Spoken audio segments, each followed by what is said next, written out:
Okay, good morning. Welcome to the sixth joint public hearing of the Quad Committee. On behalf of the Committee on Dangerous Drugs, the meeting is now called to order. On behalf of the Committee on Public Order and Safety, this Quadcom committee is now called to order. For the Committee of Human Rights, this committee is now called to order. For the Committee on Public Accounts, the hearing is now called to order. Thank you, co-chairs. Comsec, can you please lead the prayer for today's committee hearing? May we request everybody to please stand.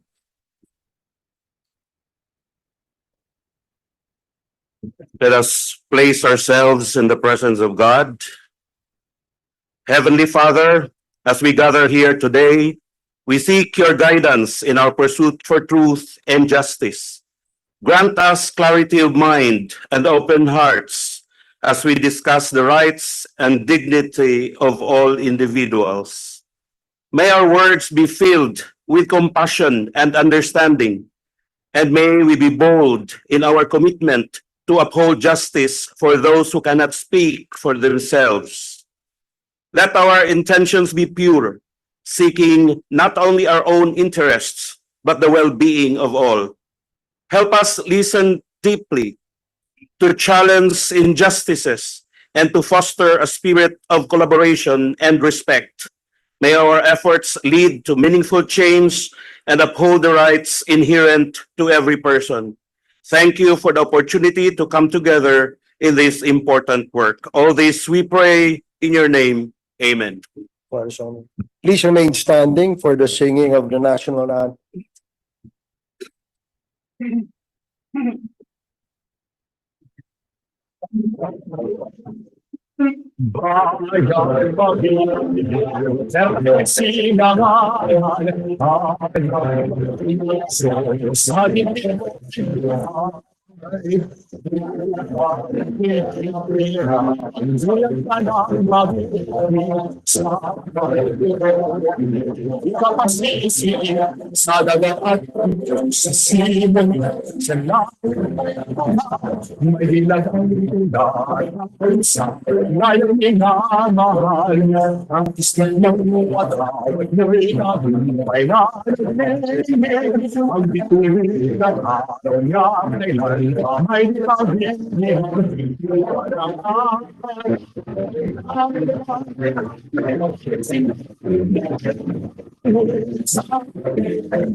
Please be seated.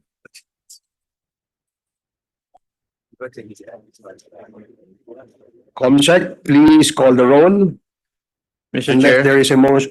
Yes, Congressman Ako. may I respectfully move that we dispense with the calling of the roll. So move, Mr. Chair. There is a motion to dispense with the calling of the roll. Thank you, Mr. Chair. Duly seconded. Hearing no objection, the motion is carried.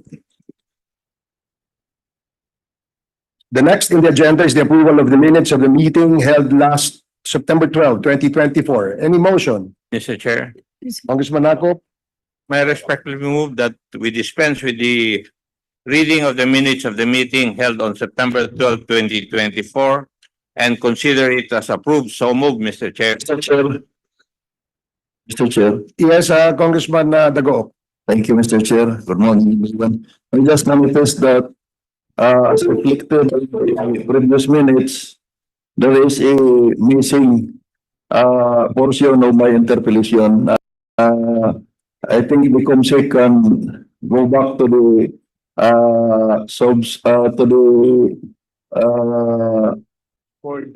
records, no? The missing is Colonel Espinodo committed to submit to the chair instead of an executive session the names that I have asked. I think the chair can remember that with the commitment that it will not be divulged except if those personalities, no, the names that I have asked. I think the chair can remember that with the commitment that it will not be devolved except if those personalities, no, including the one who ordered to delete as based on the affidavit. May I manifest, Mr. Chair, that it should be reflected. Thank you, Mr. Chair. Thank you, Congressman Dagoog. Please take note of the manifestation of Congressman Dagoog, COMSEC. So there is a motion to dispense with the reading as amended by Congressman Dagoog and consider having it approved. Is there any second? Duly seconded. Hearing no objection, the motion is carried.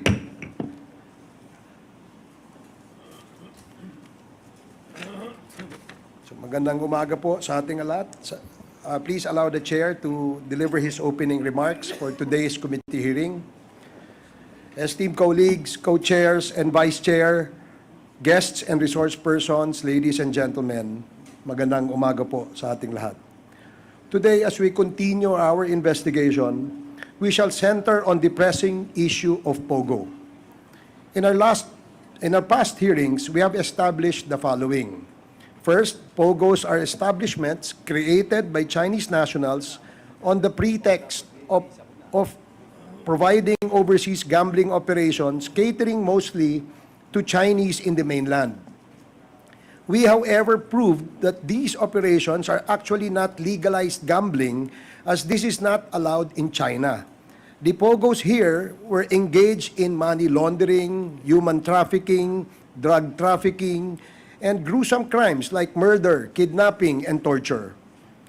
Second, we discovered that the drug money was used to buy influence, corrupt the government system to obtain fake Filipino identities in order to acquire real properties, real estate, and other properties where these POGOs are built.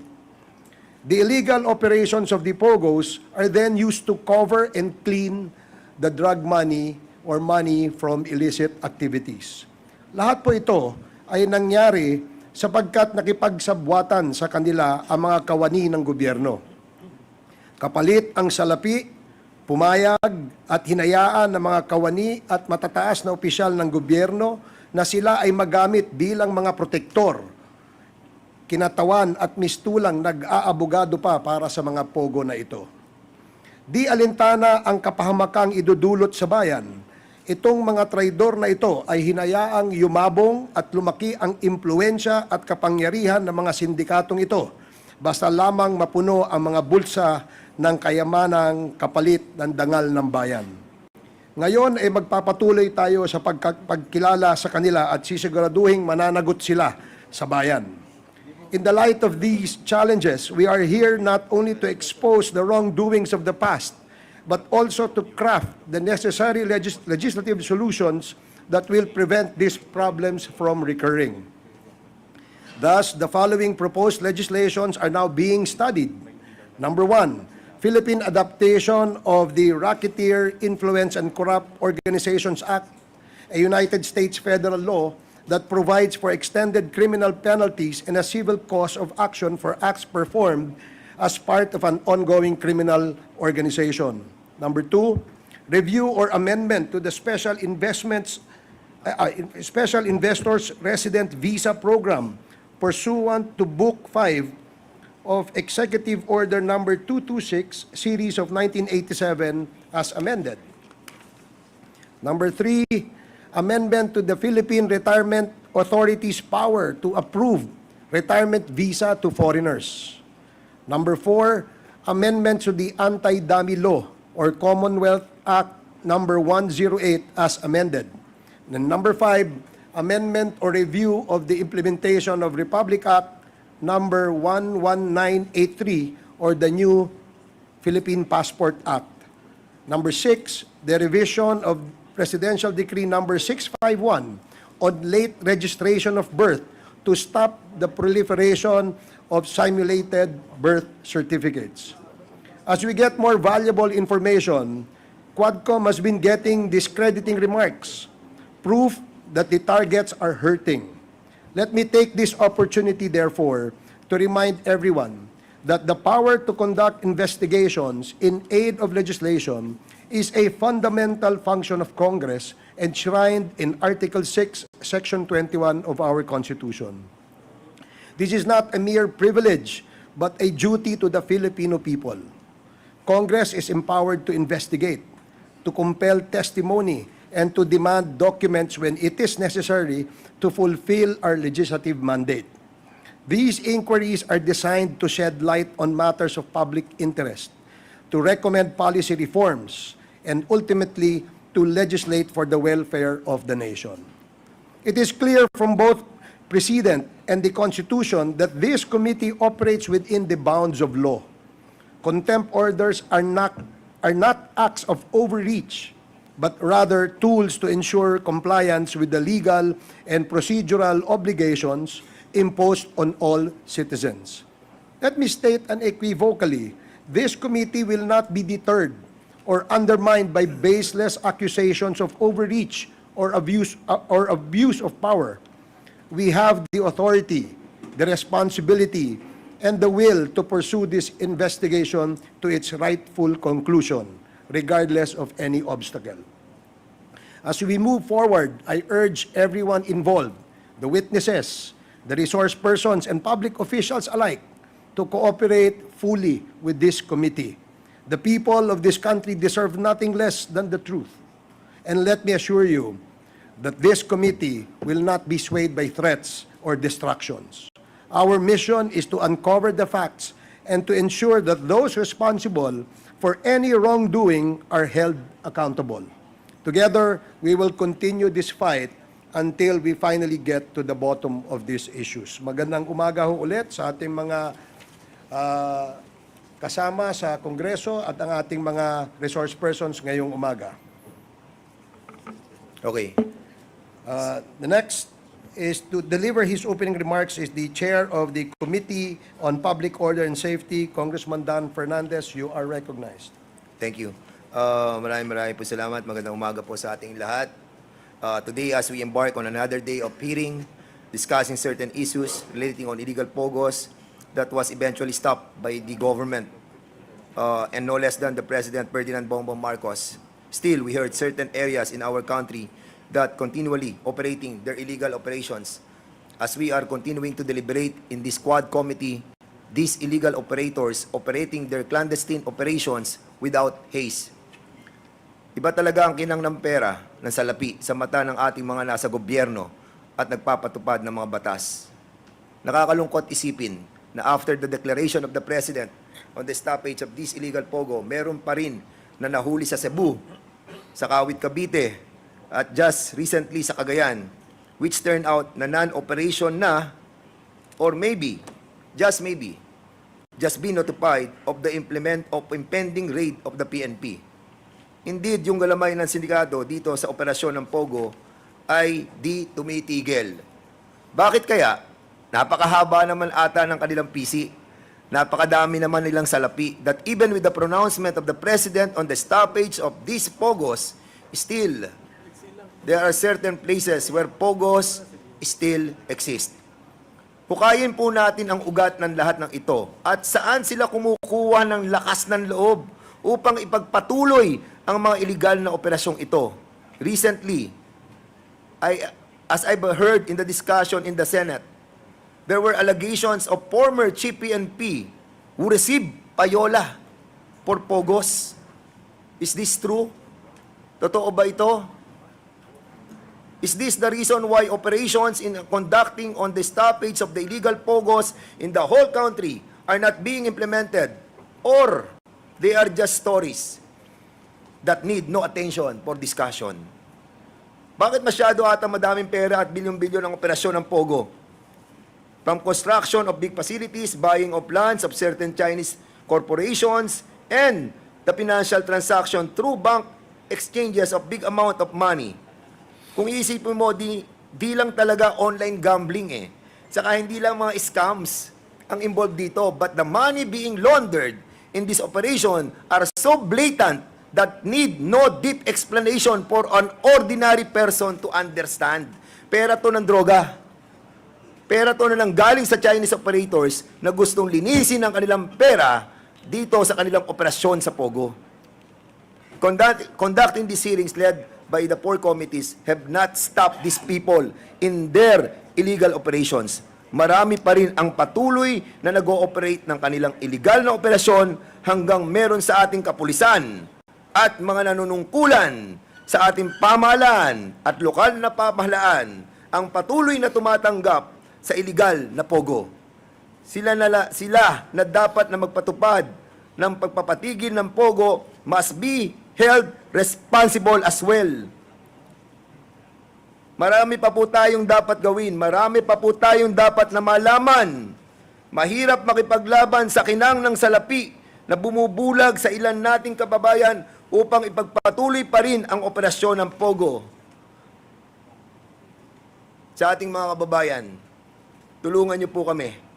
Kung meron po kayong nalalaman sa patuloy na pag-ooperate ng illegal na POGO sa inyong mga lugar, buligligin po natin o bulabugin po natin ang ating mga nanunungkulan sa ating mga bayan at mga hepe ng kapulisan na kumilos sa kanilang mga nasasakupan.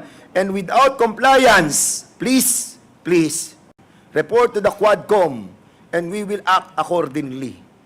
Sama-sama po tayo sa pagsugpo ng kasamaan, sama-sama po tayo sa bagong malinis na Pilipinas. Salamat po. Thank you, Congressman Dan Fernandez. The next to deliver his opening remarks is Congressman Benvenito Abante Jr., the Chairman of the Committee on Human Rights. You are recognized. Thank you, Mr. Chair. My fellow co-chairs and colleagues in the Quadcom, our resource persons, and at the same time, witnesses and guests.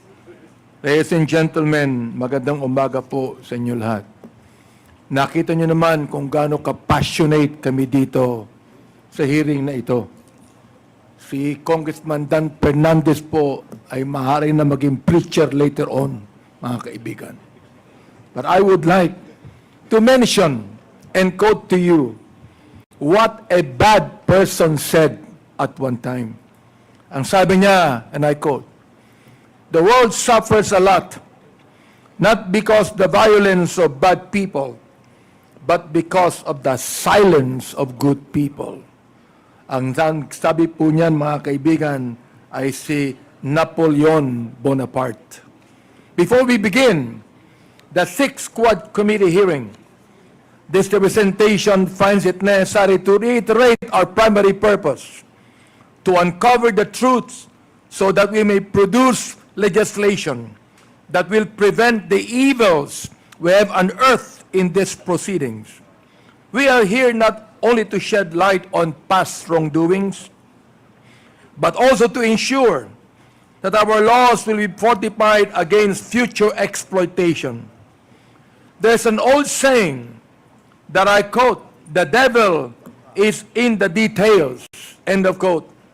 This phrase serves as a powerful reminder for us today. If we are to draft meaningful and effective laws, it is incumbent upon us to gather as many details as possible. The devil, in this context, takes many forms. It exploits the loopholes in our laws, uses gambling as a front for illegal activities, and uses a war on illegal drugs to justify the killing of thousands of innocents. Our duty here as legislators and duty bearers is to gather every fine detail so that we can craft legislation that will not only close these loopholes but will also ensure that these evils can never take root again. In Ecclesiastes 12:14, it is written, and I quote, "For God shall bring every work into judgment with every secret thing, whether it be good or whether it be evil." End of quote.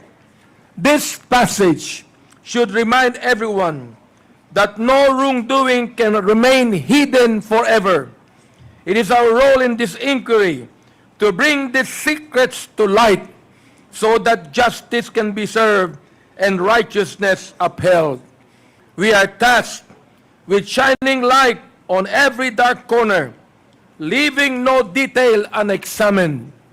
It is our solemn obligation to obtain the information necessary to deliver justice for the victims of POGO, illegal drugs, and extrajudicial killings, and to shield future generations from these evils.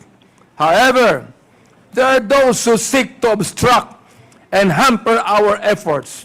Let us be clear, their actions are not only detrimental to this inquiry, but also the pursuit of justice and the rule of law.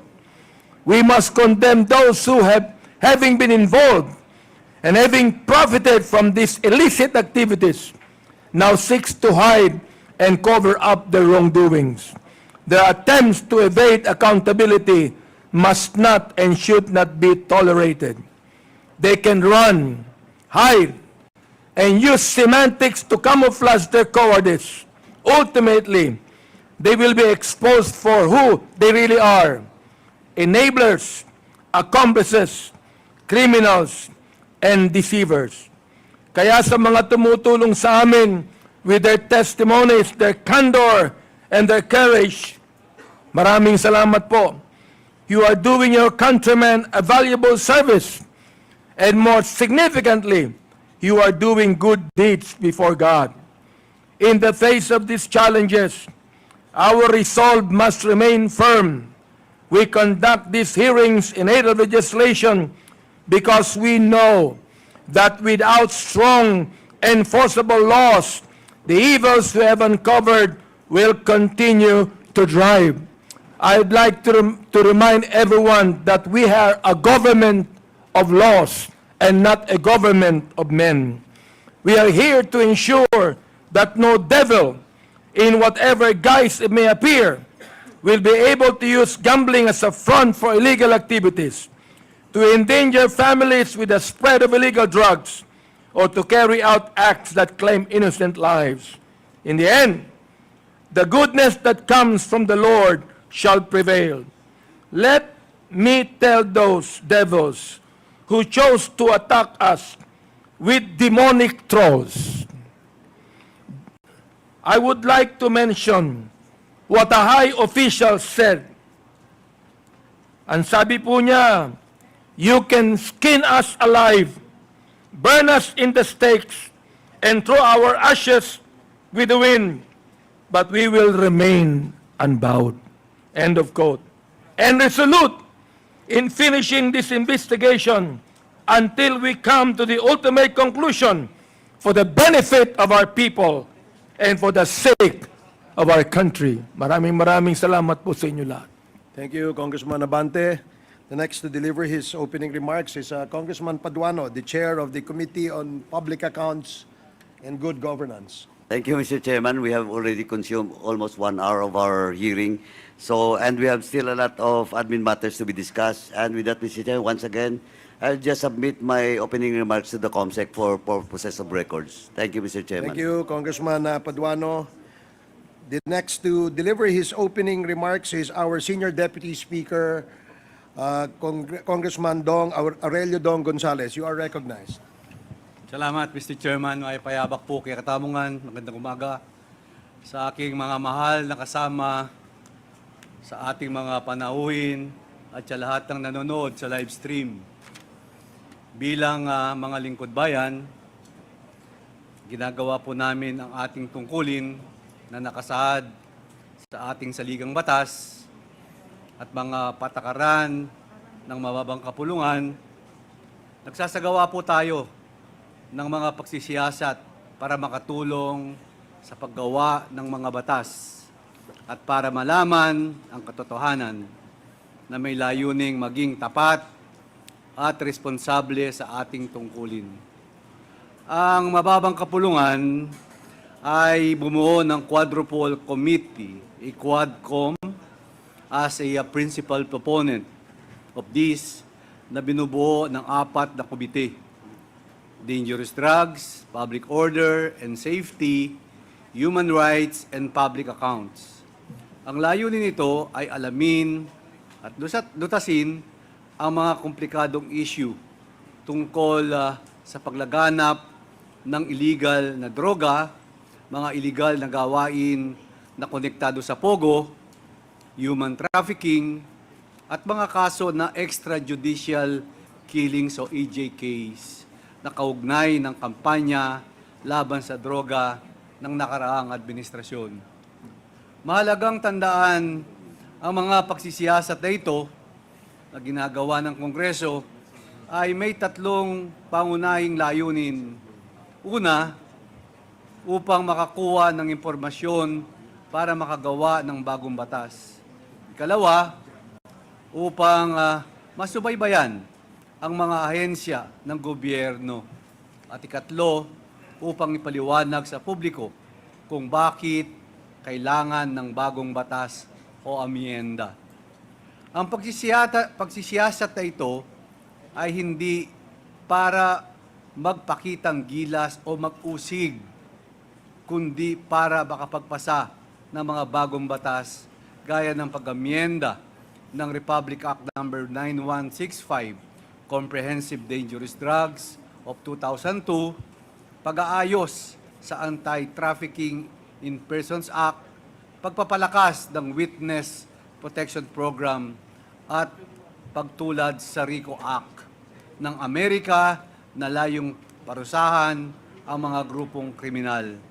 Sa inyong pangunawa, pagtitiwala, determinado kaming patatagin ang ating pamahalaan at ipatupad ang batas at demokrasya para sa ating lahat.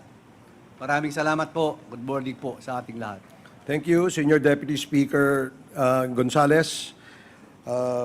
We shall now, before we proceed with the admin matters, may we direct the committee secretary to please acknowledge the members present in our committee hearing today, as well as acknowledge the resource persons we invited for today's committee hearing. Comsec?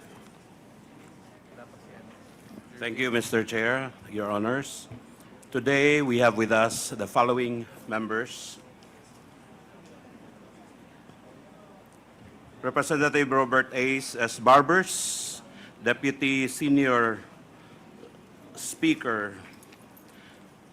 Representative Aurelio Dong Gonzalez Jr., Representative Dan S. Fernandez, Representative Benvenido M. Abante Jr., Representative Joseph Stephen Paduano, Representative Romeo M. Acop, Deputy Speaker Representative David J.J. Suarez, Representative Julian Jam Baronda, Representative Jervil Jinke Beatrix R. Luistro, Representative Johnny T. Pimentel, Representative Jonathan Keith T. Flores, Representative Emerson D. Pascual, Representative Ray T. Reyes, Representative Ramon Rodrigo Gutierrez, Representative Christine Singson Mihan, Deputy Speaker, Representative Zia Alonto Adjong, Representative Gabriel Bordado Jr., Representative Maximo Dalog Jr., Representative Francisco Paulo Ortega V,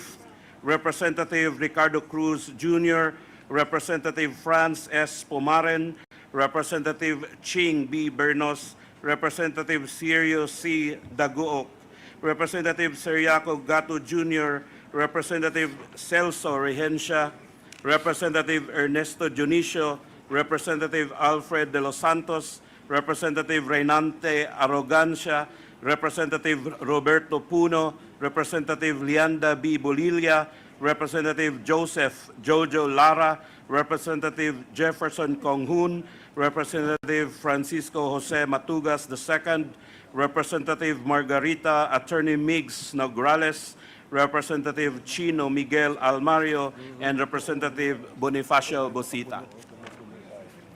And for our resource persons,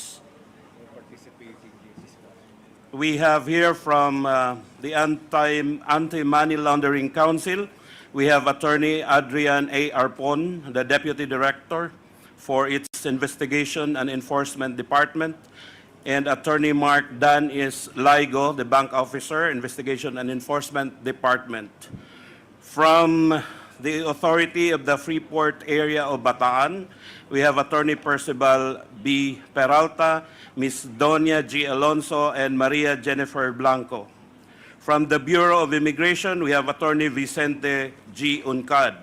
From the Bureau of Internal Revenue, we have Attorney Scranton Orculio. From the Bureau of Quarantine, Dr. Ferdinand Salcedo and Dr. Edgar Maala.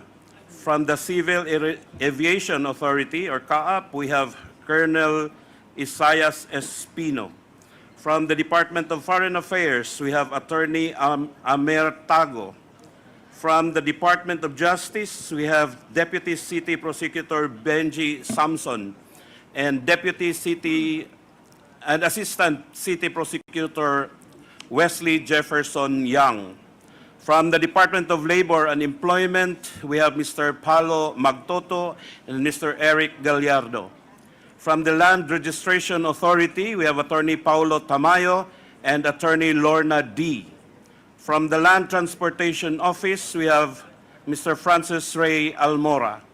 From the National Bureau of Investigation, we have Attorney Levi Omar Aurelie, Attorney Dennis Victor M. Asistio, Attorney Florendo Gamonac, Attorney James M. Erorita, and its Assistant Deputy Director, Attorney Angelito Magno. From the Office of the Solicitor General, we have Attorney Victor Napoleon Valeriano and Attorney Ruben Aison.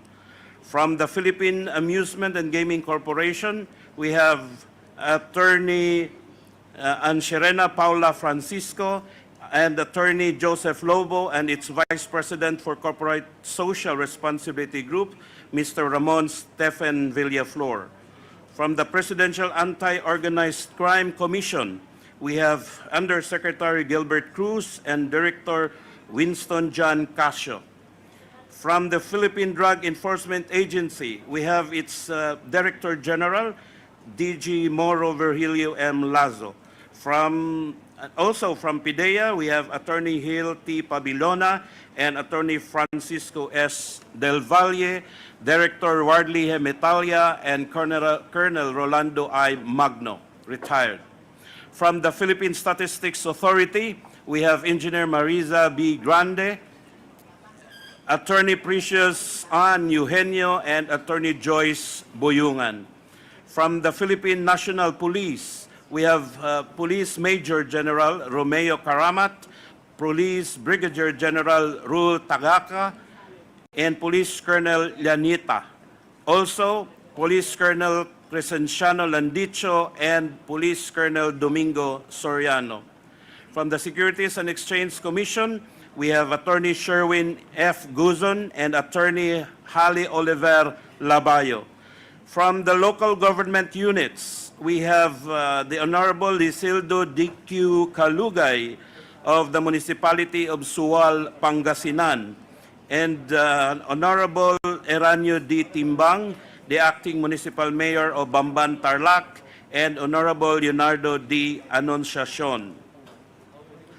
And from the PNP Region 7, we have Police Lieutenant Colonel Pearl Joy Golayan. Also from the PNP Region 10, we have Police Colonel Salvador Radam and Police Colonel Elmer Cinco and Police Colonel Bacas. And for other key personalities that we invited who are here with us, we have the Honorable former Mayor of Cebu City, Honorable Tomas de la Rama Osmena, and the former Mayor also of Iloilo, former Mayor Jed Mabilog.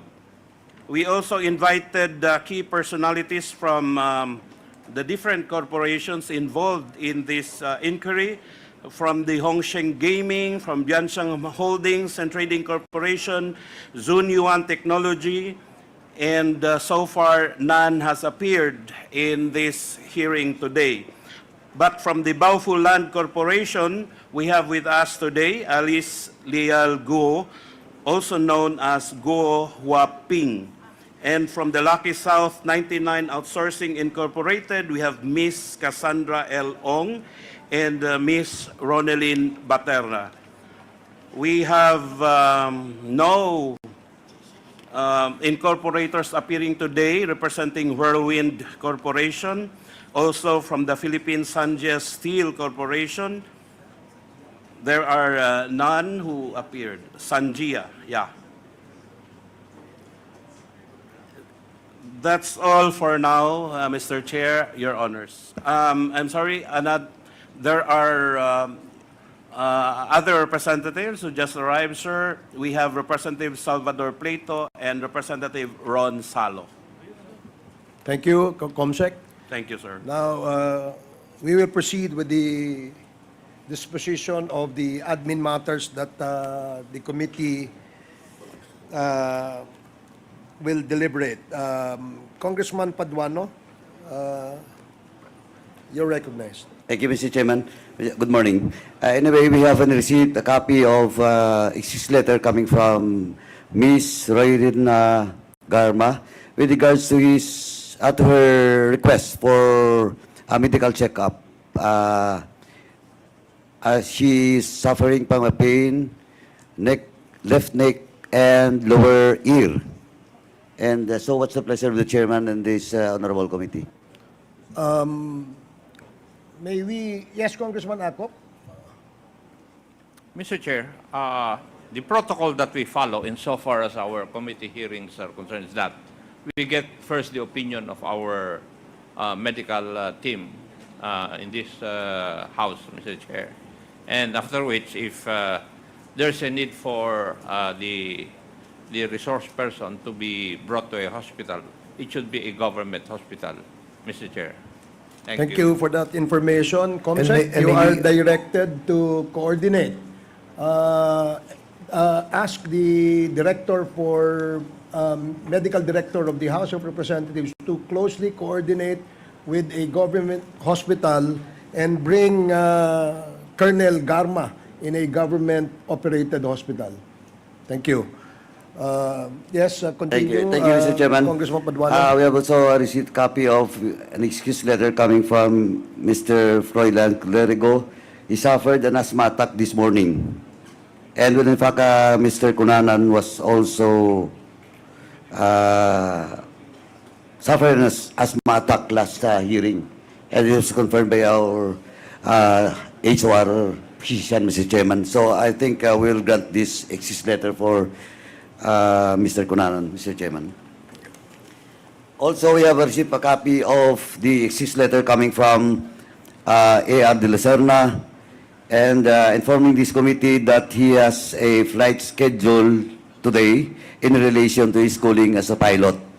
And with this, Mr. Chairman, if the chair and this committee will allow, I move that we direct the COMSEC to secure a certificate from the school that indeed Mr. A.R. de la Serna has scheduled in today's hearing, Mr. Chairman. So move, Mr. Chairman. There is a motion to direct the committee secretariat to coordinate with the flying school where Mr. De La Serna was supposed to have a flight in conflict with our committee hearing today.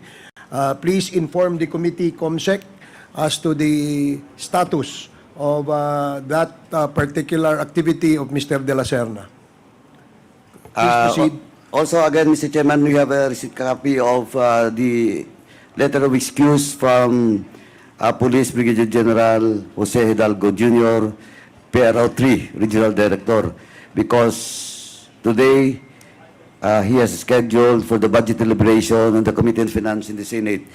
But Police Colonel J. C. Dimandal, Provincial Director of Pampanga, and company is present in today's hearing, Mr. Chairman, representing PRO 3. And lastly, Mr. Chairman, with regards to letter of excuse, we have received a copy of an excuse letter coming from Froilan Cruz and Ronaldo T. Cruz, in which we have already tackled during the previous hearing that they wants to be accused in today's hearing for a schedule abroad. Now, Mr. Chairman,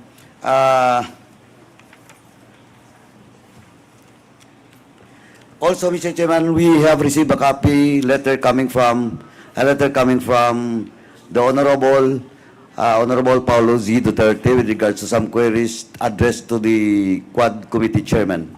So what's the pleasure of the members of the chair and the members of this committee with regards to the letter of the Honorable Paulo Duterte, Mr. Chairman? Well, the letter states that there are questions that the Honorable Paulo Duterte wishes to ask the resource persons, and we just ask the committee secretary to please make sure that the invitation will be extended to the Honorable Paulo Duterte in the next Quadcom hearing with the topic on drugs and extrajudicial killings. Please proceed. Thank you, Mr. Chairman. We have also received a copy of this letter coming from Ms. Stephanie Mascareñas. And I will read, unfortunately, due to my training at work, leaving or being absent might jeopardize my employment, as this is my only source of income. And going to the court hearing in Manila will require transportation expenses that I cannot provide as well. Thank you for kind consideration. We will, I think we will grant this letter, Mr. Chairman, because for the past hearing, Ms. Stephanie Mascareñas is also present. And we will just invite her once again the next hearing, Mr. Chairman. Now, let me proceed with regards to the documents being ordered to agencies and some resource persons. Again, Mr. Chairman, documents that caused the contempt order for Attorney Harry Roque until now has not yet submitted, Mr. Chairman. And for the status of SPO4 Arturo Narsoles,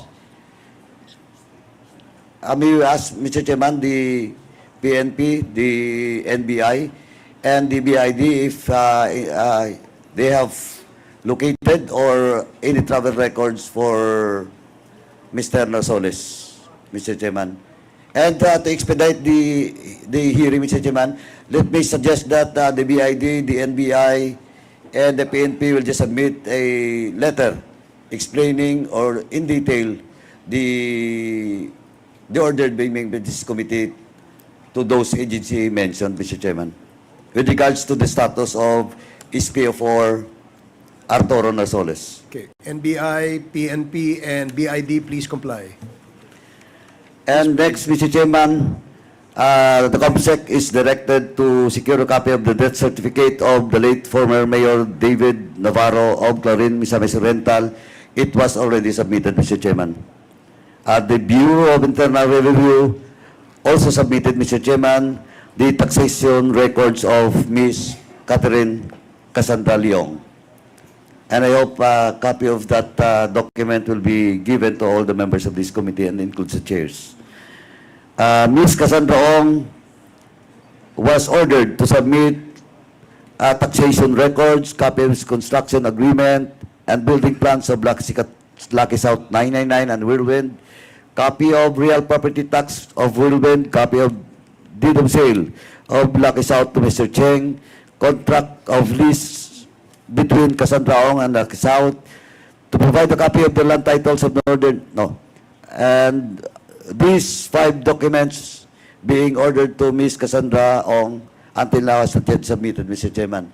So with that, Mr. Chairman, I move that we issue a so-cause order for Cassandra Leong to submit these documents, Mr. Chairman. So move.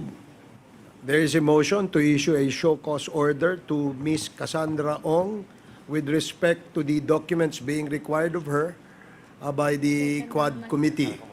So I think the lawyer of Cassandra Ong is here. So please take note of the request of the Quad. And this is duly seconded. Hearing no objection, the motion is approved. Next, Mr. Chairman, the LRS already provide the documents of the land titles of Northern Cebu Renewable Energy Corporation. Thank you, LRA. And the LGU Makati has not yet submitted the tax declaration of Northern Cebu Renewable Energy. And with that, Mr. Chairman, I move that the COMSEC be directed to once again write a letter to LGU Makati, Mr. Chairman. So move. There is a motion to direct the committee secretary to write to the LGU of Makati City with respect to the documents that the Quad Committee is requesting. For the DIDM, PNP, Mr. Chairman, they have already submitted all the documents required from them during the last hearing. Thank you, DIDM, PNP. Now, PDEA was ordered to study on the origin of the drug list, first, second, and third list. And for the information of everyone, we have now DG Lasso, and if given the time, they will present it today in an open public hearing, Mr. Chairman. And for the NBI, conduct a thorough investigation and submit a report on the deaths of 3 Chinese nationals who were killed inside the PPF by PDL, Stan, and Magdadaro. I think it is still ongoing, but please, NBI, submit to this committee a written report on that in today's, before the end of please today's comply. hearing. Please Yes, proceed. Chairman. Now, with regards to the CSR, list of cases being investigated relative to AJK until now, they have not yet submitted. Rise Up, supplemental statements of the families of the victims not yet submitted. Police Colonel Galma, copy of assets, ASAL-N, during her incumbency as General Manager of PCSO, not yet submitted. And NAPOLCOM, all pending cases and those on appeal against PNP personnel from 2016 to 2022, and Civil Service Commission, pending cases against PNP personnel on appeal from 2016 to 2022, not yet submitted. So with that, Mr. Chairman, again, I would like to move that COMSEC is directed to follow up agencies that was mentioned to comply with all those documents being ordered to them. So move, Mr. Chairman. There is a motion, as stated by Congressman Paduano, and duly seconded. Hearing no objection, the motion is carried. Comsec, you are directed to comply. Mr. Chairman, question of the report on the utilization of funds from PCSO for the PNP and for the PCSO. The PNP has already submitted, while the PCSO, Mr. Chairman, has not yet submitted. With that, Mr. Chairman, I move to issue a show cause order for this, for the PCSO to submit the documents being required to this agency. So move, Mr. Chairman. There is a motion to issue a show cause order to PCSO with respect to the documents being required of the Quadcom from their end. Duly seconded. Hearing no objection, the motion is carried. For the BGMP, Mr. Chairman, the committee ordered the BGMP to submit the records of all incidents of killings related to drugs under BGMP jurisdiction. Until now, they have not yet submitted. With that, Mr. Chairman, I move to issue a show cause order for the BGMP to submit those documents being ordered by this committee. So move, Mr. Chairman. There is a motion to issue a show cause order to BJMP with respect to the documents being required of them by the Quad Committee. Duly seconded, and hearing no objection, the motion is carried. Mr. Chair, for the information of the committee, the Bucor has already submitted all the incidents of killings related to high-value targets in the Bucor facility, especially cases involving Filipino and Chinese nationals. Thank you, Bucor. Now, the PDEG, or the PNP Drug Enforcement Group, they're required to submit a copy of validated data on drug cases by category. Until now, they have not yet submitted that document. So with that, Mr. Chairman, I move to issue a show cause order for PDEG to submit all the documents being required to them by this committee. So move, Mr. Chairman. There is a motion to issue a show cause order to PDEG with respect to the documents being required of them by the Quad Committee. Duly seconded. Hearing no objection, the motion is carried. For the DFA and BI, they have already submitted all the documents being required to them, except for the travel records of Mr. Harry Roque. And I think we have now the copy, now just submitted this morning. And the travel records of Retired Colonel Garma to the U.S. from Japan, for follow-up po ito. Please, Comsec, follow up this travel record of Ms. Garma. Now, for the NTC, Mr. Chairman, last hearing, they were required to provide the call records of Police Colonel Garma from 2015 to 2017. Until now, they have not yet submitted that document. So with that, Mr. Chairman, I move that we issue a show cause order for that documents for the NTC to provide this honorable committee that document, Mr. Chairman. So move, Mr. Chairman. There's a motion to issue a show cause order to NTC. What document is that again? Call records The call of records of Colonel Garma. Colonel Garma from 2015 to from 2017. Mr. Chairman. 2015 to 2017 and duly seconded. Hearing no objection, the motion is carried. And for the PNP, Mr. Chairman, to locate a certain Police Colonel Rocamora, retired. This order was issued on September 12, 2024, and until now, the PNP has not yet reported to this committee. So may we ask, Mr. Chairman, for the PNP to explain why they have not yet locate or give a report for the whereabouts of a certain Police Colonel Rocamora, Mr. Chairman. So may So we, move, Mr. Chairman. may we ask the Philippine National Police to please submit a report on the whereabouts of Mr. Rocamora. Tama, no? Rocamora? Yes, Rocamora. Mr. Rocamora, as it is required by the Quad Committee in the last hearing held September 12, 2024. Before I proceed with the last item, Mr. Chairman, let me withdraw my motion with regards to the show cause order to PDEA because the COMSEC has just given to me a copy of the PDEA records, Mr. Chairman. So move, Mr. Chairman. Withdrawal of my previous motion. There is a motion to withdraw. The earlier motion made and was unanimously approved by this committee as stated by Congressman Paduano, duly seconded. Hearing no objection, the motion is carried. And lastly, Mr. Chairman, part of our admin matters, we have now in this hearing voluntarily and wants to deliver or deliver his statement with regards to the issue on AJK and claiming to be a victim. And it does, Mr. Chairman, this morning we have former Mayor Jed Mabilog. Good morning, sir. Thank you for coming. And with that, Mr. Chairman,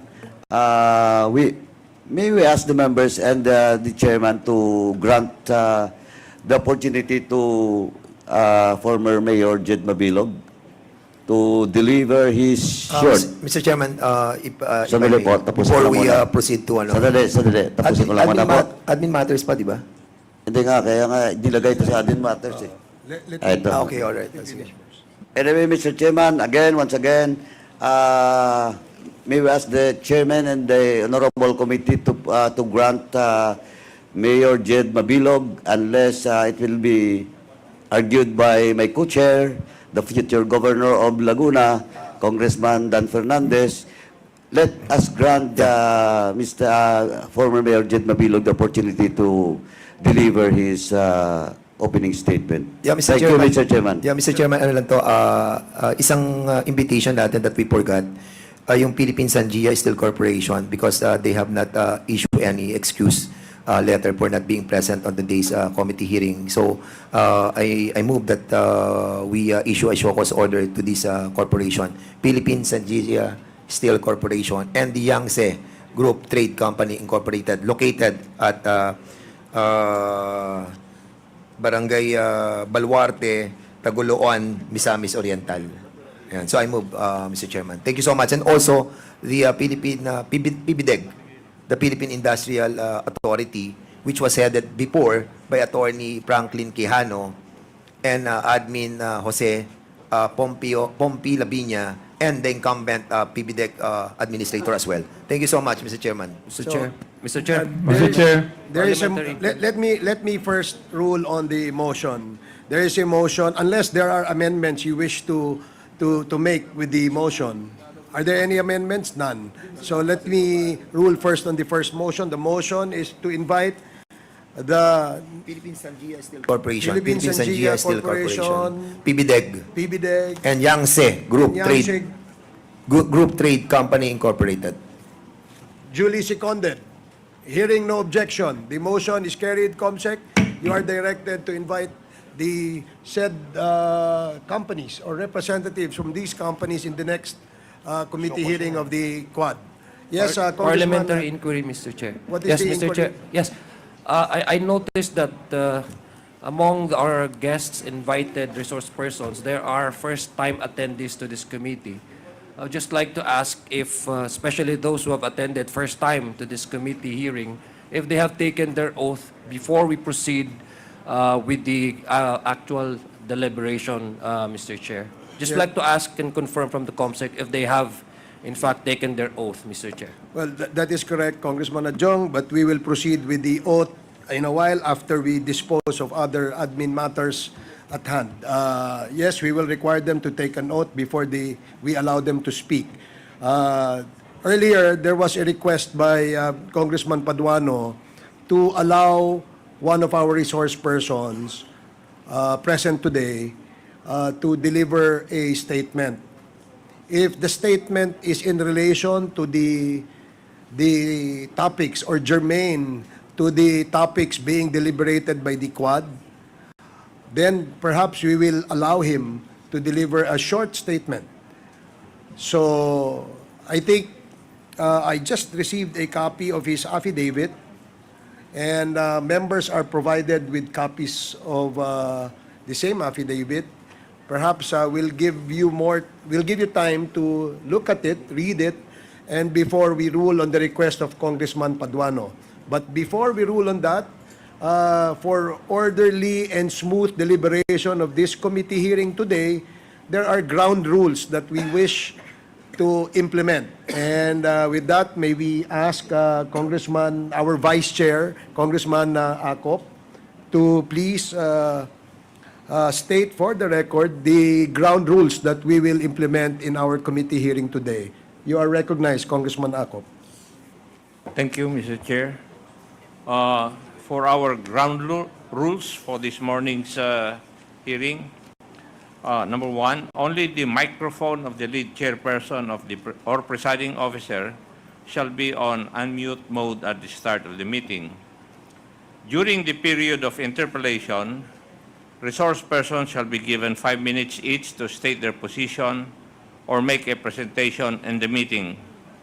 Resource persons shall not be allowed to speak or make interjections unless and until they are recognized by the lead chairperson or the presiding officer.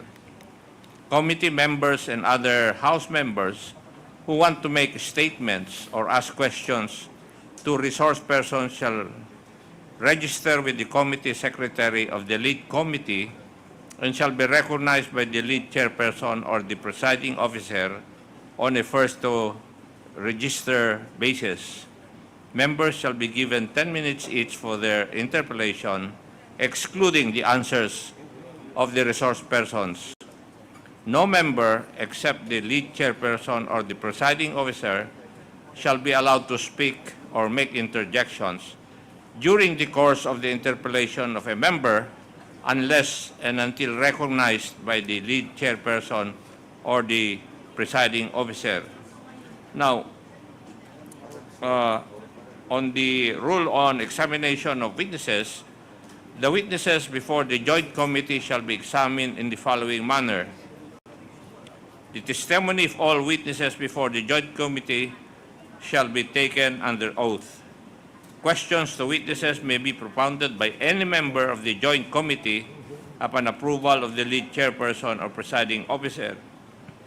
A witness may present for ruling by the lead chairperson or presiding officer objections on constitutional grounds to questions propounded to the witness or to the production of documents of things required by a subpoena duces tecum. A witness and the counsel shall not have the right to examine or cross-examine any witness before the joint committee, but may ask leave to submit to the lead chairperson or presiding officer proposed questions which the latter may propound if, in the chairperson's or presiding officer's opinion, the same are necessary for clarificatory purposes. Thank you, Mr. Chair. Thank you, Congressman Akop. Mr. Chair, Yes, Congressman Abante. for anything else, I just would like to find out if Colonel Garma is detained in the House. Yes, she is. She Perhaps is you could present. be able to tell the medical director now to go to her and examine her if she is fit to be able to come to this committee. Today's topic, Your Honor, is the topic on illegal POGOs. Okay. Now, secondly, Mr. Chair, do we appreciate the letter of Congressman Pulong to this committee? I think it is his solemn duty to attend this committee hearing, being a member of the House, Mr. Chair, unless otherwise he would like to be a resource person or a witness, Mr. Chair. Well, we will make sure, Your Honor, that the invitation will be extended to Honorable Paulo Duterte in the next Quadcom hearings on the topic of dangerous drugs and extrajudicial killings. So, before we proceed, pwede bang mag-request sa ating mga resource persons na pwede bang tanggalin nyo ang inyong mga mask nang sa ganon magkarinigan po tayo at makita po ang inyong magagandang mga muka dito sa committee hearing na to. Comsec, please administer the oath of the first-time attendees in this committee hearing and invited resource persons. Comsec. For all those who attended this public hearing for the first time, please stand.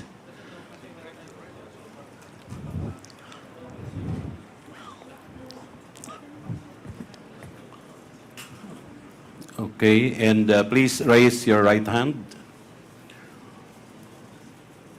Do you solemnly swear to tell the truth, the whole truth, and nothing but the truth in this public inquiry?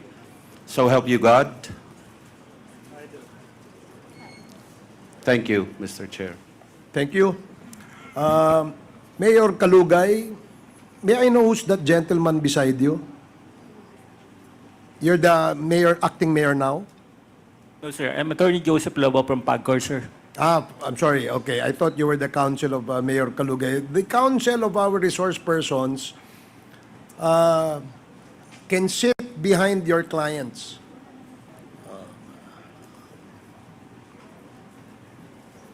And may we remind the counsels that your role is limited only to advising your clients of his or her legal rights. Hindi nyo po pwedeng i-coach sa mga tanong na itatanong po ng mga membro ng committee ito. So I hope that is clear. Now, earlier, there was a request by Congressman Paduano to allow one of our resource persons to deliver a statement before the Quad Committee. And since there are no objections from any members, perhaps we can grant the request. Yes, Congressman Adjong? Yes, it's not an objection, Mr. Chair, but perhaps a suggestion. Would it be prudent, especially for our first-time attendees, to take their oath first so that this committee may be able to establish the veracity and the truthfulness of what they're about to share to this committee? In fact, that is a standard procedure that we require, especially in... they have already, okay. So, if they have already administered their oath and taken their oath, then I will draw that request, perhaps, Mr. Chair. Thank you. Thank Just you, a matter of Congressman. standard procedure. Thank you, Mr. Chair. Yes, Congressman Adjong. Now we proceed. As I stated earlier, there are no objections granting the request of Congressman Paduano to allow former Mayor Jed Mabilog to deliver a statement before the Quad Committee. We will give you a short, your opportunity to deliver your statement, but please make it short because the topic today is actually limited only to POGOs. Please proceed, Mayor Jed Mabilog.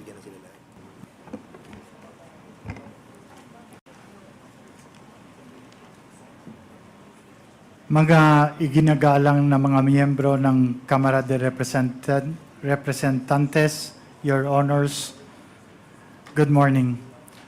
Noong mga nakaraang linggo, nabalitaan ko po ang pagnanais na makapagsalita ako na maging resource person sa hearing ng Quad Committee. And I would like to take this opportunity to thank each one of you for allowing me to speak. Maraming salamat po. Napaisip ako nang marinig ko ang balita.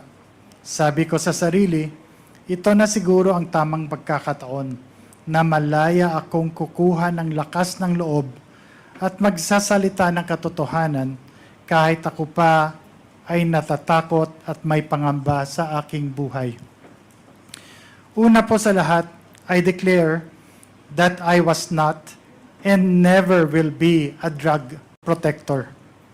I don't know personally nor did I benefit in any way from any illegal drug personality in Iloilo or anywhere else. After 7 years of exile, dahil sa napolitika at walang basihang mga akusasyon, kaliwat ka ng mga paratang at higit sa lahat mga banta sa aking buhay at sa buhay ng aking pamilya, narito po ako ngayon at humaharap po sa inyo.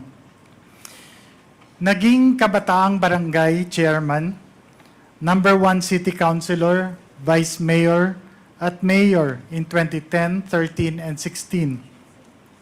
And was fortunate to have been chosen as the top 5 world mayor in 2014. That also included the former president as a nominee. In the campaign against illegal drugs, as mayor and as mandated by law, I am aware of my authority to set local policies and priorities related to crime and drugs. I'm also aware that under the law, the PNP and PDEA handle crime investigation and response, and the combating of drug trafficking and enforcement of drug laws, while the mayor relies on the police and PDEA to implement them. And so when I became mayor, and having made aware that there were existing drug groups in the city, I immediately initiated anti-illegal drug activities, campaign and policies, among others, multiple programs, one of which is to activate the Barangay Anti-Drug Abuse Councils. In 2014 po, according to PDEA, Iloilo City was the first in the country to have 100% of its BADAC activated. In the 6 years that I have been mayor of Iloilo City consistently received national recognitions from PDEA and the PNP in the years 2014, 2015, 2016, and even in 2017 for the comprehensive programs including rehab, logistical support to the PNP and PDEA in their drive against illegal drugs. Since the existence of these drug syndicates in our city was deeply rooted, I relied on the expertise of the local PNP and regional PDEA to deal with these groups while I focused on the socio-economic programs that would address the root causes of poverty that expose the vulnerable population to cope against the evils of illegal drugs. But all of these efforts were ignored by the Duterte administration. Kung matatandaan po ninyo, nagsimula ang lahat ng ito nung bigla na lamang na isama ang mga pangalan sa PRRD narco list ng Administrasyong Duterte. Isang listahan naglalaman ng mga pangalan ng mga kilalang public official na di umano ay sangkot sa illegal na droga, mga paratang na walang basihan, at kahit kailan ay hindi naman napatunayan. As a matter of fact, Until today, there are no drug-related cases that have been filed, especially in the legal courts, against me and my person. Pero kung inyong titingnang maigi, isinama ang pangalan ng kalaban sa politika sa isang validated list ng mga drug personalities sa kasunod na PRRD list. Sa kabila ng mga questionableng impormasyon, walang validation o confirmation man lang na ginawa kahit na anumang ahensya ng gobyerno sa Malacanang initiated list. Itong PRRD list, di umano, ay naging hit list. Sa isang public forum ng PDEA noong 2018, mismo ang Regional Adjudication Committee o tinatawag na RAC ay nagsabi na wala yung pangalan ko sa kanilang listahan. While in the Iloilo City Anti-Drug Abuse Council meeting, then PDEA 6 Regional Director Hil Pabilona and Iloilo City Police Director Colonel Remus Canieso officially ang nagpatotoo na wala rin ang pangalan ko sa drug list. Ngunit, nanatili ang listahan sa kanilang mga record. Hanggang ngayon, lahat ng mga paratang at akusasyong ibinabato sa akin ay patuloy na sumisira sa aking reputasyon at pati na rin ang reputasyon ng minamahal kong Iloilo. Dahil sa seryosong banta sa aking buhay, napilitan po ako na hindi bumalik from an international speaking engagement in Japan at lisanin ng aking pamilya ang bayang buong pagsisikap naming itinaguyod ng may dangal. PRRD even assigned Lieutenant Colonel Espenido to Iloilo and announced with a threat, mabubuhi pa kaya siya? Ibig sabihin in Tagalog, mabubuhay pa kaya siya? Referring to me.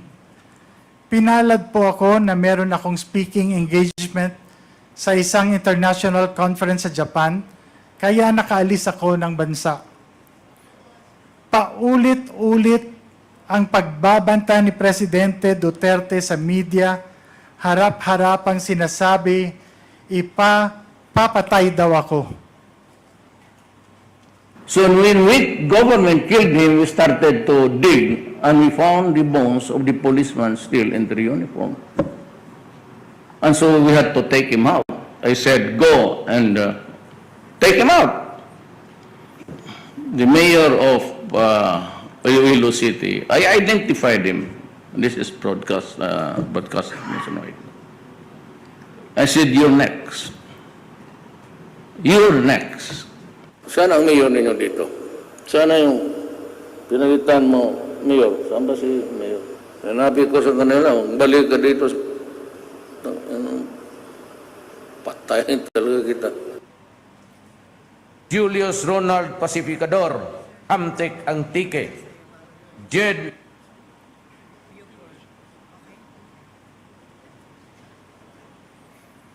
At alam po nating lahat, hindi lamang po ito basta-basta pagbabanta.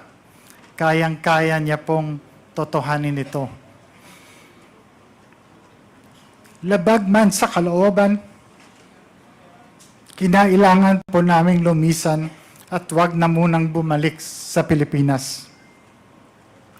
On August 28, 2017, I received an unexpected call from former PNP Regional Director Bernardo Diaz. He invited me to meet with PNP Chief Ronald De La Rosa, now Senator, at Camp Crame, Quezon City, at noon the following day. The next morning, on August 29, I arrived at the Ninoy Aquino International Airport at 10 a.m., ready to proceed. But then the call started. First, they moved the meeting to 3 p.m., and then by 5 p.m., it was delayed again, this time to 6 p.m. At around At around 5 p.m., a PNP colonel called me and, in a voice that sent shivers down my spine, literal po yun, warned me not to go to Camp Crame because my life was in danger. The fear that had been simmering now erupted. Soon after, at 6:32 p.m., my wife, Marivic, received a chilling text from a PNP colonel's wife. Do not proceed. There are 20 men surrounding your house, and if you go to Camp Crame, they will kill you.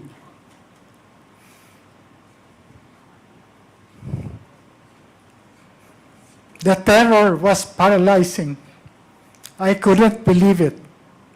My life and my family's life was hanging by a thread. The next day, on August 30, I took the first flight out to Japan, not knowing if I would ever return. Upon arrival, I received a message from General Diaz to call a number. Using a public payphone, I made the call and spoke to General Bato, who expressed his sympathy. He was talking to me in Bisaya. He told me he knew I was innocent, that I wasn't involved in illegal drugs, and he promised to help me. His words brought a brief moment of hope. I told him I would finish my work abroad and return to meet him, but he urged me to be careful, repeating his pledge to help. Just after that call, my Philippine cell phone rang. This time, it was another general. His voice was grim. Mayor, do not return. Your life is in danger. The accusations against you are all fabricated. But if you go to Crame, you'll be forced to point fingers to an opposition senator and a former presidential candidate as drug lords. The weight of the conspiracy against me was unbearable. This general couldn't live with the guilt of seeing me killed, he said, and warned me to destroy my Philippine SIM card and phone immediately, and told me because my phone is going to be wiretapped. My hands trembled as I realized how close death had come. I knew then that I was no longer just a target. I was in a battle for my life. Dumiretso po kami sa US at nag-apply ng political asylum. Mapalad po kami na pinagkalooban kami ng US ng political asylum. It took 15 months for them to investigate and see the validity of us not being involved in illegal drugs, and all these accusations are all false. Ito ay isang patunay na walang nakitang kadahilanan na ibinigyan kami ng political asylum in March 2019. Masakit at malungkot, ngunit napilitan akong lumisan mula sa aking sinumpaan tungkulin sa aking pamilya at sa kababayan kong Ilonggo, na sinumpaan kong pagsilbihan.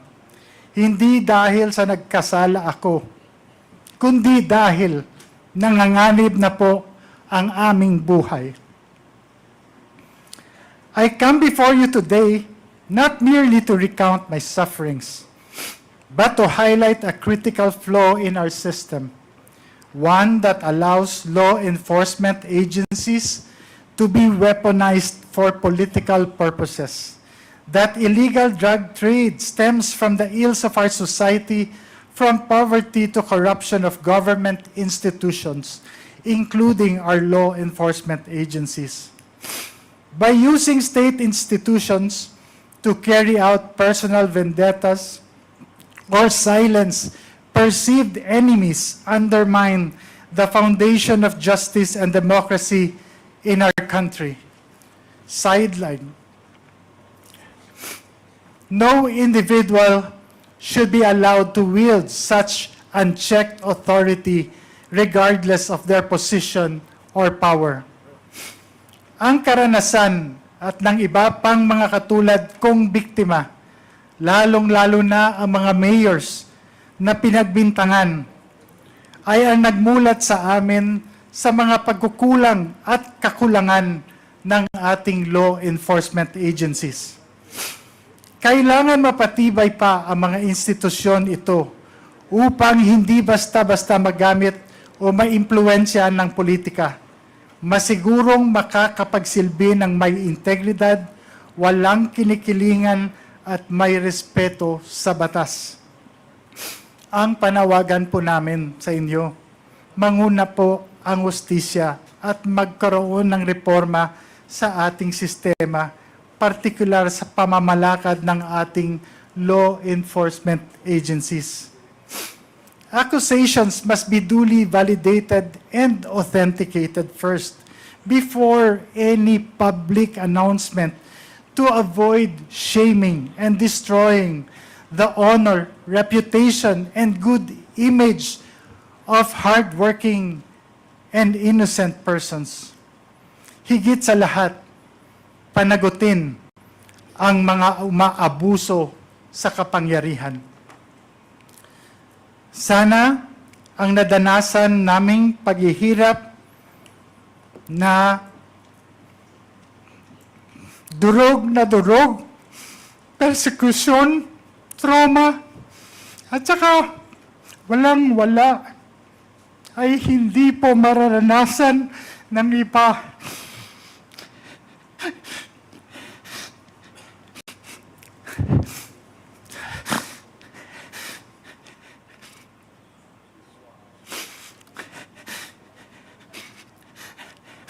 At mananaig ang katotohanan at hindi ang pamumulitika o personal na interes ng ilan.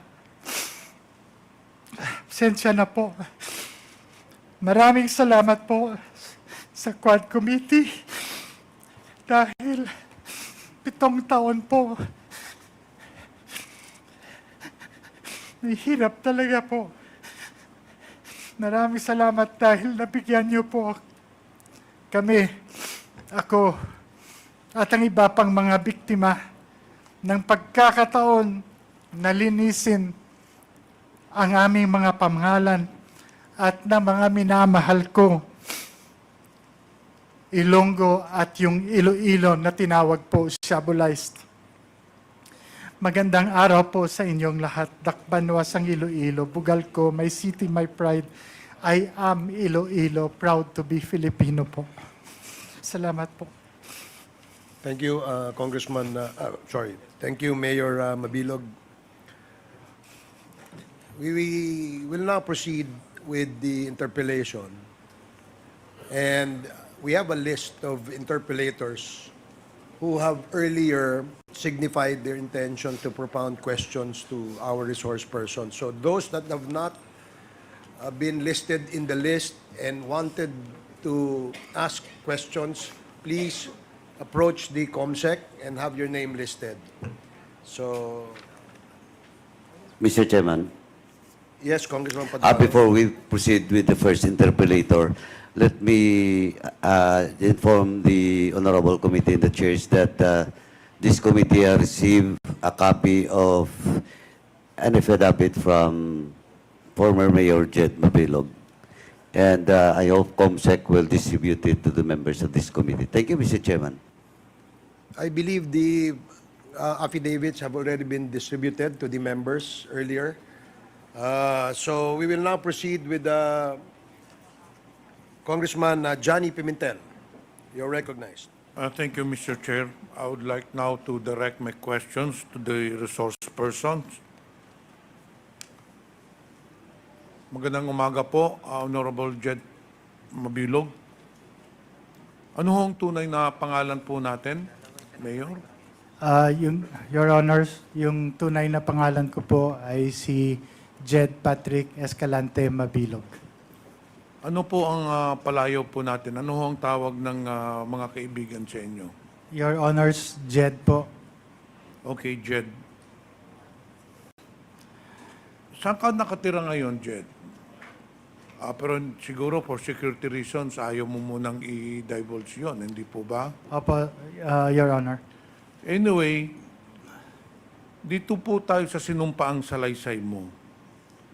Meron ho kayong sinubmit o sinumite dito sa komitiba. Ang yung affidavit po ninyo dated September 18, 2024. Hindi po ba? Opo, Your Honor. Ito bang sinumpaang salaysay mo ay pinatotohanan mo ang lahat ng nakalagay dito? Yes, Your Honor. Wala po bang nag-udyok sa'yo? You have done this on your own free will and accord? Yes, Your Honor. So kung mamarapatin po ninyo, isa-isahin ho natin itong sinumpaang salaysay po ninyo. Sa paragraph 1 po, pinakita ho ninyo dito na medyo matagal na po kayo sa politika. Pwede pang isalaysay ninyo sa amin paano kayo napasok sa politika? Kailan ho kayo napasok sa politika? Nung dati pa, sir, po, Your Honor, I was chairman of the Kabataang Barangay. And then ito po ang umudyok. Anong taon po yun, Mr. Chair? In, Your Honor, in 1984 until 1986, Your Honor. Ilang taon po kayo noon? Kabataang Barangay, Your Honor, hanggang 18 years old po. So batang-bata pa po kayo. Anong sunod ho ninyong posisyon sa politika? Your Honor, I was city councilor in the year 2004. Ano din pong sumunod? Your Honor, in 2007, I became the vice mayor of the city of Iloilo. And then yung sunod po, Your Honor, I was elected mayor in 2010, in 2013, and in 2016, Your Honor. so hindi na ho ninyo natapos yung termino ninyo dun sa third term kasi according sa inyong salaysay, nung 2017 umalis na po kayo, hindi po ba? Yes, Your Honor. Umalis po ako noong 2017. At saka nung kayo mayor po, according to your affidavit, you have had several awards. So meaning that you really performed well during your tenure as the mayor of Iloilo City. Can you expound on this? Yes, Your Honor.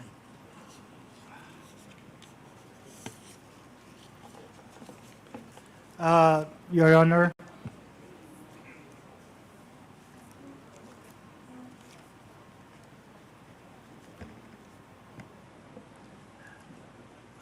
Honor, for the international awards for Iloilo City and myself, the Iloilo City has been awarded as a service award for business by the Philippine American Chamber of Commerce. Iloilo City was also a nominee for the Lee Kuan Yew World City Prize. We were Livable Cities Champion in 2015 by the Asian Development Bank. I was chosen as one of the top 5 world mayors in 2014 by the City Mayors Foundation. The city was also awarded for bringing Dinagyang Festival to New York. Iloilo City was also given the Gold Award for the Iloilo River Development Project by the 2010 International Livable Communities in Chicago, USA.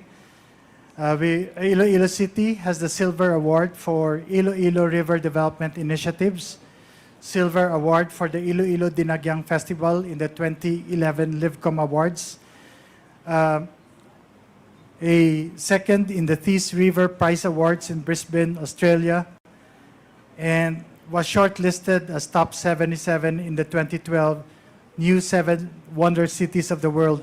Those are the international awards, Your Honor. For the national awards, we have 33 awards, national awards, and among which are the being recognized by PDEA for our illegal drugs, illegal drugs campaign, Your Honor, for the years 2014, 2015, 2016, and 2017, Your Honor. Among others, Your Honor, would you like me to read the 33? No, I think Yes, Honor. that is enough. Yes, Mr. Honor. Chair, the fact that the statement of Jed Mabilog has proved that he was indeed a performing mayor. The fact that he has received international awards, local awards, nagpapatunay lang po na ginampanan ni former Mayor Jed Mabilog ang his role and duties and obligations as a mayor. So there is no question, Mr. Chair, based on the awards that he has told us, that he was indeed a good public servant. Ngayon, dito po tayo sa paragraph 3. Kung babasahin ko po at kung pwede, paki-explain po sa amin. Despite my hard work and dedication to public service, I was unjustly and baselessly included in former President Duterte's so-called narco list. This inclusion was made without any evidence, investigation, or due process. Mr. Mabilog, Yes, Your sa Honor. tingin ho ninyo, bakit kayo nasali dun sa narco list? Thank you, Your Honor.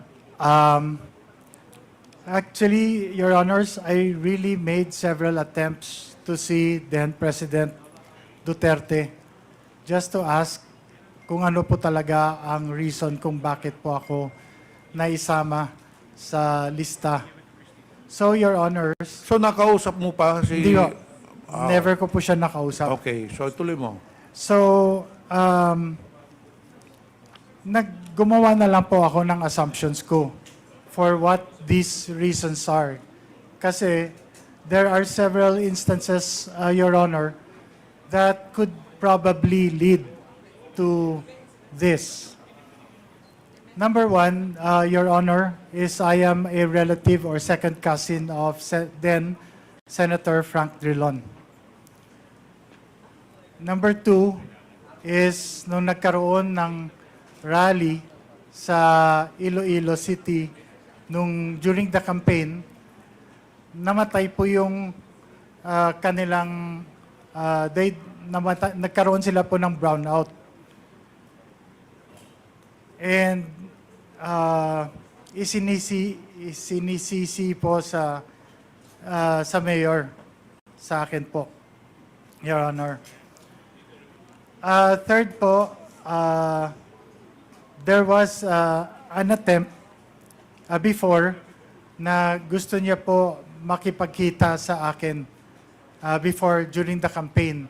But unfortunately, I was not able to meet him because I was on official travel to Manila for a big project, which is the expansion of the national highway.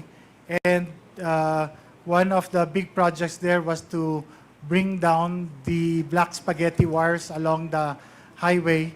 And so I have to meet the PLDT executives to request them to finance the bringing down of their lines. Kasi malaki po yung amount na mag-i-involve. Kanila naman po ang linya, so sila na po nakaset na po yun to meet po the executives of PLDT. So I wasn't able to meet him, sir. Bakit, Mr. Chair, Mr. Mabilog, bakit sa tingin nyo gusto makipagkita sa inyo the former President? I think, Your Honor, I think gusto lang po na sa pagkakaalam ko po, Your Honor, he was going around and was trying to meet with all the other local chief executives. Ito ba ay presidente na po siya Hindi o sa panahon pa ito ng eleksyon? Sa panahon pa po ng election, Your Honor.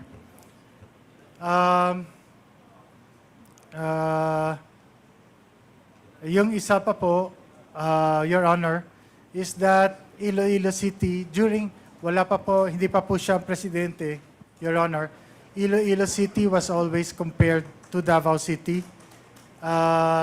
I have here po all the newspaper articles with me that would show that even Solita Monsod compared myself to then Mayor Rodrigo Duterte. So palagi po kino-compare kami po. So again, these are only my assumptions and presumptions, Your Honor, because I never had I never really knew what was the main reason. So in kung short, bakit ganun po. Mr. Chair, in short, Jed, you're trying to say to this committee that the reason why your name was included in the narco list of the former administration is that it is because purely of politics. Dahil po ba kayo ay hindi sumuporta noong 2016? Yung po ba ang sinasabi ninyo dito sa komitiba na sa tingin ninyo, sa opinion mo, kaya ikaw bineltahan, ikaw ang binilikan, nilagay ka sa narco list dahil hindi ka sumuporta noong during the 2016 presidential elections. Ganun po ba? Yes, Your Honor. Kasi ang resulta po, Your Honor, ng elections na yon, President Rodrigo Duterte got only po 13.7% in the total number of votes in Iloilo City, which is his lowest percentage votes Sino po all ba ang over the country. nanalong presidential candidate doon sa Iloilo at that time? Your Honor, si Manuel Rojas po. Okay, dito po tayo sa paragraph number 4. So, nung nalaman mo, Mr. Mabilog, Mr. Chair, na ikaw kasama sa narco list, ano hong ginawa ninyo? Did you try to reach out to the police authorities to clear your name? Or did you ask some of your friends, dahil ikaw ay isang mayor, natural, may mga kakilala ka dun sa regional police office, meron kang kilalang mga police dun sa provincial police office.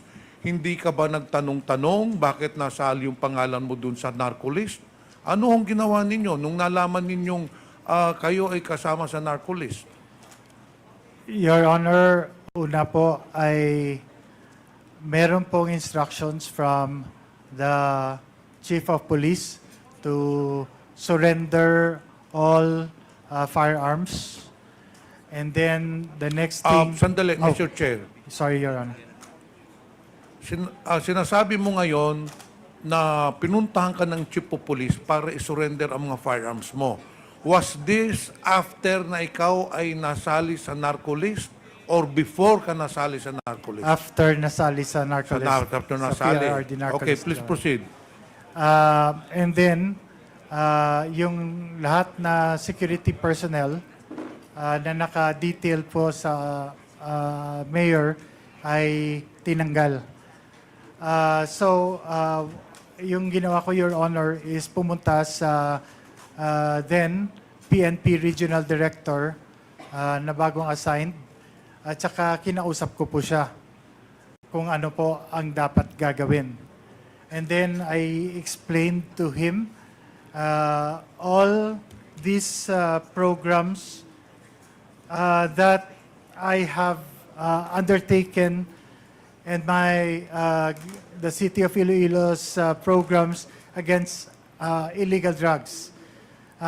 Pinapaliwanag ko po na ito po yung mga programa namin, and that is why I was really wondering kung bakit po ako na isama sa lista po. Mr. Mabilog, hindi nyo pa po tinanong yung regional director nung nagkita kayo, Director, bakit ako nasali dito? Hindi ka ba nagtanong sa kanya?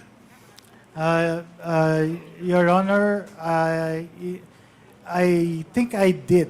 Kasi yun po, dala-dala ko po ito. Meron po akong compilation po, executive summary of the Iloilo City Anti-Illegal Drug Programs from 2010 to 2016. Ibinigyan ko po sila ng kopya kasi I always have this. This was a requirement by PDEA that we submit reports to them annually. So, kumpleto po kami ng data, at saka yun po sinabi ko, Sir, bakit po ako nasali?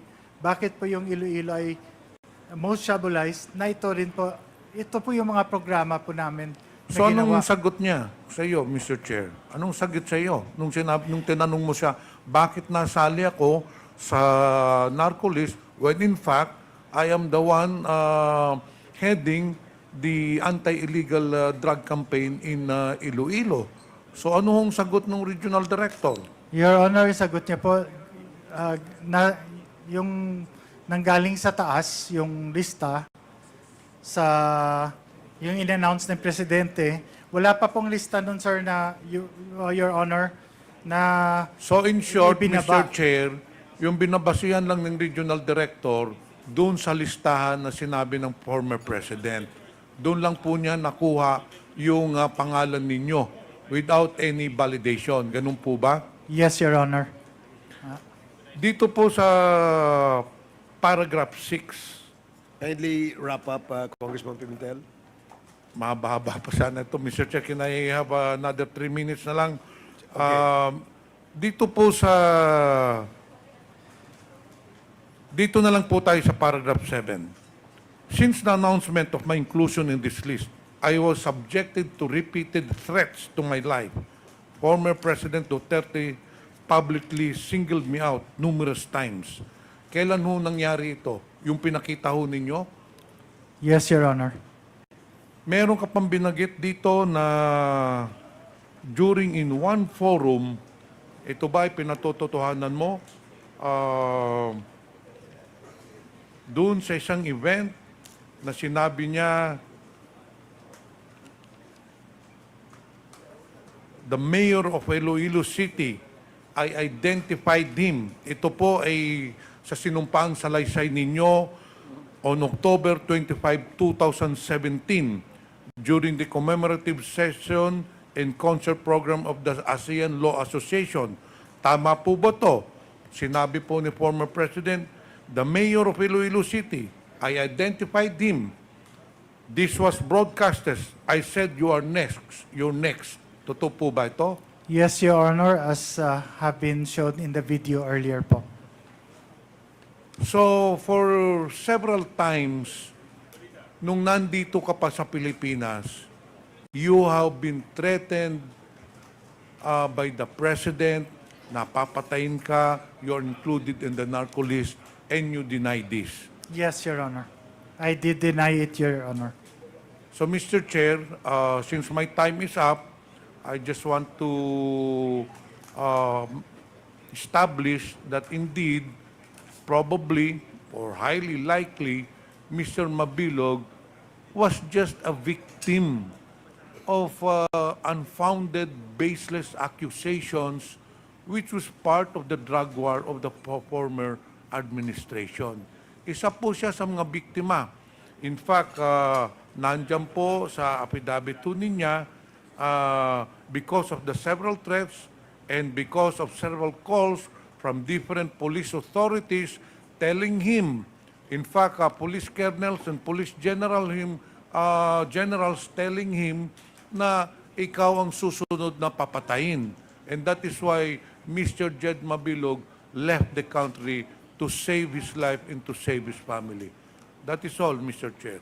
Thank you, Congressman Pimentel. Be assured that in the next round, or perhaps in the next committee hearing where the EJK topic will be deliberated, you will be given the priority. to ask questions to former Mayor Jed Mabilog. Before we proceed with the next interpellator, let me acknowledge the presence of our honorable members, Congresswoman Daphne Lagon, Congresswoman Ria Gullas, Congressman Peter Juan Calderon, Congressman Lordan Suwan, Congressman Eddie Bong Plaza, Congressman Ambrosio Cruz Jr., Congresswoman Marlene Primicias Agabas, Congressman George Patrol Bustos, Congressman Richard Gomez, Congressman Arnan Panaligan, and Congressman Gas Tambunting. Welcome to the committee hearing of the Quad Committee. So the next to interpellate is Congressman, let me remind the members that the topic for today is POGO. We just allowed former Mayor Jed Mabilog to issue a statement which was granted upon the request of Congressman Paduano. But we will proceed with the POGO issue later on.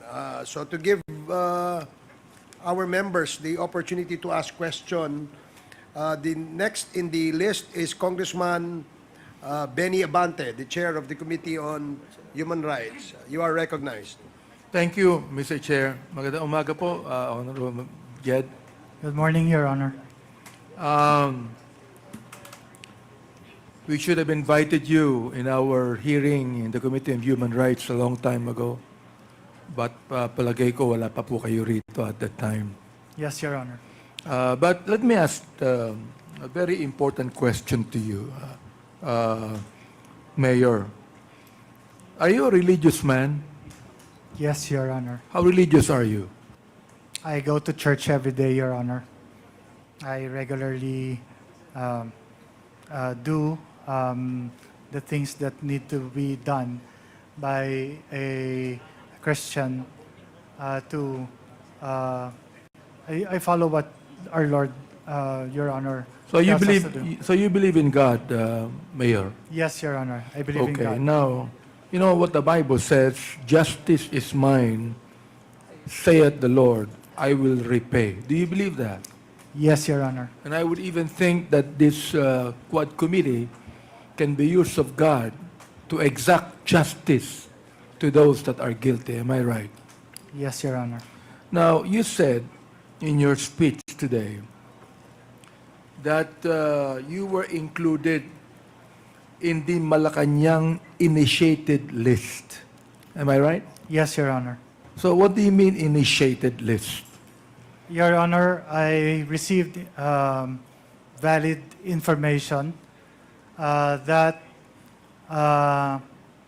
in 3 lists, my name did not appear there, Your Honor, and my name only appeared when it came from Malacanang, that PRRD list.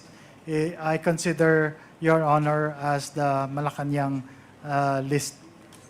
It means in the first 3 lists, your name was not included. Yes, Your Honor. Therefore, when you speak of the Malacanang initiated list, it means that your name is just placed in that list without even investigating if you are ever guilty of that. Yes, Your Honor. As a matter of fact, as what I've said earlier, that till today, I don't have any drug-related case that has been filed to me in any court or any office for that matter, Your Honor. Okay, so Mayor, do you believe that it was the former president that actually put you in that initiated list that you're talking about? Yes, Your Honor. I believe that, Your Honor. Were the former president has an axe against you, or perhaps that your name was only given to him to be put on the Malacanang initiated list? Your Honor, I cannot say or things in behalf of the former president, but I could only assume that yes, it could have happened, Your Honor, that it could have been politics that has made the former president put my name in that Malacanang initiated list, Your Honor. Mr. Chair, I'm very much interested. You said that this is politically motivated, am I right? Yes, Your Honor. Therefore, there should be one in Iloilo that actually advised the president to put you in the Malacanang initiated list. Am I right? Could be, Your Honor. Would you tell us the name of that person that put you in that list? Your Honor, in politics, there's always a political opposition, and I cannot mention any name, Your Honor, because I might not be sure if that is the name of the person. But if ever it came locally, definitely it came from those who ran against me and lost, Your Honor, or those who were against me politically. Those who run against you, but that were actually the people that are actually close to the former president. Am I right?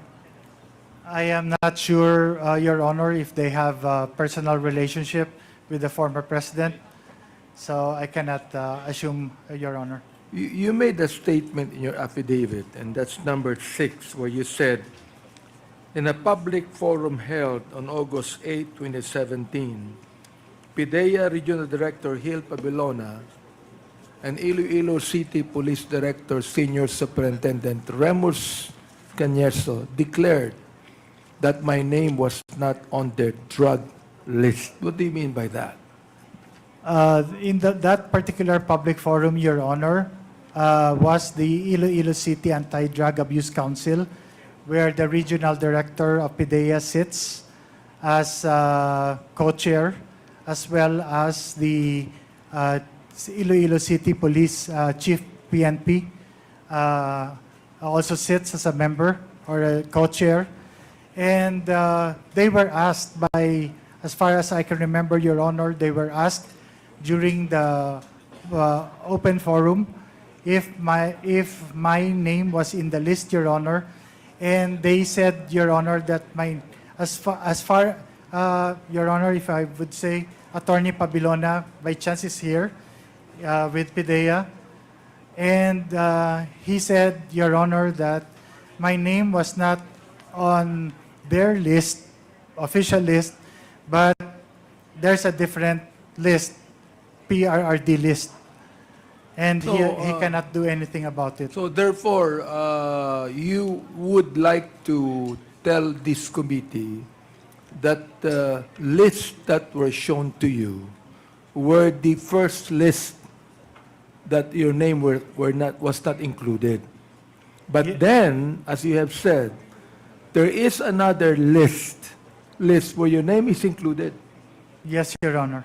And that is the Malacanang initiated list. And that is the Malacanang initiated list. Yes, Your Honor. So, what did the police director, Senior Superintendent Cañeso, do? The then city, they were under orders. Oh, sorry, Your Honor. I believe that they were under orders and they cannot do anything. Because as a matter of fact, by chance, Your Honor, the regional director, then regional director, General Gentiles, he gave Iloilo City and myself an award for the 2017 anti-drug illegal campaign. Immediately after, Your Honor, he was relieved. And He was relieved. he was relieved. And then, Your Honor, I am not so sure, but after that statement of Attorney Pabilona, then PDEA Regional Director, that I was not involved in drugs, he was also relieved, Your Honor. So, I don't know if that is the reason, Your So, Honor. Mr. Chair, it means that if the PDEA Regional Director Gil Pabilona retired, He was relieved, Your Honor. he was relieved. He was relieved. He did not retire. I'm sorry, Your Honor. The term might be wrong. But what I know that he was reassigned elsewhere. He just left and he was replaced by a new regional director of PDEA. How about Police Director Cañeso? Is he retired? I am not aware, Your Honor, because I've been out, so I am not aware of his whereabouts or what has happened to him, if he has retired or not, Your Honor. Mr. Chair, I'd like to make a motion that we invite PDEA Regional Director Gil Pabilona and City Police Director Cañeso on the next hearing for the EJK.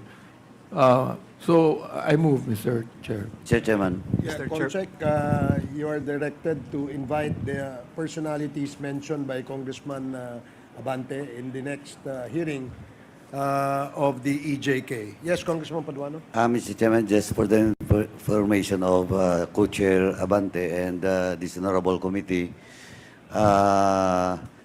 Police Colonel or now General Cañeso already retired.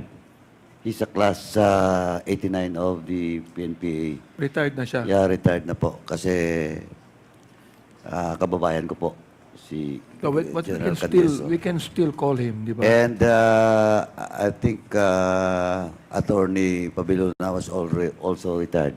No, early retirement po. Thank you. Thank you for that. Mr. Chairman, Yes, Congressman Pumare. you mentioned a while ago that we will be focusing our main agenda, which is POGO. But upon the request of the Chairman Paduano, we allowed Mayor Mabilog to make his statement. Now, my main question is here is how many more of our colleagues that will be asking questions for Mayor Mabilog? Well, based on the list that we still have 1, 2, 3, 3 more. Okay, so then after that, we can go to our main... That is correct, yeah. Okay, thank you. Thank you, Congressman Pumare. May I continue, Please Mr. Chair? proceed. Okay, so ito po, ano, you also said that is Director Lasso here with us of the PDEA? He is present. Director Lasso, DG Director Lasso here with us, please.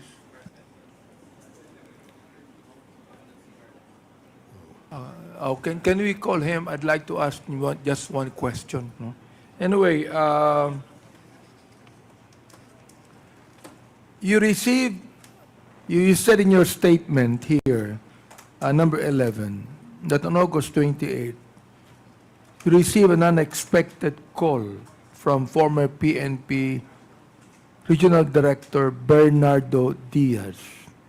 And this Director Bernardo Diaz invited you so you could be able to meet with the then PNP Chief Ronald De La Rosa. Am I right? For what reason? Yes, Your Honor. The reason, Your Honor, was the information that I got was the then PNP chief was willing to help me clear my name, Your Honor. So it means that the PNP Chief Ronald De La Rosa believed that you are innocent? That is the statement that was given to me by then General Diaz, Your Honor. So it was not PNP Chief Ronald De La Rosa who told you that he believes that you are innocent? Your Honor, in a separate venue, when I was already in Japan, and I called General Diaz, I spoke to General, then Chief, PNP Chief, General De La Rosa, and he told me to come home, that as soon as I come home from my international speaking engagement in Japan, that I go to Camp Crame to see him, because in his words, Your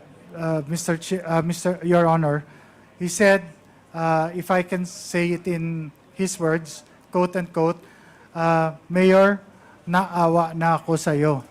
Tutulungan kita. Inosente ka. That was the statement. Yes, Your Honor. He told you to come home. But he told me to come home. And Yes, Your then Honor. there is another general, Bata, who expressed sympathy to you, and he told you to don't come home. Your Honor, yes, that is true, Your Honor. Immediately after that call with General Bato and General Diaz, I got a call on my Philippine cell and phone, and this was the general who introduced himself, and then he said, I'm just going to talk to you short lang, and then he told me not to come home, Your Honor. Yeah, he told you his voice was grim and said, do not return. Yes, Your Honor. But then PNP Chief De La Rosa told you to return. Yes, Your Honor. So you still believe that PNP De La Rosa is quite honest in telling you you are innocent when he told you to return, and the other general told you not to return? Your Honor, yes.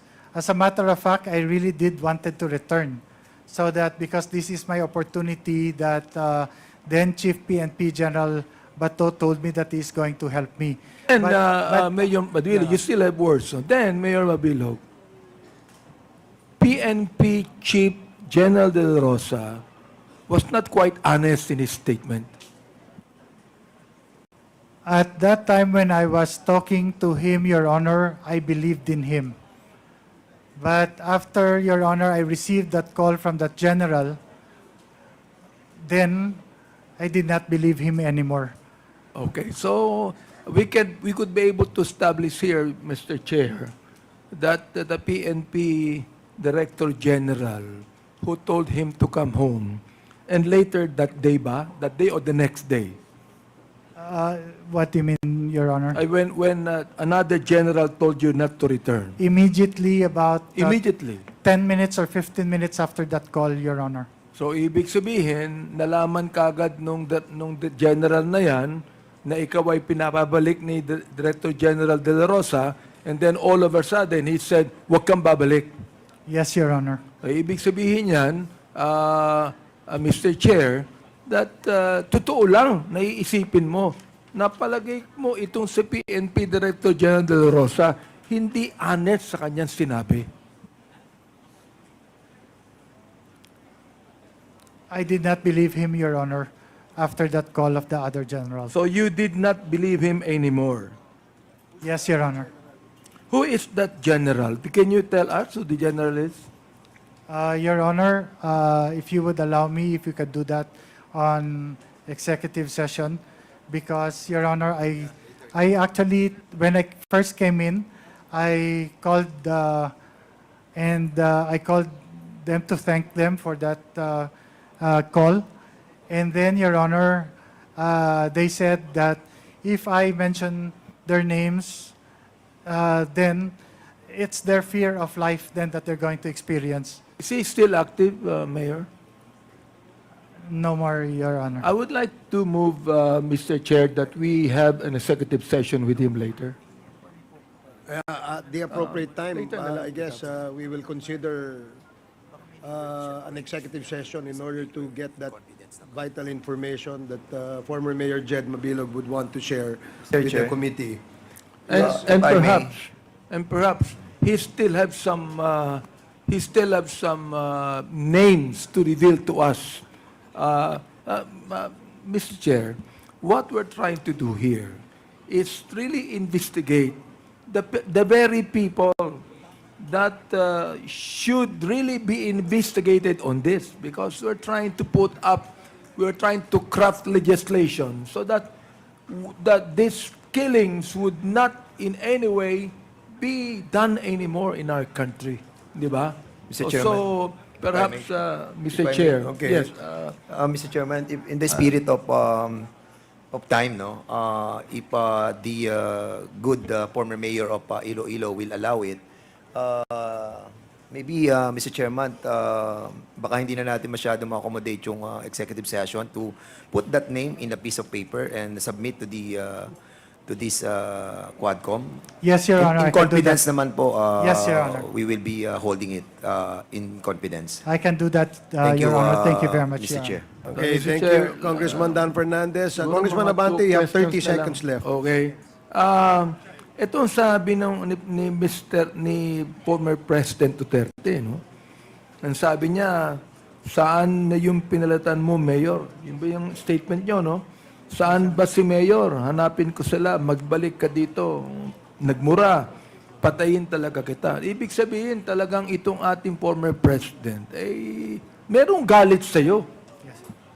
Totoo po ba yan? Yun, sir, ang lumalabas, sir, dahil I'm wondering kung bakit Talaga. ang former president ay talagang merong matinding galit sa iyo on that. Now let me ask you, Mayor, no? Why don't you file a case against him? Your Honor, first and foremost, as a Christian po, I have forgiven him already. Yes, the thing is, yes. And Your Honor, I will discuss that with my lawyers because I am made to believe that if a person is a president then he is immune to cases. So I don't know, Your Honor. He is now a private citizen, Mr. Mabilog. And the thing is this, I do believe you that as a Christian we ought to forgive. Yes, Honor. Yet I still believe that we have laws in this land so that any crime committed should be paid for. Yes, And Your that is what the law says. Yes, Last Your 10 Honor. seconds, Congressman Abante. So therefore, Mr. Chair, I would like to just resolve this issue now, and I hope that Mayor Mabilog would be convinced in his own heart to file charges against those people that he believed would be because, Mr. Chair, more than 7 years he left the country and he was emotionally disturbed and very much depressed, Mr. Chair. So I would like to suggest that he should file a case against the former president, being a private citizen now. Thank you, Mr. Chair, for that. Thank you, Congressman Abante. The next to interpellate is Congressman Paduano. You are recognized. Thank you, Chairman. I thought it was Chairman Nakap. But anyway, Mr. Chairman, just to go back to some clarity lang po with regards to the statement or the affidavit But being made. before that, let me acknowledge the presence of Congressman Edward Maceda. Welcome to the committee hearing, and Congressman Ernix Junicio. Thank you, Mr. Chairman. Mr. Chairman, in the Duterte's list during the previous hearing, it was already confirmed and established by retired Colonel Espinido. Now, when I asked Colonel Espinido about what happens in Bacolod City, in my home city, in which one of our councilor was ambushed, no? And after a few months, dahil dun sa recommendation ni Espinido, it was the name of that councilor was delisted. Now, question of the Duterte's list. Ito lang po, para malinaw, it's either na totoo po ba yung Duterte's list, validated ba yung lahat nandun, dumaan ba sa vetting? Let me ask DG Lasso, with regards to the case of Mayor Jed Mabilog. DG Lasso, do you confirm that indeed in the PDEA list as claimed by Mayor Jed Mabilog, wala po ang pangalan niya sa PDEA list? Yes, Mr. Chairman. But do you confirm that the name of former Mayor Jed Mabilog was in the list of Duterte's list? Yes, Mr. Chairman. Initially, it was not in the list, but later on, the list was his name was included. Okay, for the record, timeline tayo. When you say initially, it was not in the list, anong taon yon? Mr. Chairman, Your Honor, can I respectfully request our Director for Intelligence Service to explain? Because there is a little bit of a process that was involved, and he can explain, and you will understand how the Duterte list came about, Your Honor. In Very brief short, lang po, in four brief. slides. Yes, Your Honor. Pero we'll just focus on the case of Mayor Mabilog. Yes, Your Honor. It will be confined on the Mabilog case, Your Honor. Okay, so will the chair allows Chairman Barbers? Will the chair allow? Yes, that is allowed, Your Honor. Thank you, Mr. Chairman.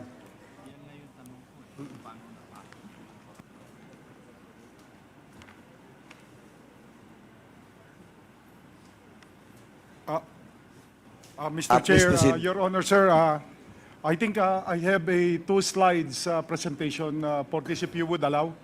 Gaano katagal yan? Baka matagal, Two ubusin slides. yung time ko. That is already the slide, sir. So I will, actually, sir, I can go directly to the August 7. And on August 7, 2016, this is the same presentation that was earlier shown by Mayor Mabilog, and it can be played, please.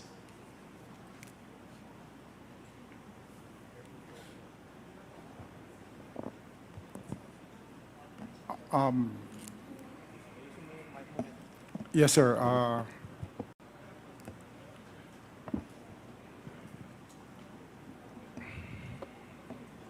Julius Ronald Pacificador, Hamtek Antique, Jed Mabilog, I think is the mayor, Iloilo City, Alfredo Salangotin Beta, Carles Iloilo, Marciano Malones, Okay. Maasin Iloilo. Sir, this is the first time that the President mentioned the name of Mayor Mabilog, sir. And this was August 7, 2016. If related to the list, sir, the first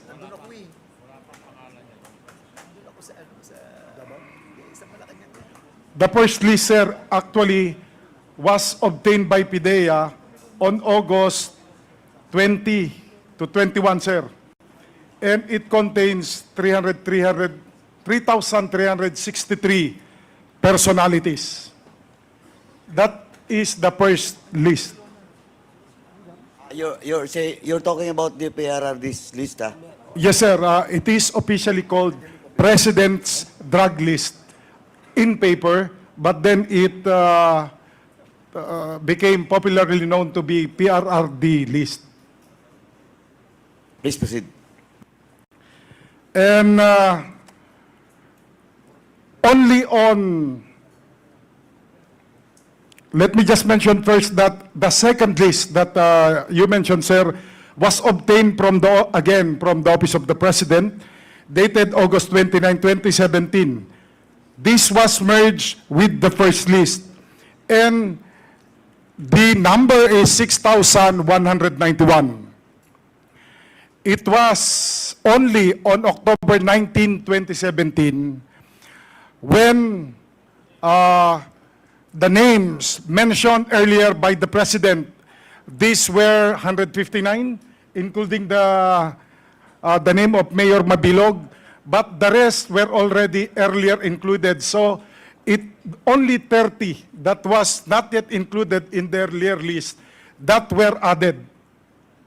And that's why the number is from the second list of 6,191, it became 6,221. Next. Mr. Chair. Before we proceed with that, Mr. Chair, Chairman, Mr. Chair, can the PDEA submit to us this list? Okay, let me again remind the members that the topic for today's committee hearing is on POGOs. And if you would like to discuss and deliberate issues pertaining to drugs and EJK, then we will have to schedule it for the next committee hearing. However, we only allowed PDEA and former Mayor Jed Mabilog to discuss only for briefly the issues related to extrajudicial killings and others. So, if we can just probably ask PDEA to submit to the committee the presentation you just made, so that in the next committee hearing of the Quad Committee, we will include that in the deliberations. So, I hope the honorable members are well informed on that particular manifestation by the chair. So, Congressman Acop. With the indulgence of the Honorable Paduano, Yes, one Chairman. clarificatory question. PDEA. PDEA.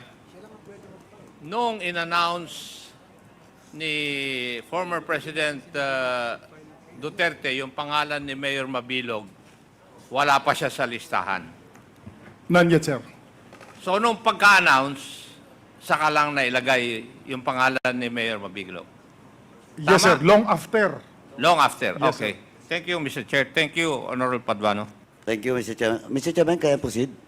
Proceed. Thank you. So, yung PDEA, at least they established na the name of Mayor Mabilog was not listed in the original list. Yes, sir. Okay. Your Honor. It was only listed to the question of Congressman Acop that after, long after.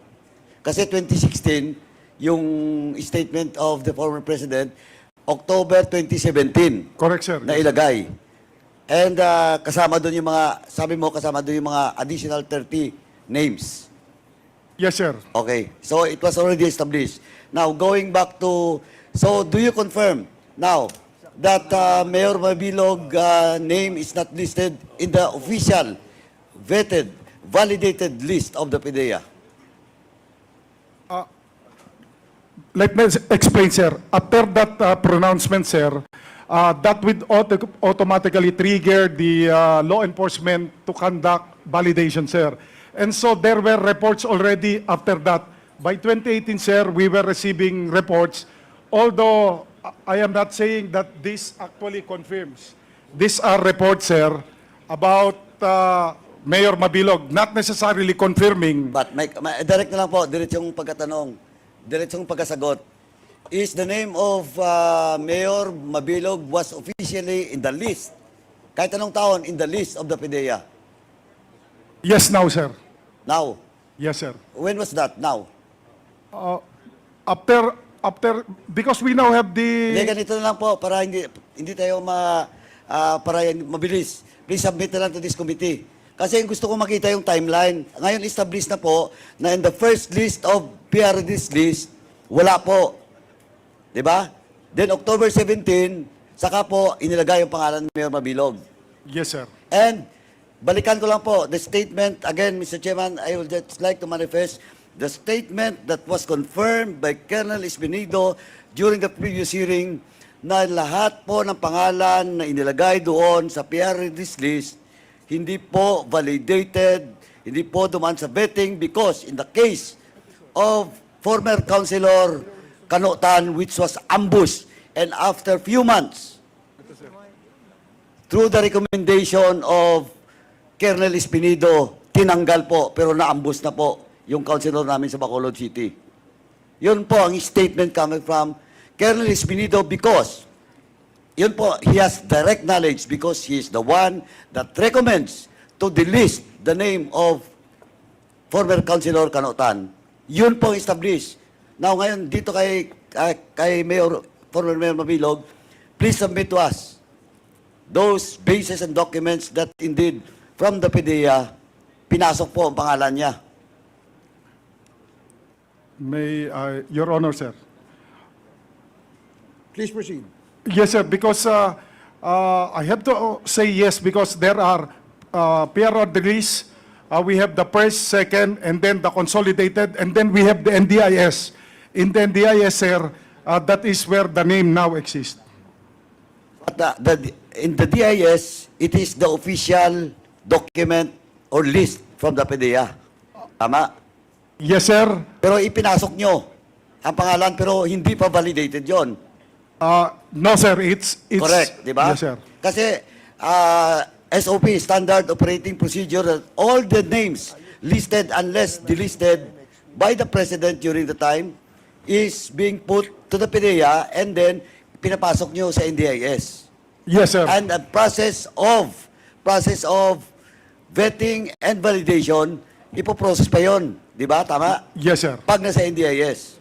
Tama? Yes, sir. So, ngayon, it only concludes that all names in the PDEA na galing doon sa PRRD list is not yet validated. Tama? Uh, Process of validation dapat. Sir, at some point in 2019, the remedy was approved, so that was validated already. The remedy, meaning this was already approved. The guidelines was approved by the Malacanang, so it became now the official validated list, sir. It's Malacanang during the time of PRRD. yes, sir. Okay, but now, We have already submitted that this be deactivated because this was created by Malacanang, so we have to also seek their approval, sir. It's Now- been submitted. now of the DILG. Yes, sir, chaired by the sige, DILG, at least malinaw. Anyway, Mr. Chairman, let me proceed with the next question to my question to Mayor Mabilog. Mayor Mabilog, as you mentioned in your affidavit and that's asked by the members of this committee, sabi mo po, tinawagan ka po, you talk to General Bato. And 10 to 15 minutes after, tumawag po yung isang general na hindi mo po ngayon mapangalanan, but you will name that general during the executive session. Now, question. Bakit mas naniwala ka sa tumawag sa iyo na general kaysa assurance na binigay sa iyo ni General Bato de la Rosa at the time? Because any shade of doubt should be considered seriously. At saka alam ko, sir, na alam ng general na yon na pinapabalik ako ng Chief PNP. So I really didn't take the chance no more, Your Honor. Ade po. Tanong po, ganito. Kasi, of course, maniwala ka lang kung kilala mo, kung malapit sa iyo, kung you have acquaintances in the past, no? And in your affidavit, you also mentioned about texting your wife, no, na wag pumunta sa krame. Is it the same person? No, it's different, sir. Different. Different. So, yung nag-text sa wife ko ay asawa po ng isang PNP colonel. Tapos yung nakausap ko ay yung colonel. Tapos yung this is a different person from the general who called me. So, the general who called you, kilala mo talaga. That's why you believe in his warning compared to the assurance given to you by General Bato de la Rosa. I believe in the credibility of that general. Okay, who at called me, least sir. it was a service. And the wife of that certain colonel, close ba sila ng wife mo? Magkakilala? May acquaintances? Magkakilala siguro, sir, because but I don't know how close they are. Okay, anyway.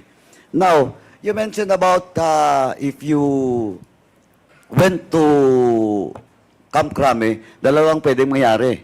Based on the accounts in your affidavit, you were told na you will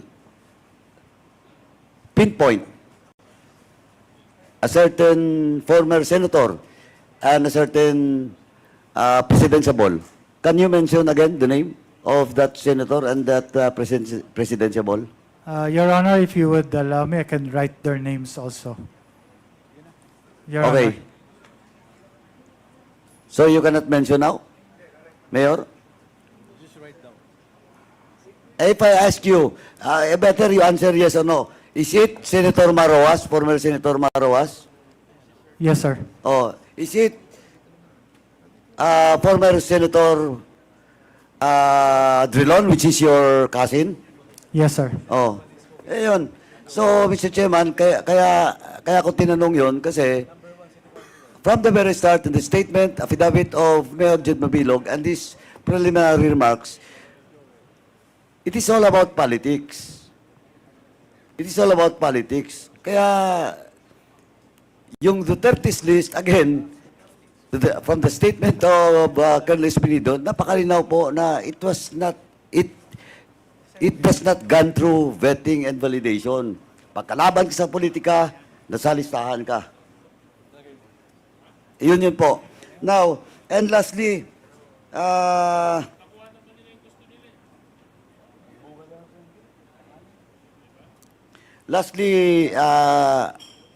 question of, ano ba yung in the US, when you applied for asylum, political asylum ba yun? Yes, Your Honor. So you were granted after 15 months, Your Honor. 15 months. That was when? March March of what March year? of 2019, Your Honor. 2019. Of course, if you were granted political asylum in the US, they have the basis for granting you political asylum. Yes, Your Honor. And what is the basis? In jest lang po. They just gave the approval, Your Honor, that the political asylum has been granted. In your request or application, ano pong jest lang po, ano pong nakalagay doon? Why should the US government grant you that political asylum being requested by you? Threat of life because of the no basis of accusation on illegal drugs, Your Honor. So do you have any document with regard to that granting you the political asylum? Yes, Your Honor, I have it. Okay, please submit to this committee that, for the record of this committee, please submit that document coming from the U.S. government granting you political asylum on the basis that you have threat of your life.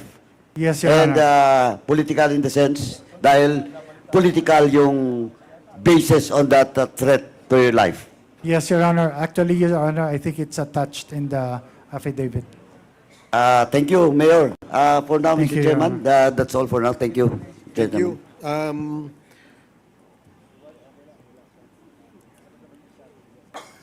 Next is Congressman Richard Gomez, but before that, let me acknowledge the presence of Congresswoman Cutie Del Mar. I'm sorry, it's Congressman Fernandez. It's not Gomez, I'm sorry. Congressman Fernandez, you're recognized. Okay, ano lang, briefly, in the interest of time again, medyo mahaba pa po tayo. POGO tayo talaga ngayon today. So,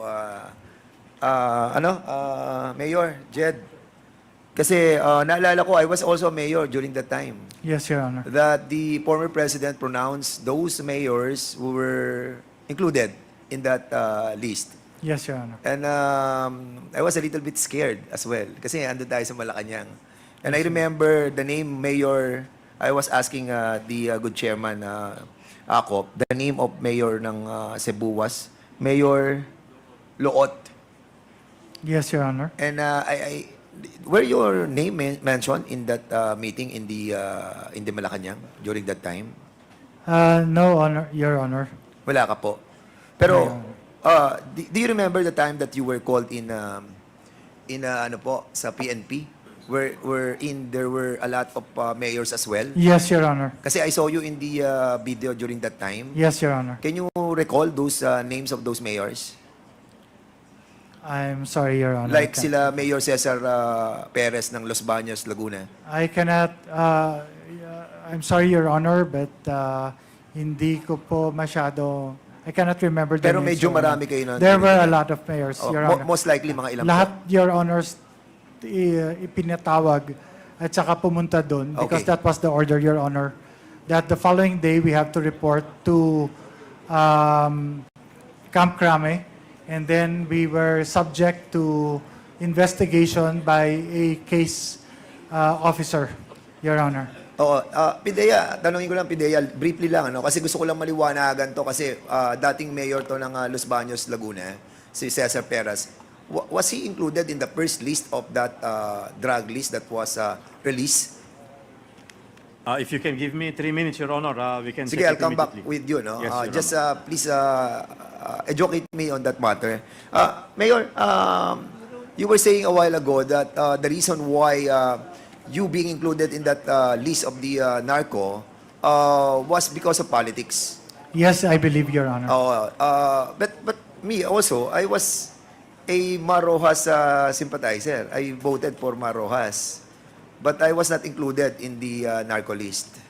Probably, Your Honor, I would say that because the then Senator Frank Dillon is my second cousin.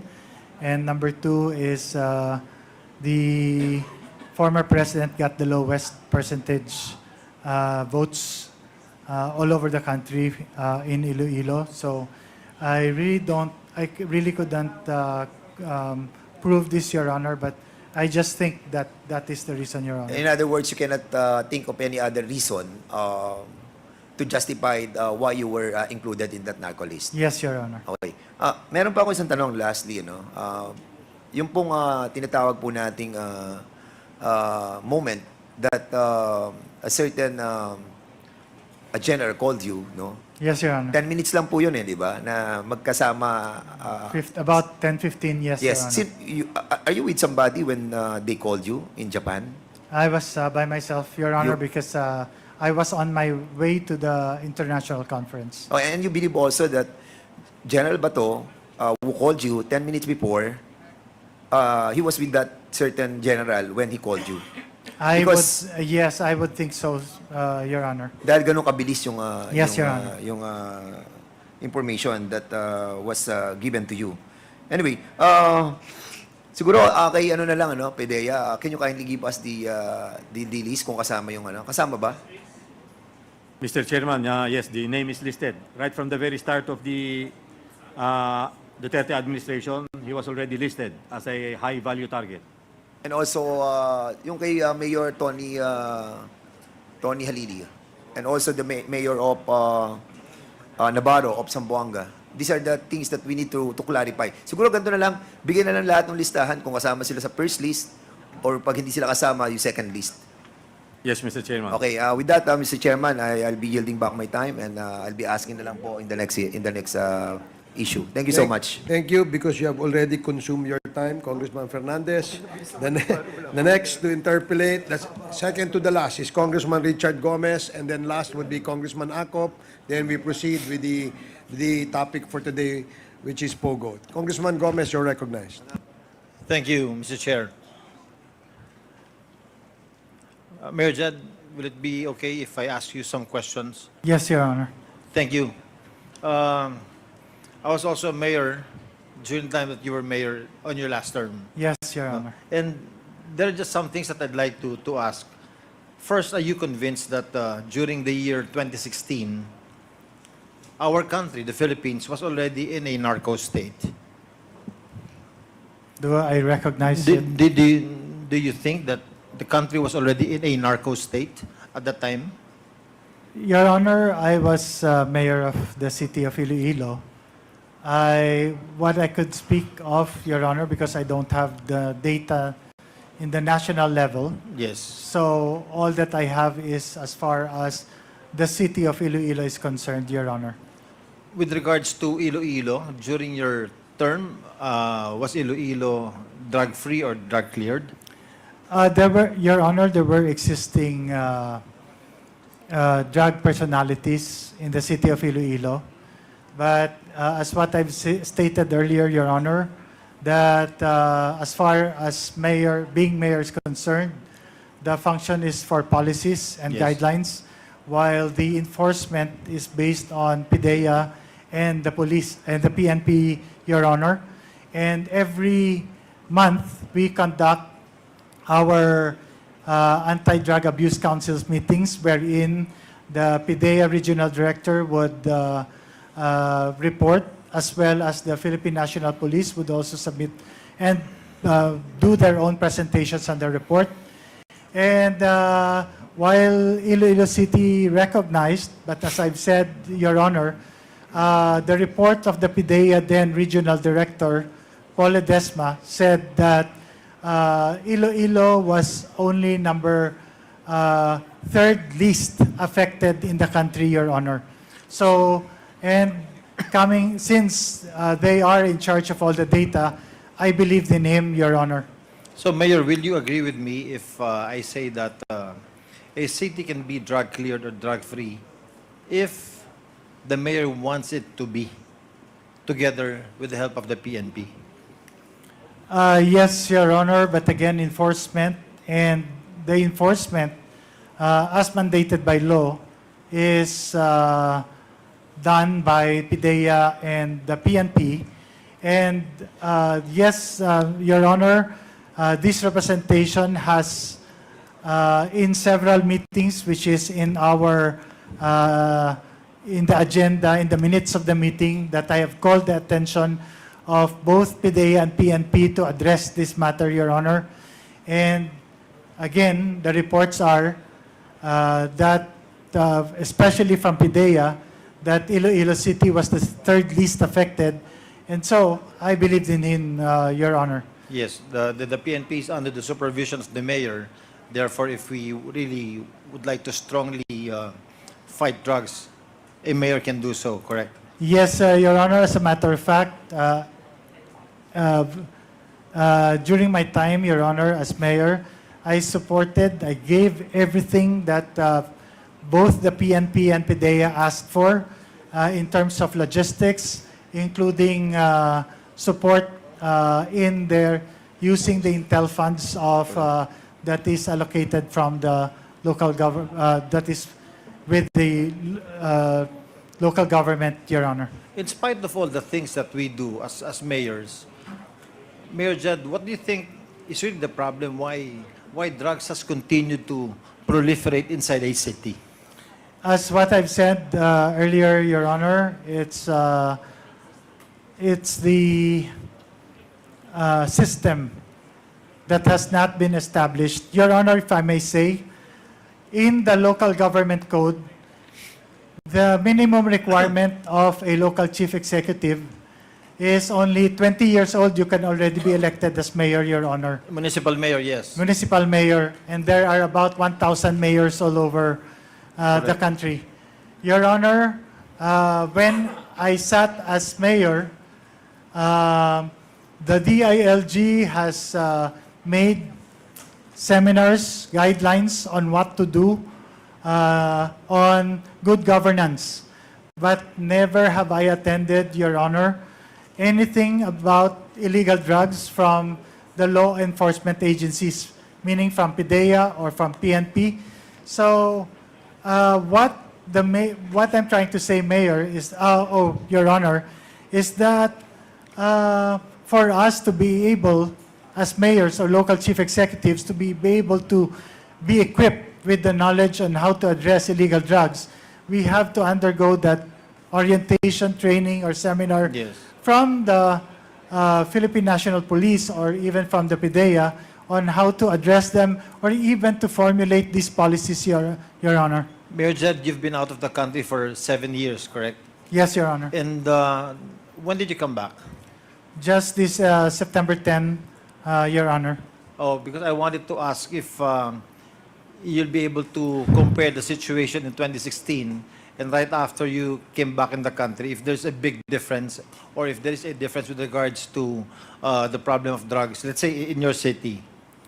I have no data to Yes, because you just support came back. my, Yeah. yes, Your Honor. I respect that. Mr. Chair, I asked this questions simply for us to see the track record of the former mayor of Iloilo. And in the next hearing, Mr. Chair, I'd like to be given the opportunity to ask more questions. Thank you so much, Mayor Jed. Thank you, Mr. Chairman. Thank you, Your Thank you, Congressman Gomez. The last to interpellate is Congressman Romy Acop. You are recognized. Thank you, Mr. Chair. Natanong na ni Honorable Caraps yung meat ng aking pagtatanong.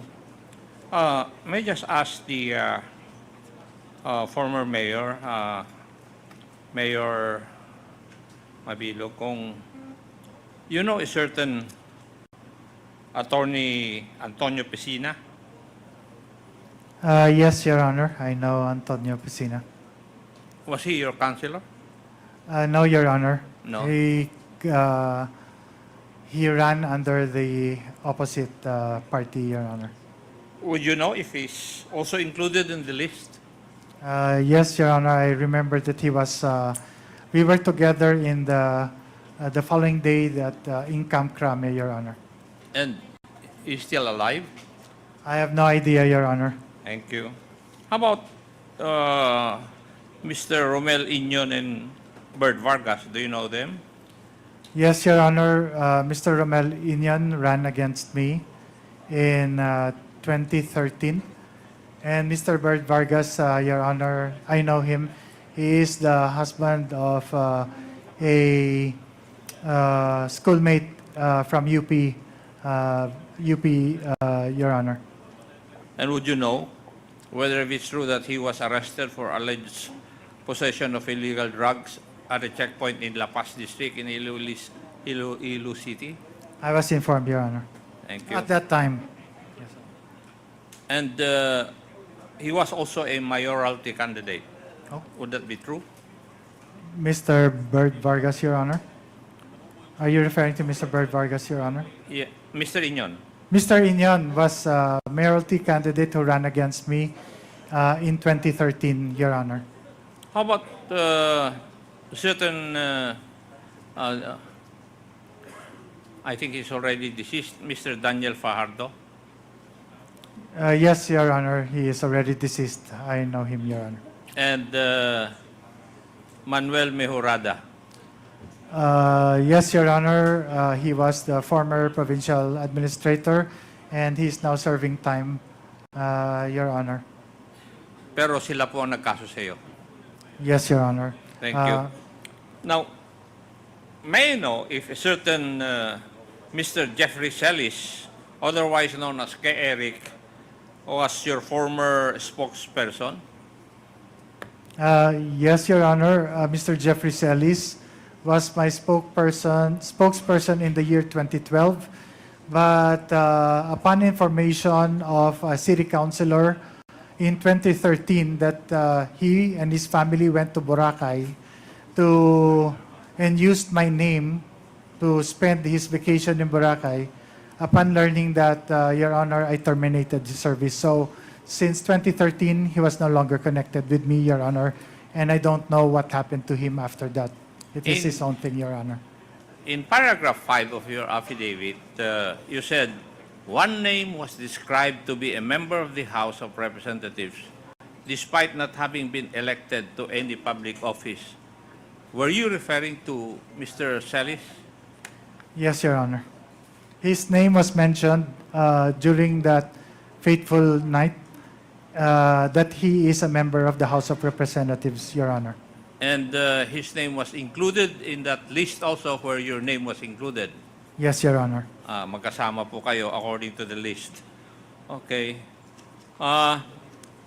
May I know,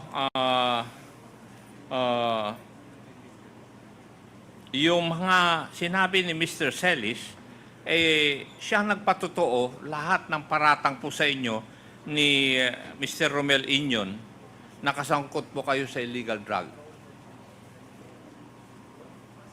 This is the first time that I've heard of it, Your Honor. Hindi, tinatanong ko lang kung alam po ninyo yun. No po, Your Honor. Thank you, Mayor.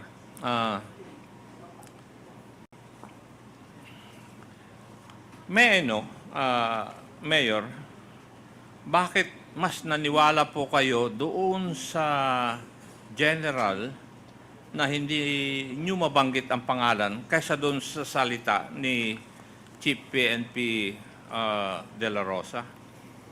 Your Honor, at the time when I spoke to PNP Chief De La Rosa, I really believed in him. But after 15 minutes, if you get a call from a general who is close to him, then this destroyed my believing in him. So I did not take the risk, Your Honor. I just believed then on what the other general told me, Your Honor.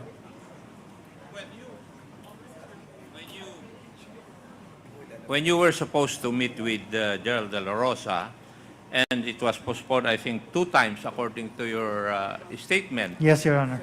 Yes. Who made the calls to you regarding the postponement? I think it was General Diaz, Your Honor. Your RD then? Former Your regional. former RD, yes. Yes, Your Honor. Okay. Are you friends with the General Bernardo Diaz? No, sir. He was assigned on the latter part, I think in 2016. And I have never established a friendship with General or personal relationship with General Diaz, sir. Pero, Mayor, from your statements, there were 2 generals who were with your side. And it was only, according to your statement, General Bato, who was not on your side. One colonel, Your Honor, one colonel and one general. The one colonel called first before, and then when I spoke to General Bato, this general gave me a call. So parang it supported the statement of the colonel.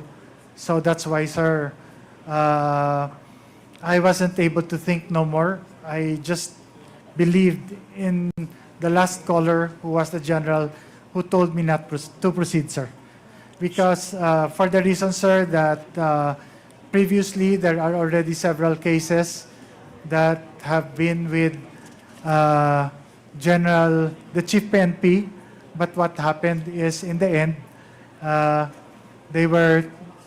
they died, sir. So that's why I just all that I thought was to preserve the life of myself and my family, sir. So, the last call that you got from the officer, is that officer close to you? Or close to your family? No, sir, not that close, sir. And you still believed him? Yes, sir. We were introduced, and he was a former Iloilo City, but not at my time as mayor. So, but yes, I believed him because he was very sincere in telling me that information, sir. Thank you. Thank you, Mr. Chair. Okay, thank you, Congressman Acop. Yes, Congressman Pimentel? Mr. Chair, I think Congressman Acop is the last interpellator. I know that the subject matter now is POGO. However, Mr. Chair, we invited the one resource person who came all the way from Cebu, former Tommy Osmena. I think it would be proper for us to hear from him if he has anything to say, Mr. Chair. Lumipad pa po yan, galing ng Cebu, pumunta lang po dito, Mr. Chair. Okay, so we will allow our former colleague, former Congressman Tommy Osmena, former mayor of Cebu City. But before that, let me acknowledge first the presence of Congressman Roman Romulo and Congressman Raul Daniel Manuel. So, Mayor Osmena, we will allow you to address the Quad Committee. Thank you very much, Mr. Chairman. Yes, I was made aware in the previous hearing that Colonel Garma said that our differences was personal. I just want you to know, Mr. Chairman, that I did not know her from Adam. But when she was going to be assigned to Cebu, somebody gave me a report from the PCSO, which I'm willing to submit to the committee, that says that when Garma, and is signed and acknowledged by the DILG, copies furnished to the NBI, let me get to the heart of the matter. It says that when Garma was head of CIDG, she was collecting 1 million pesos a week. I cannot accept this for Cebu City. And her backband was a certain SPO4 art. Now it appears that SPO4 art is not only a lover, he also brought her with him to PCSO. And this letter has been acknowledged by Chief Superintendent Arcasa. I will give all the documents to the committee for validation. Furthermore, I was also like to expose to you because somebody told me, why is the President Duterte against me? And he said it's because of a woman. And the same person also told me, and I happened to put it on print, that she would be appointed to the PCSO. And I have the newspaper clipping on that, while she was still police chief of Cebu. I predicted in the newspaper that she would be made PCSO chief. That shows the reliability of my information. No. So it's not because of politics. It's because of a woman. And unfortunately, so many people have been hurt. Some people have been killed. And there is only so far. I am very happy that this committee is giving us the opportunity to air these things, which you can further investigate. And the next session, when you want to talk about extrajudicial killings, I'd be happy to give you a lot of information. But just to give you a teaser, it's not only drug suspects who were killed. There were policemen who were killed. And there were other people, innocent people who were jailed, jailing students, SK officials, preventing them from voting. These are all documented. The vindictiveness was so strong, and the influence of Colonel Garma was so strong, he was able to convince the ombudsman to suspend me for 1 year because I came to the rescue of 3 poor vendors who were being harassed by the police, and I put them under my custody. Why should they be jailed for a minor violation? I was suspended for 1 year, but fortunately, the ombudsman reversed its decision. The decision just came out today. I'm no longer suspended. I'm not even mayor anymore. But this is the kind of situation that many people in Cebu are so relieved that there is a group like this committee who is making them aware, and they're cheering that justice will prevail. And there will be these people. Now, you talk about POGOs. I cannot give you definite information about POGOs. I can only give you basically what I suspect. Sometime in May, in 2018, there was a raid in Mega World in Mactan Island, which is outside Cebu City. This unusual thing about this raid was that after 1 week, the CIDG that raided it, who's a very new commander from Metro Manila, was suspended. And this is, I can give you articles on that matter. And there is also a very big development in Cebu City today, billions of pesos being spent in a high-rise buildings, and nobody seems to be aware of what's going on. And it is owned, allegedly, by someone who's very influential with the Duterte administration, which is Michael Dino, former presidential assistant. And he's closely associated with some of the people that I feel is associated with all these POGO activities. So that's what I have for now, Mr. Next time, I'll be more than happy to provide information on the extrajudicial killings. Okay, thank you, Mr. Chair. Mayor Tommy Osmena. I still remember the last time that we were talking about this PCSO issue with Garma. We were trying to find out that a certain Art na Solis. And I came across with the Art na Solis in your Facebook. And we have seen, and we, take a shot of it and then discuss it in here. Now that you have all the documents pertaining to that It only mentions issue. a certain art.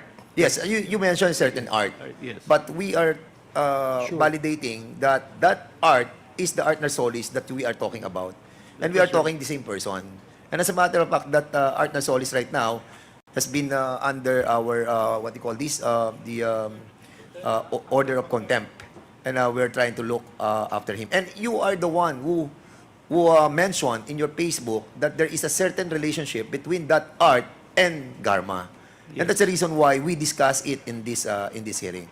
You have given a lot of information, but what this chairman would like to ask for the all the documents that you have brought along with you to be submitted in this Congress for our perusal. We'll turn it over. Thank you so much, Mr. Chairman. And finally, also, Mr. Chairman, that information that you have gotten about the operation of POGO,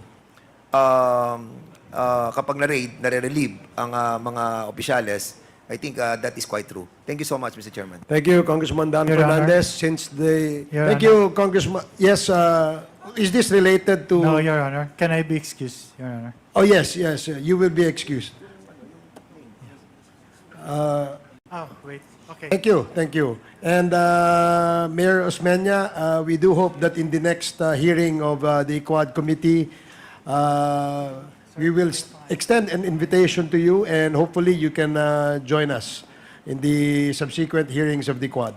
Thank you very much. It will be, I would be very grateful on the part of the Cebuanos to tell you what's going on in Cebu. Okay, thank you. Thank you very much, Mayor Mabilog. Thank you very much, Mayor Osmena. Now we will proceed with the topic for today, which is the topic on illegal POGO, finally. So, bago ang, we have our resource persons na inimbita natin ngayon ay si former Banban Mayor Alice Guo, at saka si Mayor of Suwal, Pangasinan, Mayor Kalugay, and Miss Ronaline Baterna, Miss Cassandra Ong. Mayor Go, meron ka bang abogadong kasama? Your Honor, meron po.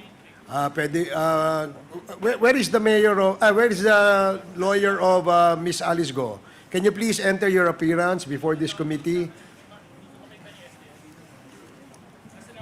Good afternoon, Your Honors. Attorney Stephen David, respectfully appearing as counsel for Alice Guo, Your Honors. Thank you. Attorney Stephen David. Attorney Stephen David, right? Okay. Si Miss Ronaline Baterna, do you have a lawyer with you? Yes po, Mr. Chair. Siya ba yung dati mong lawyer kasama rito? Iba na po, Mr. Chair. Aba, iba-iba lawyer mo So, may I ask you to please, where's the lawyer of Ronaline Baterna? Can you please enter your appearance before the committee?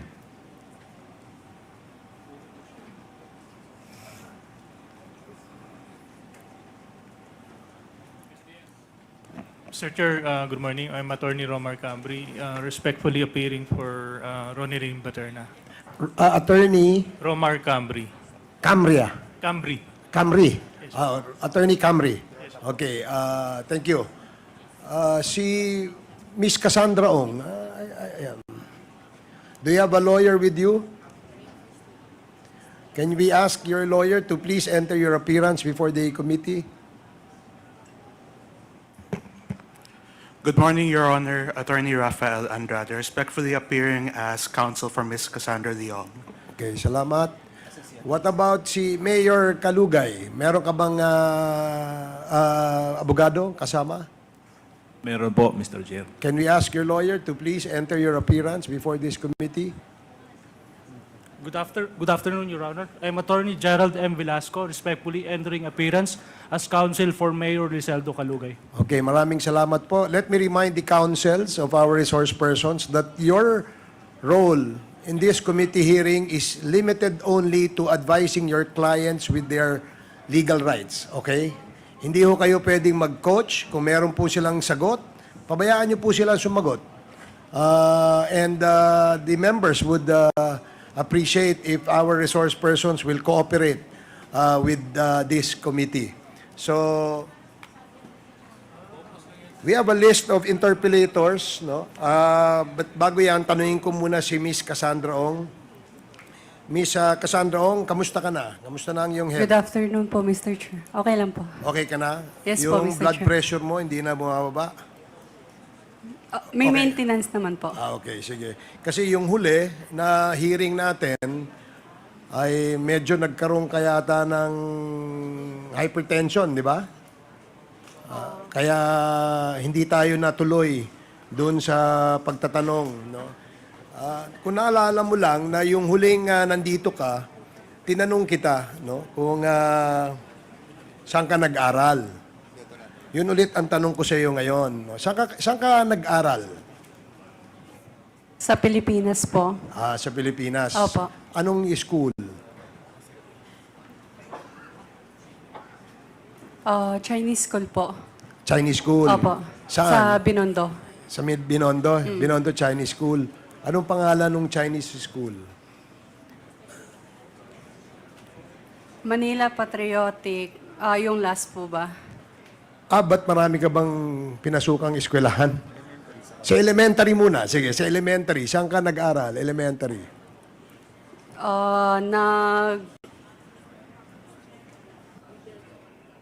Pinakalas ko po is Manila Patriotic School po. Manila Patriotic School sa Binondo.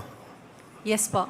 Hindi kasi ako familiar dun sa school na yon. So, maybe Comsec, can we ask yung registration ng Manila Patriotic School na yon? Elementary, doon ka rin ba nag-aral? Elementary lang po yung inaral ko. So high school, hindi ka na tumuloy. Hindi po. Nag-aral ka na sa China. Hindi po. Hindi ka ba nag-aral sa China? Hindi ka. So dito ka lang sa Pilipinas, elementary lang. Hanggang anong grade? Grade 6? Grade 6? Hindi po yata natapos eh. Grade 5. So, meron akong picture dito. Nakatoga ka ng graduation. Ito, mukhang high school graduation yata to o college. Can we ask the page to please show this to Miss Cassie Ong? Anong school to? Public school po yan. Alice po. Pero po, hindi po yan natapos. Bali, parang pumunta lang ako ng ilang beses. Pero yung ALS, di ba, high school yan? Di ba yung pang high school yung ALS, di ba? Parang, Alternative Learning System, di ba? So, meron kang, nakarehistro ka, no, sa DepEd na nag-avail ka ng ALS. hindi ko po sure, Hindi. Mr. Chair. Kasi, paano ka naka-enroll sa ALS kung hindi ka, kasi pag nag-enroll ka, syempre, mariregister yung pangalan mo ron, di ba? Di ba? Opo. Mr. Mr. Chair. Ganda nga ng picture mo rito, graduate ka, oh. Sabi ni Ronaldin Baterna, di ba? Sa sa Manila ito. Di ba ikaw nagsabi no? Nakala ko si Ronaldin eh. So di ba? High school graduation picture nyo to. So, Sa ALS po yan, Mr. Chair. Tapos, nakipicture lang po ako dyan.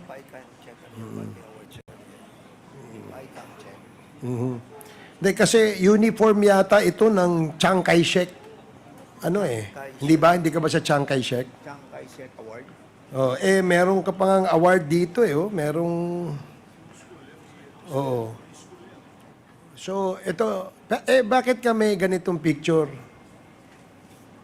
Yan. How do we show this? Ayan. Pakita nga kay... Mr. Chair, in the spirit of generosity, maybe we can share the picture in our LED screens on both sides. Sige, nga. Secretariat, nga. Please. So, sige, babang inaano natin yan. Nagpa-picture ka lang ng toga. Pakisoli daw yung cellphone ni Congressman Fernandez pagkatapos. Baka may mga picture niya, may tinatago kasi siya dyan. Okay na. Mr. Chair, I would like to... Mr. Chairman, I refuse to surrender my cellphone. Okay. Because there are a lot of pictures in here that might incriminate myself. Okay, I perfectly understand your situation, Congressman Fernandez. So, And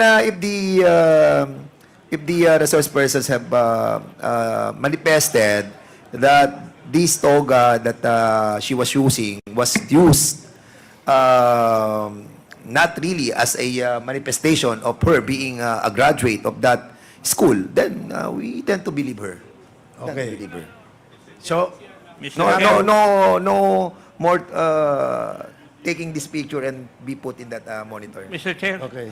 Yes, Congressman Nakop.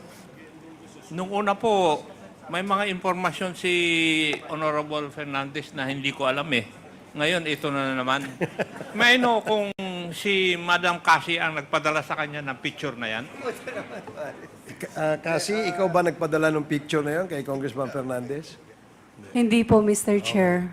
O sige. So, gaya ng tanong ko kanina, nasagot mo naman, sabi mo naman ay elementary, no? Pero yung picture na yan pang high school, nagpa-picture ka lang, di ba?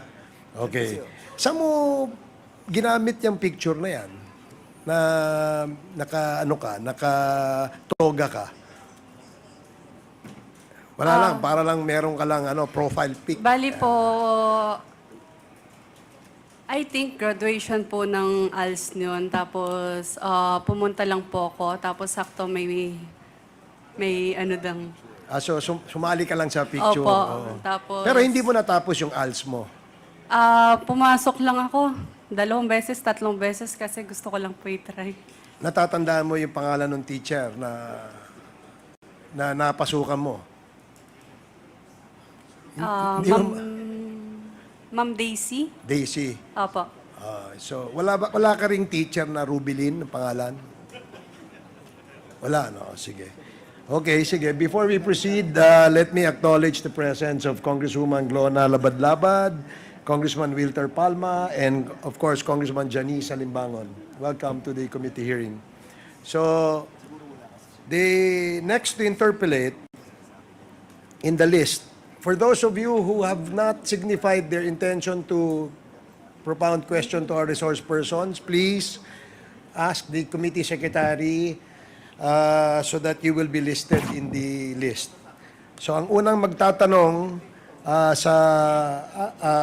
ay ang ating Congresswoman Jinky Luistro. You are recognized. Thank you, Mr. Chair. I wish to address my questions to Alice Guo.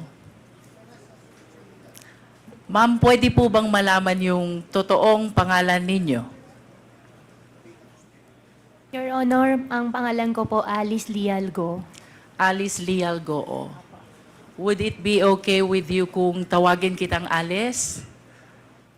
Yes po, Your Honor.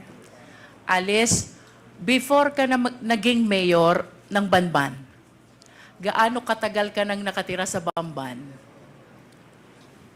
Your Honor, hindi ko po maalala yung exact years, pero matagal na po ako sa Bamban. Can you at least give me an approximate length of years? More than 10 years ba o more than 20 years? More than 20 years po. More than 20 years. And you will agree with me that 20 years stay in Bamban is really long enough. Diba? And I would assume also na imbibe mo na ang kultura, ang pamumuhay, at maging ang ugali ng mga taong nakatira sa Bamban. Tama ba ako? Can you please enlighten us? Ano ang kabuhayan doon sa Bamban 20 years ago? Your Honor, nakatira po ako sa Bamban, pero as what I mentioned din po sa Senate before, nasa loob lang po kami ng farm ng piggery, hindi po kami masyado lumalabas, pero as what I understand naman po sa municipality po ng Bamban ay farming po. Farming is the main industry in Bamban. Ma'am, if I'm not mistaken po, farming and quarry. Farming and quarry. Alin ang mas lamang? Yung bang farming or yung quarry? Your Honor, tingin ko po farming. Kasi And marami pong farmers. mas marami ang farmers kesa sa mga quarry workers. Tama ba? Yes po, ma'am. That was 20 years ago. Now let's move a little forward. 10 years ago, kumusta ang buhay sa Bamban? I believe 10 years ago, ganun pa rin po, Your Ganun Honor. pa rin. So would you agree with me if I would say, kung anong buhay ng mga taga-Bamban 20 years ago, ganun pa rin ang buhay nila 10 years ago? Yes po, Your Honor. How about before you became a mayor? Anong kabuhayan sa Bamban? Ang kabuhayan po sa Bamban, maliban po doon sa na-mention ko po na farmer, ay meron din po ibang nagtatrabaho po sa Clark as workers po. And would you say na ang buhay sa Bamban for the length of 20 years, madali ba o mahirap para sa mga mamamayan ng Bamban? What do you think? From the point of view of an ordinary resident of Bamban, bago ka naging mayor, how do you appreciate the life in Bamban? Madali ba? Masagana ba? Mahirap ba? I believe, Your Honor, hindi po madali para sa kanila at tingin ko rin po marami pa rin po yung mahihirap. So, you will agree with me if I would say, mahirap ang buhay sa Bamban.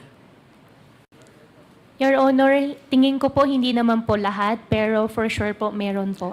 Alin ang mas lamang, ang mahirap o ang mayaman? Your Honor, mas lamang po ang mahirap. Mas lamang ang mahirap. And soon enough, Mayor, tumakbo ka bilang mayor, di ba? Tama bang isipin na because of your observation, na mahirap ang buhay sa Bamban, na antig ang kalooban mo, naawa ka sa mga tao, nangarap ka para sa kanila, ng kaginhawahan? Tama ba yun, Mayor? Your Honor, that's one of the reason din po. So you confirm na ang dahilan kung bakit tumakbo kang mayor, gusto mong paunlarin ang mga tao sa Bamban. Your Honor, that's one of the reason po, opo. May I know, Mayor, nung na-elect po ba kayo, ano pong type of municipality ang Bamban as to income classification?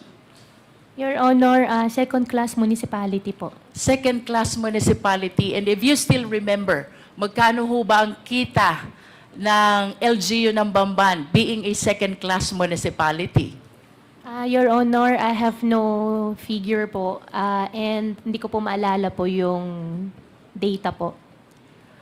But nevertheless, Ma'am Alice, you recognize the fact na iba kung hindi ka mayor, iba kung mayor ka, kung ang pag-uusapan natin ay ang pangarap mong mapaunlad ang Bamban. Tama ba yun? Opo. And the reason kung bakit ka tumakbong mayor, gusto mong paunlarin ang Bamban because you believe na pag naging mayor ka, marami kang pwedeng gawin sa Bamban. Tama ba? Opo, Your Honor. And one of these things that you can do in Bamban, you can invite and welcome investors. And naniniwala ka rin na itong mga investors na ito, itong mga business establishments na ito ang magpapayaman sa Bamban at ito ang magpapaalwan ng buhay ng mamamayan ng Bamban. Tama ba? Ang belief ko po ay pag nakapag-invite po ng more investors po sa bayan po namin, mabibigyan po ng mas maraming work opportunity po sa mga constituents po namin. And let us move forward, Ma'am Alice. 2022, tumakbo ka na at umupo ka na bilang mayor. Of course, you confirm that because that is a common knowledge, no? I'll be showing some pictures, ma'am, ha? I hope you please enlighten us kung sino itong larawan na ipapakita ko sa iyo. I am referring to the picture on the right of the monitor. Opo. Alice Guo, Bamban. Kayo po ba ito? Yes, Your Honor. And can you please enlighten us, ano po ba ang nakasulat dito sa poster na ito? Your Honor, ang alam ko po dyan, yan po ay isang newspaper po na from the, I think, Chinese community na kinakongratulate po nila. Yung daddy ko po. Yung dad ko po kasi isang Chinese. And why are they congratulating your dad who is also a Chinese? Sila po yung, since Chinese, tingin ko po since Chinese po sila, at nag-congratulate po sila through Chinese newspaper. I consulted some people who know how to read these Chinese characters. And according to them, the exact translation of these characters goes like this. Congratulations to to the first Chinese mayor, Alice Guo of Bamban? Ma'am, wala pong ganun nakalagay. Okay. Can we proceed to the next picture?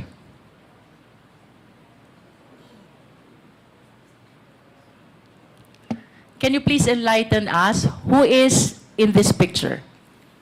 Ma'am, for that question po, I think I cannot answer. I invoke my right against self-incrimination since may pending case po sa akin about the citizenship. About the citizenship.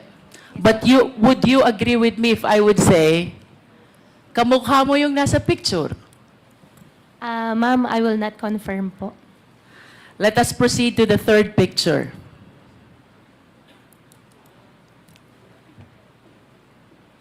The third picture is your passport from the Republic of China. Do you confirm this? Ma'am, I'm not confirming it. I have 8 pending cases on the court. I invoke my right against self-incrimination po, ma'am. Sorry po. Nonetheless, Mr. Chair, I wish to manifest that the third picture is the picture of the passport of Alice Guo, issued by Chinese government, where the name of her mother, Lin Wenyi, is indicated, and she is described as the dependent of a holder of a special investor resident visa. The mother is even described as from Fujian province. And I wish to go back to the first picture. Miss Alice Guo was described also as from Fujian province.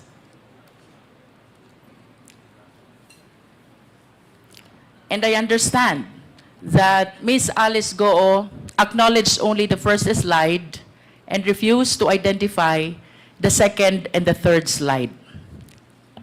Nonetheless, Mr. Chair, I wish to manifest that these documents are evidence to show that indeed the nationality of Ms. Guo is Chinese.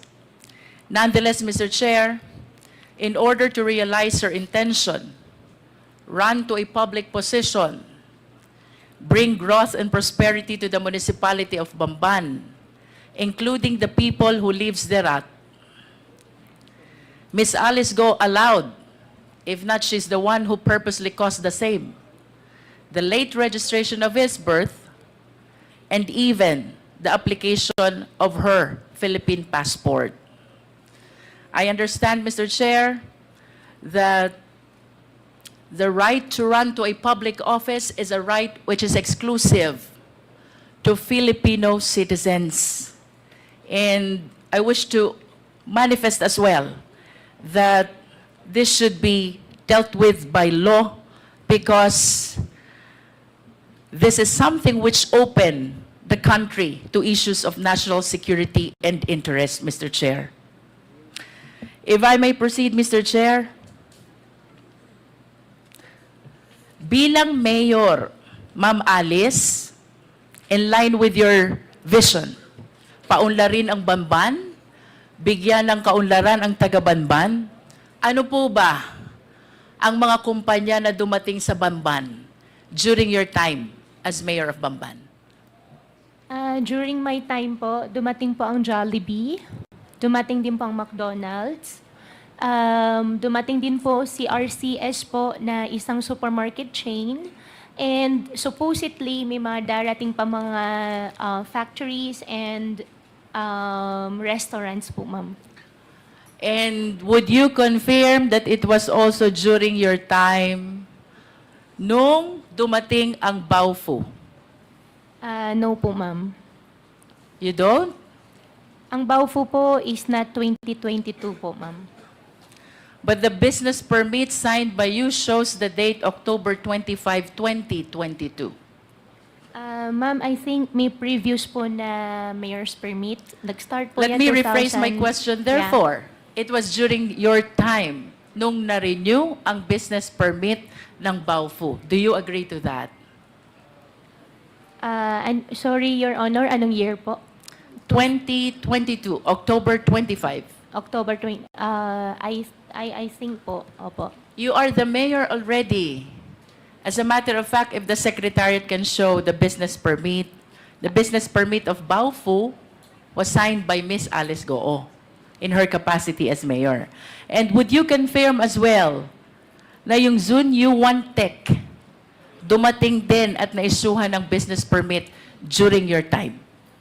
Your Honor, I issued the mayor's permit for Zunyu 1 because meron po silang POGO license po na pinakita po sa amin. May we direct the resource speaker, Mr. Chair, to limit her answer to the question. The question, Ms. Alice Guo, is, pinatototohanan mo ba na sa panahon mo bilang mayor, June 27, 2023, na-create ang Zunyu 1 at na-issue ang business permit? Your Honor, I issued the permit for Zunyu 1 with the attachment of POGO license po nila. But you confirmed that you issued the business permit. I issued the business permit with the attachment po ng POGO license po nila. Thank you. Thank you How po. about Hongsheng Corporation? When was this established? Your Honor, for Hongsheng, I'm not sure with the exact date po. And you will agree with me also that during the Senate hearing, etong tatlong kumpanyang ito, whenever you are being interpellated, palaging nababanggit. Yes po. Tama ba? Yes po. Can you enlighten us? Ano po ba ang naging koneksyon, partisipasyon nyo dito sa tatlong kumpanyang ito kung bakit parating nababanggit ang mga kumpanya na to? Your Honor, I think 2018 or earlier, hindi lang po talaga ako sure sa exact year, the land of the Baofu belongs to me. And I sold... What year is that, Miss Alice? Your Honor, 2018 or 19. 2018. You are the owner of the land of Baofu. Of the land. 2018. Yeah, 18 or 19. You are not yet the mayor. I'm not yet the mayor. Okay. In 2021, I divest the entire property to the corporation po. And can you please cite the exact date when you divested yourself of your interest in Baofu? 2021. September 21, 2021. I believe so po, ma'am. And that is 7 days before you filed your certificate of candidacy for mayor of Bamban. Okay. What therefore is the significance of your ownership of this land with respect to Baofu, Hongsheng, and Sunyuan? Ano pong kahalagahan ng pag-aari nyo? Your Honor, after year 2021, I owned the land before year 2021. After year 2021, wala na po ako pag-aari. Hongsheng, I don't belong. Zunyu 1, I don't belong din po. What therefore is the connection of Baofu with Hongsheng? Baofu and Hongsheng, as what I understand, Baofu is the property owner and Hongsheng is the licensee po. How about Baofu and Zunyuan? Baofu and Zunyuan, I think, if I'm not mistaken, the documents they showed us is Zunyuan leased the partial, I think 3 floors of Baofu. I think we have the contract of it. In other words, Ms. Alice, even the buildings which are erected on the lands are owned by Baofu? Tama ba yun? Your Honor, I think I'm not the right person to answer, but as what I understand po, from the documents we get from Zunyo 1 before, yes po. You mentioned earlier, sometime in 2018 to 2019, ikaw ang may-ari ng lupa. Yes, ma'am. Then sometime thereafter, nilipat mo sa Baofu. We form a company. Ang pinaka-share ko is the property. Ang usapan po namin... What is the name of the company? Baofu. Baofu. Yeah. And when the initial plan was housing. However, nung ang usapan ay maglalabas na ako ng in cash, initial agreement was only the property, ang pinaka-share ko. And nung usapan ay maglalabas na ako ng pera, hindi na po ako pumayag, I divested already. And Okay. after that po, hindi ko na po alam. Matagal ka ng negosyante, Alice, tama ba? Your Honor, yes po. And I wish to share the list of the companies owned by Guo family. Secretariat, please. As a matter of fact, based on my research, your family owned 11 out of 12 listed companies, no? The significant observation, Miss Alice, ang may-ari ng 11, lahat family members. And I would assume na mas komportable ka na ang kanegosyo mo ay family member. Tama ba yon? Your Honor, yung nakita ko po sa harapan ko po, hindi po lahat sa akin. And then, or sa But your amin. name is listed. Yeah, yung isa po dyan ay yung 1, 2, 3. Yung iba po dyan ay hindi po nag-operate. Hindi po natuloy yung mismong company. Nevertheless, would you confirm that majority of these companies, your name is listed as one of the owners? Yes, Your Honor. And the names of your family members are likewise listed as one of the owners. Do you confirm? Yes, Your Honor. In other words, Miss Alice, sa usapang negosyo, naniniwala ka na dapat ang kasama sa negosyo kilala mo? Yes, Your Honor. Naniniwala ka din na dapat ang kasama sa negosyo pinagtitiwalaan mo? Yes, Your Honor. At bago magkaroon ng tiwala, dapat kilala muna. Tama? Yes, Your Honor. And you will refuse to join any business dealings or business venture kung hindi mo kilala ang mga taong kasama mo. Tama ba? Yes, Your Honor. As a matter of fact, very significant itong list of companies na to. Ayaw mo nang hindi mo kilala. Because most of the incorporators are family members. Do you agree? Hindi naman po sa ayaw ko. Most, at least. Okay. Most. Di ba? Ang maliwanag, Alice, hindi ka sasama sa negosyo kung hindi mo kilala at hindi ka nagtitiwala sa taong kasama mo. Yes po. Correct. Now, I wish to invite your attention to the Articles of Incorporation of Baofu. Secretariat, kindly flash.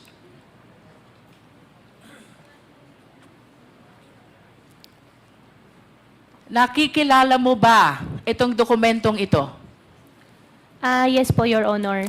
This is the Articles of Incorporation of Baofu, Yes, correct? Po. Yes po.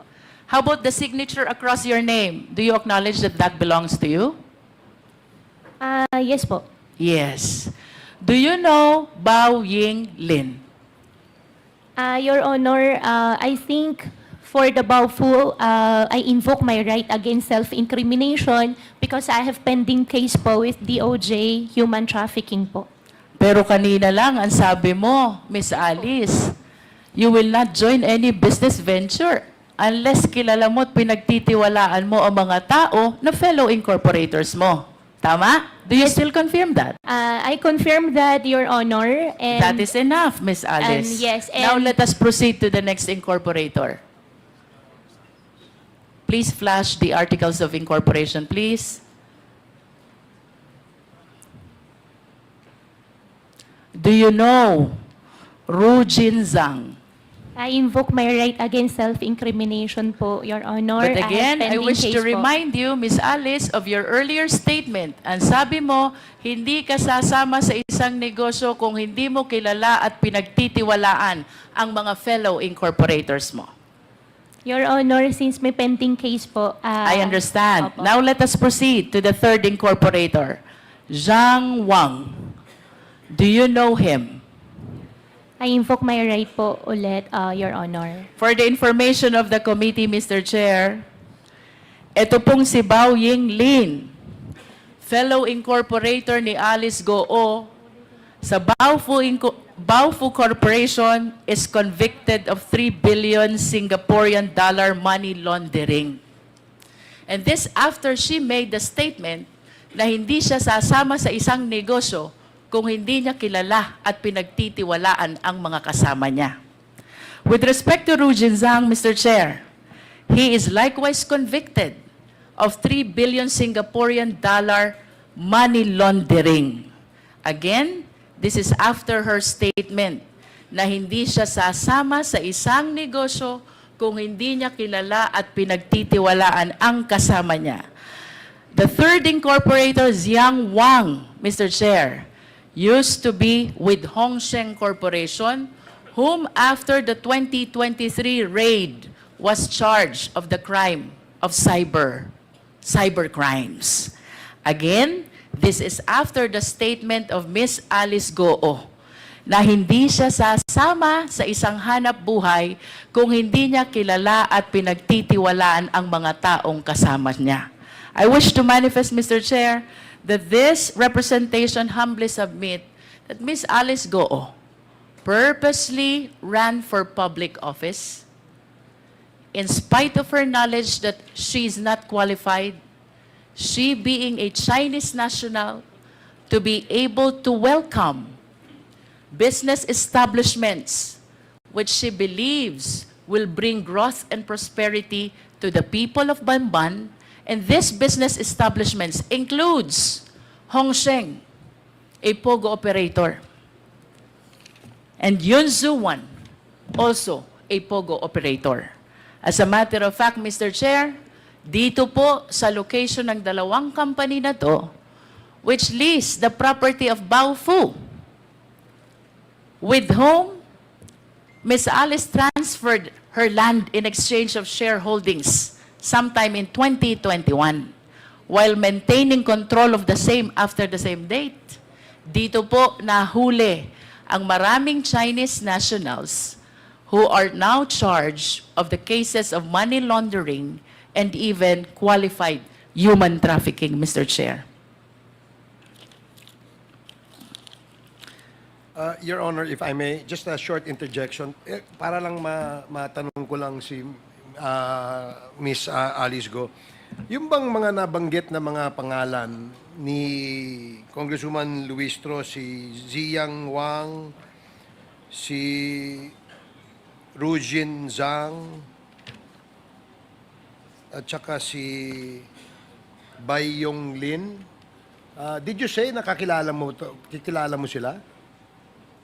Mr. Chair, ang kakilala ko po dyan talaga si Wang Ziyang. Si Wang Ziyang. So is this the same Wang Ziyang na nabanggit ni Congresswoman Luistro na na-convict sa money laundering? As a cybercrime? Siya ba yun?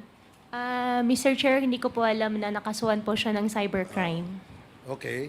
So, ito ba sila ay galing sa isang probinsya sa China?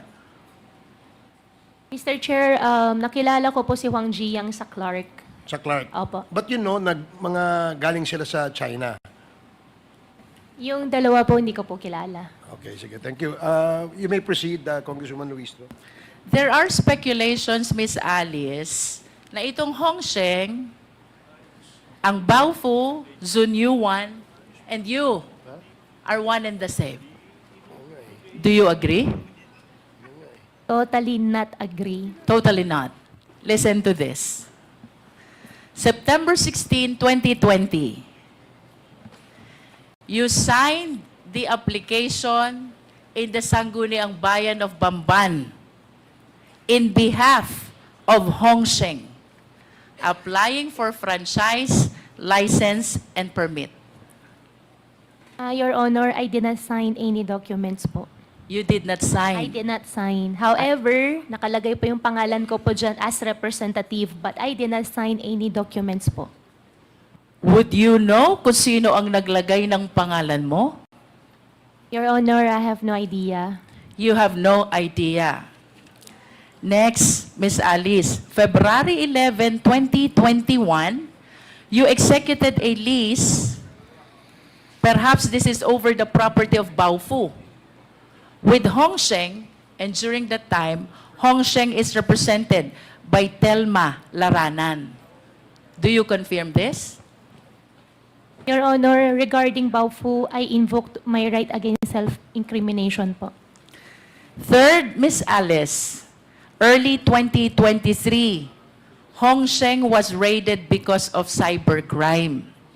And one of your fellow incorporators in Baofu, which kanina sabi mo, doon mo transfer yung lupa mo sa Bamban. One of your fellow incorporators, Zhang Wang, nakasuhan ng cybercrime. Do you confirm this? Your Honor, hindi ko kinong-confirm. I have no idea nakasuhan po siya ng cyber. And after ma-raid itong Hong Sheng, Zunyuan Technology applied for a business permit on the same address, on the same location. You were the mayor, you issued the permit. Do you confirm? Ma'am, I issued the permit with the attachment of PAGCAR license. I understand. But what is apparent, Mr. Chair, well, there is a document where Alice Guo is described as representative of Hong Sheng back in September 16, 2020. This is the first POGO operator. It was followed by a contract of lease signed by Alice Guo with Hong Sheng.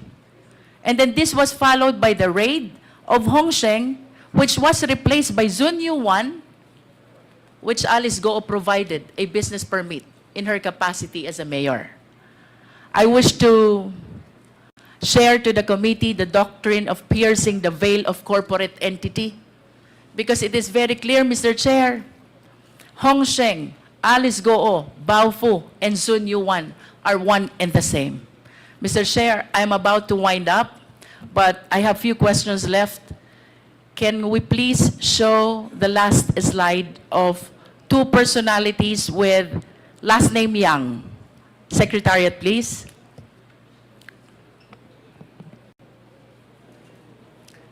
Alice, kilala mo ba to? Your Honor, hindi po. Can we flash the next picture? How about this picture? Your Honor, hindi po. Hindi ko rin po nakita, hindi ko po siya kilala. The first picture is Michael Yang, and the second picture is Hong Zhang Yang. My question for you, bakit may joint account si Hong Zhang Yang, kapatid ni Michael Yang, at si Yu Zeng Kan, na manager ng Hong Sheng? Your Honor, hindi ko po alam yun. To wind up, Mr. Chair, I wish to make a very short manifestation. This representation might sound repetitive already, but it is apparent that this long chain of perpetration of the crime started with the abuse in the late registration of birth. Ms. Alice Guo was able to procure a birth certificate from the Philippines and even the Philippine passport, which paved the avenue for her to run to a public office.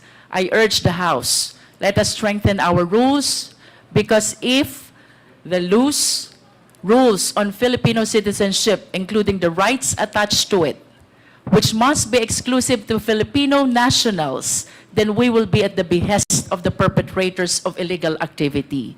To add, Mr. Chair, the fictitious birth certificate even paved way to solicit identification cards from different government offices. That includes the DFA, the BIR, the LTO, and the similar government offices, Mr. Chair. Second, Mr. Chair, the layering by way of registration of various documents, making it appear that they are legit corporation, makes it harder for the Philippine government to verify and even monitor the illegal activities of these foreign nationals, Mr. Chair. So I wish to suggest that we install a monitoring system with the SEC. We wish to recommend to the SEC that they install a monitoring system to make sure that the application for registration is legit, the operation is genuine, and the location is indeed existing. Third, Mr. Chair, illegal activities and illegal POGOs will not proliferate if they are not able to transfer money. So I humbly suggest as well, Mr. Chair, that we tighten our rules on anti-money laundering. Hindi po sila makakapag-perpetrate ng illegal activities if there are no funds which will fuel their illegal activities. I submit, Mr. Chair. Thank you, Congresswoman Luistro. Mr. Chair. Yes, Senior Deputy Speaker Gonzales. Mr. Chair, Ma'am Alice, biasa kang Kapampangan? Di taklamo po. Mga niyan. Pila na kang banduang ngayon eh? Konti lang po, konti lang po. Ha? Konti lang po. Tinatanong ko kung marunong Kapampangan.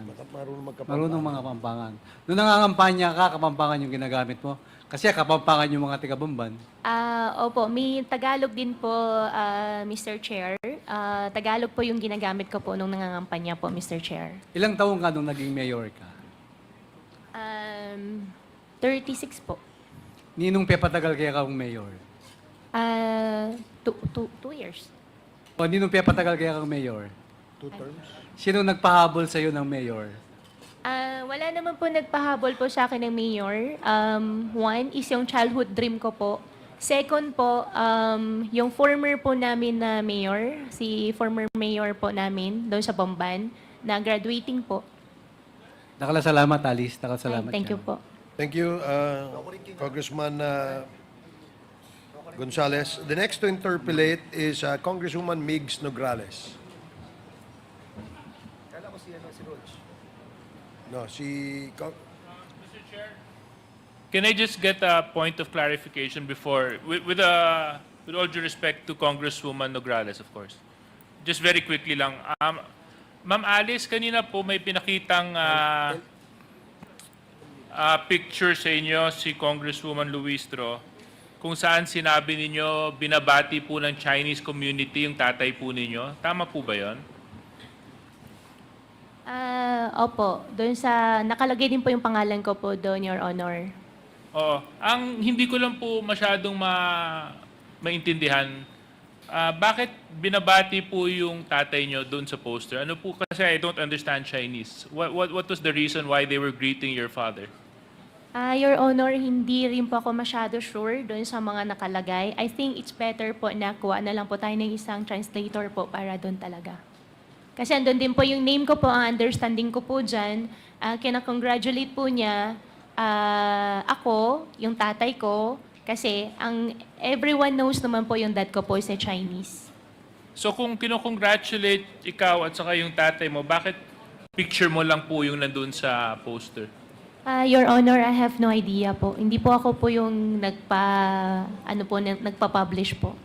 Okay. Yun lang, Mr. Chair, I just wanted to get clarification because I was wondering why they were congratulating the father and yet it was the picture of Mayor Alice Guo on the poster. Thank you very much, Mr. Chair. Thank you, DS JJ Suarez. Mayor Alice, no? Kilala mo ba yung katabi mo? Ngayon ko lang po siya nakita. Yung katabi ng katabi mo, kakilala mo? Opo, si Cassie. Magkaibigan kayo? Consider. Sabi niya kasi, nung huling hearing, boyfriend niya yung kapatid mo. Tama ba? Yun po yung deklarasyon po nila. So, boyfriend nga niya. Opo, kasi yun po yung sinasabi po din nila sa akin. So, ikaw, hindi mo ba nakikita na malagkit ang tingina nila, ganon? Wala ka ba nakikitang ganon? Ha? Hindi. So, din po. so napapansin mo rin, no? Sige, salamat. Now, we'd like to recognize Congresswoman Migs Nograles. You are recognized. Thank you, Mr. Chair. The questions that I will be asking would be addressed to Ms. Alice Guo. Hi, Ms. Alice. Earlier, you were saying na very adamant ka na hindi ka involved in any of the POGO businesses or anything so related to that, correct? Your Honor, opo.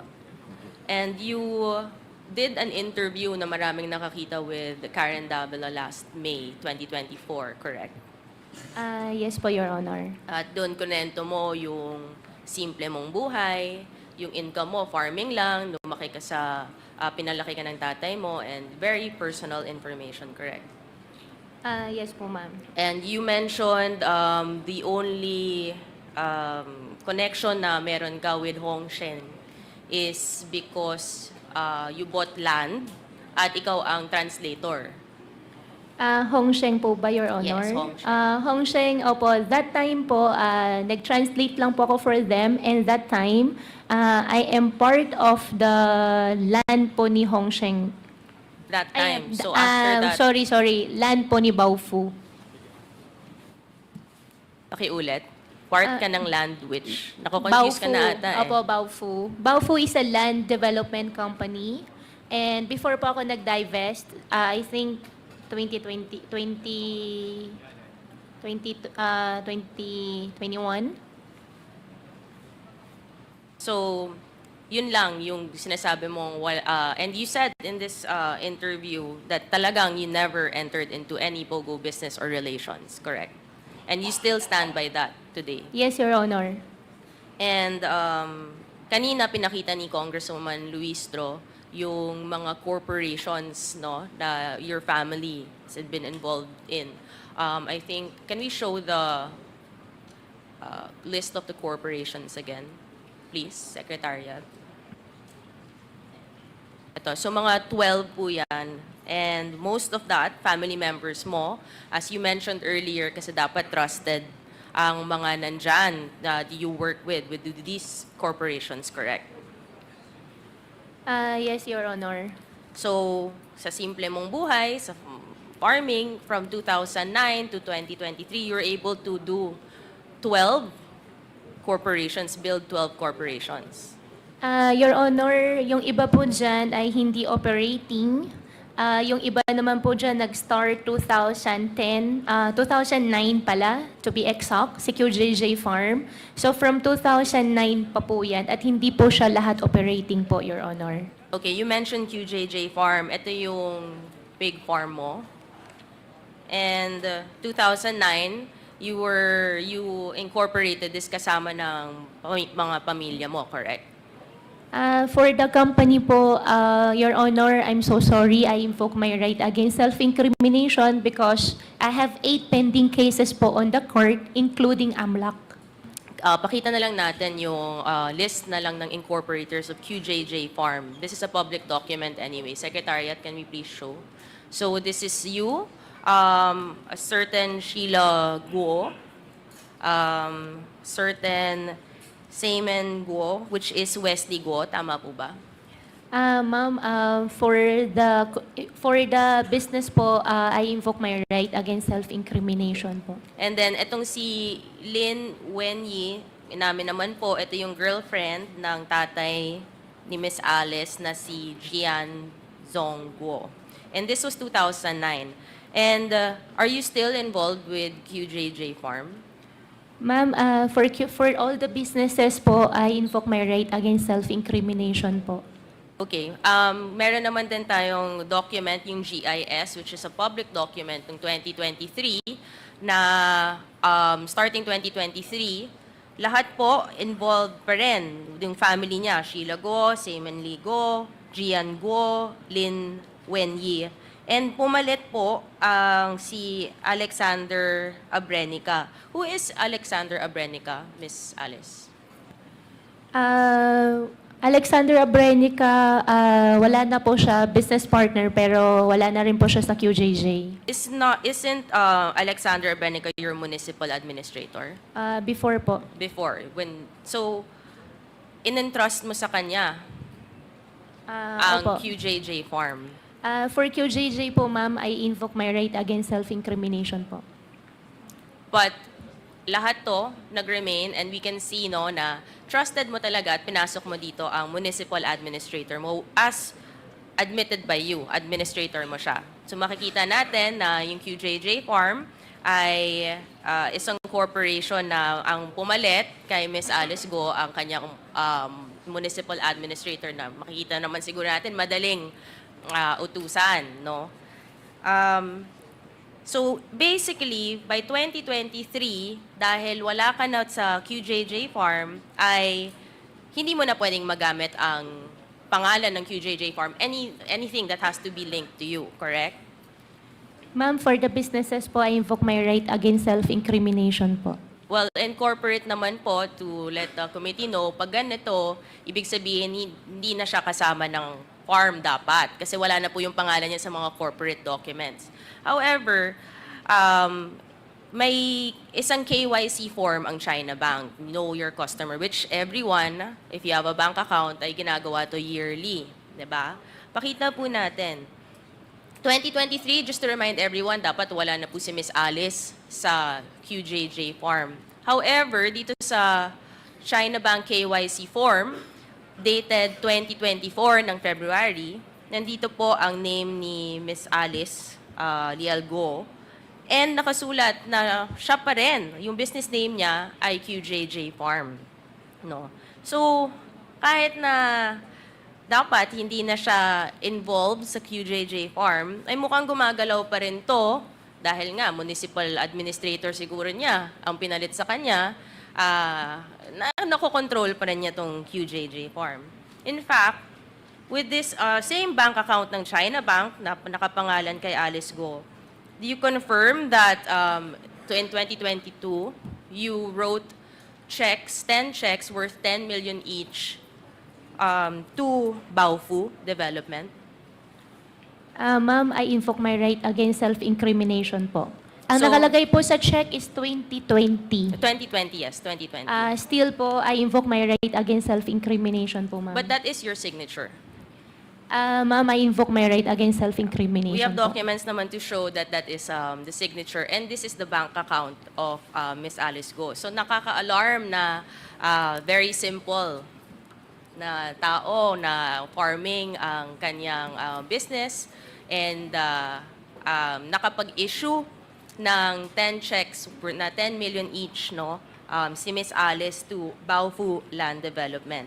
You have another business called Q Seed Genetics Inc., correct? Ma'am, for all the businesses po, I invoke my right po. Okay. And the same, since public document naman to, it's almost the same. As you can see, Mr. Chair, and to the members, no, na still, it's the same people involved, which is also the same, na halos the same nakita natin sa 12 corporations earlier, as we've seen. For this one, sa QSeed, makikita na naman natin sa KYC documents, no, na siya rin lang nag-apply for the bank account. Miss Alice, correct? This is, do you know this document? Ma'am, I invoke my right against self-incrimination So po. makikita naman po natin, same signature, her name is there. Essentially, parang ganito yung nangyayari sa kanyang mga businesses, sa kanilang mga businesses. Si Miss Alice talaga may hawak ng mga bank accounts. Siya yung nag-a-apply sa mga bank accounts. So siya yung nag-hawak talaga, may access sa accounts ng mga different corporations with her name and her family's name. Let's go to Baofu, no? Noong 2019, February 2019, tama ba na bumalik ka ng maraming lupa in Anupul, Bamban, Tarlac, Miss Alice? Sorry, Your Honor. You purchased land in specifically Anupul, Banban, Tarlac noong February 28, 2019. Do you remember? Anong pong lot po yun, Your Honor? Sorry. This is a 10,000 square meters na lot. Ikaw, you bought it from Restituto de la Cruz. Yan po yung Baofu po. Ito yung sinasabi niyong pinurchase niyo na Baofu. And yung pinurchase niyo to, it was classified as agricultural. Correct? Your Honor, I cannot answer for that. You purchased it, Opo. hindi mo alam kung anong classification ng land? So you Hindi ko lang po maalala to be exact. But this is your land and you purchased it. Ang laki-laki ng land na to. Yes po. Yung reclassification, hindi ko lang po maalala yung reclassification. Okay, hindi mo maalala. Paalala ko na lang po sa inyo dahil meron naman tayong official document ng Office ng Sangguniang Bayan. Pakita po natin na kayo po talaga ang lumapit sa Sangguniang Bayan. Hindi ka pa po mayor neto, tama? Miss Alice? 2019 po, hindi So, pa po. hindi pa po. So ikaw yung lumapit for the reclassification.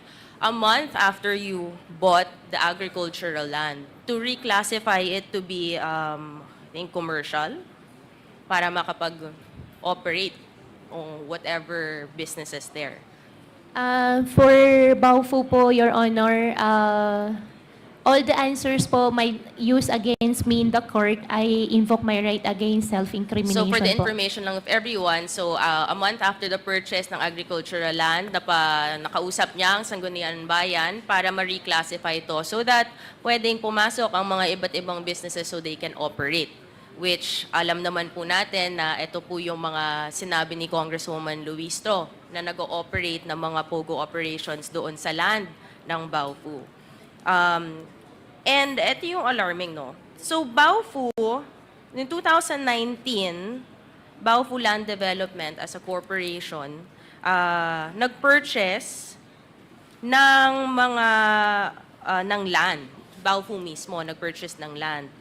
And you're saying, Miss Alice, that wala kang kinalaman sa Baofu except the ownership of the land? Ma'am, Your Honor, regarding Baofu, I invoke my right against self-incrimination po. So I'll show na lang to this committee, to everyone, that we have a deed of sale of Baofu purchasing land noong April 5, 2019. The alarming thing dito, Mr. Chair, is April nag-purchase ang Baofu Land Development as a corporation, pero ang articles of incorporation ng Baofu, May pa lang siya na-incorporate.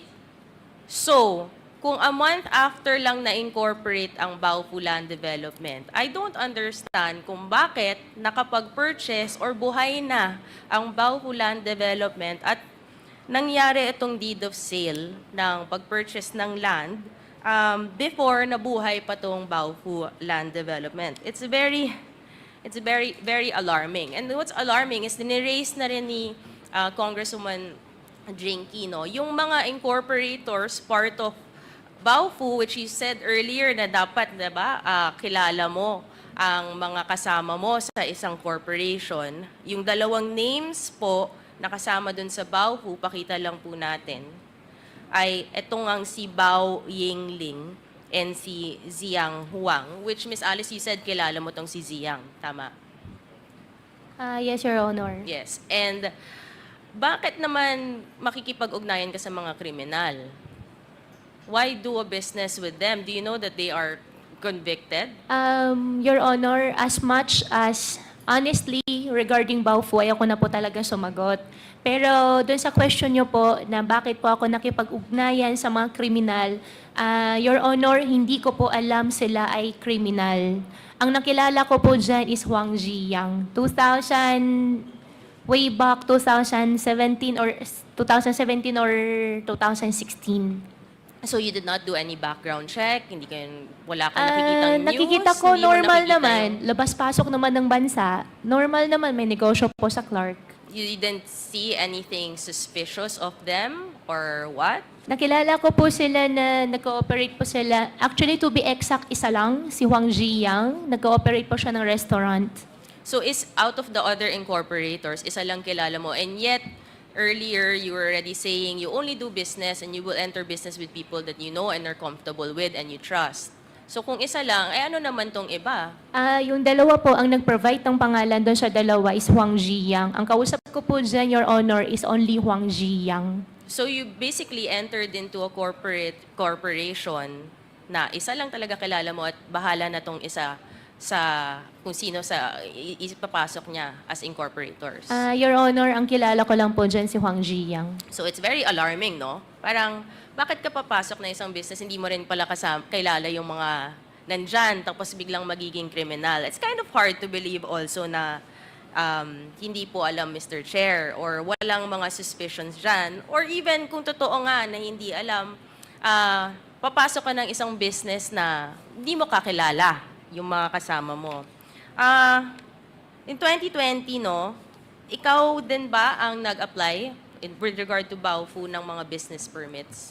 Your Honor, regarding Baofu, I invoke my right against self-incrimination po. So I'll just show na lang to this committee, Mr. Chair. So to July 2020, si Miss Alice Guo ang nag-apply ng business permit nitong for Baofu. So, 'di ba, kung siya lang talaga yung may-ari ng land and did not have to do anything, hindi naman dapat gagalaw to, Mr. Chair, or someone else could have done this on on her behalf kasi marami naman incorporators eh. Hindi naman pwedeng siya lang, 'di ba? But on July 2020, it was really Alice Guo, her name there indicated siya yung nag-apply ng business permit, ng building permit. At the same time, February 2021, she was the one also, Miss Alice Guo, was the authorized representative of Baofu Land Development, who signed the lease agreement in February 11, 2021 with Hongshen Gaming Technology. Your Honor, hindi ko po signature yung nakita ko po sa monitor. That's not your signature. That's not my signature po. Okay, we will take note of that. But your name is there. So you're saying that this is a document that's supposed to be non-existent or someone else signed for you? For Baofu, I invoke my rights again. I invoke myself against self-incrimination, but the documents in front of me, hindi ko po siya signature. Nako, it's very alarming that may ganito na umiikot, Mr. Chair. Then we have to look into it. Bakit na may pangalan ni Alice Guo dito, no? So earlier, because you've refused to answer my question na signatures mo yung earlier. So ngayon na sinasabi mo hindi mo to signature, yung mga tinanong kong and pinakita kong documents earlier, you can confirm those are your signatures.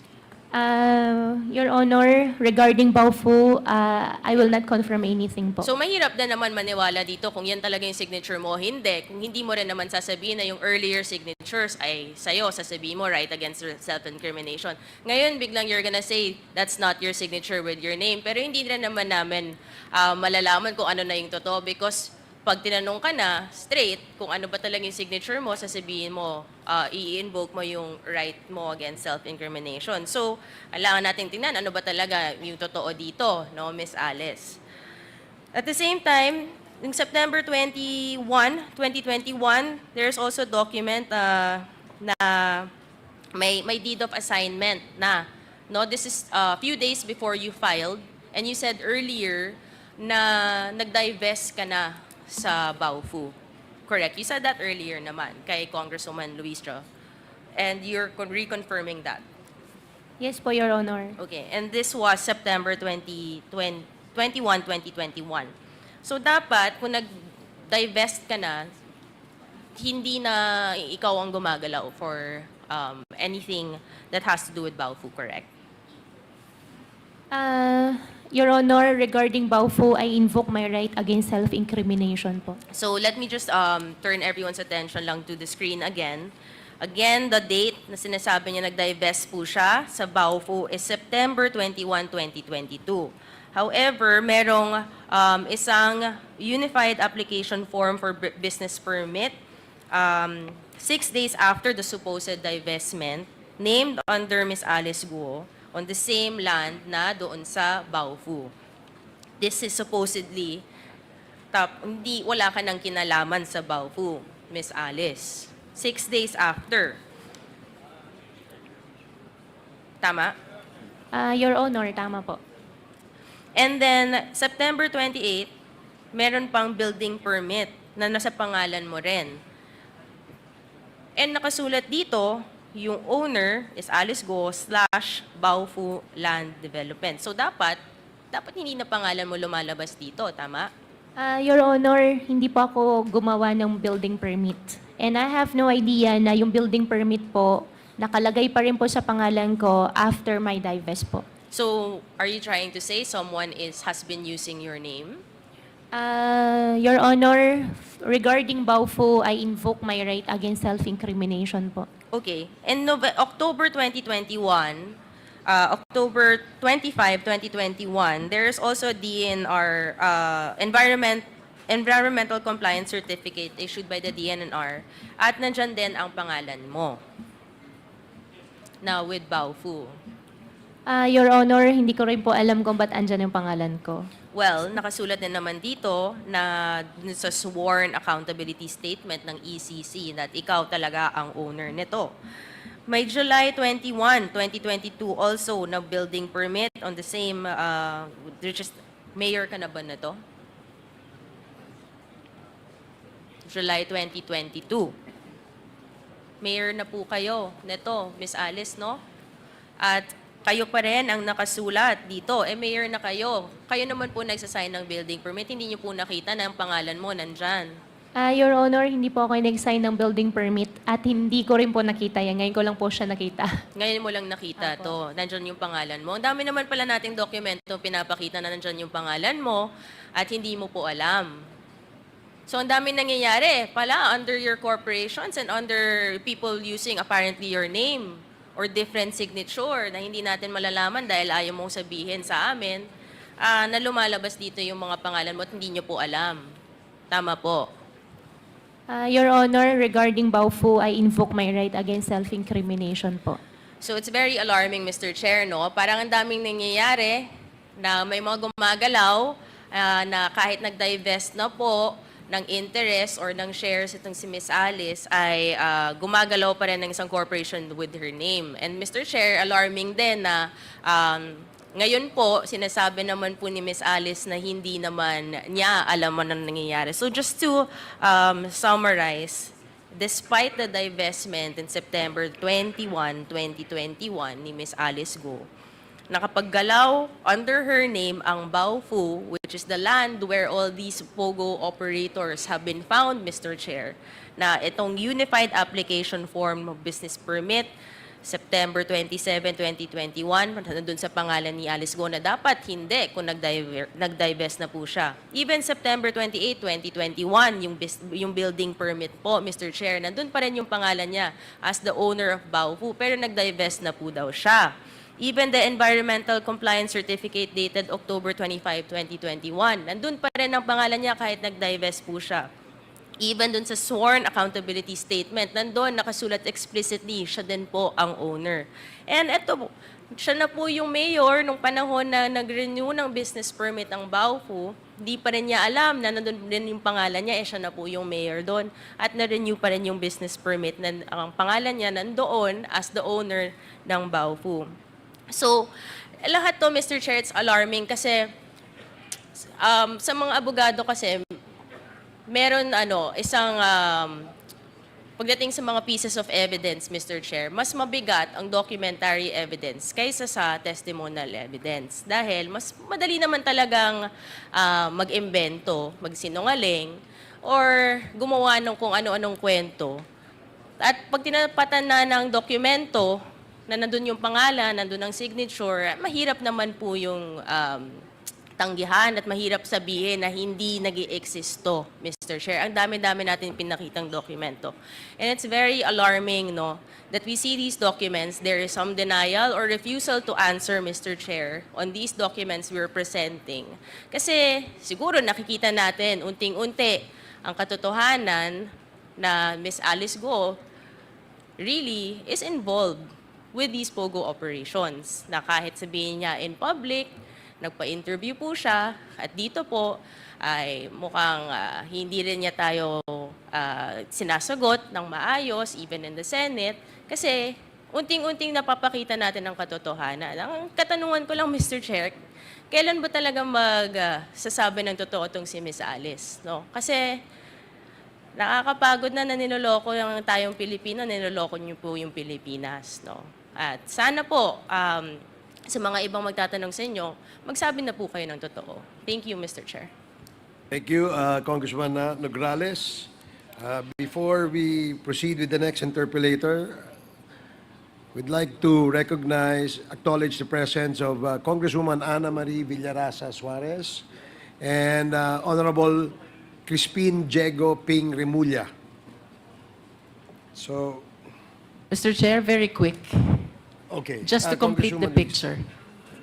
I just wish to manifest, Mr. Chair, that in the poster showing congratulatory greetings about the first Chinese mayor. This came from businessmen here in Manila who originated from Fujian, China.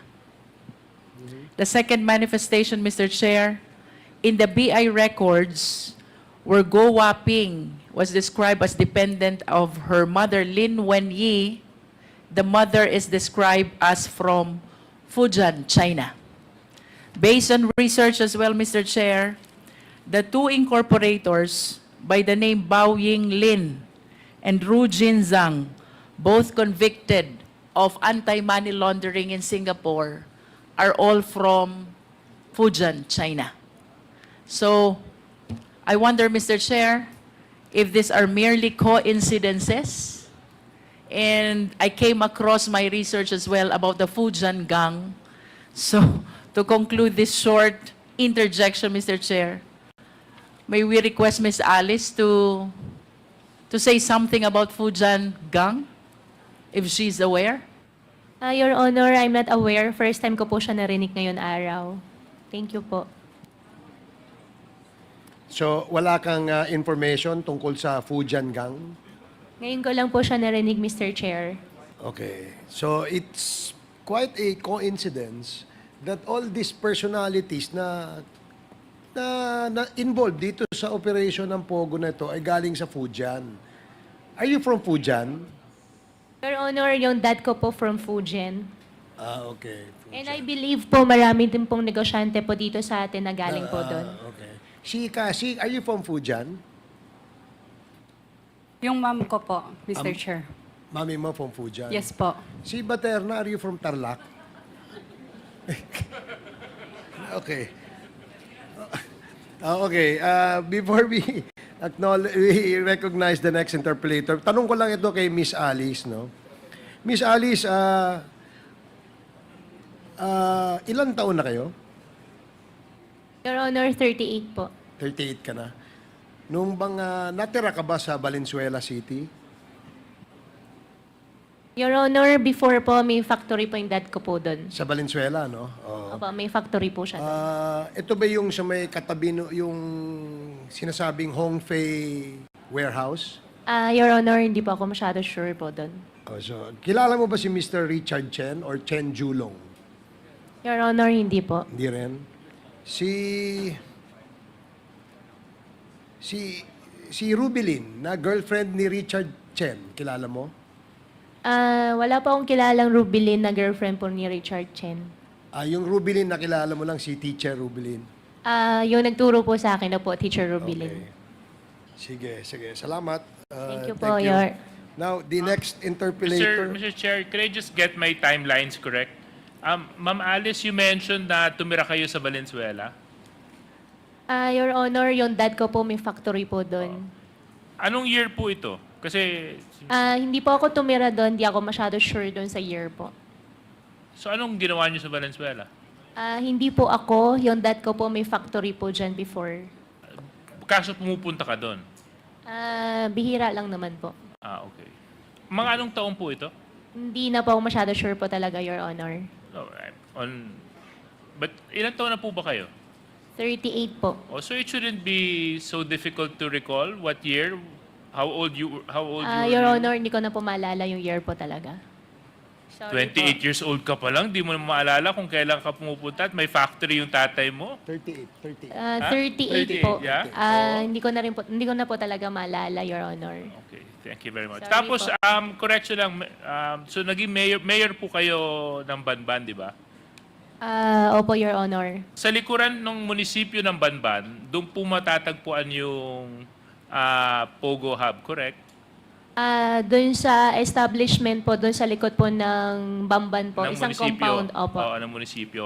Na sinabi mo kanina, pagmamayari mo dati na ibinenta nyo sa Baofu, tama? Opo, yung land po. Okay. Gano'ng kalaki po yun? Ilang hektarya po yun? Your Honor, less than 8. Less than 8 hectares. Okay. Would you still have the documents of how much you sold the property to Baofu for? I think po for everything po about Baofu po, I will invoke my right against self-incrimination dahil po sa dami na pong kaso po na sinampa po sa akin. Maalala for mo that na lang Baofu. kung kailan mo naibenta yung lupa. 2021 po. But 2021, may idea ka kung magkano mo nabenta yung lupa? I invoke my right against self-incrimination po. Thank for you very that. much, Thank Mr. you po. Chair. Okay, thank you, Congressman Suarez. Isa pang interjection kay tanong kay Miss Alice, no. Kapatid mo si Wesley Guo. Your Honor, opo. Ano yung Chinese name niya? Hindi po ako sure dun sa Chinese name po niya, Your Honor. Ay, hindi mo alam yung Chinese name ni Wesley Ang Guo. tawag ko po sa kanya, Bunso. Bunso. Ang tawag niya sa'yo? Ate. Ate. Okay. Dito ba siya lumaki? Your Honor, nakasama ko po siya lumaki. Nakasama. Ibig sabihin, mula nung pinanganak siya, kailan mo siya nakasama? Siya ba'y mula nung pinanganak o kailan mo lang Hindi siya naman po nakasama? mula nung pinanganak po. Mula nung pinanganak kasama? Hindi po. Saan siya pinanganak? Hindi ko po alam, nakasama ko po siya, medyo teenage life na po. Teenager na siya. Nung nakilala mo siya, teenager na siya. Kilala ko naman po siya ever since, pero nung kasama ko na po siya, teenager na po siya. Nasaan siya noon? Nung hindi mo siya kasama, ikaw nasa Maynila. Ako siya po nasa Tarlac po. Nandun ka sa Sa farm po. Siya naman ay nasa China. Hindi po ako masyado sure po, Your Honor. Bakit kaya? Ba't hindi sinabi ng magulang mo kung nasan siya? Hindi po kasi kami magkakasama po lumaki. Pero parehas kayo ng father at saka mother. Parehas lang po kami ng father po. Okay. Pero dun sa mga binanggit na mga korporasyon ni Congresswoman Nograles, meron doon na may pangalan yung kapatid mo, si Wesley Guo. Meron ba siyang negosyo na... Your Honor, I think wala po. Wala ba? Sa Baofu, siya ba ay incorporator din dyan sa Baofu? Hindi po. So hindi siya incorporator dyan. Saan kaya siya nag-aral? Your Honor, hindi ko po alam. Ay, hindi mo rin alam? Hindi ba kayo nag-aral parehas doon sa farm? Hindi po. Ay, hindi. Alam mo ba kung nasan si Wesley ngayon? Your Honor, as of the moment po, hindi ko po alam na saan po siya kasi I have no communication din po outside. When was the last time you saw him? Last time I saw him po, Indonesia. In Malaysia? Indonesia, opo. So, nung nagkita kayo huli sa Indonesia, pero ikaw lang ang nakauwi rito, siya nakatakbo. Your Honor, hindi ko po alam na saan po siya ngayon. Pero nung nasa Indonesia kayo, saan kayo nakatira? Hotel po. Sa hotel. Anong hotel? I cannot remember the name na po eh. So you don't remember the name. Pero magkakasama kayo sa hotel na yon. Nung andun po kami, magkakasama po So kami. doon din siya naka-check-in. Opo. Okay. So hindi mo alam kung nasan siya ngayon? As of the moment po, hindi ko po alam na Si saan siya po. Cassandra Ong kaya? Alam kaya ni Cassie Ong? Kung nasan si Nag-toilet po yata. Oo, si Wesley. Alam mo, si Cassie, tanungin natin ulit mamaya. Pero alam mo na si Cassandra ay connected with the same business, parehas ng business dyan sa Banban Tarlac, yung Lucky South 99. Ang sinabi po sa amin ni Cassandra ay whirlwind ang minimension po niya sa amin. At nung kinento niya sa'yo na whirlwind siya, ano yung, hindi mo tinanong kung ano yung negosyo nung whirlwind? Ang sinabi po sa akin ni Cassandra, leasing po yung negosyo po nila. Leasing. Alam mo na yung sa Lucky South sa Porac, Pampanga, merong mansion doon na doon nakatira si Cassandra. Doon sa mansion po na kung saan nakatira si Cassandra, hindi ko po alam. Hindi mo alam. O sige. Dito na si Cassandra. Cassandra, sinabi kasi ni na magkakasama kayo sa Indonesia, sabi ni Alice, di ba? Saka si Wesley. Boyfriend mo si Wesley? Opo, Mr. Chair. Boyfriend, matagal na kayo? O bakit? Medyo. Ha? Medyo. Tinatago mo kay Alice. So, boyfriend mo si Wesley? Opo. Okay, sige. Alam mo kung nasan siya ngayon? Hindi po, Mr. Hindi ka Chair. ba niya pinadala ng emoji sa cellphone? Hinahanap mo ba? Si Wesley, hindi mo hinahanap? Wala po akong cellphone. Wala kang cellphone. O sige. Okay, before we acknowledge or recognize the next interpellator, we'd like to acknowledge the presence of Congresswoman Siti Shahara Mastura, Congressman Alan T. Welcome to the committee, the Quad Committee. So the next interpellator is Congressman Chino Almario. You are recognized. Thank you, Mr. Chair. Good afternoon. Miss Alice, hi. Good afternoon po. I just want to touch lang a bit, Mr. Chair, on the few points that were raised earlier, few questions that were raised earlier by Congresswoman Migs Nograles regarding Hongshen Gaming Company. Just for clarification lang po. Kanina nabanggit yung Hongshen, and it was also mentioned that you made mention po that you did not recognize the signature that was on the contract that was shown between Hongshen and Baofu on their lease agreement. Tama po ba yun? Can we flash the screen na lang po for reference? Ito po. You confirm po kanina, you said na hindi niyo po yun. Your Honor, I don't know about the lease agreement. However, the signature in front of me po, hindi ko po siya signature. Hindi po ganun ang pirma ko po. Okay. So, you mentioned that this is not your signature. Do you also confirm po that you were not involved in this? In this sense po?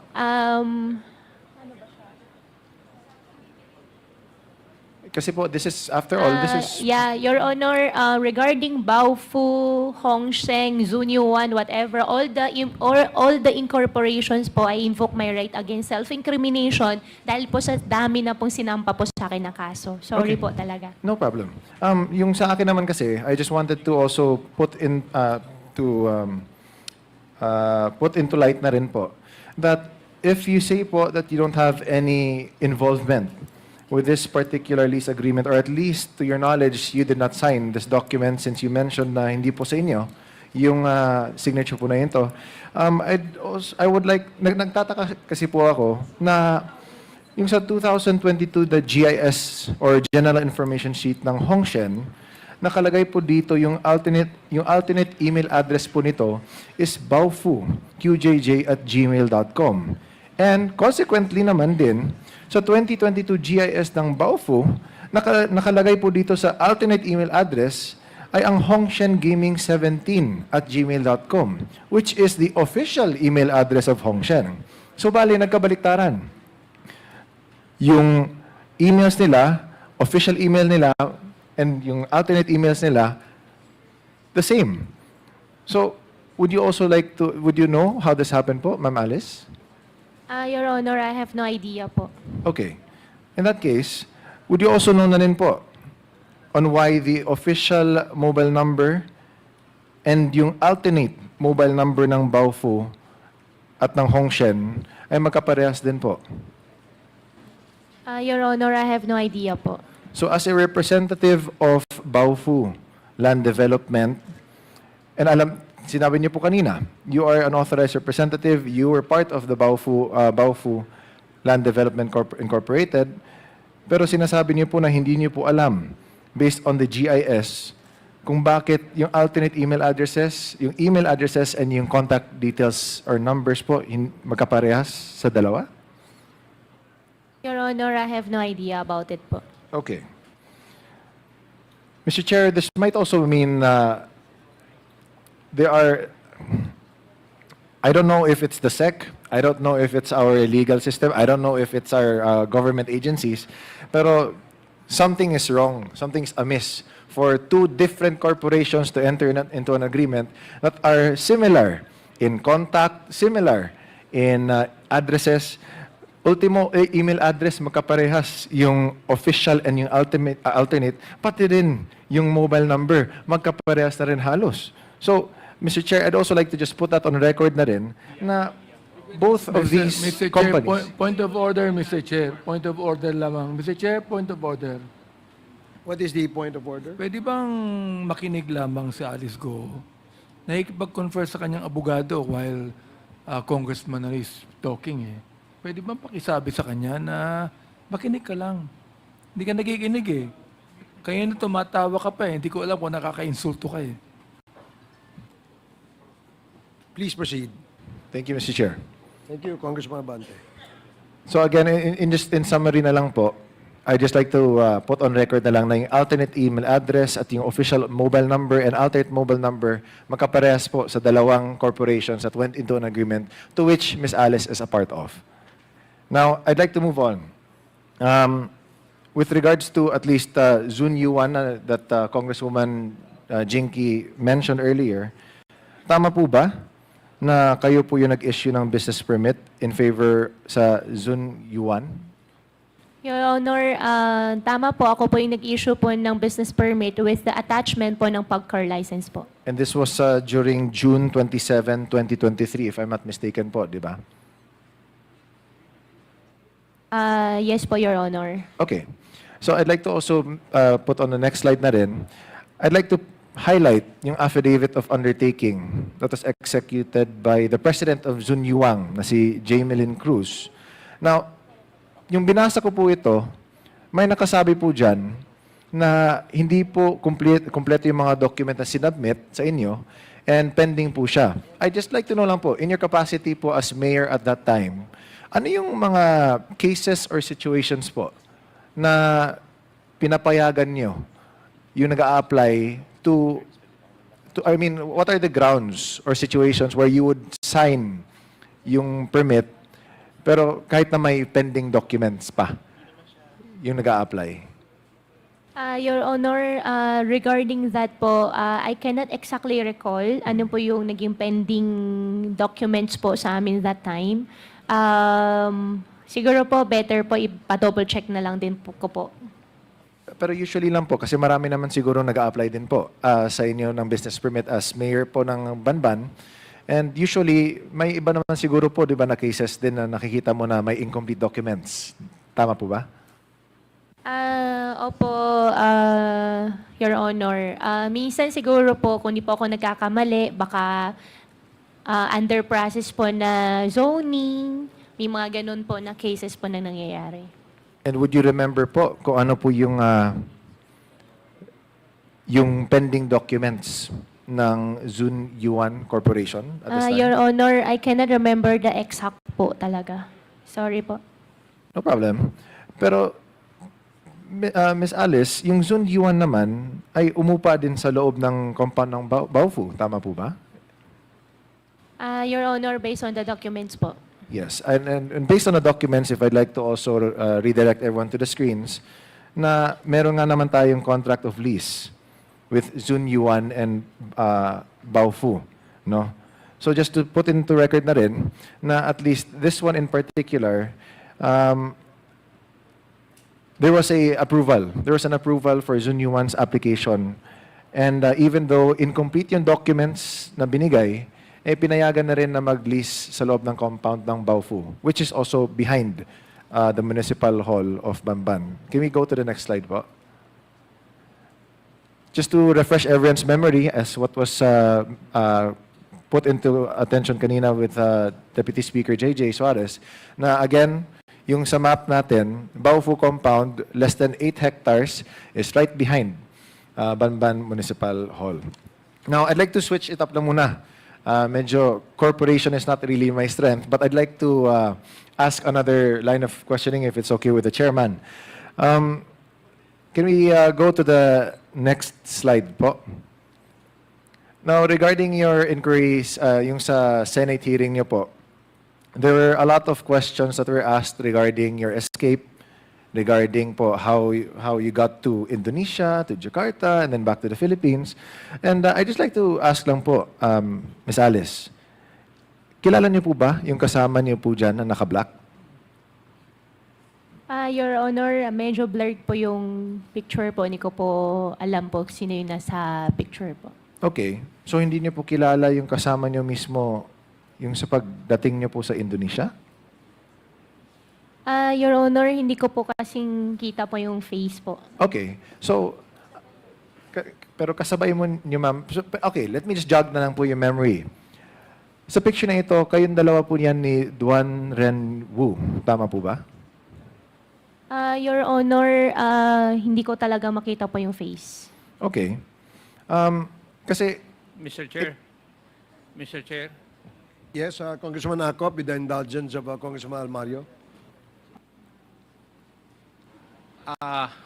Pwede mo bang i-rephrase natin yung tanong?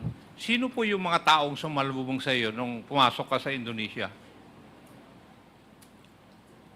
Mr. Chair, pumasok po kami na Indonesia. Ang sumalubong po sa amin si Cassie po. Sino? Cassie. Kasi, Si Cassie. Opo. Pero dun sa litrato, may mga lalaki. Your Puro babae Honor, ba yon? Your Honor, hindi ko po alam doon sa... Hindi ko po kilala yung nasa picture. Blurred po yung picture. So, ibig mo sabihin, nag-iisa si Cassie na sumalubong sa inyo. Walang lalaking kasama. To be exact, hindi naman po siya sumalubong po sa amin sa airport. Sinong sumalubong sa iyo? Tinawagan lang po ni Wesley si Cassie nung nasa Malaysia po kami. Hindi mo sinasagot yung katanungan ko eh. Sino ang sumalubong sa iyo? Your Honor, wala pong sumalubong po sa amin pagdating So, po ng mag-isa ka? Malaysia. Tatlo po kami. Mag-isa ka na pumasok, walang sumalubong. Your Honor, hindi po ako mag-isa, tatlo po kami. And in Walang fact, sumalubong. walang sumalubong po sa amin. Magaling kang magsinungaling talaga eh. Thank you, Mr. Chair. to pick up Thank na lang, you, Your Honor. thank you, Kong Acop. So, to pick on that up, so sino po yung mga kasama niyo po during that time? Your Honor, regarding naman po dyan sa issue, I think I have immigration pending case po. I refused po to answer po. Okay, let me redirect na lang po this question to Ms. Cassie. Ms. Cassie, totoo po ba na, or Mr. Chair, totoo po ba na kayo po yung sumalubong po kay Ms. Alice sa Indonesia? Regarding po dyan sa question, Mr. Chair, I invoke my right against self-incrimination. Meron na po kasing harboring a fugitive po Okay. na case. So, kahit na sinabi Pasensya po na ni po. Ms. Alice na ang katabi niya na si Ms. Cassie yung sumalubong sa kanya, she would still invoke her right on answering a simple na, totoo ba na kayo yung sumalubong kay Ms. Alice sa airport. But okay, If never I mind. may, Your Honor, if Yes, I may, yes, sir. just a short interjection. Kasi, nabanggit kasi ni Alice na ikaw ang sumalubong. Pero binawi din niya, sinabi niya na hindi actually sumalubong. Pero nauna ka doon, no? Sa Indonesia. Is that in Indonesia, Alice? Yung dumadating kayo sa airport, sa Indonesia ba yun? Actually, yung nasa photo po, hindi ko po alam saan po yan. Saan kasi nalubong ni Cassie? Nakita ko po si Cassie sa Malaysia. So sa Malaysia yon. So nauna ka doon kaya sa kanila, Alice. Mr. Chair, regarding naman sa Malaysia, inaya lang po talaga ako ni Wesley. Kaya nga, no? So nauna tapos- kayo ni Wesley doon. Hindi po. Doon na po kami nagkita. So halos sabay kayong dumating sa Malaysia ni Alice at saka ni Wesley. Opo, nagkaayaan po, Mr. Chair. Nagkaayaan kayo sa Malaysia? Inaya po ako ni Wesley Guo papuntang Malaysia. Pero, opo. Okay, sige. Thank you. Please proceed, Congressman Mario. Thank you. Thank you. So, just to put na lang siguro on record again, and can we please flash it back again, yung picture po sa airport. In the picture po, nakalagay po diyan na it is identified as Duan Ren Wu. Nandun po nakasama po ni Miss Alice Guo sa isang airport po sa Indonesia. And I'd just like to ask Miss Alice, kilala mo po ba siya? Si Duan Ren Wu in person lang po? Your Honor, doon sa photo po, hindi ko po alam kung sino po nasa photo, pero doon sa tao po na tinatanong niyo po sa akin, kilala ko po siya. Paano mo po ba siya nakilala? Nakilala ko po si Duan Ren Wu bilang ninong po ni Cassie. Sinama po ni Cassie minsan sa Bamban. Okay. So, usually nakikita niyo siya na pumupunta po siya sa Banban. Nakilala ko po siya dahil pinakilala po ni Cassie na ninong po niya at nakasama po ni Cassie sa Bamban sa amin. Okay. And this same Duan Ren Wu, may nicknames po ba siyang alam niyo po? Your Honor, wala po. Okay. So, yung pangalan po na Big Boss na tinatawag po sa kanya, alam niyo po ba 'yon? Hindi. Your Honor, hindi po. How about as a Whirlwind Corporation executive? Kilala niyo po ba na isa po siyang executive sa Whirlwind Corporation? Your Honor, opo, kilala po Okay. namin isa po siyang whirlwind. And alam niyo po rin ba na siya po ay isang fugitive din po ng China? Your Honor, hindi po. Okay. Kasi there were reports during the Senate hearing na lumabas na si Big Boss, Duan Renwu, isang fugitive po siya sa China. And I think if I'm not mistaken po, Ma'am Cassie, kayo po yung di ba, when the question of his being a godfather sa inyo was raised, di ba, yun din po yung na-establish po na connection. Tama po ba? Okay. So, I'd like to bring everyone's attention to the next slide naman po. Kasi in the Articles of Incorporation, sa isang korporasyon, ang Fujian Sheng Amoy Real Estate Group, may nakalagay na Duan Renwu dyan. And itong Duan Renwu, siya po mismo yung kasama nyo rin po sa Indonesia. Tama po ba? Akin po. Your Honor, opo, nakasama po namin siya sa Indonesia. Okay. And can we go to the next slide? Yung, sa pagkakaalam niyo po, tama po ba na taga St. Kitts or Kittitsian or Nevisian po ba itong CES po, Miss Alice? Your Honor, hindi po. So, pero sa pagkakaalam mo, Chinese national po siya. Your Honor, opo. Okay. So, nakalagay dito si Duaren Wu, isang Kittitsian or Nevisian na nakatira sa New Forest Park Resort, Poinsettia Avenue, Pampang, Angeles City, Pampanga. So, pero, Ms. Alice, do you confirm po na hindi po Pilipino si Duan Renwu? Your Honor, nakakausap ko po siya sa Chinese language. So, Okay. I believe po, hindi po talaga siya Filipino. Okay. Pero, alam niyo po ba kung saan po siya galing din sa China? Anong province din po siya galing? Your Honor, hindi po. So, to put it on record na lang po, on research na rin po, si Duaren Wu, galing din po siya sa Fujian, China. So, add also to Kong Jinki's addition din po kanina. Now, you mentioned po, Mr. Chair, na palaging bumibisita po si Mr. Duaren Wu. Ilang beses po ba kayo nag-uusap? Usually, like let's say in 1 month, ilang beses ba kayo nagkikita or nag-uusap? Your Honor, hindi po kami nag-uusap ng kami lang. Usually, pag pumunta po si Cassie sa amin, kasama po ni Cassie. Mga ilang beses din po yun ba sa isang buwan? On an average lang po? 5, 10? Wala naman po, wala naman ganun. Pag pumunta lang po si Cassie, nakakasama po niya. Yun lang po, Your Honor. So mga once a month siguro, mga ganon, I guess? Opo, mga ganun po. Basta pag pumunta lang po si Cassie. Okay. So every time na pumupunta si Cassie, kasama po niya si Duaren Wu, and doon po kayo nagkakausap din po? Your Honor, not all the time po. Okay. Pero kung nagkakausap kayo, ano pa ba yung mga pinag-uusapan ninyo ni Mr. Duaren Wu? Your Honor, na-mention po niya sa akin before na gusto po niya mag-invest po ng solar sa Bamban. Solar? Opo. Okay. And kung solar yung pinag-usapan ninyo, paano nangyari po na siya rin po yung nakasama ninyo sa Indonesia? Your Honor, hindi ko po expect na makakasama po namin siya sa Indonesia.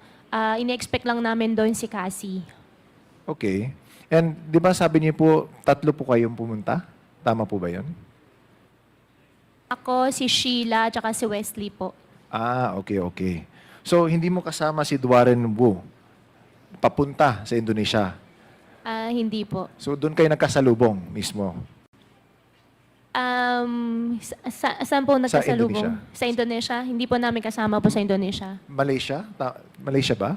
Sa Malaysia kayo nagkasalubong? Sa Malaysia po, hindi po sa lubong. Sa Malaysia, nagkita-kita na lang po kami nila Cassie sa Malaysia. Kasama na si Duaren Wu? Opo, kasama po ni Cassie si Duaren Wu. Okay. Thank you for the clarification po. Okay. And again, so sabi niyo po kanina, di ba, nakakilala kayo through Cassie Ong. Now, I just like to also confirm po, kanina sabi niyo po ni Cassie Ong, and I'd like to redirect this question po to Ma'am Cassie. Ma'am Cassie, tama no na boyfriend niyo po si Wesley? Yes po, Mr. Chair. Na-curious ako kasi inopen kanina ni Chair Ace gano'n na ba kayo katagal? Gano'n na ba kayo katagal ni Wesley? Pwede bang malaman ni Miss Alice? Or Medyo matagal na rin po. medyo matagal na? Opo. Years na po? Yes po. Okay, More okay. Sana all years yung ano din, yung abot din ng relationship. Pero, okay. I just wanted to reconfirm lang, kasi nga, of course, to establish lang din the closeness, no, nila Ma'am Cassie, nila Wesley, tsaka ni Ma'am Alice din. Na sa pagkakatingin din natin, because of how close the family is, we can also determine din po na very close-knit din po silang lahat, no?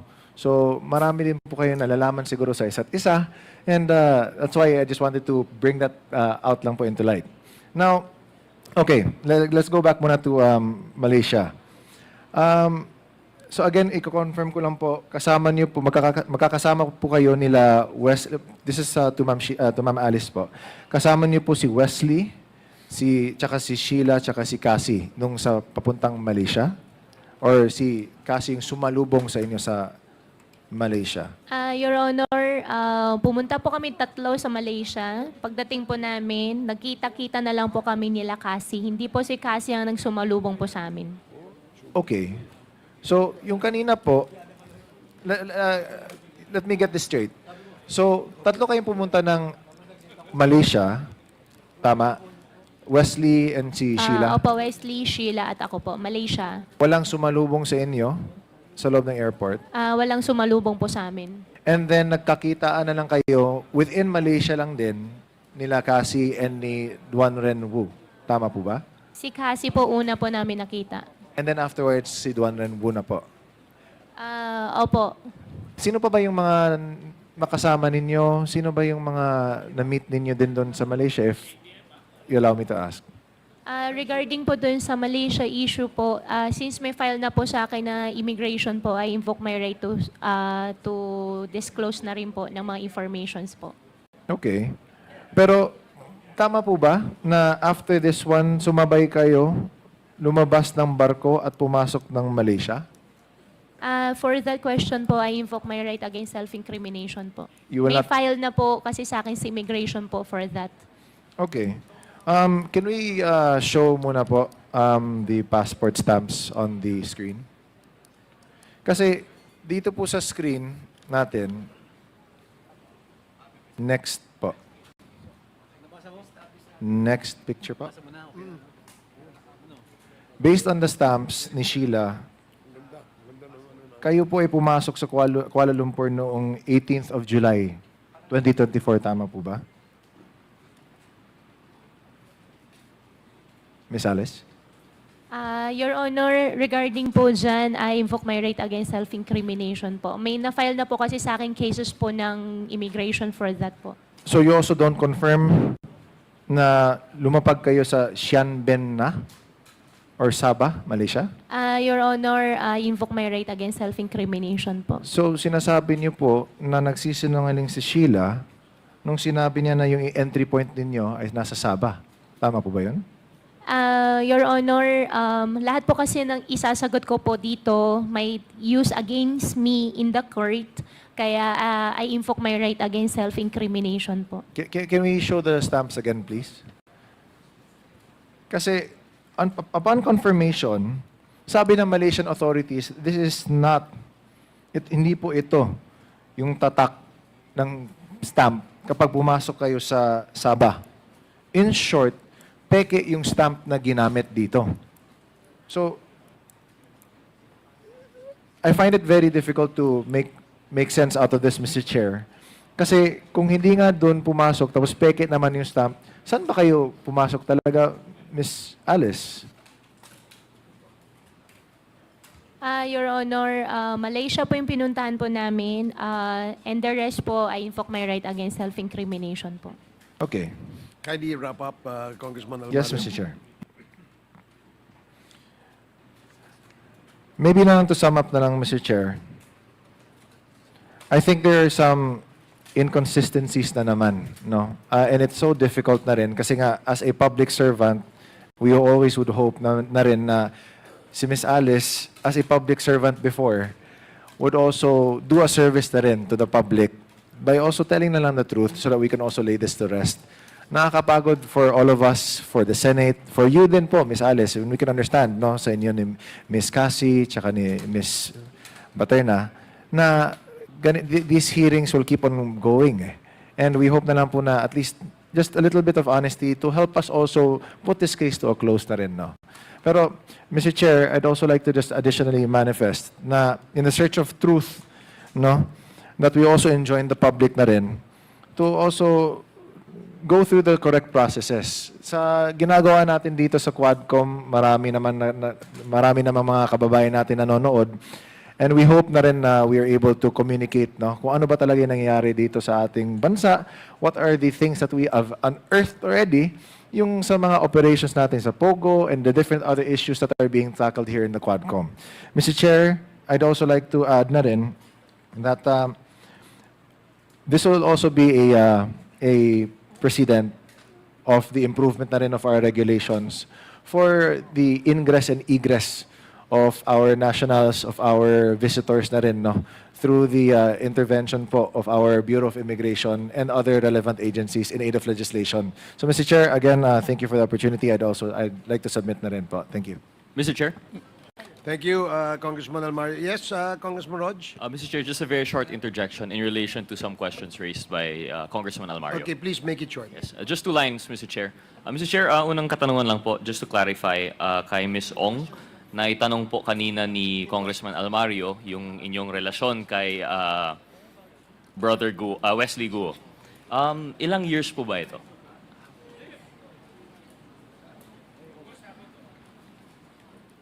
Yung together po. Yes. On-off po kasi. Yeah. Kailan niyo po siya nakilala?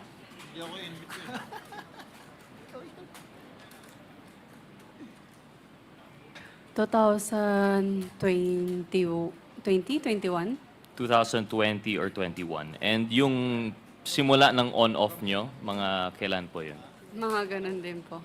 So, shortly after nakilala mo si Wesley Guo, on na kayo and off? Around 2020 or 2021. So, latter part of 2020 malamang po. Something like, hindi ko po Something maalala yung exact date po eh. Okay, Or thank you. exact year. Thank you. I'm sorry. Mr. Chair, I'd like to direct the question also to Ms. Guo. Ms. Guo, kanina po nabanggit po na minsan po ay nakakausap po ninyo si Mr. Duan Wenwu, and you mentioned the Chinese language. Could you clarify po if this is Mandarin or Hokkien? Your Honor, Mandarin po. Mandarin. Mandarin po. Pero kayo po are able to speak also Hokkien? Yes po. Read and write? Speak po. Speak lang po, no write. And with Mandarin, read and write or just only speak? Speak. A little read po. A little read. Okay. Yun lang po. Thank you very much, Mr. Chair, for the indulgence. Mr. Chair? I'm sorry. You're done. Thank you. The next, yes, Congressman Akop. before the Interjection next- lang to the issues raised by the Honorable Almario. Madam Go, tinanong po kayo kanina kung nagpunta kayo na Malaysia. Sinagot po ninyo, di po ba? Bakit hindi kayo nag-invoke your right against self-incrimination? Sige po, ngayon mag-i-invoke na po ako. Sorry. Kasi you can ask your lawyer na kung hindi naman connected dun sa mga kaso na i-file sa iyo, in numerous decisions of the Supreme Court, pwede kayong sumagot. Ano po ang kaso na hindi nyo pwedeng sagutin yung katanungan ko? You can ask. You can Your lawyer. confer with your lawyer.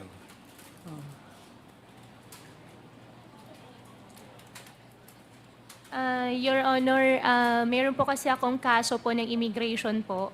Hindi, sinagot mo nga kanina na nagpunta kang Malaysia eh. Ang tanong ko lang, bakit hindi mo in-invoke yung right against self-incrimination? Ngayon, tinatanong ko, bakit ngayon i-invoke mo?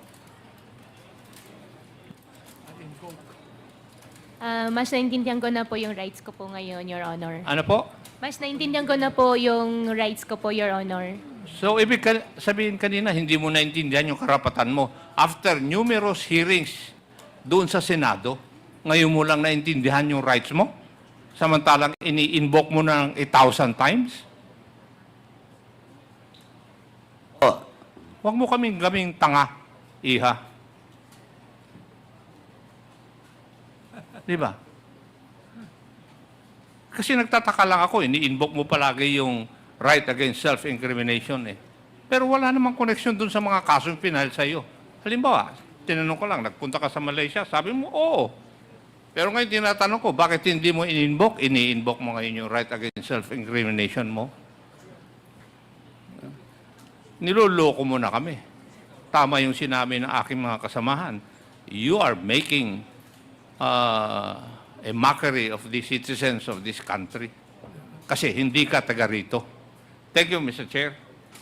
Thank you, Congressman Akop. The next interpellator is Congressman Benny Amante. You are recognized. Thank you, Mr. Chair. Hello, Cassie. Cassie and Alice. Hello. Oh. Bakayan ako ng hopya, oh. Ito. Alice, kumakain ka ba ng hopya? Hindi. Hindi Chinese po. ka, hindi ko kumakain ng hopya. Filipino po ako. Ba't ako, Pilipino, kumakain ng hopya? Ako po You siguro have Filipino. invoked the right of self-incrimination. Hindi po ako kumakain pa ng hopya. Thank you Ito, po. magkwentuhan lang tayo dito. Wala na yung mga legal-legal. Hindi mo kailangan abogado mo. Kwentuhan tayo. Sabihin mo sa akin, kung mayaman ba kayo? Pamilya niyo, mayaman? Hindi naman po siguro na mayaman. Pero hindi kayo mahirap. Opo. Talagay natin, ikaw ay middle class. Eka nga, no? Opo. Ang magulang mo ay nagpunta ng Pilipinas. Kailan? Yung tatay ko po, hindi po ako masyado sure po kung kailan po talaga, Your Honor. Pero yung nanay mo, Ang sinabi po sa akin ng tatay ko po, actually lumaki po ako, wala pong kasamang nanay. so hindi mo kilala yung nanay mo? Hindi po. Oo, yung tatay mo lang ang kilala mo. Yung tatay ko po, ang kasama ko pong lumaki po. Sino ang Pilipino sa kanila? Sa kanilang dalawa? Yung tatay ko po ay Chinese at yung nanay ko po ay Filipino. So, ang nanay mo, Filipino, siya ba ay natural born o naturalized Filipino? Hindi ko na po alam, Your Honor. Hindi ko po siya nakasama lumaki po. Ang alam ko, Mr. Chair, dito ka lumaki sa Pilipinas, di ba? Opo, Mr. Chair. Dito ko pinanganak sa Pilipinas? Doon sa birth certificate, opo, nakalagay po sa Tarlac po. Pero kung Chinese yung tatay mo, nanay mo ay naturalized Filipino, ikaw rin ang magde-decide when you get to be 18 years old kung Filipino ka o Chinese, correct? I think, opo. So, anong 18 years old ka, ang pinili mo ay maging Pilipino. Ever since po, alam ko po ako po ay isang Filipino po. So, hindi ka nag-decide when you were 18 na ikaw ay gusto maging Pilipino. Your Honor, ever since po, alam ko po ako po ay isang Filipino po. Teka, nabanggit mo, ang iyong tatay ay Chinese eh. Ang nanay mo, Pilipina eh. Diba? So, tama ba, Mr. Chair, na kinakailangan ang isang pinanganak ng banyaga at ang nanay po ay Pilipino, automatic ba na siya ay Pilipino, Mr. Chair? Palagi, tanong nga yung abogado mo kung automatic na ikaw ay Pilipino, kung ang nanay mo ay Pilipino. Opo, natural born po pag natural born po ang nanay. Kapag ang nanay ay Pilipino. Opo, Your Honor. So hindi kayo masyadong mayaman, pero ikaw ay nagtapos ng high school sa Grace Christian High School. Your Honor, hindi po. Saan ka nagtapos ng high school? Your Honor, homeschool po ako. Mo si Rubilin, ano? Homeschool. Saan galing yung Rubilin na teacher mo? Saan galing siya? Anong school? Si Teacher Rubilin po, hindi po siya talaga galing sa school po, pero siya po yung nagturo po sa akin. Ibig mong sabihin, tinuruan ka ng ni Rubilin na hindi mo alam kung siya talagang teacher o hindi. Your Honor, alam ko po siya isang teacher dahil siya po yung nagtuturo po sa Ang akin. alam ko sa homeschooling, dapat ang magtuturo sa'yo ay teacher din at dapat merong official na lisensya mula sa school. Opo, Your Honor. Pinaliwanag po sa akin last time po sa Senate. Yung sa akin po kasi parang tutorial po ang nangyari po sa amin. Saan nga galing yung school? Saan galing na school? Si Teacher Rubilin po, wala po siyang pinanggalingan po na school. Siya lang po yung nagturo po sa akin. Meron siya pinanggalingang school, hindi pwedeng wala eh. Wala po, Your Honor. Hindi mo alam. Wala po. Pero nagtapos ka ng high school. Hindi po, Your Honor. Hindi ka nagtapos ng high school. Hindi Hindi ka po. rin nakapag-college. Hindi po. Ay pareho pala kayo ni Cassandra. Si Cassandra, nag-graduate na elementary. Hindi ka nag-high school, Cassandra, di ba? Hindi ka nag-high school sa Pilipinas, di ba? Cassandra, Hindi po ako nag-high school. dito ka nag-elementary, di ba? Kick out ka, ikaw ay drop out sa school, di ba? Sa Opo. Pilipinas. Opo. O saan ka nag-high school? Wala po. Hindi Ama. po ako nakapag-high school, Aba, Mr. Chair. pinag-uusapan namin kanina rito, you're 38 years old, Alice, hindi ka nag-high school, hindi ka nakatapos. Si Cassandra, 24 years old, hindi nagtapos ng elementary. Kaya sabihin ko sa inyo, ang galing nyo. Can you imagine, huwarap kayo sa Senado? Oo. Nagalit sa inyo yung mga senador. Oo. At tumaharap kayo dito sa Kongreso. Ay hindi kami maaaring magalit sa inyo. Natatawa nga ako sa iyo eh. Oo. Kanina tawa ka ng tawa, hindi ko alam anong tinatawanan mo eh.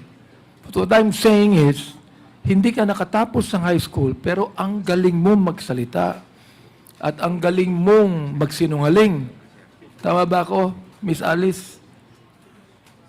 Hindi po ako nagsisinungaling po, Your Honor. Hindi ka nagsisinungaling.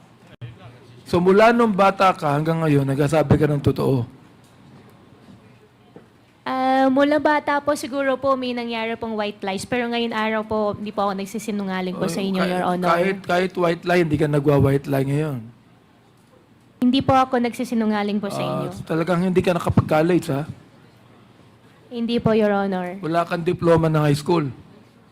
Wala po, Your Honor. Hindi ka nag-aral sa Grace.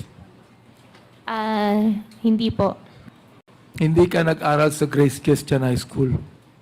Your Honor, regarding po sa Grace Christian High School, meron po silang ina-alleged po sa akin na issue po sa citizenship ko. I don't Kaya care I kung anong invoke po. allegations yan. Ang tinatanong kita, kung ikaw ay nag-aral sa Grace Christian High School.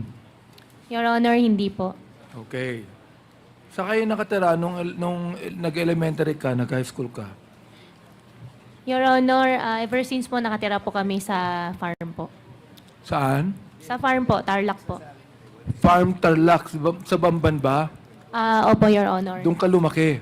Opo, Your Honor. Marami kang barkada ron? Barkada po na bata, wala po. Kasi nasa loob po kami ng compound. Hindi ka lumalabas ng farm. For biosecurity po, hindi po. Bakit? Anong iimon sabihin for security purposes hindi ka lumalabas For ng farm? biosecurity po. Ano yung biosecurity? Ano ibig sabihin Biosecurity nun? po, para iwas po magkasakit po yung mga baboy. Iwas alin? Iwas po na magkasakit po yung mga baboy. Hindi ka naman, bio. Paano magkakasakit yung mga baboy?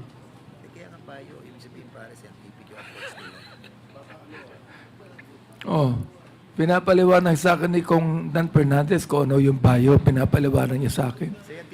Ibig sabihin, si Kong Fernandez, medyo sympathetic sa'yo. Oo. Yan. Ganun yun. Hindi, bio eh. Di ba? So, hindi ka pinapalabas dahil may mga alaga kang baboy. Opo. Yan po yung business po. So, wala kang barkadang ano man sa Babantarlak. Your Honor, bata po, wala po. Wala. Nung malaki ka na at medyo dalaga ka na, nagkaroon ka na ng mga kaibigan. Meron po, supplier ng mais, supplier ng saan? gamot. Taga saan? Taga Banban din. Meron pong taga-Bamban, meron din pong taga-Concepcion, Okay, taga-Capas. kung ikaw ay hindi nagkaroon ng barkada nung bata ka pa, paano ka naging mayor ng Bamban? Kasi alam mo, nung ako naging congressman, Opo. marami kong kaklase ron sa distrito ko eh. Opo. Oo, marami kong kaklase sa distrito ko. Wala akong masyadong kamag-anak, pero yung mga kaklase ko, yung mga barkada ko, tumulong sa akin. Pero ikaw, nakakapagtaka, hindi ka nag-graduate ng college, no? Wala kang masyadong barkada sa Bamban, pero naging mayor ka ng Bamban. Bakit? Your Honor, ang tumulong po sa akin, yung former po na mayor, minigay po niya sa akin yung line-up po niya at mga leaders po niya. Yung former mayor ang tumulong sa'yo. Opo. Anong pangalan po nung former mayor? Mayor John Feliciano. Mayor Feliciano. Opo. Siya po yung barkada nyo, Miss Alice. Opo, kaibigan. Opo. Yung pong acting mayor ngayon, na vice mayor dati, siya po yung barkada nyo rin. Acting mayor po na vice mayor po dati, siya po yung ka-line up ko po. Barkada mo rin siya. Opo, kakilala Andito ko rin siya, po. Mr. Chair, no? Opo. Yung pong acting mayor po ng Bamban Tarlac, sino po sila? Ano nga po? Ayan, kayo po. Oo. Ito po bang si Miss Alice Guo, barkada nyo?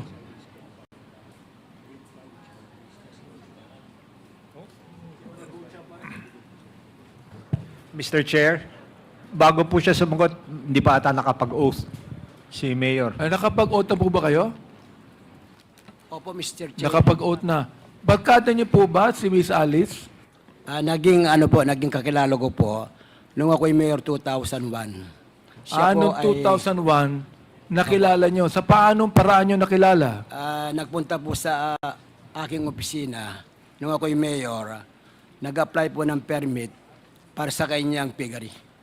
Ano pong pangalan niyo? Leonardo Cruz Anunciacion. So hindi po kayo ang nagpatakbo kay Miss Alice bilang mayor. Hindi po. Yung dating mayor na Feliciano, bago siya naging mayor. Bago po kayo naging mayor. Bago po ako naging mayor, Kayo po yung naging mayor, correct? opo, noong 2001 po. Nung bago kayo naging mayor, ang mayor po si Feliciano, correct? Hindi po. Sino po yung tinutukoy ni Miss Alice na nagpatakbo sa kanya bilang mayor? Si John Feliciano po. Sino po siya? Naging mayor po siya, di ba? Opo, naging mayor siya po after me po. Ano po yon? After me po, siya po naging mayor. Pagkatapos po ninyo, naging mayor siya. Opo, si Mayor John Feliciano. Okay. Since po kayo naging mayor, ano pong pangalan niyo uli, Mayor? Mayor Leonardo Cruz Anunciacion. Mayor Leonardo Cruz. Since naging mayor po kayo dati, bakit po kayo tumakbo bilang vice mayor ni Miss Alice? Kasi po, kinuha po ako ni dating Mayor John Feliciano upang maging teammate ko po siya bilang mayor. Ano po yon? Kinuha po ako ni Mayor John Feliciano para siya po ang magiging mayor ko. Bilang vice Kinuha mayor po ako. kayo ni Mayor John Feliciano. Mayor Feliciano para maging Partner ko po siya ni... partner ni Miss Alice bilang vice mayor ng Bamban. Opo. At si Alice po ang mayor. Opo, ganun po. Okay. Bakit po kayo pumayag? Naging mayor na po kayo eh. Bakit po kayo pumayag na maging running mate ni Miss Alice na vice mayor? Para yatang bumaba kayo ng ranggo. Di ba? Nung araw, vice mayor po kayo. Pagkatapos po, nagpahinga na kayo. Binaba niyo yung ranggo nyo. Naging vice mayor kayo ni Miss Alice. Bakit po kaya? Ano po ang dahilan? Ay, okay lang po kasi naging third termer po ako ng mayor. So, wala na po akong trabaho noon. So, kinuha po ako ni Mayor John Feliciano upang siya po ang magiging partner ko po. Kaya ako naman po, pumayag ako dahil po marami po akong mga kakilala at marami po akong supporter Kaya yung mga supporter ko po, ibinigay ko po sa kanya po kay Mayor Alice Guo. Pero hindi niyo po alam si Miss Alice Guo ay involved sa POGO sa Bamban. Ay, hindi ko po alam. Hindi niyo alam. Your Honor, hindi ko po alam. Pero nung kayo'y kausap ko, I think, kayo'y nakausap ko na dito, di ba? Nakausap ko na po kayo. Oo. Pinakilala niyo yung sarili O, yun lang po. na acting mayor. Ano po? Yes po. Tinanong ko kayo kung ano ang involvement nyo sa POGO. Ang sabi niyo wala, di ba? Pero alam niyo may POGO. Alam ko Alam po, niyo po yun, may POGO. Hindi, parang hindi pwedeng hindi niyo alam eh. ang POGO po, alam ko po, is illegal. Sa distrito po, alam ko lahat ng sugal sa distrito ko eh. Inaalam ko ho yun eh. Kaya alam niyo rin. Ano po, hindi ba? Alam ko po yung POGO is legal po. Alam niyo yung POGO legal. Yes po. Sino po yung may-ari nun?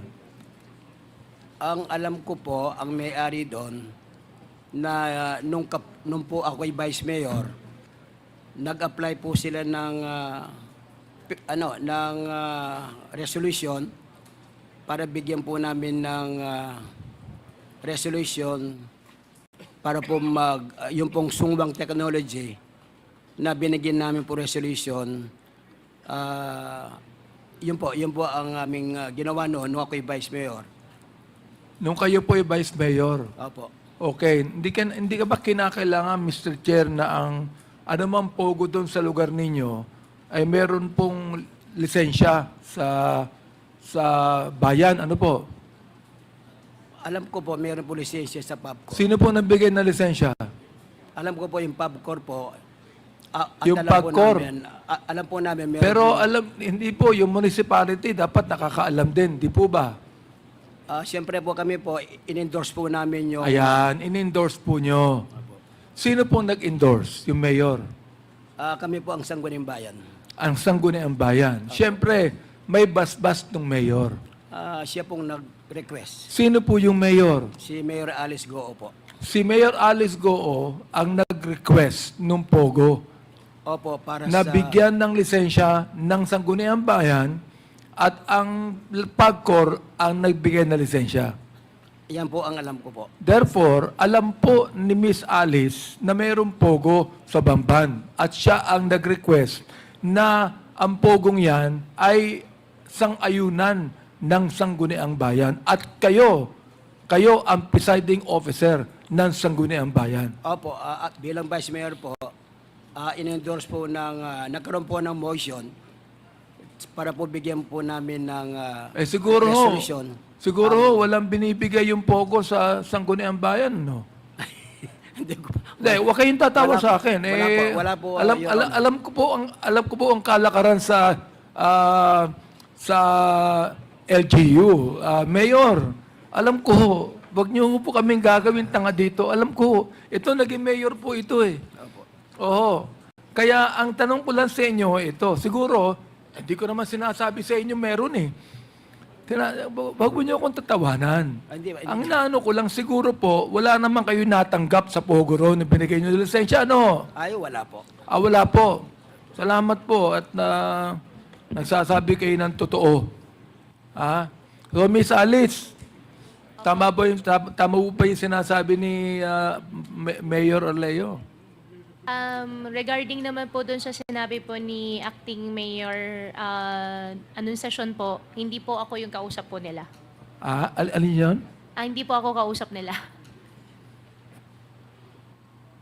Hindi ka ang kausap nila.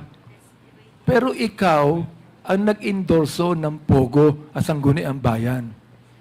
Yung POGO po na Junior 1 po, nag-apply po ng Hindi, resolution po sa ang kanila. sabi ni Acting Mayor, ikaw ang nag-endorso at Sangguniang Bayan ng POGO. Oo, hindi. Hindi po. So, nagsisinungaling yung Acting Mayor. Teka, sabi mo. Yes, oo, hindi. Nagsisinungaling po yung Acting Mayor. Ang sabi ulitin ko sa inyo Ang sabi ng Acting Mayor, kayo ang nag-endorso ng POGO para bigyan na lisensya ng PAGCOR at inendorso nyo sa Sangguniang Bayan na siya ang presiding officer. Ngayon, sinabi nyo hindi. Ibig sabihin, nagsisinungaling yung acting mayor. Naka-teammate mo nung tumabo kang mayor. Nagsisinungaling, oo, hindi. Your Honor, You're under oath. Opo, I'm under oath. You're under oath, Opo, and if you answer me, nagsisinungaling ba yung acting mayor o hindi? hindi po ako yung nag-endorse. Teka. Sinabi niya eh. Sinabi niya ikaw nag-endorse eh. You answer me. Hindi po ako nag-endorse. Hindi ka nag-endorse. Ibig sabihin, nagsisinungaling yung mayor. Your, Nagsisinungaling yung acting mayor. Your Honor, Teka. Bakit ka umiiwas? Sabi mo, hindi ka nag-endorse. Sabi nung mayor, in-endorse mo. Ibig sabihin, itong tanong ko, nagsisinungaling yung acting mayor o hindi? Your Honor, hindi ko po alam kung... Oo o hindi? Your Honor, hindi po ako nag-endorse. Teka. Hindi ka nag-endorse eh. Tama. Yun ang sabi mo, di ba? Ang sabi ng acting mayor, ikaw ang nag-endorse. Ang simple na ng tanong ko eh. Tagalog pa nga eh. Di ba? Therefore, kung hindi ka nag-endorse, in-endorse, sabi ni acting mayor, ikaw ang nag-endorse, lagi sinungaling yung acting mayor. Your Honor, hindi po ako nag-endorse. Teka. Huwag mong babaguhin tong... Ano ba naman? Sabihin mo lang yes or no. Yes or no lang, ba't papahabain mo pa na hindi ka nag-endorse? Uulitin ko ang tanong ko para kang yung sa budget hearing ng DepEd Ulitin ko ang tanong ko ang sabi ng acting mayor, ikaw ang nag-endorse. Ang sabi mo, hindi ka nag-endorse. Sino nagsisinungaling? Ikaw o siya? Your Honor, hindi po ako nagsisinungaling. Hindi. Therefore, siya nagsisinungaling. I oo. think Hindi ka better nagsisinungaling. Opo, I think Your Honor better tanungin po natin siya. Dito. Hindi po. Chairman. Mr. Chair. Point of order, Mr. Chair. What is the point of order? Can we remind the resource person that when a member of this Congress is speaking, he should keep her or his mouth shut? Okay, sa lahat ng resource persons, you are reminded that bago po kayo magsalita, hintayin niyong i-recognize kayo ng chair. Okay? Chairman. Maliwanag po yan. Yes, Congressman. Reminder, Mr. Chairman, to Miss Alice Guo.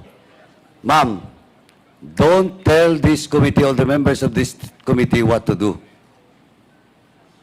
Kasi po, di pa ako dumatiting sa iyo, pero lahat mamaya, lahat pati kaso mo, and akala mo hindi kita ipapakontempt? Papakontempt kita dito. Ayusin mo yung pagsagot. Now, Mr. Chairman, let me ask lang, Vice, Mayor, Yes, sir. mayroon ka bang kasama sa munisipyo that will corroborate and confirm that indeed Alice Guo endorse that document?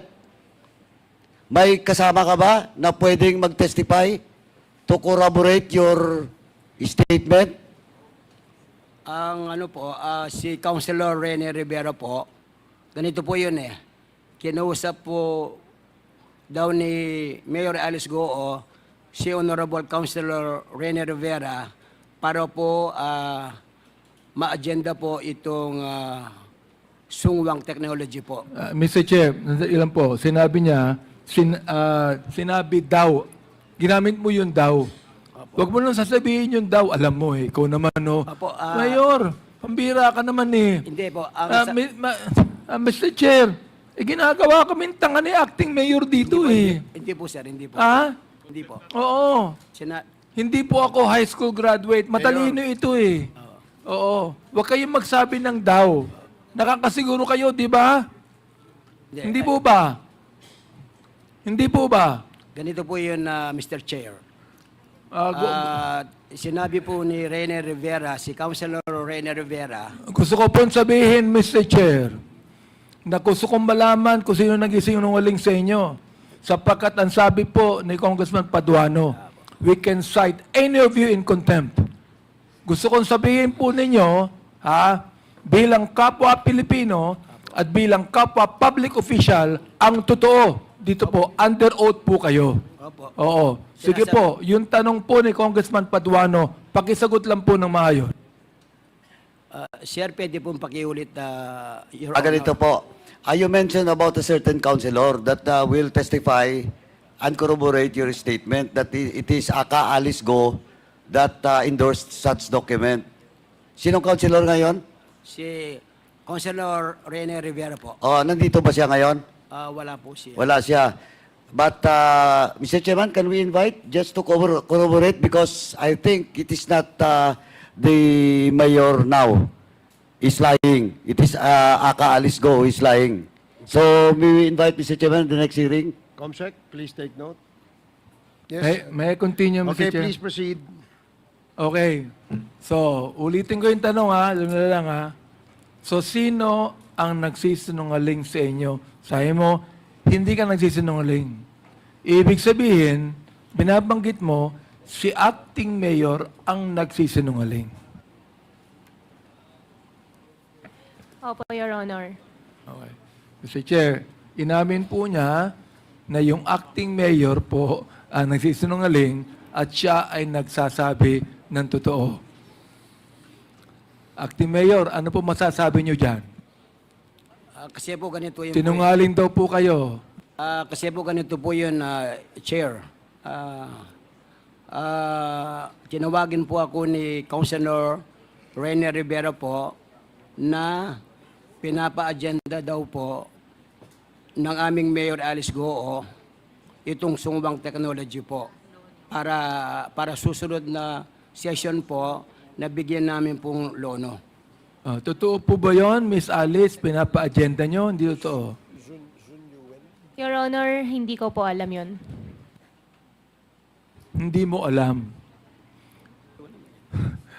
Okay.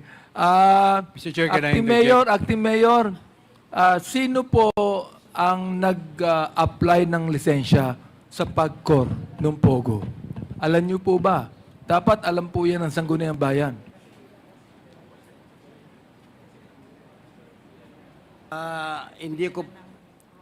Hindi ko po alam. Siguro po pag dumating po si Rene Rivera po dito sa ating session sa susunod, siya po ang nakakaalam. Sige po. Mr. Chairman? Miss Chairman? Miss Alice? Wait, please. Please kindly wrap up, Congressman Abante, so that we can follow the list of interpellators. However, any of the members may call the attention of the chair if they want to say anything related to what was being discussed. Of course, with the indulgence of the member who has the floor. No? So, Yeah, may I continue, Mr. Chair? please proceed, and then later we will recognize Congressman Franz. Okay. Ang binabanggit mo, Miss Guo, kayo ay Pilipina.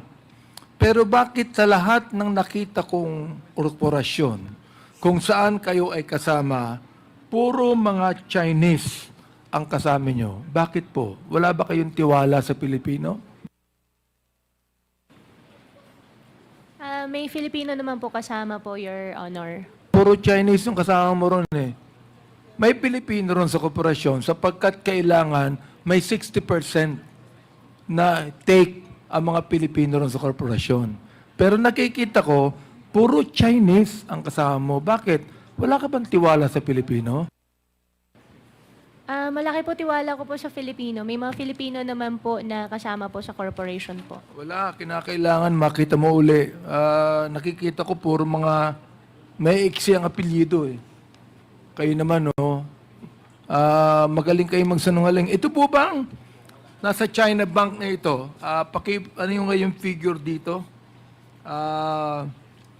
Pirma nyo to? Pirma nyo po ba ito? Sa China Bank. Ito ba'y pirma nyo?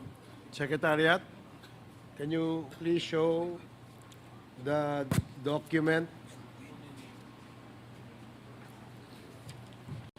And kindly wrap up, Congressman Abante. Thank you. Importante lang po ito. Ito.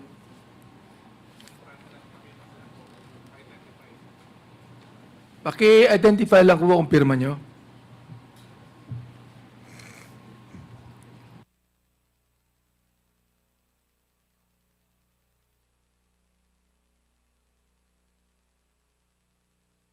Huwag nyo nang tanongin ng abogado nyo. Sabihin nyo lang kung pirma nyo. Your Honor, regarding po kasi sa bank transactions po, since I have unblock cases po, I invoke my right against self-incrimination po. Hindi. Pwede mo lang ang tinatanong ko eh. Kasama ba yon sa kaso mo? Your Yung pirma? Honor, Yung pirma? meron po kasing bank documents po and meron po kasi akong unblock cases po. Okay. Itong next, pirma mo ba to? Itong check dito, paki-show nga kung pirma niya. Sabihin nyo lang pirma nyo eh. Oo. Kung pirma nyo lang.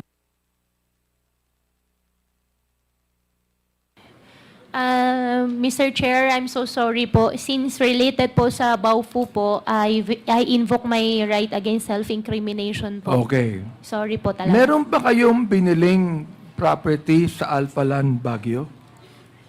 Your 2021. Honor, wala po. 2021. Hindi po natuloy. Hindi natuloy. Pinangalan nyo sa isang nagngangalang Ann Jaime. Totoo hindi? Hindi po natuloy. Hindi, totoo ba hindi na pinangalan mo sa isang nagngangalang Ann Jaime? Whether Hindi po. natuloy o hindi, pero pinangalan mo sa nagngangalang Ann Jaime. Hindi po. Pagkatapos po niyan, the Alphaland Management agreed to have the property of Alice Guo transferred from her name to the corporation. Yung pang ginawa nyo. Inaprubahan po ito ng chairman, ng assistant vice chairman. Your Honor, ano pong corporation po? Hindi, sa'yo. Property mo eh. Opo, pero ano pong corporation po? Alphaland. Opo, pero ano pong name po, Your Honor? Alphaland po, hindi po natuloy Bago ko magbigay yung pangalan, sabihin mo muna sa akin kung may property ka doon. Hindi po natuloy po yung property po, Your Pero Honor. nagbayad ka ng down payment. Opo, may down payment po ako binayaran. Hindi lang po natuloy. At cheque ang binayad mo. Opo. Okay. Meron akong kape ng cheque dito. Pakitingin nga kung hindi pirma mo. Ito ang pirma mo. Kasi kung iyong ani namin na ito'y binayaran mo ng 23,800,000 pesos, yun po yung cheque nyo. Totoo ba hindi?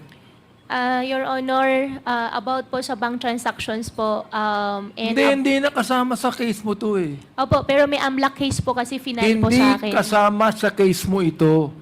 Opo, pero Isasama natin pagkatapos. Opo, pero lahat po kasi Teka ng muna. bank transactions po sinama po nila. Hindi pa kasama ito. Ngayon lang to, hindi pa kasama ito. Kaya hindi mo pwedeng sabihin right to self-incrimination. Your Honor, Kahit tanungin mo sa abogado mo, hindi pa kasama sa kaso mo to eh. Your Honor, lahat po ng banks ko po. Nagbayad ka ba ng down payment sa Alphaland na ang pangalan Alphaland Baguio Mountain Log Homer Incorporated na 23,800,000 pesos, 800,000? Your Honor, lahat po kasi ng personal banks ko po ay may kaso po ako ng AMLAC Hindi pa po. nga kasama ito sa AMLAC. Kasama po Isasama pa lang natin. Oo. Ito, pakita niyo nga yung pirma. Hindi pa kasama ito eh. Kaya pwede mo akong sagutin dito. Ikaw naman, no?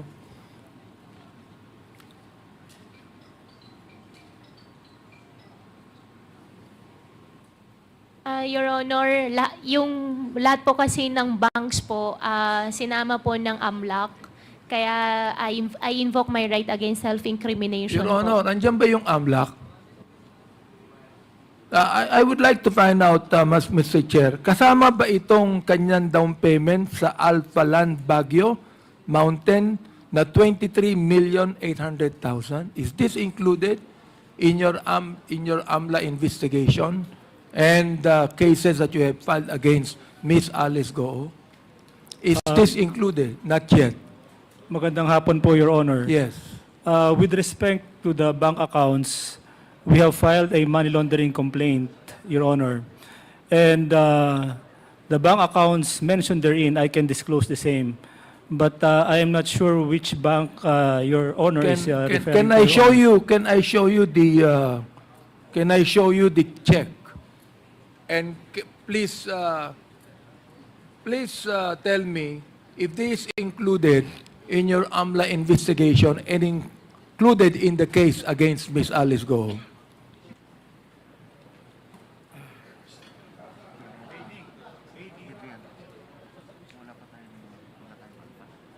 Hindi, baka yung bank account eh. Kasi meron tayong bank account na certain transaction. BDO 803. Before the, let me acknowledge the presence of Congressman Roberto Pingping Uy from, and Congressman Lordan Suan. Hindi, pero yung account number kasama. Sir.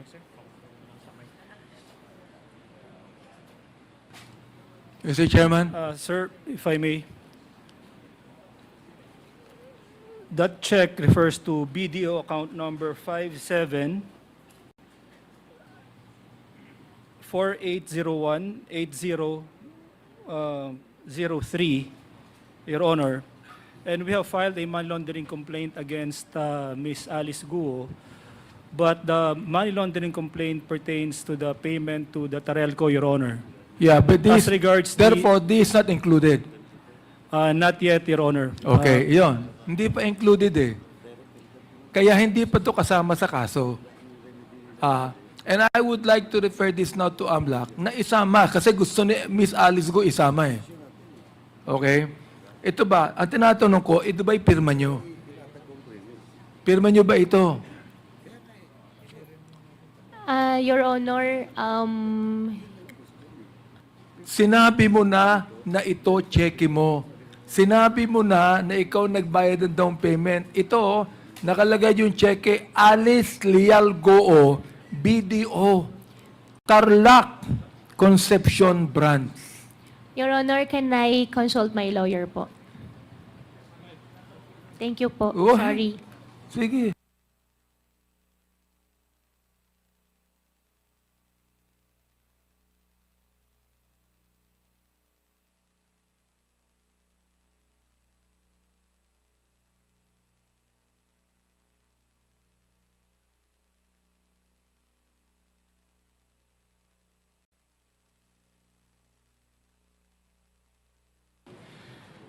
Your Honor, please allow me to explain.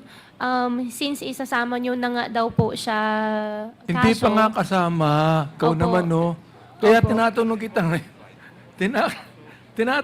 Tinatanong kita ngayon, hindi pa kasama eh. Hindi pa kasama. Tinatanong ko lang sa'yo kung ito ay pirma mo. Yun lang. Opo, Your Honor. Ang explain po sa akin ng lawyer, ang right ko daw po ay I have right to refuse to answer po dahil pagka sinama na daw po yan, sa susunod po, it might incriminate myself po. Well, ibig sabihin, well, anyway, Mr. Chair, kahit na hindi identify, sinabi na niya man dito na check niya ito eh. Sinabi niya, nakalagay po Alice Guo. Sinabi niya to, na check mo to at binayad mo ito. So, right now, Mr. Chair, I would like the AMLAC to get this evidence and to include this in your investigation and the charges filed against Ms. Alice Guo. Mr. Chair. AMLAC? Yes, sir, we'll do po. We'll include that in our investigation and that's highly appreciated, sir. And please also find out if the transaction between Alpha Land has been actually finished, no? I've been fulfilled, Mr. Chair. Yes, Your Honor, we will look into whether that contract has been consummated, Your Honor. Isa lang pong tanong, Mr. Chair. Ilang beses kayong nagkita at nagkausap ni Miss Cassandra Ong, Miss Alice? Your Honor, hindi ko po maalala yung exact number po kung ilang beses po kami nagkita po. 3 beses ba? 4 na more beses? than naman po. More than. Opo, more 3, than naman. 4 na beses. More than 3, 4. More than 3 to 4 times. Nakita kayo at nagkausap. Opo. Okay. Nabanggit mo, Miss Cassie, na nakita kayo unang-una sa Malaysia at di pa kayo nakikita kahit kailan. Mr. Chair, wala po akong binabanggit na gano'n. Ang sabi ko po noong time na yon is nagkita po kami sa Malaysia. Nabanggit mo din na hindi mo masyadong kilala si Miss Alice Guo. Ang sabi ko po is kakilala ko po pero hindi ko po ka-close po, Mr. Chair. Okay, kakilala mo pero hindi mo ka-close. Pero nakita kayo more than 4 times. Yes Pero po. hindi kayo close. Miss Go, kayo po ba'y nagpunta ng Malaysia, dumaan kayo sa regular na flight? Your Honor, regarding that question po, I invoke my right against self-incrimination sa final po ng immigration po. Sorry po talaga. So, nag-file na ng immigration sa inyo. Opo. So, hindi mo pwedeng sabihin sa amin kung ikayo ay sumakay sa eroplano o nagbangka kayo puntang Malaysia. I invoke Tulad my ng ginawa right ni po. Sheila. I invoke my right against self-incrimination. Okay, nagkita po kayo ni Cassie dun sa Singapore, correct? Malaysia po. Sa Singapore, hindi na. Singapore, kung di pa ako nagkakamali, once. So, nakita po kayo sa Singapore, correct? Once po. Once. Noong sa Singapore, ay kasama niyo si Sheila, si Wesley, at si Cassie, at yung siyang nag-arrange ng hotel para sa inyo. Yung Zhang po, hindi ko po nakita po. Okay. Now, sinabi ni Kyle sa akin na wala kayong pinag-usapan. Hindi ba kayo nag-meeting doon sa Singapore? Nakakapagtaka naman na nagkita kayo roon, hindi kayo nag-meeting. Hindi Anyway, po Mr. Chair, yun lang po ang aking tatanong. Maraming salamat po. Thank you, Congressman Abante. The next to interpolate, before that, Congressman Pumaren, would you like to say Yes, something? Please make it short. yes, short lang in connection with the question of Honorable Abante kay Acting Mayor. Saan ba si Acting Mayor? Yes. So,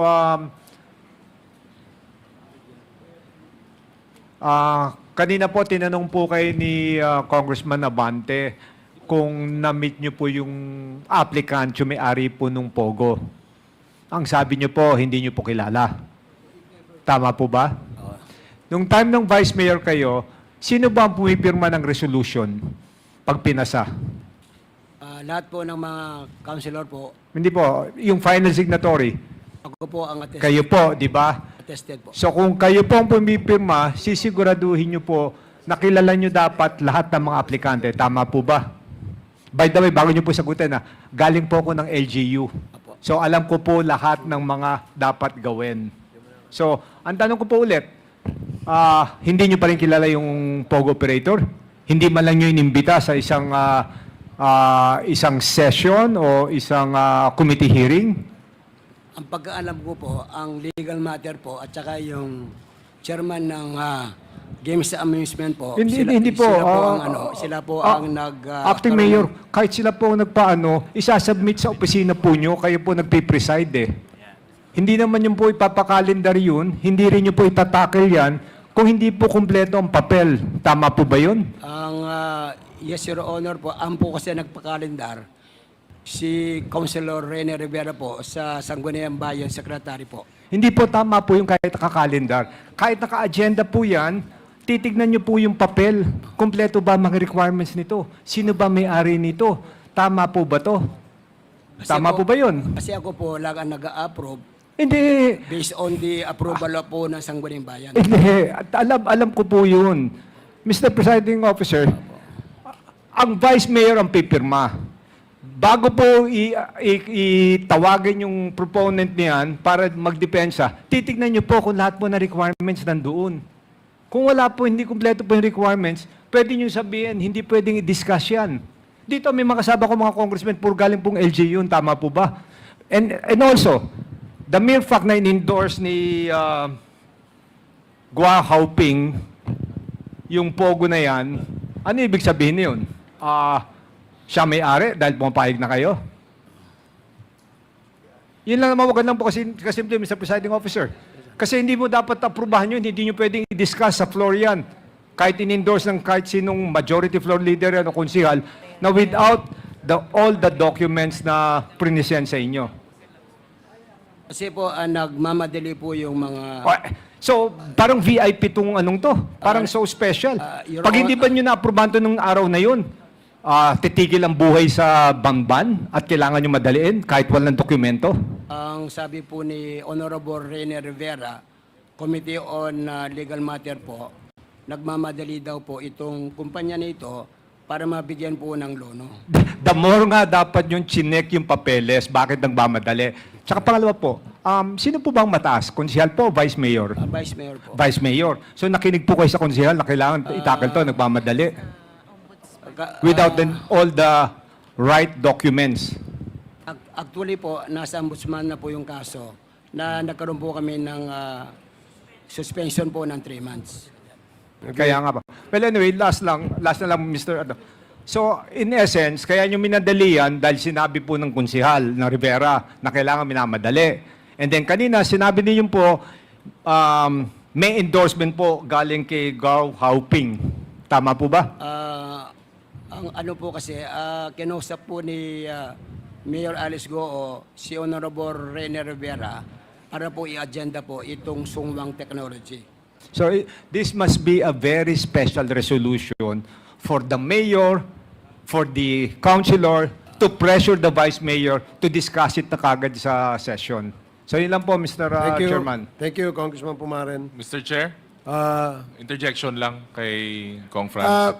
Short. Okay, sige. Let me remind the members after this that as much as we want to accommodate interjections, para hindi ho tayo umaba, we'll just probably reserve your questions during the time that you will be asked to interpellate because you have listed down your names. But after this, of course, as much as possible, gusto natin ma-accommodate lahat para mabilis tayo. And if that is a short interjection, yes, you may do so, but make it real short, please. Yes, Mr. Chair, very short. Would like to put on record that also the Vice Mayor is the department head of the Sangguniang. So, lahat ng papasok sa kalalabas, imposibleng hindi niya alam. Thank you, Mr. Chair. Thank you, Congressman Ortega. The next to interpellate is Congressman Keith Flores.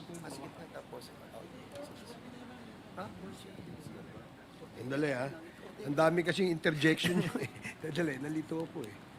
No, I'm sorry. It's Congressman Adjong. And then Congressman Ortega. And then Congressman Flores. No, Flores. Swap. No, it says Congressman... Okay, Congressman Adjong, you're recognized. Thank you, Mr. Chair. Bismillahirrahmanirrahim. Assalamualaikum warahmatullahi ta'ala wabarakatuh. Magandang hapon po sa ating lahat. Mr. Chair, I'd like to direct my questions to Ms. Cassandra Ong. Ms. Ong, kumusta ang pakiramdam mo? Nakatulog ka ba ng maayos? Nakakain ka okay ba yung pagkain mo? Okay lang po, Mr. Chair. Okay, so yung blood sugar mo okay naman? May maintenance naman po. Okay, sige. Thank you very much. Sir Chair, Ms. Cassandra Ong, balikan lang po natin yung mga naunang pandinig, no? Na-establish po natin yung fact na you were born in 2000, in year 2000, right? And then you were not able to finish your elementary education. That's correct, right? Yes. Pwede pong pakigamit po yung mikropono para tama po? Tama po, Mr. Chair. Tama po. And then in 2019, you were 19 years old at that time and you were already the representative of Lucky South 99, no? Tama po ba yon? Mr. Chair, I refuse. I invoke my right against self-incrimination po kasi may final na rin kaso sa akin. Anong pong case yun, Ms. Ong? Sa human trafficking po. What does that, ano po yung kinalaman doon sa... But anyway, Ms. Ong, dito po, kasi it's already an established fact that you were, in 2019, you were already representing Lucky South 99, as indicated by the sublease agreement that you entered between Lucky South and Whirlwind Company. So, but the fact is, you were 19 years old at that time. Tama po ba? Tama po, Mr. Chair. Okay, sige. So, sa unang pandinig din po, na-mention niyo po na hindi niyo po sinusubaybayan itong hearing na ito prior to your coming here, no? Hindi lahat. Hindi lahat. Bali, napapanood naman. Sobrang madalang lang po. Okay. So, aware din ho kayo dun sa mga unang katanungan regarding your first meeting kay Attorney Harry Roque? Yung mga kasagutan po niya? No po, Mr. Chair. Okay. So, maaari niyo ba pong may salaysay kung ano po yung nature or yung circumstance ng inyong pag-meet ni Mr. Harry Roque? Saan po ulit, Mr. Chair? Maaari niyo po pang may salaysay kasi sabi niyo hindi ho kayo nakikinig or nanonood sa mga naunang pandinig ng komiting ito. So, hindi niyo rin ho, I think, nakita o napanood yung mga kasagutan po ni Attorney Harry Roque nung siya po ay tinanong kung paano po kayo unang nag-meet, no? So baka for fairness sake, no? Maaari niyo po ba bang may salaysay sa amin dito? Ano po yung nature, ano po yung circumstance kung paano ho kayo nag-meet first ni Attorney Roque? First time na mag-meet Yes, po, first no? time. Na-explain ko na po last time sa committee na to. Ang sabi ko po is, nakilala ko siya during nung time na after election po. Ano pong year yun? After election, mga around Kasi dalawa pong election. In 2019, nagka-election po tayo. In Opo. 2022, Yung last election po is 2019. 20. Tama po ba? Hindi po. 2022. Opo. Okay, nung 2022 po kayo nagkakilala niya. Opo. Sa anong paraan po kayo nagkakilala, Mr. Chair, Ms. Ong? Pinakilala lang po siya sa akin during dinner. Basta sa isang pagkainan lang po. Okay. Ano po ba yung pinag-usapan niyo doon sa dinner na iyon? Wala naman po. Wala. Opo. Okay, sige. May alam ho ba kayo sa solar business? Ayun po yung sana na magiging parang partner po namin. Ano po? Ayun sana magiging isa sa mga negosyo po So, ibig namin. sabihin, meron kayong pinag-uusapan. Hindi tama yung sagot mo sa akin na wala kayong napag-usapan. Or? Mr. Chair, sorry po. Ang sinabi niyo po kanina is nung una po, di ba? To be honest, nung una, wala po masyado. Ang alam ko, wala po talaga. Pero Hindi, meron kasi po...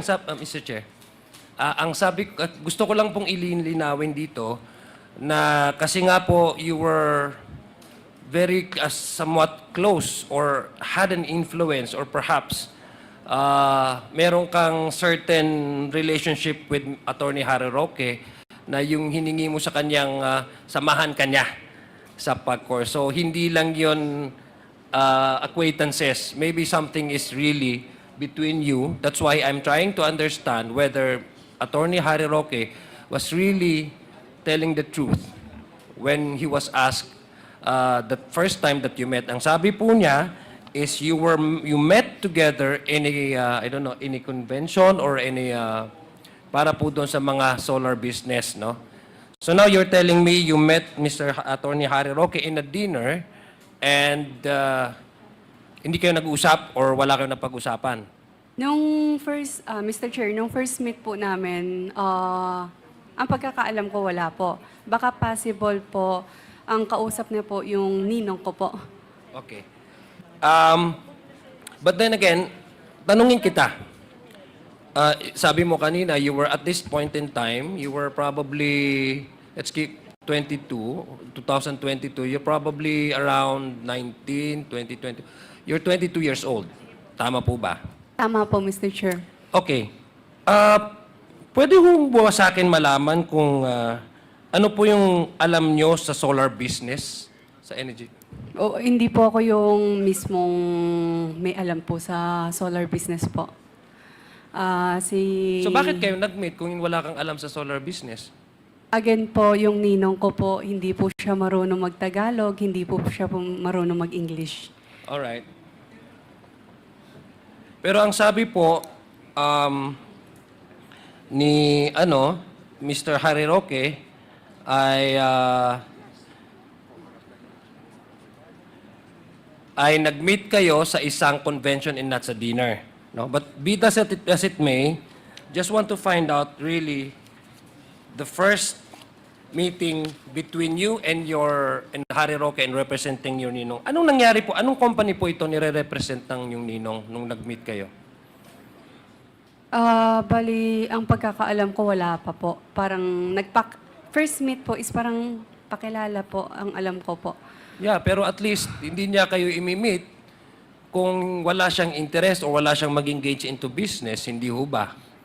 By that nung time na yon, Mr. Chair, hindi po yata ako masyadong, hindi po ako yung naging translator nung time na yon. So, Ha? hindi. So anong ginagawa mo doon? Bali po, nung time na yon, I think galing ako somewhere, tapos sumunod lang po ako nung time na yon kung hindi po ako nagkakamali. Sumunod ka lang? Nung time na yon, Mr. Chair, bali siguro other place po ako galing nung time na yon, tapos hindi po... Hindi, okay, babalikan ko na lang yun, Miss Ong. Dito Okay po, naman po Mr. tayo. Chair. Yes po.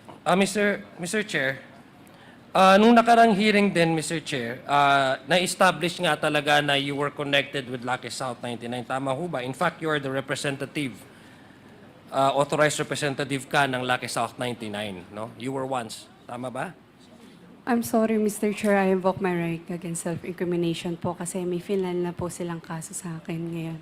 Regarding what? Sa human trafficking and regarding with Okay. connection of Lucky South po. Mr. Okay, Chair. but be that as it may, it's already established fact, no? So you were a legal representative, authorized representative of Lucky South 99. Simula po ba nung 2009, familiar ho ba kayo sa Kirchner Games International?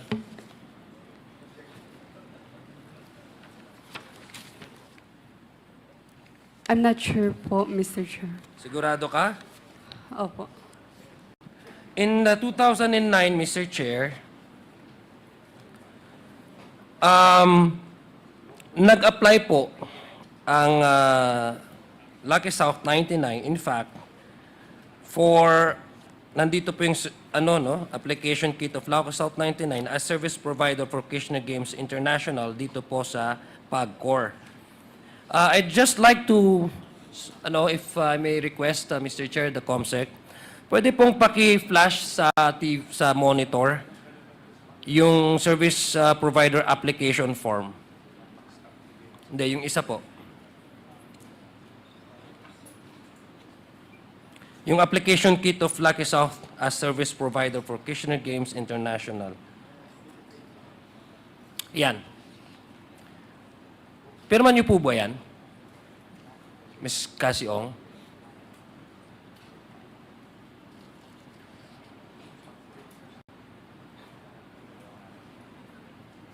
Ikaw po yung nakapirma dyan sa isa sa mga form ng Lucky South 99 noong 2009 na nag-apply ito bilang service provider. Tama po ba? Parang... 2019, I'm so sorry. 2019.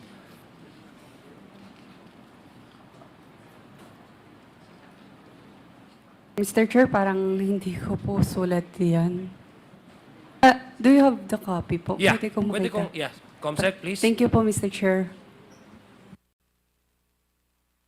Mr. Chair, I hope this will not be deducted from my time.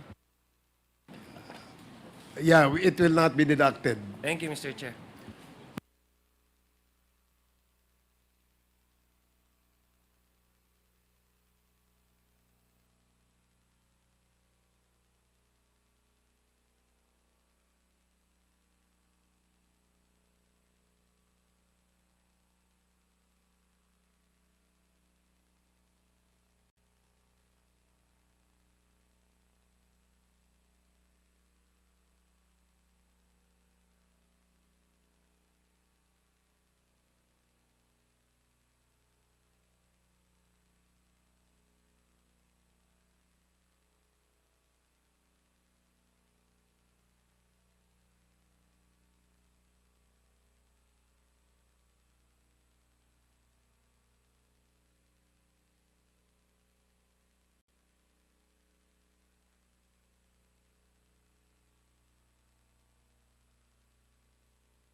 So, Mr. Chair, Ms. Ong? Pwede po magsabi. Yes po. Bali po, Mr. Chair, hindi ko po talaga sure if sign ko po yun o hindi. Okay. If ever sign ko po or hindi, that's way back 2019. So, hindi ko po masigurado. Pasensya na po, Mr. Chair. Okay, ito yung isang malaking dokumento, isang importanteng dokumento ito, no? Ito ay nagpapatunay na ang Lucky South 99 ay magbibigay bilang isang service provider sa isang kumpanya din na Kirchner Games International. So, I don't think it's that easy to forget, no? Especially if you affix your signature being a corporate as a representative. But I'd like to ask if we have NBI here, Mr. Chair. Yes, Attorney Magno is present. Before that, let me acknowledge the presence first of Congresswoman Janet Garin, Congressman Bambi Emano, and Congresswoman Arlene Brosas. Please proceed. Thank you, NBI. Di ba part of your work in the investigation of this case is to compare and verify the signatures, is it correct? Yes, Mr. Chair. Okay, so do you have a doctyloscopy expert in your division, in the Bureau? With regards to specimen Signatures and signatures, we specimen have signatures. the question document division. Yes, Mr. Chair, I'd like to probably submit these documents to NBI so they can confirm whether the signature is forged, because we would like, or whether the signature is really authentic. But I do believe this is really authentic because the document that we have in our possession came from PAGCOR.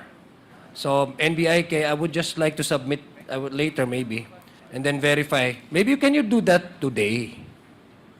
It will depend on the specimen submitted, Your Honor, Mr. Okay. Chair. Of Thank course, you. we need the original of the document and then the specimen signatures of the one being questioned, So, but Mr. Chair. Mr. Chair, but I assume that you already have the specimen of the signatures of Ms. Cassie Ong et al. Since you have already started the investigation of POGO operation, right?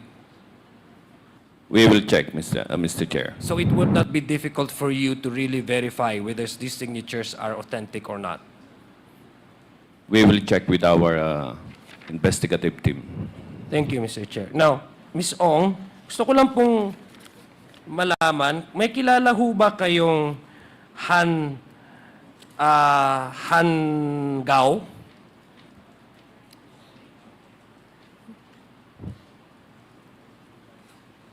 Kilala niyo po ba yan? Yes po, Mr. Chair. So kung kilala niyo po ba, alam niyo ho ba rin na base dito sa dokumento, nag-apply ang Lucky South noong 2019 at siya ay isang CEO and president po ng isang service provider, no?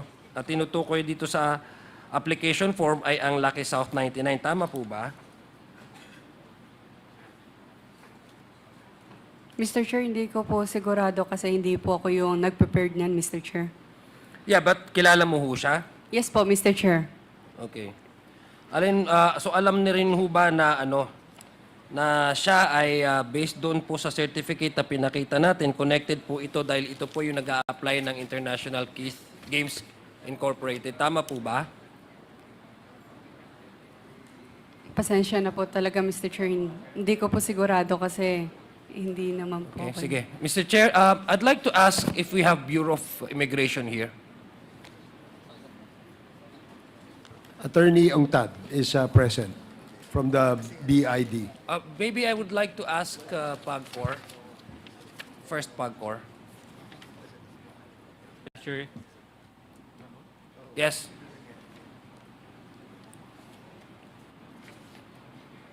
PAGCOR, do you have in your list a person with the name of Han Gao as one of the CEO, used to be the CEO and president of Kirchner Games International Incorporated, who's also applying for availing of the services of the Lucky South 99. Would you confirm? Mr. Chair, we will check the name, Miss Howe. Yes. Gang. And Mr. Chair, for clarification, Kirchner Games is the POGO licensee. Yes. And the one that is applying Service is the as Lucky service South provider 99. is Lucky Lucky South South, that 99. is correct. Yes, sir. We will check, sir. Sige, thank you. What's so surprising, Mr. Chair, is that this person is 23 years old when she was applying, and when she was already indicated here as a president of that said company. And Mr. Chair, I'd like to ask immigration again. Do you have any data regarding this particular person? What's her visa status? Good afternoon, Mr. Chair. Good afternoon, Your Honor. I'll be inquiring from the officer, and then I'll be giving you an update on the identity or whatever data we have on this individual. Okay, thank you very much, Mr. Chair.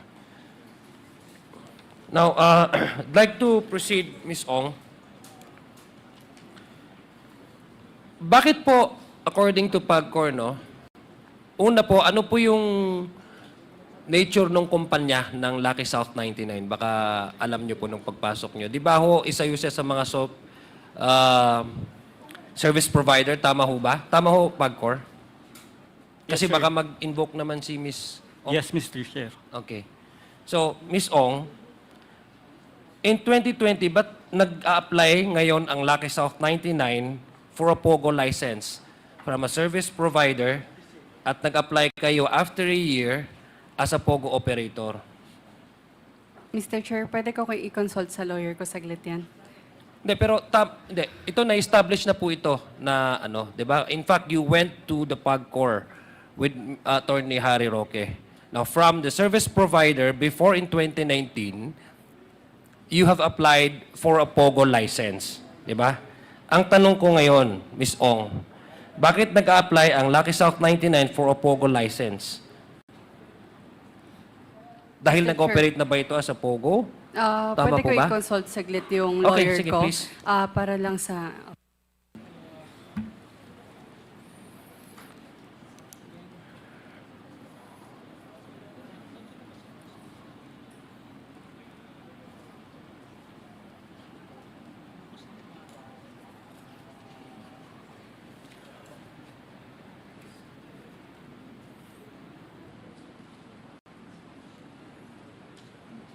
Mr. Chair,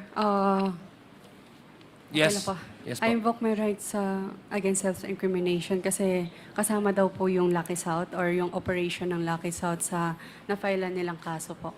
Anong kaso yon? Again, Miss Ong, Mr. Chair? Human trafficking po, Mr. Chair. Okay.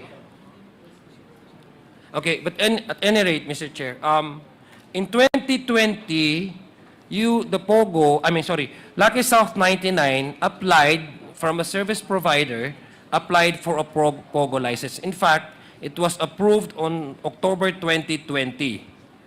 Tama po ba? I mean, this is a record. Tama po ba? I'm not sure po, Mr. Chair. But it was approved in 2020. You were there. You were actually asking for a... But at any rate, alam niyo po ba ang konsepto ng isang service providers, Ms. Ong? No po, Mr. Chair. Ha? Hindi po kasi ako mismo yung nag-apply ng mga yan. Nag-representative lamang po ako. Wala po akong kinalaman sa... Pero ito, sige. Opo. So, itong service providers, pwede naman itong maging BPO o customer relations, o POGO, pwede rin itong taga-operate ng games, pwede rin, just answer if it's yes or no, ha? Pwede rin itong IT support provider, gaming software platform, provider, meron ding streaming provider. Tama po ba? Yan po yung... Tama po ba? Pasensya na po, Mr. Chair. I'm not sure po talaga. Hindi ka sigurado? Hindi po. Pero ikaw yung corporate secretary, what makes us...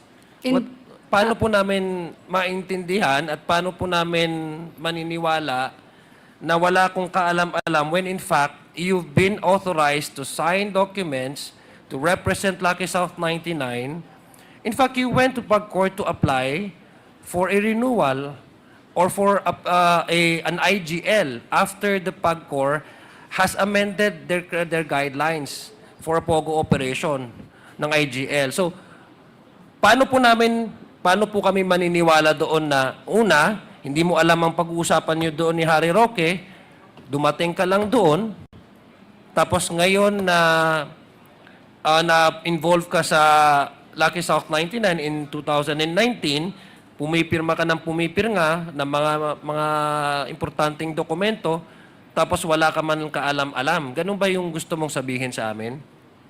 Mr. Chair, i-correct ko lang po. Corporate Secretary po ako ng Wordwin at Lucky South po. And hindi po ako yung nag-apply mismo ng license ng Lucky South po. But you must be very, very influential in the company because you have been authorized by the company to sign on behalf of the entire company, on behalf of the stockholders. So why do you have that kind of influence and the trust of the shareholders to authorize you to sign documents on behalf of the company?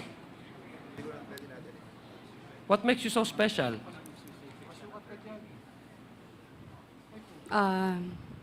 Mag-consulta lang po ako sa lawyer Okay. ko. Punta tayo sa Ms. I'm Rachel. not sure po kasi if... Can I answer po? Sige, please answer. And then, last two questions, Congressman Adel. Ang bilis pala ng 10 minutes. Okay. So, mag-fast forward na lang po ako, Mr. Chair, sa ano. Kasi medyo mahaba po yung tatanong ko sana kay Ms. Go, pero ano. We Ito na lang po. can have a second round for those who want to register again to ask questions to our resource persons. We can do that on our second round, Your Honors. So,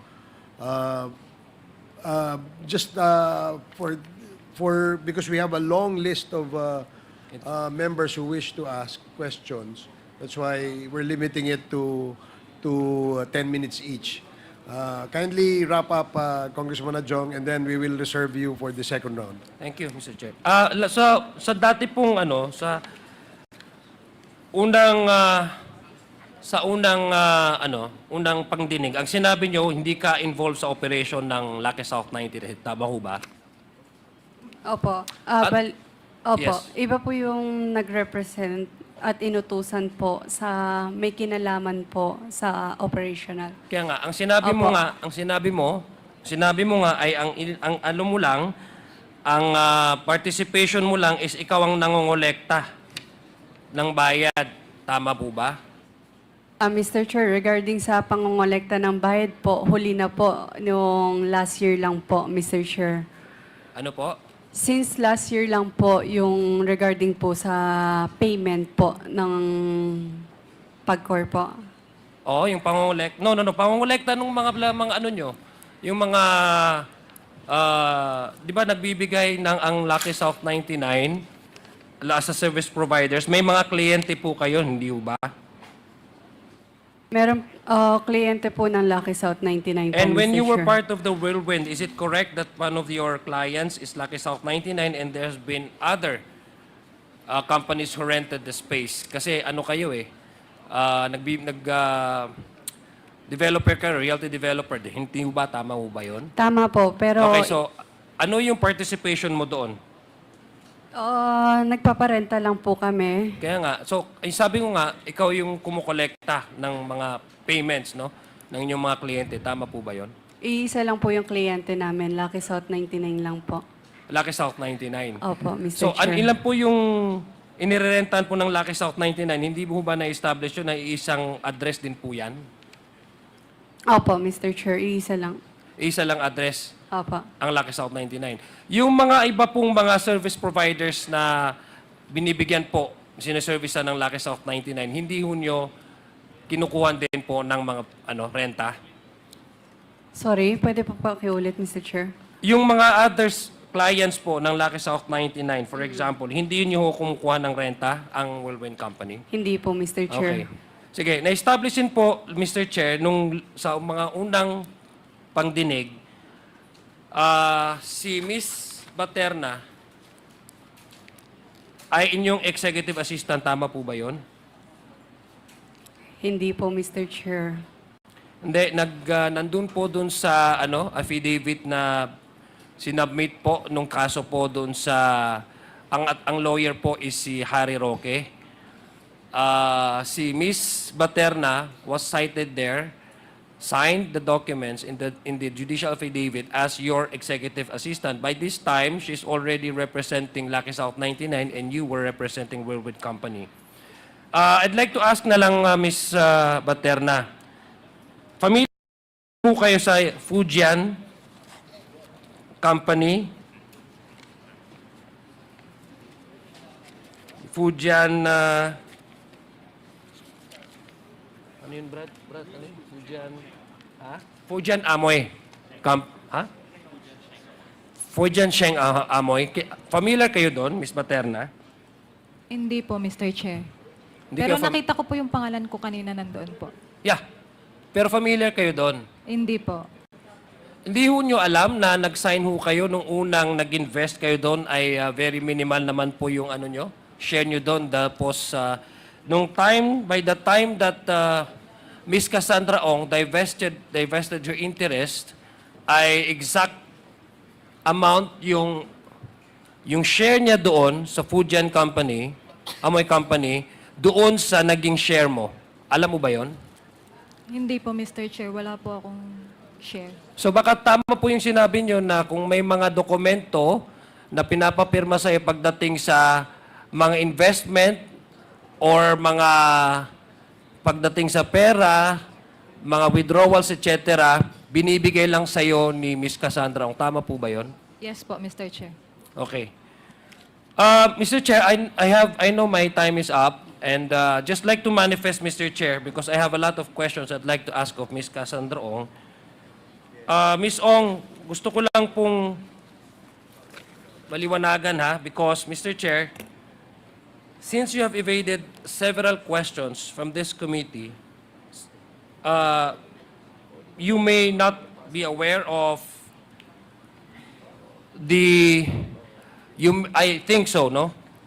That since you have already evaded several questions, and I don't know if you're aware or you may not be aware that from the previous committee meetings and hearings, Miss Mascareñas, Attorney Harry Roque, and Miss Baterna have consistently pointed to you as the person they've talked to, as the person in charge of, releasing, paying, collecting money from the companies that have connected to you, Lucky South, Win-Win, Fujian, who may directly involve in POGO, who have something to do with giving operation to POGO, or may have something connected with the persons whose names are very much prominent in POGO operations. Leno, ang point ko lang, Mr. Mula sa dokumento ng mga permits, mula sa dokumento ng mga articles of incorporations, sa mga dokumento na lease agreements, pati na rin sa mga dokumento na sinabmit sa korte. You may evade our questions, but your signatures are all over. Your signatures are all over the place. So, repeatedly, the consistency that we have established in these committee hearings among these three resource persons pointed to you as the person they talk to, the person who is in charge of collecting, paying, and the person who signed several important documents. So I think, Mr. Chair, we have just scratched the surface. I would have wanted to ask more about her dealings, her connection with Lucky South 99 prior to their request or their application to convert the company from a service provider into a POGO operation. And that has been established way back up, I think, in 2021, when they applied for a POGO operation. And when $500,000 have been charged as a penalty that they need to pay, and that's the time she requested the presence of Attorney Harry Roque to lobby and perhaps to help her pay the 500 and then get the permit for IGL. So everything that we are trying to unearth here, Ms. Cassie Ong has been evading the questions and hiding behind the premise of self-incrimination. But it is very obvious, Mr. Chair, despite the fact that she tried to hide herself from the right against self-incrimination, one thing comes out that cannot be denied.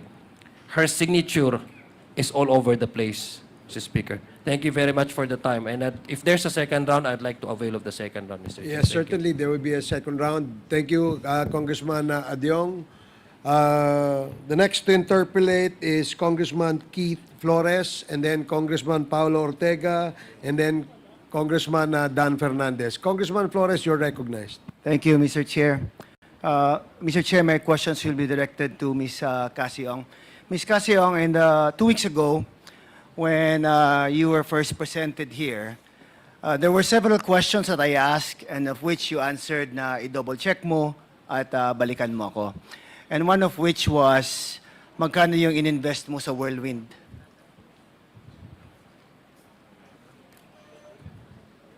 Wait lang po, Mr. Chair. Okay. Iano ko lang po. Sige.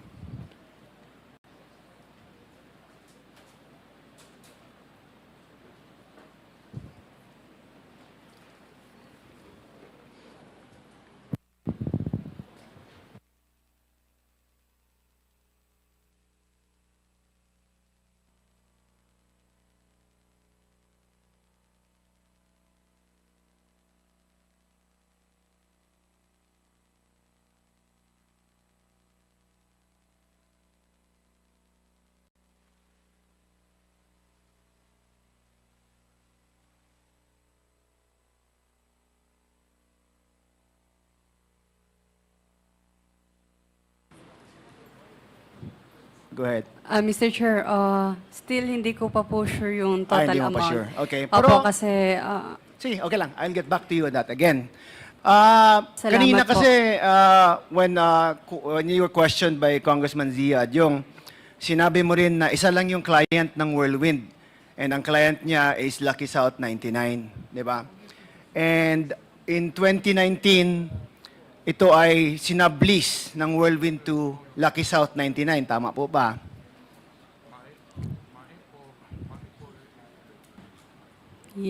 Yes po. Yes. Now, if we can ask the Secretariat to please put on the screen the signature page of the sublease agreement between Whirlwind Corporation and Lucky South 99, the 2019 sublease agreement, please, if we can. The signature page lang po of the sublease agreement between Whirlwind and Lucky South 99. That's the GIS ata. I'm asking for the signature page of the sublease agreement for 2019 between Whirlwind Corporation and Lucky South 99.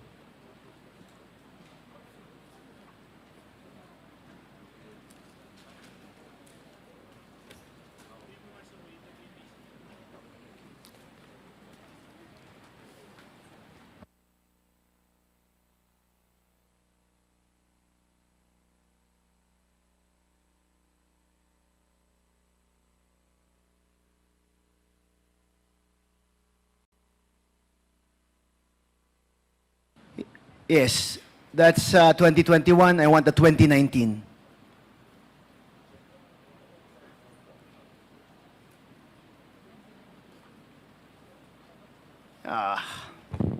That one. Thank you. Now, in that document, no, 2019, please. Pakita mo nga sa what I'm referring to, please. No, not to her. To the secretariat para makita nila sa screen. Ano ang pinapa...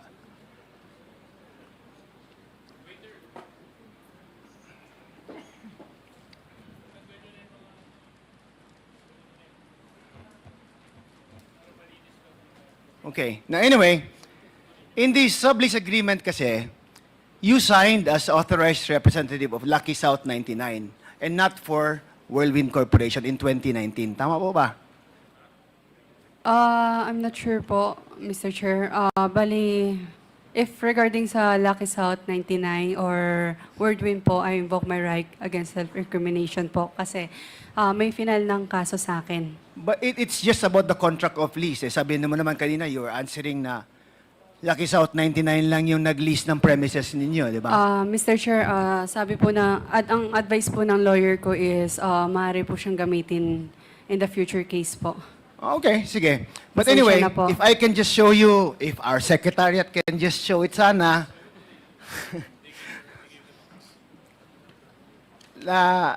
you in 2019 signed as authorized representative of Lucky South 99. Yet we have the same copy of the sublease agreement dated 2021. Na this time naman, you signed as representative for Whirlwind Corporation. And in the sublease agreement, ang nakasabi doon is that they are renting the place for 100,000 pesos per month. Maalala niyo po ba na the rent was 100,000 pesos per month, Ms. Casiong? I will double check it po sana. Kasi wala po sa akin lahat ng documents po, Mr. Chair. If I show it to you, will you be able to recognize the sublease agreement ba? Pero, Mr. Chair, if regarding po sa Lucky South or Wordwin po, I invoke my right against self-incrimination po kasi maaari po siyang gamitin sa akin. Okay. Now, kung sana That's nga, the kung advice of the makapakita lawyer. lang to sa screen natin, it will show that the sublease agreement states that the monthly rental is just 100,000 pesos per month. No? And in our previous, in your testimony the last time you were here, you said na ang pag-finance sa pagtayo ng buildings doon sa Whirlwind Corporation was from the rentals of Lucky South 99. Now, if you add it all up, that's just going to be 1.2 million a year ang rentals sa 100,000 po. Now, how could you be able to finance the building situated in that POGO hub if it was just earning 1.2 million a year? Mr. Chair, regarding naman po sa rental, yes, nagsabi po ako last time, pero right now po, they filed money laundering. Okay, nga, po. I'm just telling you. Apo. Kasi ayaw mong sagutin eh. So I'm telling you now na 100,000 yung rental at sinabi mo na ito yung ginamit pagtayo ng buildings doon. Now, I'll ask the Presidential Anti-Organized Crime. Sir, when you raided the place and there were 45 or 46 buildings in Whirlwind, magkano po sa tingin nyo ang ginastos nila to put up those structures? At the very least, Your Honor, it would be in the hundreds of millions. At the very billions. least. 2 billions. Okay. Now, if the corporation was only earning 1.2 million a year, based on the sublease agreement signed by Ms. Cassandra Ong, how could they have been able to finance the building of those structures? Quite obviously, not from the legitimate proceeds of both the sublessor and the sublessee. They might have taken other proceeds from not so legitimate sources, not manifested in the earnings of both sublessor and sublessee. Kasi nung tinanong ko rin 2 weeks ago si Ms. Cassandra Ong kung nag-loan ba sila, sabi niya walang loan. They finance it on their own from their actual contributions and from the earnings of the rentals from the place. And she testified earlier upon questioning by Zia Adjong na isa lang yung client ng Whirlwind.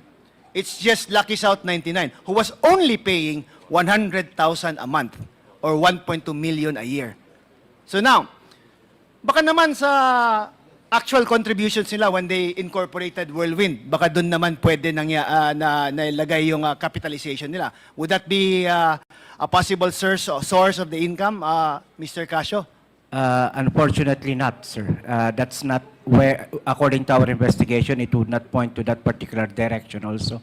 There may, again, we have filed the necessary charges in relation to money laundering against all the persons in relation to this group because of our belief that the proceeds from which the buildings were built were not from legitimate sources po. Right. Now, Casiong, remember po, Mr. Chair, 2 weeks ago, I also asked you, significant ba yung investment mo sa Whirlwind? Sabi mo, significant din, pero hindi mo maalala yung amount.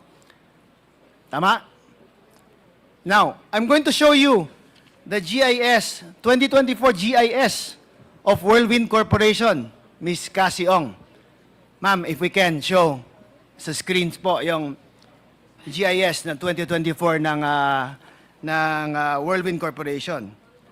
Ang binayad niyo po, representing 50%, I don't know, 58%, supposedly ang subscribed shares niyo is only worth 725,000 pesos. Hindi po umabot ng 1 million. Ang actual na binayad niyo po is only 181,250 pesos.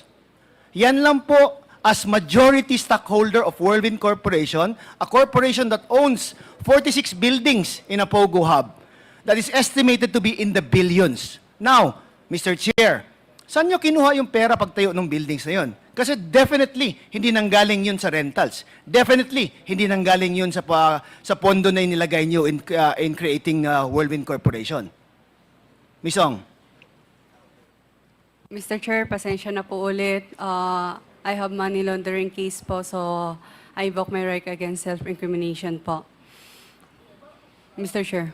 But the articles of incorporation has nothing to do with the money laundering naman. This is not a bank account. This is not the in or out of cash in your accounts. It's just your subscription of a corporation, which you have answered naman, Mr.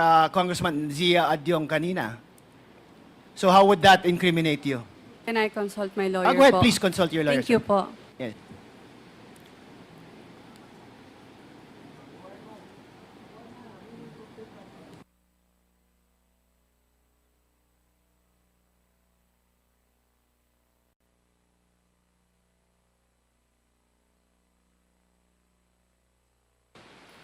Mr. Chair, as of... Okay lang po. Yes, go ahead, please. Mr. Chair, as of now po, hindi pa po namin nakikita yung final na case sa amin sa money laundering po. Possible po yung income po namin or is maaari pong magamit sa cases po. Okay. Pero so nakita mo naman sa GS na pinakita ko sa'yo kanina, na ito lang yung amount na in-invest mo. 58% ka na, di ba? More than half of the corporation you own. And ganun kalaki yung napatayo nyo with the amount that you put in. Do you think it's proportionate? Tama po ba na yung kinontribute nyong amount makapagtayo ng ganun karami na buildings? Again po, Mr. Chair, they filed case sa money laundering po. So, Okay. I'm sorry po. So, Yusek Cruz of PAOK, sir, again, Ms. Cassie Ong only paid up 181,250 pesos ang paid up niya. As of 2024 sa GIS nila. Saan kaya nanggaling yung pera pang gastos nila to put up those structures, sir? Well, sir, Your Honor, sa pag-ikot po namin after the raid, obviously, sir, dun sa scamming activity, sir, na nandun sa loob ng scam hub na yun, sir. As to kung merong legal thing na nangyayari ron to support the claim ng ating pong resource speaker, wala po kaming nakita. Ang nakita lang po namin is the usual thing na ginagawa po ng mga scam farms, scamming activities lang po like yung lab scam, cryptocurrency scam, and other scam activities. Thank you, sir. Now, Ms. Casong, upon questioning kanina on your educational background po, a photo was shown by the chairman. Actually, somebody also sent me several photos. Similar din po, no? Was it a graduation or naki-post ka lang to show na you graduated po? Again po, Mr. Chair, nakipicture lang po ako. Naki-picture lang? Opo. Oh, okay. But it was a graduation party. Graduation po ng Alice yun. Yung ALS, oo nga. Opo. May mga kaibigan ka doon sa ALS na yun. To be honest, hindi ko na sila masyado kilala now. Pero at that time, meron ba? Kasi nakipicture ka lang sabi mo. Meron siguro, Mr. Chair. Okay, now if I could just show some of the photos, kasi pinadala lang sa akin it was sent to me through my messenger. I checked the account, medyo fake Yan, that's a graduation photo. But that's an ALS graduation, sabi mo?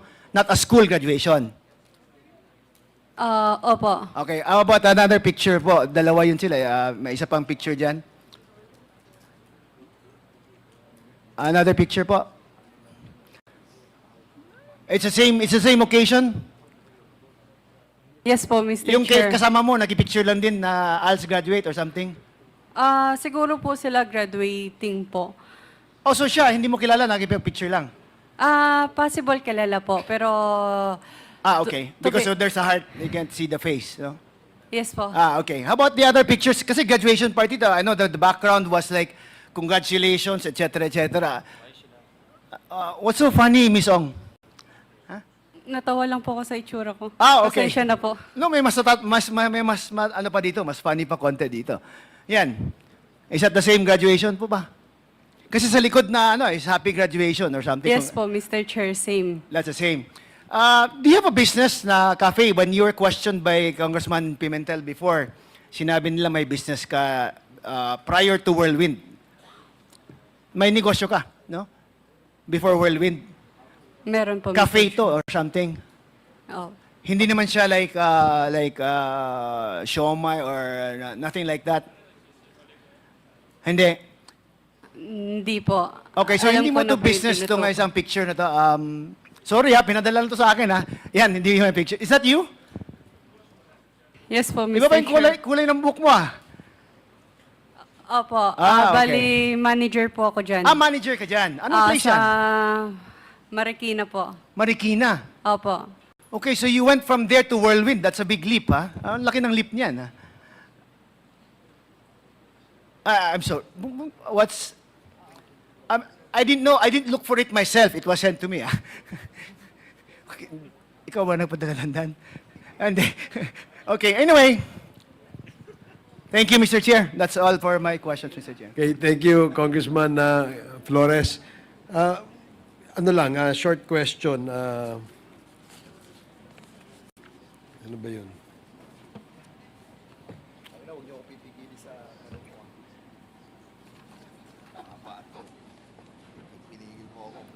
Cassandra Ong and Alice Guo is talking to each other. Halata po kayo. You're being watched in the whole country. Okay, nawala. Let me remind you. Okay, the next to interpellate is Congressman Paulo Ortega. Mr. Chair, 1-minute interjection, just a clarificatory, because it's related, ayaw nating mawala, Mr. Chair. One question only, if I may, please. With the indulgence of Congressman Ortega, kasi wala talaga sana tayong interjection. Very quick question, Mr. Chair, if I may. Okay, please. Because I wanted to ask this before. Earlier, Kong Adjong asked Miss Cassie Ong, tinanong po kayo kung kumusta kayo, kumusta ang kain nyo, kumusta po ang low sugar nyo. You mentioned, okay naman kasi may maintenance. Ano po ang maintenance nyo? You don't have to ask your lawyer kung ano yung maintenance mo. Medical po. Yung hindi ko po sure kung for blood lang po siya. And meron din po for anxiety po. Hindi, ang tinanong kasi sa inyo kanina, bumaba ang sugar nyo, and you were asked, kumusta po kayo? Ang sagot nyo, may maintenance naman po. Opo, So ano po ang maintenance nyo para sa low sugar nyo? Bali galing po sa hospital Ano po ang pangalan? Hindi ko po sure. Yeah. Mr. Chair, can I ask, when that happened and her sugar normalized, is it not that she was given sugar, Coke, or may pinainom sa inyo, Coke or candy dito? Meron po, Mr. Chair. Tapos bumalik sa normal? Iced tea po, nung... Iced tea? Sugar. Yes, iced tea is full of sugar. Just for the record, Mr. Chair, with that, it is very clear that the hypoglycemia or pagbaba ng sugar was self-inflicted. Kaya po pag nangyayari yan, pinapakain ng white rabbit at bumabalik sa normal. That's why I interjected, Mr. Chair, because very troubling sa akin as a mother and as a doctor, napakamatik nung pagsisinungaling ni Miss Cassie Ong. When she was asked low sugar, agad-agad, nakasmile pa with all the eyes. Walang problema kasi may maintenance. In other words, Mr. Chair, I hope I'm wrong, but her actuations and her actions reflects a complete picture of a pathological liar. Thank you, Mr. Chair. Thank you, Congresswoman Garin. Your observation is noted. So the next interpellator is Congressman Paulo Ortega. You're recognized. Thank you, Mr. Chair. Magandang hapon to to the members of the Quad, our chairpersons, sa lahat po ng mga nandito, ating mga resource person. Mr. Chair, I would like to address my questions, a few questions since most of the questions were already asked to former Mayor Alice Guo, Mr. Chair. Please proceed. It was established by the Honorable Jinky Luistro kung ano po yung motivation, what motivated si Ma'am Alice po kung bakit po siya tumakbo bilang mayor ng Bamban Tarlac. Number one po, gusto niyang pagandahin yung kanyang lugar at syempre mag-create ng agricultural and economic growth. Tama po ba yun, Mr. Chair? Please proceed. Your Honor, opo. Of course, na-establish din kanina na nagkaroon po ng pagbabago, nagkaroon po ng economic growth, nagkaroon po ng mga investments at iba't ibang nagdagsaan na negosyo sa kanyang munisipyo nung siya po ay naging mayor na po. Tama po ba yun? Your Honor, opo. Meron po mga dumating po ng mga negosyo po.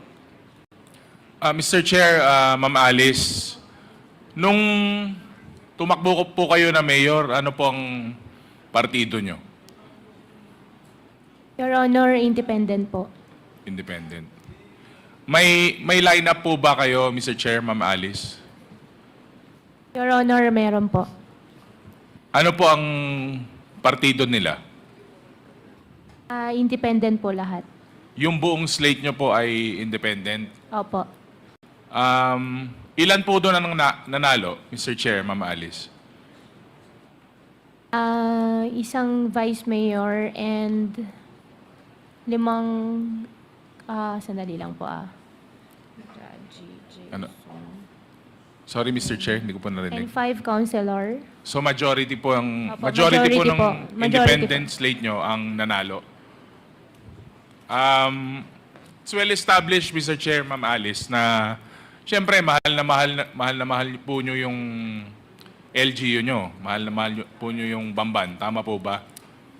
Opo, Your Honor. Hanggang ngayon, siyempre, masisigurado ko yung pagmamahal nyo sa tao, pagmamahal nyo sa bayan, ganun pa rin, hindi po nagbago.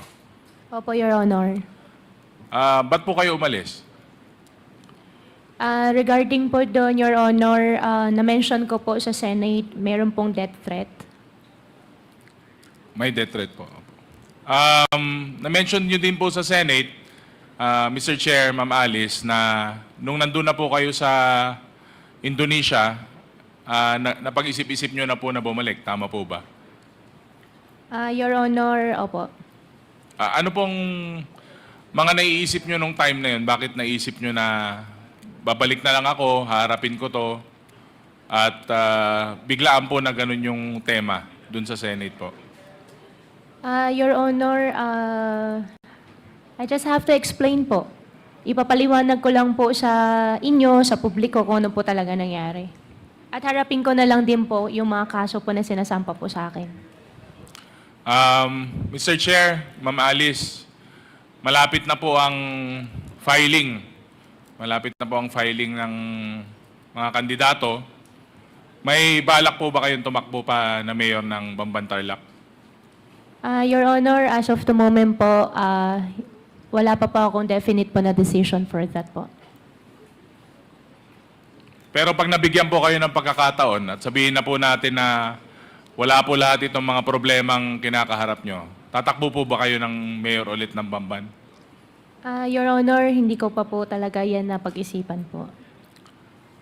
May, yung naiwan nyo po na slate, sila po ba ay tatakbo pa rin at magtutuloy sa kanilang mga termino? Your Honor, as what I understand, opo. Tutuloy pa rin po sila. May communication pa rin po ba kayo sa Vice Mayor, sa mga councilors nyo, before po nangyari yung pag-alis nyo? Your Honor, wala na po masyado. Mr. Chair, maikli na lang po. Kasi nakikita po natin yung loopholes, no, Mr. Chair, sa naging problema po natin. There's a question of citizenship, there's a question po nung pagkatao, sabi nga nila. Pero dito po sa atin, sa ating bansa, I'm sure marami pong elected officials na medyo, hindi naman elected officials, yung mga gustong tumakbo, yung mga nagpa-file, marami pong kaso na sila po ay dual citizen. Minsan nga po may nakakalusot na falsified po yung citizenship nila. And ang nangyayari po, pag nagpa-file po tayo o may protesta po tayo na ihinahain, usually po, siyempre, yung burden of proof lies po dun sa nagre-reklamo, Mr. Chair. Maybe the Bureau of Immigration, the DFA, and of course the COMELEC would probably have to make a system para po, pag may mga ganito po na insidente, yung hindi natin na-foresee o yung mga dinadaya po na mga papel, yung mga nabibili po na citizenship, para hindi na po tayo umaabot sa ganitong mga sitwasyon, Mr. Chair. Kasi tayo pa po yung gagastos, yung mga elected officials, lalo po yung mga kasama po natin na alam natin na honest and credible na mga officials, para hindi naman po umaabot sa punto na nagke-create na po ng doubt, saka nagke-create na po ng corruption within our system. Para po sa mga simpleng ganitong bagay na kailangan pang umabot sa ganito, nagkaroon na ng iba't ibang kontrobersya sa simpleng pagtatakbo lang po. So, with that, Mr. Chair, most of the questions were asked. Dinagdag ko lang po itong short political questions. Para po, of course, we can come up with a policy, a measure, para po within our government agencies, nahanap po natin, na-address po natin itong mga loopholes na to, para hindi po ganito kalaki aabutin ng kontrobersyang kinakaharap natin. At doon pa lang po sa simpleng pagpa-file, simpleng pagpasok po sa mga iba't ibang lugar, simple pong pag-i-establish ng negosyo, natitrace na po lahat yung mga bagay na ito. Yun lang po, Mr. Chair. Thank you. Okay, thank you, Congressman Ortega. The next to interpellate is Congressman Dan Fernandez. You are recognized. Okay. Thank you. Salamat. Ang tagal. Mahaba to. Miss Alice Guo, naka-detain ka ngayon sa sa PNP. Kumusta naman yung mo doon, yung detention facility? Malaki ba? Maliit or Maliit po. Okay maliit lang? Aircon, something like that? Hindi po. Hindi naman. Pero kasi pag nakikita namin sa TV, parang ang dami-dami mong kasama. Ilan ba yung mga nag-a-assist sa'yo sa security mo? More than 50? 100? Wala naman. Hindi naman po ganun karami. Pagka nasa loob po, dalawa lang po. Nagbabantay. Pero pag yung mga ganitong mga travel na talagang sobra. Hindi ko po alam. More or less, hindi mo napapansin mga pag sumasakay ka sa coaster, di ba? Opo. Ilan ang mga kasama mo din? Sa loob po ng coaster, more than 10. Oh, more than 10. Oo. Tapos yung may mga ano pa? Hindi ko na po napapansin po. Okay, sa Senado, you were asking for an executive session, correct? Kasi I heard and they mentioned that a former chief PNP received a payola from POGO. And it was manifested there. And I heard one of the senators, Senator Bato, asked kung siya yon, and they said na hindi siya. And you were asking for an executive session in the... No po. No agad, Ang bilis mo sumagot. Opo. So, okay. So, you want us executive session in this committee? Baka meron kang i-reveal tungkol sa mga bagay, tungkol sa mga payola na binibigay, hindi lamang po sa mga PNP, but also on the public officials? Your Honor, wala po akong alam po doon sa mga payola po na sinasabi po nila. In fact, nagulat din po ako doon sa sinabi po ni General. Okay, thank you for that. Opo. No, I just want to run through sa mga pangyayari sa ano, no. Yung purchase mo ng property sa 7.9 hectares, ano. Alam naman natin 'yon, 'di ba? That it was established, ano. And then nung March 8, 2019, parang nag-apply ka ng reclassification nung property that you bought. You bought a almost 8 hectares, 7.9 to be precise, no? Your Honor, regarding Baofu land po, I invoke my right against self-incrimination No, po. hindi pa naman siya Baofu. Nung binili mo siya, hindi pa naman siya Baofu eh, di ba? Pero Actually, binili mo siya? binili ko po siya, ano po siya, installment. Yeah. So, dumiretso na po sa Baofu. Yes. O, pero nung binili mo siya, 150 pesos per square meter. Am I correct? Your Honor, since may BIR, may amlak na po, naka-file po sa akin. O, sige. Opo, Okay. sorry po respect, talaga. I respect your, Opo, thank you po. your Sorry answer. po. Okay. Okay lang. Okay. So, then you asked for reclassification. And 1 week after, the reclassification were granted.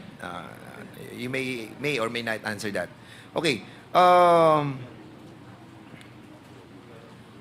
Ikaw ang presidente before ng Baofu. Before po, Your Honor. Before, di ba? Opo. And nung July to October 2020, you applied for a letter of no objection sa Sangguniang Bayan ng Bamban. Is this correct? Your Honor, hindi po ako ang nag-apply.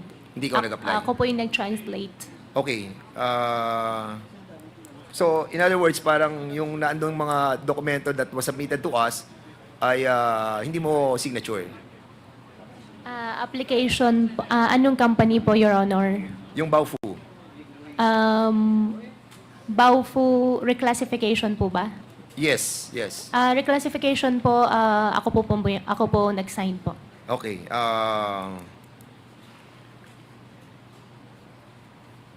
Alright. So, nung December 2, 2020, no, nag-raid doon yung NBI. So, hindi ka pa mayor dito. Pero, have you heard about the raid of the NBI and immigration? Nalaman po namin after po. And, nung malaman mo, since na inoperate sila, ni-raid sila, there were 332 foreign nationals that were arrested. Di ba? Is that correct? Your Honor, as what I remember po, opo, nakita po namin sa news po yan. At wala pang permit yung, wala pang OGL, yung Hongsheng during that time. Di po ako sure po. Pero you own the property, yung Baofu land. So, being the owner of that property, alam mo kung yung binigyan mo ng lease contract para mag-operate ng POGO, have already secured that license from the PAGCOR.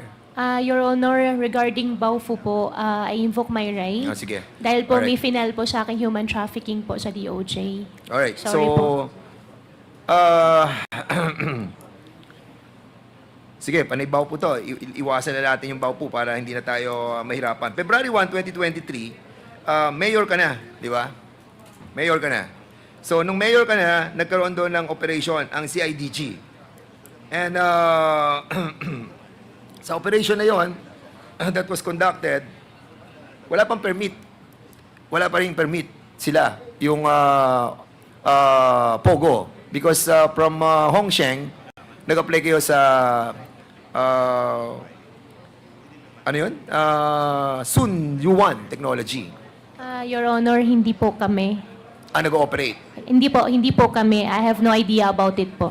Okay, pero property mo yun, yung sa inookupahan ng Sun Yuan Technology. Am I correct? After po ako nag-divest po, hindi ko na po alam. Alright, sige. So,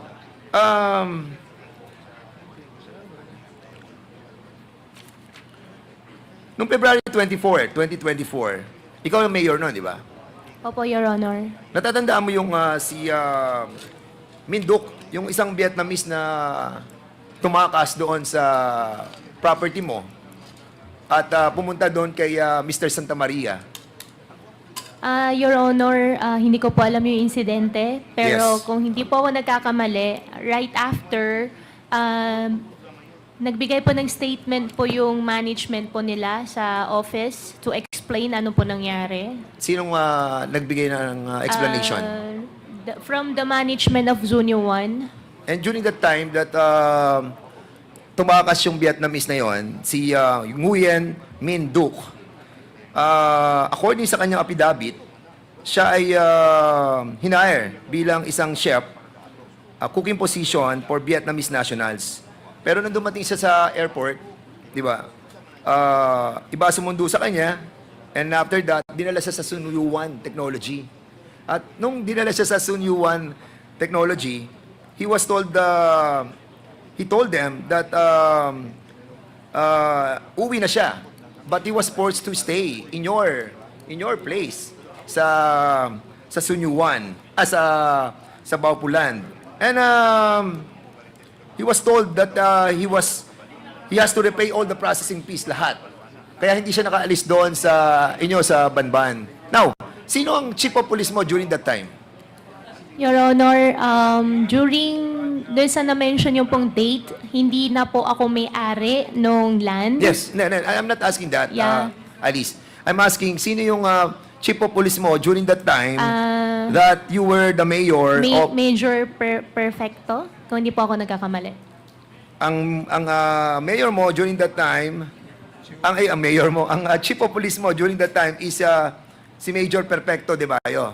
Opo. Okay. We have invited Perfecto de Mayo. Andiyan ba si Major Perfecto de Mayo? Siya yung chief of police ng Banban, Tarlac. Andito ba? Can we invite the Police Major Perfecto de Mayo, the former chief of police of Bamban? Have you taken your oath? Page, can you assist Major?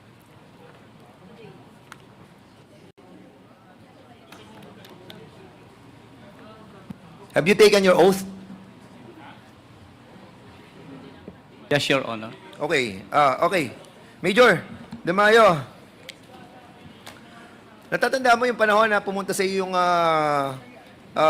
Vietnamese na nakatakas dun sa Sun Yuan Corporation sa barangay Anupol, Bamban, Tarlac? Yes, Your Honor. Who informed you na may tumakas na Vietnamese national doon? Yung may-ari po nung lote kung saan po siya natagpuan. Ang nag-inform sa iyo yung si Mr. Santa Maria? Are you sure? Yes, Your Honor. Are you sure, ha? Yes, Your Honor. Kasi meron silang affidavit that was signed, ha?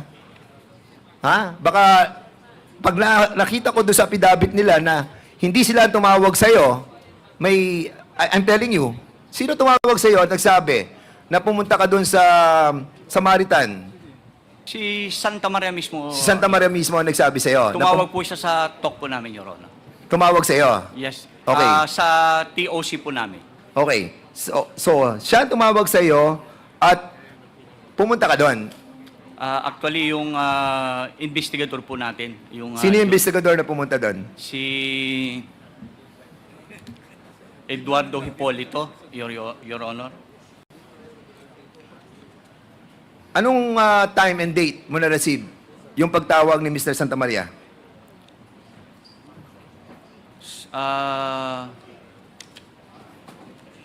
You have to be precise, ha? Major De Mayo, ha? Ikaw ang chief of police ni Alice. Yes, Your Honor. Okay. Anong time and date? Sa record po namin, Your Honor, February 25 po. February 25. 2024. Okay. According sa affidavit ni Nguyen Minh Duc, ito yung ito yung nag-suffer kaya tumakas eh. And he was saying doon sa Samaritan na ano ba, restaurant ba 'yon? Restaurant ba 'yon? Yung Samaritan place? Hindi po, Your Honor, parang farm po siya. Farm. Lugar po nung compound po ito ni Mr. Santa Maria. Were you aware that this Vietnamese national wanted to kill himself? Meron tayong video na ilalabas natin dito that he wanted to kill himself kaysa sumama sa inyo para ibalik doon sa Sunyu 1. And did you offered an affidavit of desistance to this Vietnamese national? Yes or no? No, Your Honor. No. Yes, Your Are Honor. you sure? Yes, Your Honor. Kasi, kasama ba PAOK TF?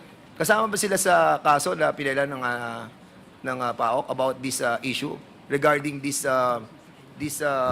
Vietnamese national, si Nguyen Minh Duc? Si Mr. Duke or Danny is one of our witnesses complainants po doon sa original case na pinail natin laban doon sa unang 8 foreign nationals po na nakasuhan natin. Okay, De Mayo, did you purchase or somebody order you to purchase a flight, a one-way ticket going to Vietnam? No, Your Honor. Are you sure? Yes, Your Honor. Again, De Mayo.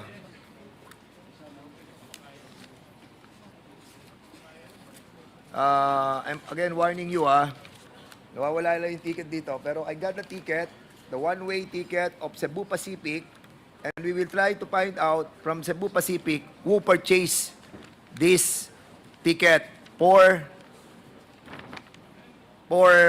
ayan na, yung ticket na yan. Somebody bought this sa Cebu Pacific para ibigay doon kay Nguyen Minh Duc. And an affidavit of desistance was offered to him. As a matter of fact, yung kanyang affidavit, nakasulat dito, accusing the PNP for offering that affidavit of desistance and offering as well this Cebu Pacific ticket para makauwi na siya at hindi na siya bumalik doon sa Bamban. Now you are denying all of this. Yes, Your Honor. You are denying that you bought this. I did not bought that, Your Honor. So sino bumili nito? I don't know, Your Honor. Hindi ba si Mayor Alice Guo ang bumili nito? Mayor, hindi ba ikaw bumili nito? Okay. So maliwanag In the next hearing, Mr. Chairman will be asking the Cebu Pacific through Mr. Frederick Go to give us a detail of the February 27 booking date 2024. Booking reference number OF7NNS. Flight from Manila to Ho Chi Minh. Okay? So, basically, we will be able to find out sino ang bumili ng ticket na to. Kung ikaw o somebody ordered you para bilhin ng ticket na to. Hindi. Gusto nilang pauwiin yung Vietnamese para hindi na siya tumistigo against the yung sa POGO and at the same time doon sa mga opisyal sa PNP. Okay, alright. So, Miss Alice Guo, balik tayo doon sa issue ng kanina a lot of congressmen were asking about if you identified a certain Ho Jing Yang na kapatid ni Michael Yang. Do you know Ho Jing Yang? Your Honor, yung picture po na pinakita po sa akin kanina. Yes, oo. Hindi Pakita ko- natin. Hindi, Opo.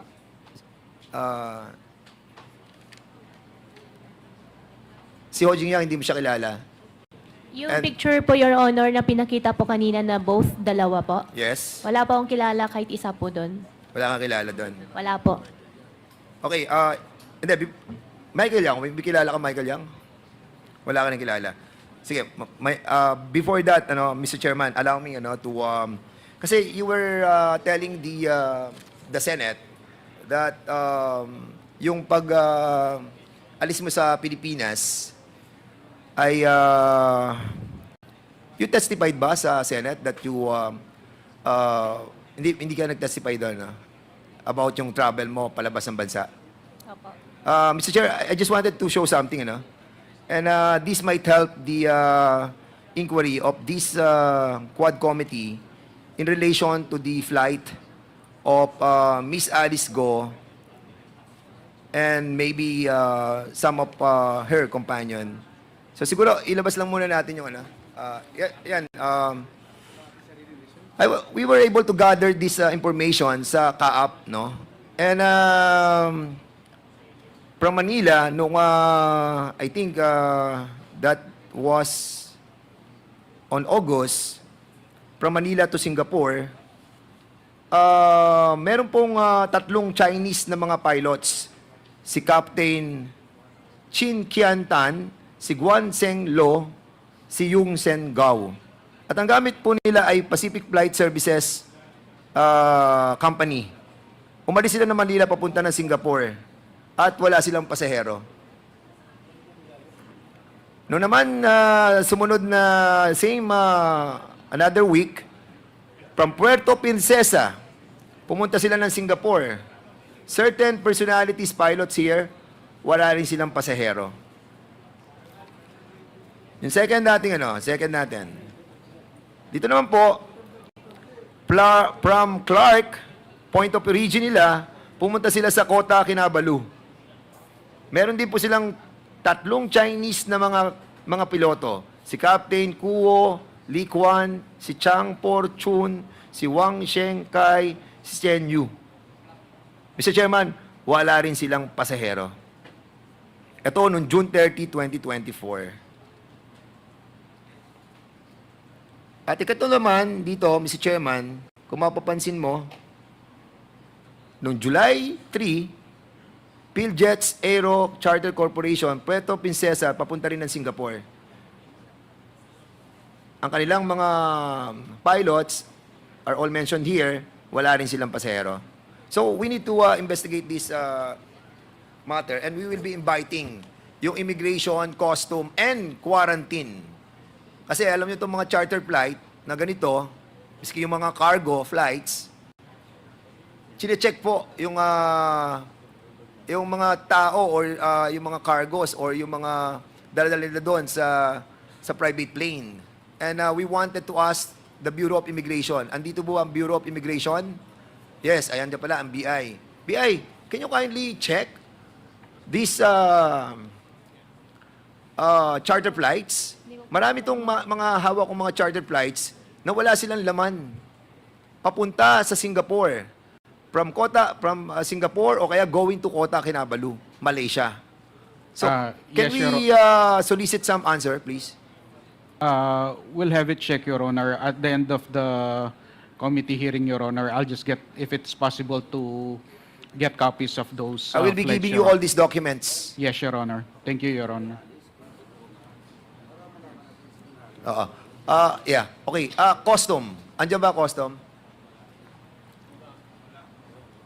So we'll be asking also custom kung nagbabalanse po yung declaration ng CAAP, declaration ng immigration, declaration ng Bureau of Customs, and declaration ng quarantine. Kasi iba-iba po yan eh. Bago sila umalis dito, dapat lahat yan may checklist sa kanilang tinatawag na general declaration. Otherwise, kapag hindi nag-match-match to, there must be something wrong with this, Mr. Chairman.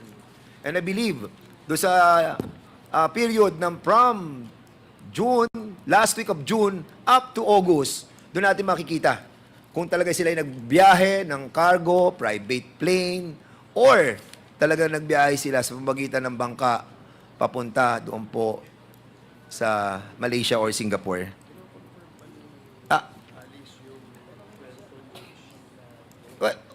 Alice, during the time that you were testifying in the Senate, you did not confirm the testimony of Alice Guo, no? Of Sheila Guo, right? I confirm po yung kay Sheila po. Nag-confirm ka na nagbangka kayo? Opo. So, how many days nyo nakuha yung biyahe? Your Honor, dahil po nung Monday po, final po ako ng immigration. Kaya ngayon po, I invoke my right against Okay. self-incrimination. Sige. Alright. Sorry So- po talaga. Sina? Si Cassandra, kasama daw si Cassandra. Hindi, si Cassandra, nag-ano siya, nag-plane eh. Pero during that time, sa Senado, sinabi mo yun, di ba? Na nagbiyahe kayo? Opo. What's the difference of telling us? Nung time po kasi wala pa pong kaso.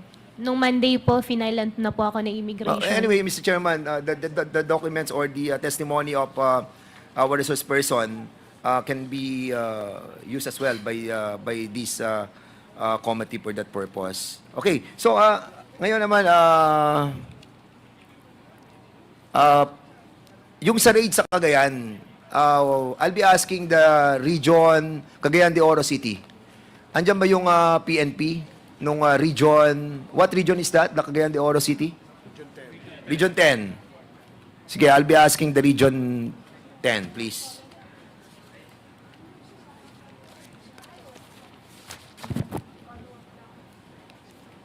And the Chief of Police of Cagayan de Oro City, what is the name of the PNP? Good afternoon, Your Honor. Police Colonel Salvador Adam, Your Honor. Police Salvador, did you take Salvador Adam, Your Honor, Region 10. did you take your oath? Yes, Your Honor. Okay, can you kindly tell us about what transpired during your operation on the raid of the alleged POGO in Cagayan de Oro City?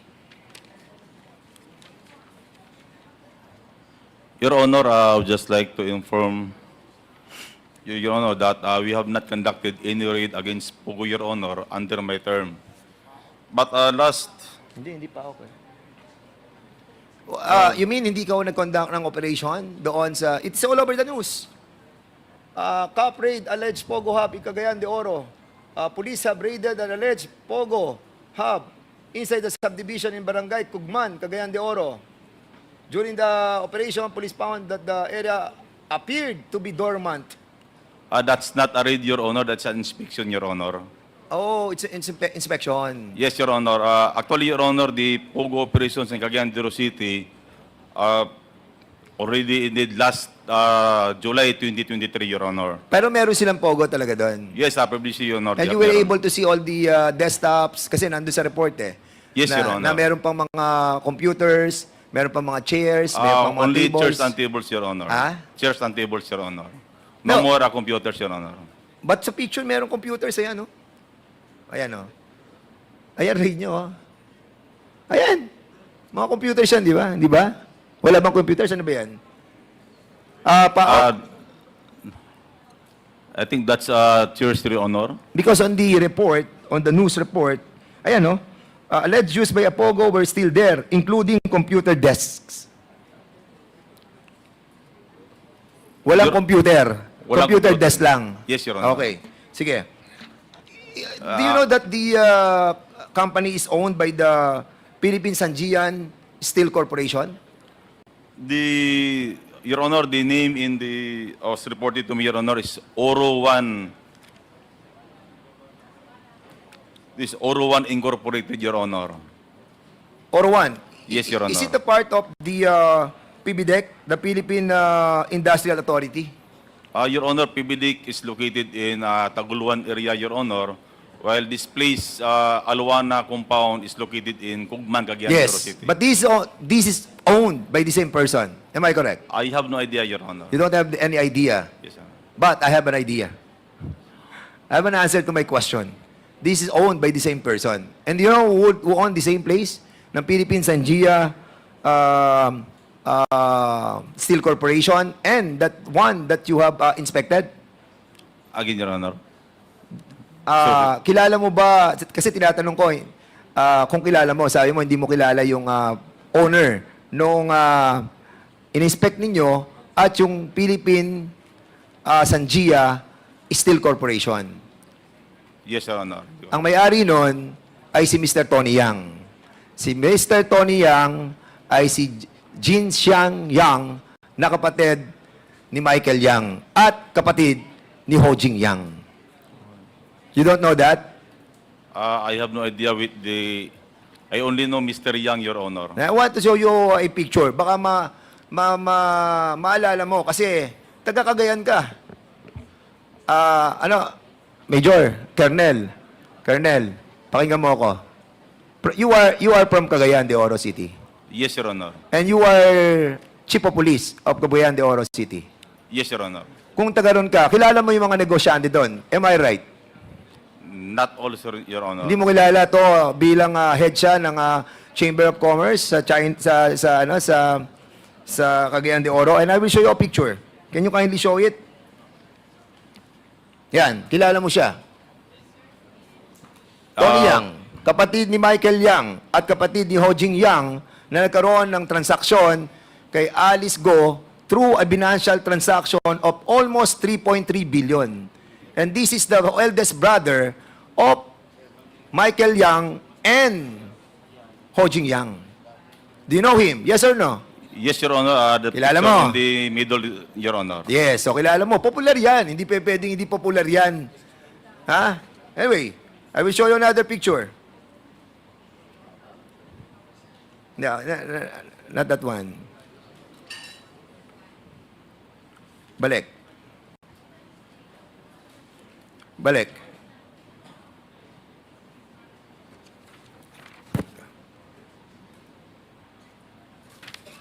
Okay. Yan. Alice, wala kang kilala sa tatlong yan na magkakapatid? Si Wala Ho Jing po. Yang, si Jian Xing Yang, at si Hong Ming Yang? Wala po. Wala kang kilala talaga wala dyan? Po, wala sa po, mga wala yan? Po. Wala Yung po. si Hong Jing Yang na paki-forward mo yung transaction nila. Yung si Hong Jing Yang na naka-transact mo through bank transactions? Never ko po siya nakatransact po, Your Honor. Paano yung nagsasend sila ng pera sa iyo na hindi mo nakikilala sila? Wala naman po sila sinisend po sa akin na pera po, Your Oh, Honor. yes, of course. You will... Now, sige, balik tayo dun sa propose nilang, yung Philippine Sanjia Steel Corporation. According sa kanilang, balik mo sa dati, kanina. Yan. According sa kanilang proposal doon sa PBDEG, okay, sinasabi nila that itong kumpanyan to is a Philippine-owned corporation. It is a 47 hectares na ang kanilang development ay may kasamang warp o yung tinatawag na ano yung tinatawag doon sana?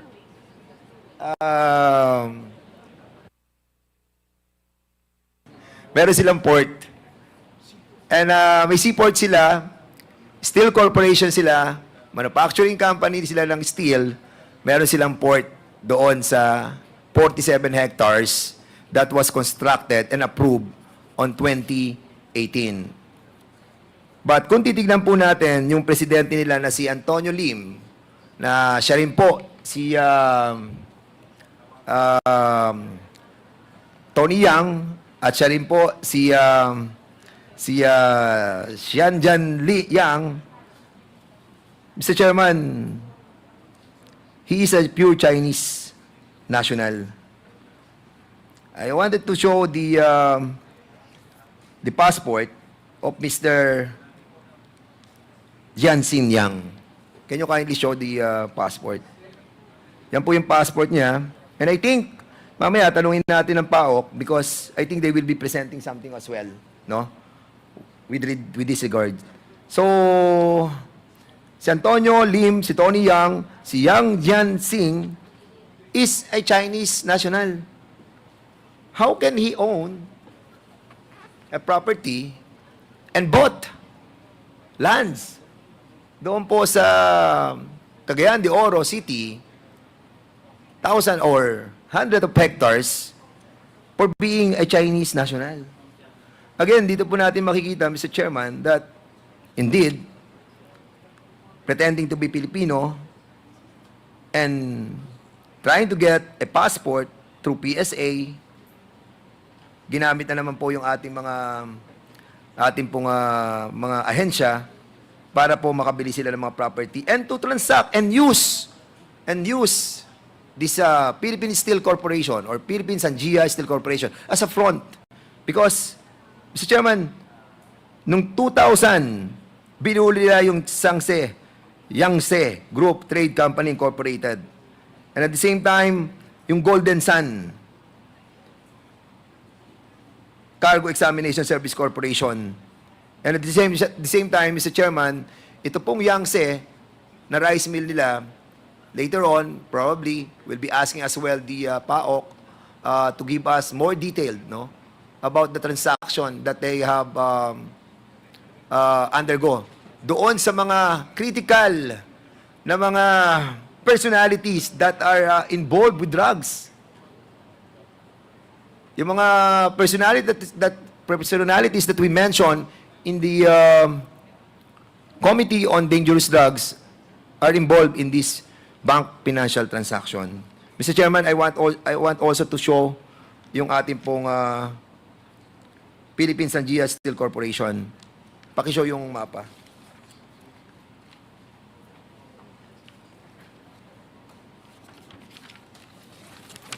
Pakita lang yung ito, pakita.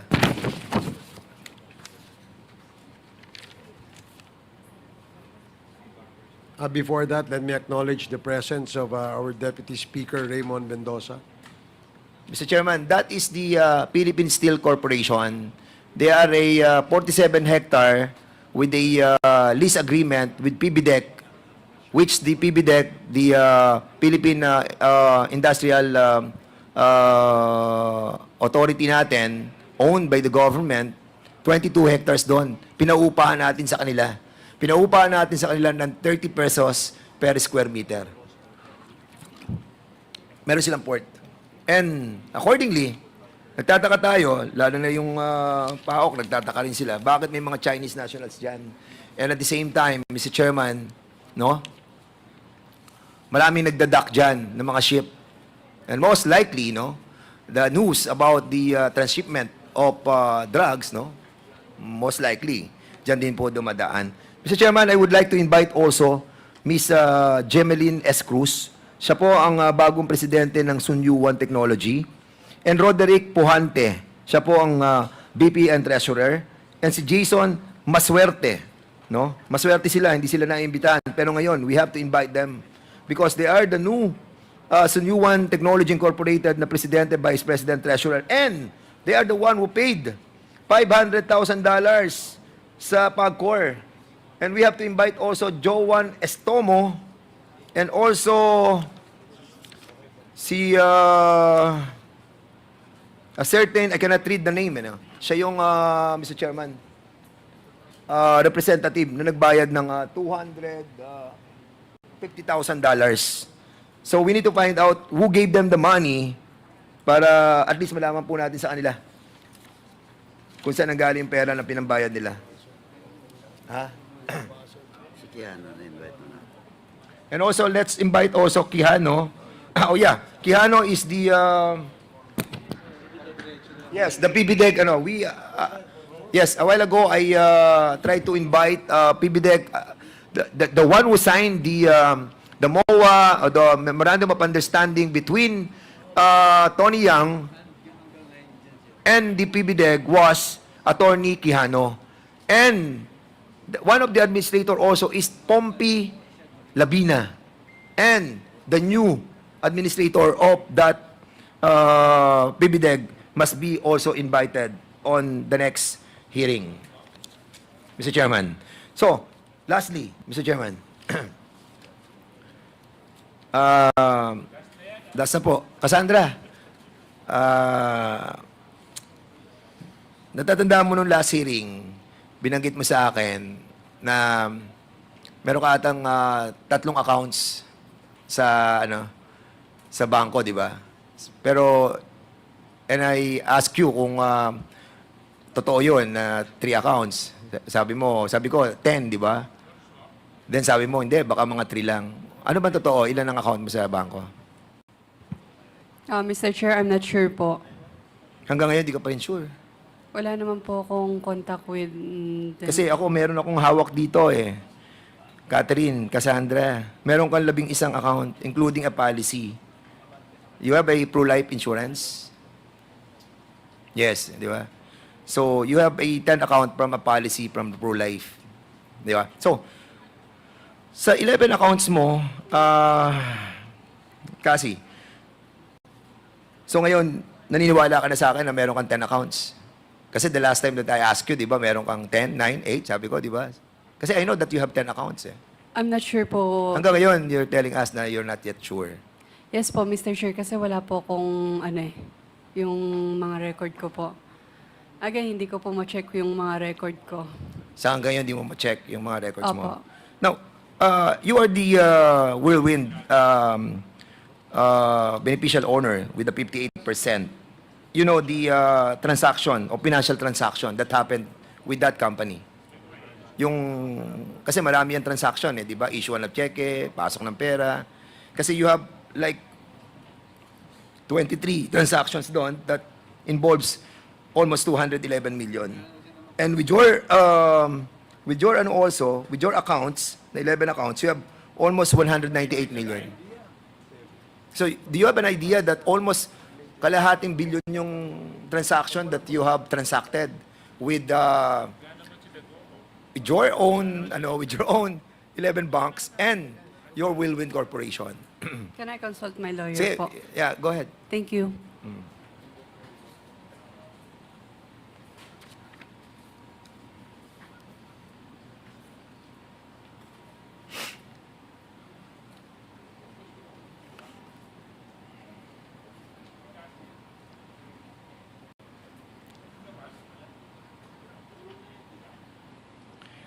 Pakilabas nga. Yes, Cassie.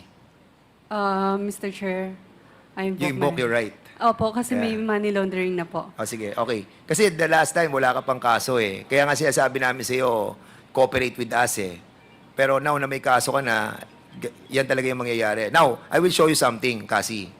Kasi, ito yung, now na may kaso ka na, and these are the cases that were filed sa iyo, it seems that you have transacted 198 million doon sa 11 accounts mo, and sa Whirlwind naman is almost 211 million. Yan ang umikot sa pera mo. Yan ang transaction mo. And I want to show yung kay Duaren Wu.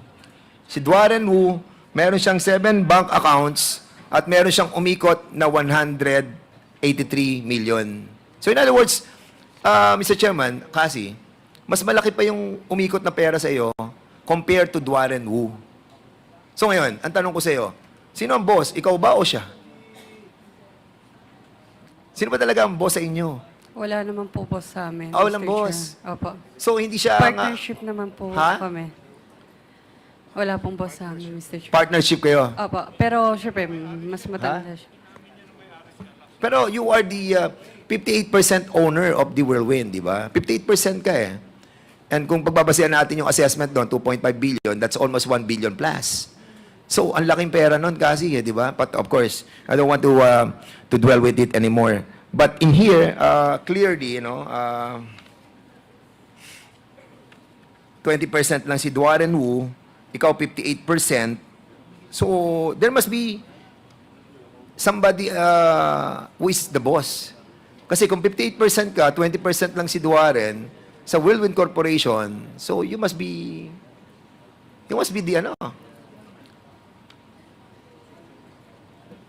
owner, majority owner, Cassandra.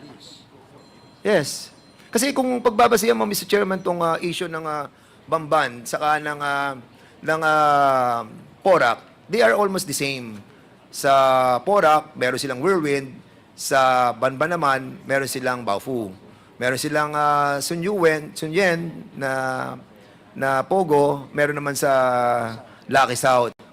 At dito naman sa Cagayan, meron naman silang Philippine Sanjia Steel Corporation na kung saan yun po yung nagiging kanilang legitimate na business para itago yung money laundering, including yung mga drugs na possible doon dumadaan sa port ng Cagayan de Oro City. And we need to really establish, and I have also the copy of the from PAOK, mamaya sabihin siguro ng PAOK, yung kanilang tinatawag na development, what do you call that? The business, the design of the business plan that was submitted, sa municipality or sa city of Cagayan de Oro, telling us that the design of those manufacturing company were the same as that of the Porac and the Banban. Kaya medyo malalim po itong isyong ito that we need to dwell deeply, Mr. Chairman. But for the meantime, yun muna siguro isang tanong na lang kay Cassandra. Cassandra, I'll be asking this on behalf of my former director in the movie industry, si Direk Eric Mati. He was asking me kasi, saan ka nagpasalon? Ba't nagpapakulay ng buhok? Kasi the last time Wala. you were here, hindi ganyan ang kulay ng buhok mo, saka hindi ganyan curly. Mr. Chair, ganito pa rin po yung kulay ng buhok ko since The last time? last time po. Hindi, kasi baka Tapos- Okay, sige. Tapos po, Oh. yung kulot po is DIY, Ginan mo lang. Kasi baka mamaya merong salon na kami dito sa HOR, sa aming detention facility. The chairman is asking me if pwede din siyang magpakulay ng buhok doon sa facility natin. I just wanted to make it light, no, yung ating pong discussion. But if indeed there is a existing salon in the detention center, then I will be filing a resolution, ano ba, condemning or Sasagot yata siya. sige, kasi, sige. Yung hair color ko, ito pa rin po naman since then. Yan ba yung po. dati? Except na lang siguro kung, di ba, nagsha-shower naman po. So, Hindi, parang naiba kasi ang kulay. Opo. Kasi everybody was trying to tell me na parang nabago yung hair mo. But ano na yun, beside the point. Parang alam na alam mo ang buhok, ang kulay ng buhok Next slide si Kasi, Direk. ha? Thank you so much, Mr. Chairman. Maraming po salamat. Thank you, Congressman Dan Fernandez. Mr. Chair, The- sinagot po ba ni Cassie yung ba't binago yung buhok? Yes, Your Honor, ang sabi niya na yun daw talaga yung kulay ng buhok niya. Parang napapansin lang ni Congressman Dan. The next to interpellate is Congressman Richard Gomez. He's not here. So Congressman, next is Congressman Sergio Dagook. He's also not here. So the next to interpellate is Congressman Arrogancia. You're recognized. Thank you, Mr. Chairman. My question will go direct to Ms. Guo. Good afternoon, Ms. Guo. Good afternoon po, Your Honor. Pwede ko po bang malaman kung kayo po si Guo Waping? Your Honor, ako po si Alice Guo. Okay po. Sabi niyo po, kayo po ay negosyante sa farming. Ano po? Pwede po bang malaman, kayo po ba ay may record ng transaction ng bank loan sa kahit anong bangko sa Pilipinas? Marami po. Meron po kayong loan sa bank? Loan? Meron po, marami po. Pwede po bang malaman kung magkano po ang inyong loan sa bangko? As of siguro po mga 2 months ago or 3, nasa almost 200 million po. Ito po yung related sa anong company? Sa farm po. Ang collateral po is yung QJJ farm po. Pwede po pakiulit? QJJ farm po. Yung pong nasa 200 million yun na loan sa bank, ito po ay isang klaseng loan lang o accumulated loan ng iba't ibang bangko? Isang bangko lang po siya. Hindi po siya eksaktong 200, almost 200. Yung exact figure po, hindi po ako sure. Kailan po nagsimula ang inyong loan sa bank?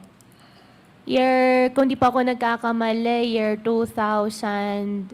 Ang unang-una po is Land Bank and Development Bank of the Philippines. Tas nabayaran na.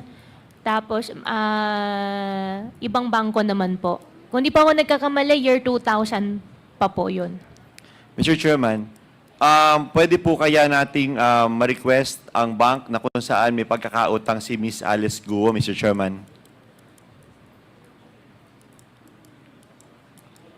Mr. Chairman, with your indulgence po, pwede po kaya nating ma-request sa bank ang lahat po ng mga bank transaction when it comes to loan of Ms. Alice Guo in representing the corporation that they have? I think if this is not included in the case in the Anti-Money Laundering Council, maybe we can request. only with the permission of Miss Alice Guo. So, I don't know if the AMLAC has a copy of that transaction being requested by Congressman Arrogancia. Maybe you can share the information with us. Yes, Your Honor.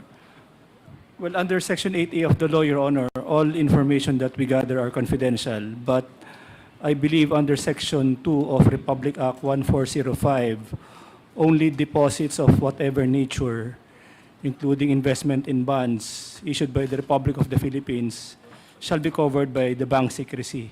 And considering that the loan is not among those mentioned by 1405, it may be requested, Your Honor.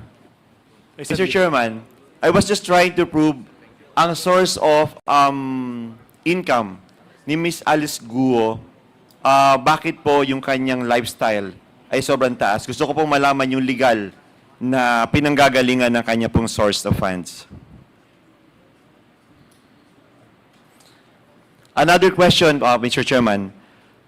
Miss Alice Guo, pwede po bang malaman kung kayo po ay merong insurance? Your Honor, wala po. So sa lahat po ng insurance company, you don't have life insurance po? Your Honor, wala po. Okay. Miss Alice Guo, pwede po bang malaman kung gaano na po katagal ang inyong farm na sinasabi niyo po mula pagkabata, kayo po ay sa farm lumaki? Ang farming po ay business, family business po. Since bata pa lang po ako, may farming na po kami. So ito po ay isang korporasyon? Opo, Your Honor. Pwede po kaya nating malaman kung ito po ay ilan ang empleyado? Your Honor, ang empleyado po naman ay come and go. So, hindi ko rin po mabibigay po yung exact number po ng employees. Sa palagay ko po, meron po kayong idea, sinasabi niyo po, ito ho ang inyong negosyo for so long. Siguro ho, sa tagal ninyo, kahit pikit kayo, kung kayo may-ari na isang kumpanya, alam niyo kung ilan ang empleyado meron kayo. Opo. Pero I don't know the exact number. Wala po kayong ballpark figure, Miss Alice Guo? Wala po. Mr. Chairman, pwede po kayang malaman natin kung ang empleyado po ba ng farm nila, Miss Guo, ay nagbabayad po kaya sila ng SSS? Kung entitled po ba o may SSS po ba ang mga empleyado ninyo sa inyong farm? Your Honor, I believe meron naman po. Meron po kaya silang pag-ibig? Your Honor, I think meron po. Hindi po ako masyado sure po. Meron po kaya silang PhilHealth? I think meron po. Hindi po talaga ako sure po. Mr. Chairman, another thing that I would like to request, yung record ng empleyado ng farm nila Miss Alice Guo para malaman natin ilan ang total empleyado nila sa kanilang farm. At gusto ko ring malaman yung bang mga empleyado nila sa farm, ito ba ay nababayaran ng tamang benepisyo o nabibigyan ng tamang benepisyo in protection dun sa mga nagtatrabaho para sa kanilang hanap buhay? Mr. Chairman. Yes, I think we can, if Alice Guo will volunteer the information, the committee will appreciate if she will volunteer the information. But if not, maybe we can just ask for the names and we can probably check with DOLE or PhilHealth or SSS if the names that she will give us are members of PhilHealth or SSS. Mr. Chairman, pwede po kayang malaman kung saan dinadala ng farm nila Miss Alice Guo ang kanila pong mga harvest do sa kanilang farm? Your Honor, for that question po, I choose to remain silent po. Simple lang naman po siguro yung tanong ko, Mr. Chairman. Pwede naman po sigurong sabihin kung ang isa pong negosyo ay illegal, kung saan po ang inyong market na pinagdadala ng inyo pong mga pigri po kamo ang inyo pong hanap buhay, Miss Alice Guo. Yes po, Your Honor. Pero sa sobrang dami na po kasi nadadamay na inosenteng pong tao, kaya natatakot na rin po ako mag-mention. Sorry po talaga. May masama po bang magtanong kung ang isa pong hanap buhay ay illegal? Ang pagbebentahan po ba ng inyong harvest, ito po ba ay merong illegal kung sakali po hindi natin masasabi? Your Honor, I choose to remain silent po. Sorry po. Mr. Chairman, napakasimple lamang naman po ng aking tanong. Na kung ang isang hanap buhay o ang isang farm ay legit, siguro naman po ay hindi mahirap isabihin kung saan dinadala yung galing sa inyong farm. Dahil sabi nyo nga po, kayo po ay doon lumaki, doon po kayo magkabata, doon po kayo nagdalaga. Siguro ho, sa tagal lang panahon, alam na alam po ninyo kung ano po ang in and out sa inyo pong hanap buhay, Ms. Guo. Opo, Your Honor. For that po, I choose to remain silent po. Sorry po. Okay, Mr. Chairman, I would like to put into record na yung pong basic na tanong pagdating po dun sa legit na hanap buhay na sinasabi po ni Ms. Guo ay hindi po niya masabi kung ano po ang market nila. So hindi po maunawaan ng representative nito kung halimbawa po na ang isang legit na hanap buhay ay kailangan pong itago natin ang market. Hindi naman po siguro ito for the sake of the competition. Another question po, Mr. Chairman. Yun po bang farm na sinasabi nyo, ito po ba ay may permit mula po sa Bamban LGU? Your Honor, regarding po sa lahat po ng business po, since may case na po final po sa akin, I invoke my right against self-incrimination po. Pero this is not related about POGO, Ms. Guo. Yes po, hindi po siya related po sa POGO, pero there was 8 cases filed against me, including po the businesses, kaya I invoke my right against self-incrimination po. Sorry po talaga. Mr. Chairman, siguro po, napakasimple lang mga tanong, pero yung mga basic na dapat na malaman ng taong bayan, ng ating mga kababayan sa ating bansa. Kasi inaakusahan ka na hindi ka Pilipina eh. Inaakusahan ka na hindi ka Pilipino. E na sinasabi mo, negosyante kayo sa Pilipinas. So parang ang nangyayari dito, yung lahat ng duda sa ipagkatao, ito yung tamang pagkakataon para sabihin mo, ang legalidad ng inyong hanap buhay, hindi mo maibigay yung tamang sagot na kailangang malaman ng taong bayan. Your Honor, lahat po kasi ng magiging answer ko po dito might use against me po in the court. Kaya I invoke my right po to remain silent po. I cannot understand, Mr. Chairman, ang isang simpleng lehitimong hanap buhay na sinasabi mong ikaw, yan ang inyong negosyo. Hindi ko tinatakil ang POGO. Ang tinatakil ko dito ay ang lehitimong hanap buhay na mula pagkabata. Yun yung ating tinatanong sa iyo. Another question, Mr. Chairman. Ito po ba ay may permitin po mula po sa Department of Agriculture? Dahil kayo po'y nasa farming, gusto ko pong malaman kung ang inyong farm ay may permitin po mula po sa DA. Your Honor, for that question po, sasagutin ko po. Before, nung si QJJ ay breeder farm pa po siya, before pandemic, siya po ay DA accredited po siya. And after po, nung hindi na po siya nasa breeder business po, wala na po. Pero hanggang ngayon po, existing po yung inyong breeder business. Wala na po. So wala na po. Kailan po ito nagsarado? Hindi naman po siya nagsara dahil lang po sa ASF po. So ibig sabihin po, open siya, may empleyado kayo, may nakalagay pa rin po kayong mga mga piglets or mga alagang baboy po dun sa inyong farm. For that question po, Your Honor, I invoke my right against self-incrimination po. Sorry.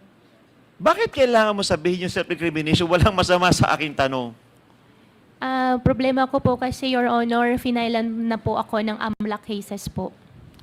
And what is the problem of that? Hindi naman siya related sa AMLA kasi we're talking about the legit business that I'm asking from you. Your Honor, careful lang din po ako ngayon kasi lahat po ng magiging sagot ko po ay gagamitin po sa akin po sa korte po. Sorry po talaga. So, Mr. Chairman, just a short interjection. Since our rules does not allow interjection, but I am allowing. with the indulgence of, I am allowing the good chairman. It's just a short question, Mr. Chairman. Kasi Alice Guo is keep on insisting that she refuses to answer question, and sometimes she is invoking right to self-incrimination. Now, tanungin na kita po, with regards to the question of Congressman Arrogancia, in your legit corporation, which is that QJJ, do you believe na wala po kayong violate doon? Any loss in the land? Mr. Chair, for all the businesses po... No, I'm just talking about QJJ. Opo, Please answer me directly, yes or no? I Do you invoke believe? my right against Oh, self-incrimination now, po. the question, what is incriminating, Miss Alice Guo? Alam mo, your refusal to answer relevant query from Congressman Arrogancia and all other members since early morning, we will cite you in contempt. We will cite you in contempt, though there is a contempt order from the Senate. You are now detained in Camp Crame. Well, in fact, I will ask the PNP and the court why you were granted to be detained doon sa Philippine Custodial sa center doon sa Camp Crame. Now, if you keep on answering, walang sanang incriminating doon. Your case is about POGO. Your case is about POGO, and your refusal to answer relevant questions in this committee is contemptible offense. Now, will you answer directly to the question being raised? That will be your last warning. We will cite, I personally will cite you in contempt. At alam mo ba, question of jurisdiction, pag-usapan natin yan. Sarap ng buhay mo doon eh. Well, in fact, PNP, who is the highest official now in the police force na humawak sa custody ni Alice Guo.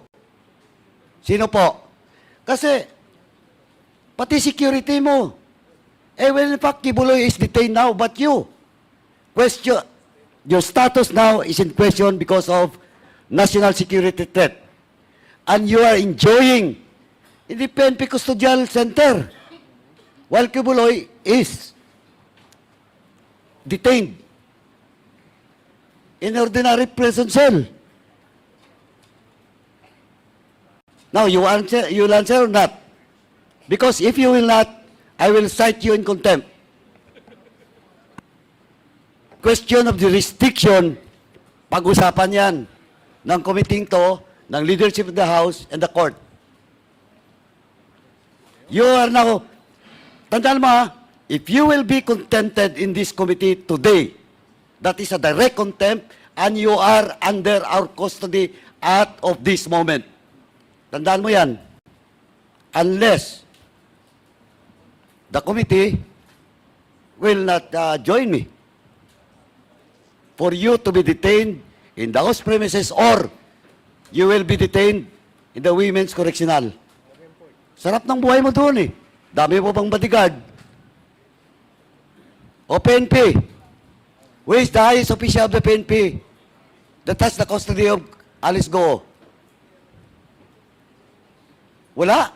Pumunta si Alice Guo dito, mag-isa. Ang dami niya escort. O, Colonel Gamido. Sobra na to eh. O, Colonel Gamido. Is Colonel Gamido around? Nasa baba daw. Mamaya, balikan kita, Alice. Alice, attorney, please request the chair before you give advice to your lawyer, to your client. No, that's why you ask. Alice Guo, the parliamentary rules in the House is for the lawyer or the counsel to ask permission to the chair before you give advice to your client. I want you, attorney. Now, wala pa dito yung PNP. Mr. Chairman, may supposedly motion unless pag-isipan ni Alice Guo, I will just hold in abeyance my possible contempt motion, Mr. Chairman. Thank you. Mr. Chair. Okay, with the indulgence of Congressman Arrogancia. Yeah, it's okay. Congressman Akop. Maliit na lang. May I have the permission of the chair to ask the lawyer of Madam Alice Guo? Please proceed. Attorney David. Good morning, Your Honor. Good afternoon. Sorry. Yeah. Good afternoon. You're aware of the Standard Charter case, right? Excuse me, Your Honor. You're aware of the Standard Charter case, No, Your Honor. where the court or the Supreme Court distinguished an ordinary witness from an accused. Okay, Your Honor. So in the case of Cassie Ong, she is either an ordinary witness in cases where cases are not filed against her. Tama? Yes, Your And Honor. she becomes an accused when a case is filed against her. Yes, Your Honor. Now, the Supreme Court also stated that it bears emphasizing that her right against self-incrimination may not be invoked as to questions that are beyond and or not related to these charges. I agree with that, but there is also a constitutional right to remain silent, Your Honor. Yeah, I agree with that. But Yeah, sure. it's the ruling of the Supreme Court. There is no No, arguing may on I that. ask from you whether, when we ask questions not related to the cases filed by the appropriate agencies, she is here as an ordinary witness, not an accused. Would you agree with that? I agree with that, but Then, we cannot... It's finished. Let me... Okay, Your Honor, please. Diba? You Yes, have sure. admitted it already. Now, is there an exception to that? There is no exemption, Your Then, Honor. you advise your client to answer questions that are not related to the cases filed against her. Your Honor, whether to tell my Otherwise, client... I will follow the idea of the Honorable Paduano. I will support his contention. Your Honor, please, with due respect, Thank you, Mr. Chair. may I explain, Your Honor? May I explain, Your Honor? You're replying to the... Yes, Your Honor. If it may please the Honorable Commission, Your Honor. Well, the message was clear, and Congressman Akop clearly stated and cited the Standard Chartered Bank versus the Senate Committee on Banks decision of the Supreme Court. And he has already stated that you should advise your client as to which question should be answered correctly and truthfully and honestly, questions propounded by the members. So we will give you a time later, Attorney David. Thank you. So you may proceed, Congressman Arrogancia. Thank you very much, Mr. Chairman. So I would like to repeat my question, Ms. Guo. Simple lang yung tanong ko, hindi ito related dun sa mga kasong sinampa sa'yo. This is based on your business that is legit. According to you, sa farm ka lumaki. According to you, hindi pwedeng maglabas-masok ang iyong mga kalaro dahil mahahawahan ng inyong mga nakalagay dun sa loob ng farm. Okay yun. In-accept natin yun. Pero ang simpleng tanong ko sa'yo, pwede bang malaman saan nyo dinadala ang inyong mga harvest mula doon sa inyong farm na sinasabi? Your Honor, for that question po, yung mga harvest po ng mga pigs po, all over naman po, may napupunta sa Balintawak, may napupunta sa Balintawak market, may napupunta sa Baguio, iba-iba po. Pwede po malaman kung gaano ho karami ang inyong mga binibentang baboy sa loob ng isang buwan? Your Honor, for that question po, sorry po talaga, I cannot answer because of the AMLAC cases po na filed and BIR cases filed against me po. No. Considering that this is a legit business that you have. Yes po, Your Honor. Ang finailan po nila na kaso sa akin ay doon sa mga legit ko pong negosyo. Doon naman po sa allegation po na involved po ako sa POGO naman ay human trafficking naman po. Matanong ko, sabi mo, hindi ka nag-aral sa regular school. Sabi mo, lumaki ka sa Bamban Tarlac. Sabi mo, may teacher ka na nagngangalang Miss, I don't know, forgot the name, Ruby. Ang lahat ng ito mahirap paniwalaan kasi unang-una, from the very start, wala kang sinagot na totoo sa mga nagtatanong sa'yo kahit sa Senado. Yung simpleng tanong sa'yo pagdating sa legit na hanap buhay mo, itinatago din ninyo. Ang tanong ko sa'yo, gaano karami ang lupain mo na na-accumulate hanggang sa ngayon? Your Honor, yung na-declare ko po sa SALN po, yun yung mga na-accumulate ko po na properties po.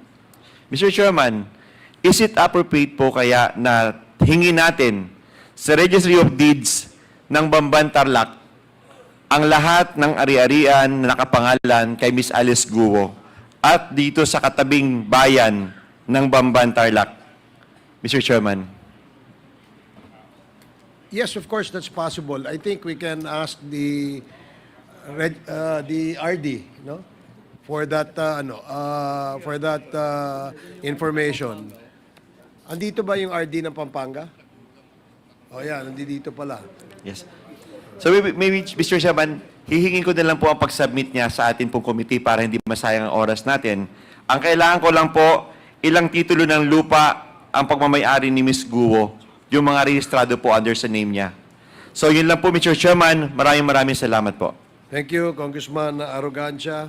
Before we call the next interpellator, let me acknowledge the presence of Congressman Presley De Jesus and Congressman Raul Angelo Bongalon. The next to interpellate is Congressman Franz Pumaren. You're recognized. Thank you very much, Mr. Chairman. Miss Alice, tanong ko lang po kung anong klase yung farm nyo? Your Honor, piggery po. Piggery. Kayo ba yung piggery mo is yung traditional style o new technology? Bago ba? Scientific bang approach natin? Tunnel ventilated na po. So, meaning, makabago. Okay? So, meaning, naniniwala kayo sa science. Tama po ba? Tama. Okay. Now, yung pinakita po sa Senado, yung picture nyo, yung passport nyo, yung fingerprints nyo, nagmamatch sa fingerprints mo. So we're talking about science, okay? We're talking about technology. Nagmamatch po yun. So, hindi po kayo naniniwala doon. Your Honor, for that question po, I invoke my right against self-incrimination dahil po sa sinampa po sa akin na kaso po sa citizenship. Okay. Sorry po. Okay. Single pa po ba kayo? Single pa kayo? Single, opo. Single. May anak po kayo? Wala po. So, syempre, lahat tayo, kahit single pa, may asawa or what, na-envision natin pag magkakaroon tayo ng anak. In the future siguro, may idea kayo, gusto nyo magkaanak. Tama po ba? In the future po. Yes, di ba? So, syempre, pag may anak tayo, we only want the best para sa anak natin. Tama po ba? Opo, Your Honor. Ngayon, ako, kagaya ko po, may daughter ako. Hindi ko basta pagkakatiwala sa kayo po, i-address ko ang tanong na to, kung kayo po ba may anak na, may daughter kayo, may anak kayong babae, ipagkakatiwala ba nyo na iiwan nyo na kasama puro lalaki? Kung yung question nyo po ay para po doon sa pag-stay ko po sa farm po, hindi po lahat kasama ko po doon ay lalaki po. Pero majority, lalaki. Babae po ang kasama ko po sa bahay po. Sa bahay. Pero exposed ka doon sa farm ng karamihan ng mga workers nyo is puro lalaki. Exposed po ako sa environment ko po, puro babae. Okay, I'll give that to you. Opo. Now, question. Sinasabi mo sa mga hearings, I've been following it up, na ang mama mo is, anong first name? Amelia. Amelia. Buhay pa siya o hindi? For that question po, Your Honor, hindi rin po ako sigurado po. Okay. If ever talagang si Amelia nag-exist, bakit ni minsan hindi ko nadinig kayo nag-apila na, nanay, baka naman pwedeng lumabas na po kayo para patunayan na kayo ang nanay ko? Bakit po?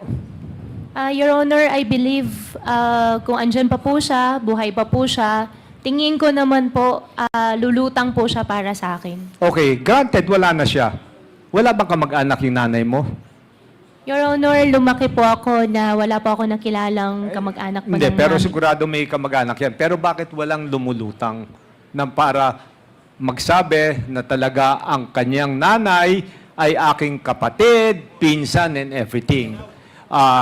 Now, yung teacher mo, sinasabi mong teacher, buhay pa ba yan? Si Teacher Rubilin po, na-pass away na po. Okay. Now, going back doon sa sinasabi po natin, yung kanina marami na pong present dito, yung tungkol doon sa korporasyon, meron po doon nangangalan ng Lin Wen Yi. Okay, tama po ba? Yes po, Your Honor. Okay. Nung tinanong ka, wala kang idea kung sino siya. Siya po yung partner po ng father ko. Partner ng father mo. So bago siya pumirma o bago kayo magkasundo sa ganyang partnership, corporation, na-meet mo po siya? Na-meet ko Nakita naman kayo? po siya. Opo, na-meet ko po siya. Same thing with all the other names na nakalagay po doon. Kagaya sinabi natin na convicted doon sa cybercrime. Nag-sit down ba kayo? Nag-usap kayo na ito po ang kapartners and everything? Yung sinasabi niyo po, Your Honor, yan po ba yung sa Baofu po? Yes. Yung sa Baofu po, ang kilala ko lang po doon is Wang Jiyang.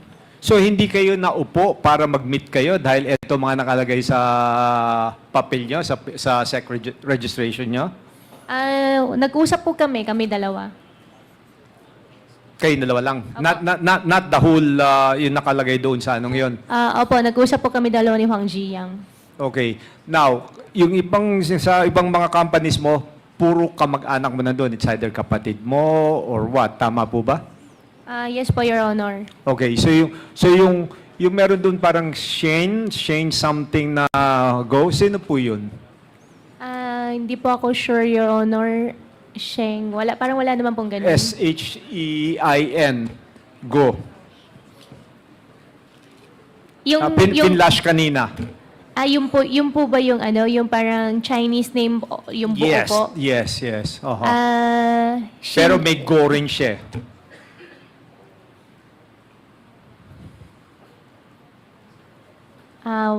Wala, hindi ko po alam, Your Honor. So anyway, ang isa pang natin dito, kasi alam po natin, sinasabi natin si Cassie is girlfriend ng iyong brother. Tama po ba?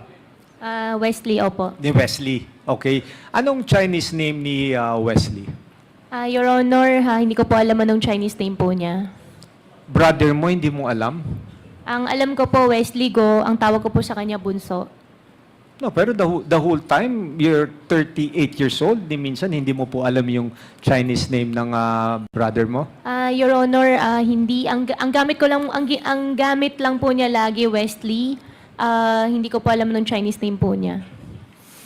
Anyway, nung kasalukuyang mayor ka o tatakbo kang mayor, alam po natin na natayo na po yung struktura na para po doon sa POGO. So, more or less nakikita po natin yung pasok ng mga tao doon sa inyong lugar, Banban. Dahil yung Bamban, maliit lang naman po yan, second-class municipality yan. So makikita po natin marami na pong foreigners na pumapasok dyan. Tama po ba? Your Honor, come and go naman. May nakikita naman po. Yes, kahit come and go yan, hindi ba kayo na parang medyo naging concern na kung lahat ng mga dokumento na yan is tama po? Your Honor, hindi ko po kasing nakikita or sabihin na lang po natin na hindi ko po nakikita yung mga labas-pasok po ng mga tao. Yes, pero wala bang report sa opisina mo bilang mayor na parang lumalabas na masyadong dumadami ang foreigner sa inyo para check-in kung talagang tama ba yung mga documentation nila and everything? Wala po, Your Honor. That's quite unusual for a small municipality na hindi ka man lang aware kung what's happening, come and go. Ngayon, kagaya ng sinasabi ni Acting Mayor, yung kanyang resolution, kaya inaprubahan at binigyan ng permit ng LONO because through your recommendation. Tama po ba? Your Honor, hindi po ako ang nag-recommend po. So, it's either ikaw nagsisinungaling o yung ating acting vice mayor ang nagsisinungaling, pati po yung So anyway, Mr. Chairman, magkakaroon pa po tayo ng series of meetings para yung kagaya ng concern na yun. Dahil ang nangyari po ngayon, dinideny niya na siya ang tumawag, kumausap na para maaprubahan ASAP yung kanyang request ng POGO yun. So I guess, again, I hope we can invite the Councilor Rivera ata po yun para talaga magkaroon ng clarity po itong mga issues na to. Dahil we want to establish talaga with due influence at bakit sobrang pinupush niya, minamadali at ang pag-approve nito pong POG po. So anyway, Mr. Chairman, maraming salamat po at yun lang po at this point. Thank you, Congressman Pumaren. The next to interpellate is Congressman Emeng Pascual. You're recognized. Thank you, Mr. Chair. Ang tanong ko po is kay Alice Guo. Alice, magandang gabi sa'yo. Magandang gabi po, Your Honor. Alice, tatawagin kita ngayon na Mayor Alice Guo. Kung ano yung para sa yung titulo, pinaghirapan mo, ibibigay ko sa ngayon na magkausap tayo. Alice, tatanungin kita. Sino ang nag-impluensya sa'yo na tumakas ka ng Pilipinas? Your Honor, for that question po, may death threat po na nangyari po dyan sa issue po. Ayaw ko po sana talaga pag-usapan po sa public. Kung ayaw mong pag-usapan sa public, tinanggihan mo kanina yung offer sa'yo ni Congressman Dan Fernandez na magkaroon tayo ng executive hearing. Regarding po kasi doon, Your Honor, finailan po kasi ako ng Monday po ng immigration case po. Kaya better po sa court ko na lang po anuhin. Okay, sige, mamaya pupunta tayo dun sa court tungkol sa mga pinailan sa iyong kaso. Mayor Alice, sinabi sa Senate na mayroong isang dating chief PNP na tumulong sa iyo para makaalis ng Pilipinas. Totoo ba yun? Hindi po yan totoo. So, hindi totoo yun na mayroong dating chief PNP na tumulong sa iyong tumakas. Kung hindi yung dating chief PNP ang tumulong sa iyong tumakas, sino ang nagtumulong sa iyo para makaalis ng Pilipinas? Your Honor, yan po yung na-mention ko po na may death threat po. Kaya ayaw ko po pag-usapan po sa public. Saan natin pwedeng pag-usapan to? Kung ayaw mo din ng executive hearing. Mr. Chair, okay lang po ba? Paalam lang po ako na consult ko lang po yung lawyer ko po. Okay lang po.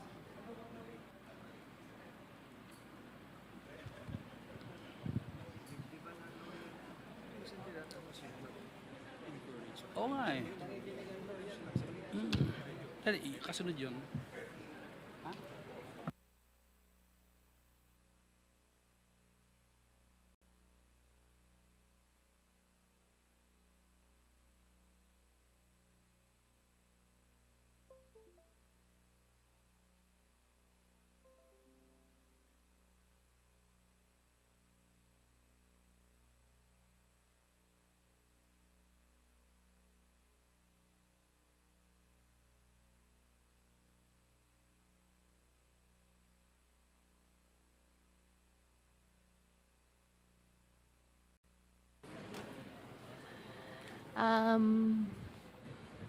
Mr. Chair, Your Honor, regarding po dun sa na-file po sa akin na cases po na immigration, I invoke my right against self-incrimination po doon. And regarding naman po doon sa tinanong nyo po sa akin regarding sa death threat po, pinag-usapan po namin ng lawyer, i-consider po namin yung sa executive session po na i-reveal po. Okay, salamat Mayor Alice.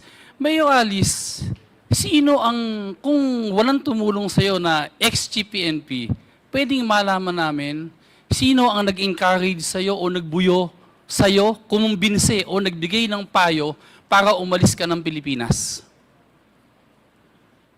Your Honor, for that po, yan po yung pinag-usapan po namin ng lawyer po kanina na sa executive session po. If ever po na mag-grant po kami. So kung gano'n, pumapayag ka na magkaroon ng executive session tayo? Mr. Chair, paalam po ako ulit, makausap ko po ulit yung lawyer po.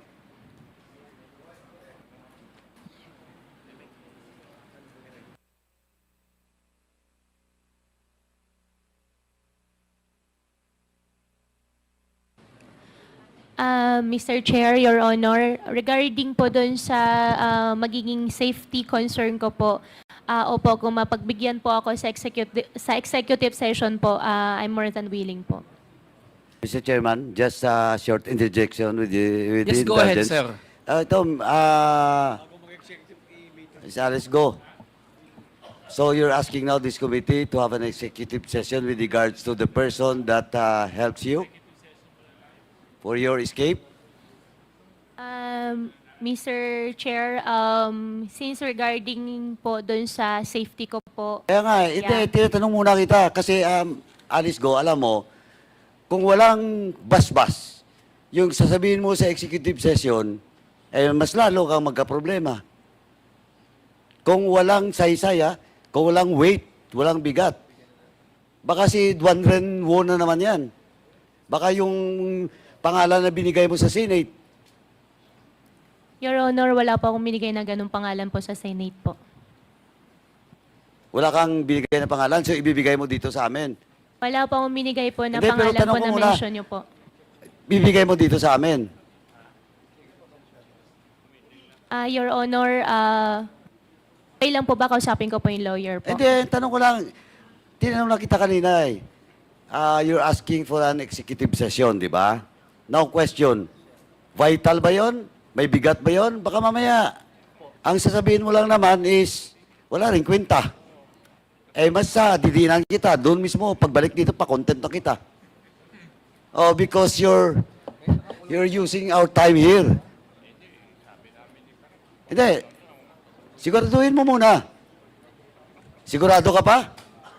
Baka mamaya, sinasabi ko lang sa iyo, kasi if we grant that executive session na you're asking, dapat sigurado ka. Sigurado ka ba?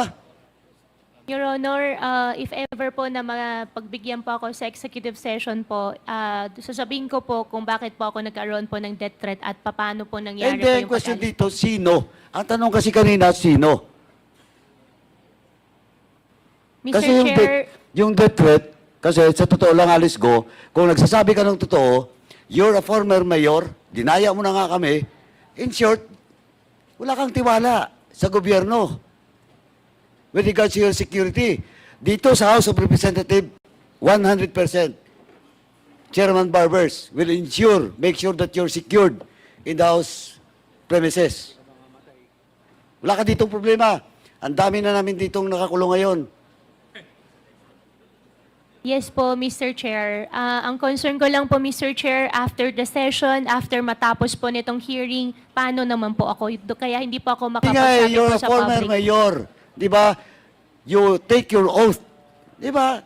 To the Republic of the Philippines, and now you keep on insisting that you are a Filipino citizen. You're the mayor. Now, takot ka sa threat mo? Takot dahil sa threat? So you're not, you do not believe in this government? Mr. Chair, masyado pong mataas at masyado Hindi nga, pero malaki okay. pong O trust. bakit okay ka ngayon sa PNP Custodial? Bakit okay ka? Oh, bakit okay ka doon sa PNP Custodial Center?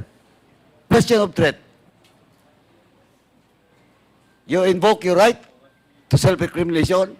Hindi po, Mr. Chair. Hindi nga, tinatanong nga kita eh. Again, last na lang to, ayaw ko na pabain kasi I'm using the time of, kung ganito na lang po, again, I will just ask you, sa executive session ba, importante, vital, at totoong sasabihin mo? Kasi kung sasabihin mo naman sa amin, yung katulad ng story, doon sa boat, pagdating sa Malaysia, mamaya tatanungin pa kita, kasi may tinanong kanina, yung isang member dito, tapos sabi mo, wala, puro ka wala. O ngayon, ang question ko, balikan ko lang. Sigurado ka ba na pag nag-executive session, sabihin mo yung totoo? Your Honor, yes po. Sigurado ka? Your Honor, You will name names. yes po. Hindi in check. Foreigner po. Oh, foreigner. Baka na-contempt na nga namin dito yun eh. Nagtatago na. Di ba? Foreigner. Eh, paano gagalaw ang foreigner dito kung walang connivance with, o in collusion with the local leaders or officials in government agencies? Eh, wala, Mr. Chairman. Insik na naman sasabihin niya. Wala. Insik lang ba sasabihin mo? Foreigner? Mr. Sagutin Chair. mo ako, Alice Guo. Your Honor, Foreigner? Wala kang sasabihin na local? wala naman pong local. Wala, Mr. Chairman. Thank you po. The request for an executive session is denied. So move, Mr. Chairman. Okay. Mr. Chairman, point of order. Mr. Point of Chair. order, Mr. Chairman. Because the What is motion the- of... what is the point of order? Well, the motion of Congressman Chairman Caraps moved for the Denial. denial. And he approved his own motion. So, may I be clarified on? Okay, allow the chair first to respond. Para lang, for the information of the lawyer of Alice Guo and Alice Guo, ang executive session, hindi ho yan hinihingi kapag ang information na isi-share nyo para sa inyo lamang. There must be a national security implication. Ang ibig pong sabihin nun, kung maapektuhan ang national security ng bansa, that is the only time when executive sessions are granted to the resource persons. Dahil ito, ang sinasabi mo, ang yung safety mo, hindi ho namin pwedeng pagbigyan yung request mo na bigyan ka ng executive session because of your safety. Again, it has to have a national security implication, and I hope that's clear. So you may now proceed, and please, sorry at medyo nakuha yung oras mo ng discussion natin. You can proceed now, and last two questions. Okay. Mr. Chair, why don't we give her a chance sa executive session? Siguro naman, Mayor Alice, ramdam mo naman yung respeto ko sa'yo. Ramdam mo naman yung mga tanong ko sa'yo, hindi naman personal. Kung magsa-executive session ba tayo, are we willing to reveal everything? Hindi lang tungkol sa kung sino ang nagbibigay ng death threat sa'yo. Lahat-lahat pwede mo nang sabihin sa amin. Your Honor, Mr. Chair, okay lang po, 1 minute. Kausapin ko lang po saglit yung lawyer po. Thank you po. Okay, please. Again, let me reiterate, executive sessions are only granted if the information that will be shared to the executive session is vital and has a national security implication. Kailangan hindi natin siya pwede bigyan ng executive session kung personal safety lamang niya ang na-involve. Mr. Chair, Yes, Congressman. let us be very clear. The reason why Miss Alice Guo is requesting for an executive session, this pertains to her death threats. And she will only reveal information relating to the death threats.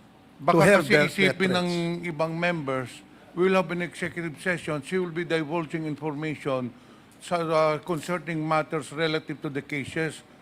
Kaya dapat na, let us be very clear, humingi siya ng executive session pertaining to the death threats alone. There will be no other information that she will divulge. Ang kaya siya humingi ng executive session para sabihin lang sa atin sino yung tao nang bibigay ng death threat. So that is all. Because pagdating doon, baka naman magtatanong tayo kung ano yung mga ibang matters na related doon sa AMLA, related doon. She will not answer that question. So mabuting maliwanag tayo na yung executive session will only be pertaining to the death threat na sa sinasabi niya sino yung tao na yon. That is all, Mr. And in Chair. addition to that, Mr. Chair, excuse me. In addition, okay. In Yes, addition, so- if I may, yes. Okay, if go I ahead. may, if I may. I think I remember, Mr. Chairman, that the resource person already asked the help of the Secretary of the ILG and also the Chief PNP, Marbil, about the death threats that you have received. Am I correct, Miss Alice Guo? Mr. Chair, na-mention ko lang po na meron po akong death threat Did at you tulungan po ako. did you also try to tell them Hindi about po, the person or the Chinese personality that threatening you? Okay. So in that case, Mr. Chairman, I think the issue does not entail the national security. And I must agree with Congressman Chairman Caraps regarding the personality that you will be revealing to us are those Chinese that are involved in the POGOs as well. If that is the case, those personalities that we already knew, no, because they are already been discussed in this Quadcom. So, for the meantime, I yield back to Congressman Emeng. Thank you, Mr. Chair. So, Mayor Alice, nagbago isip mo? Your Honor, regarding naman po doon sa na-mention niyo po kanina sa akin, sasabihin ko lang po kung ano po yung totoo at sana po if ever po, paniwalaan niyo rin po ako. Ang sinasabi ng mga kasama ko dito sa Quadcom, kung mag-executive session tayo, para lang dun sa nagbabanta sa buhay mo, hindi ka na namin pagbibigyan.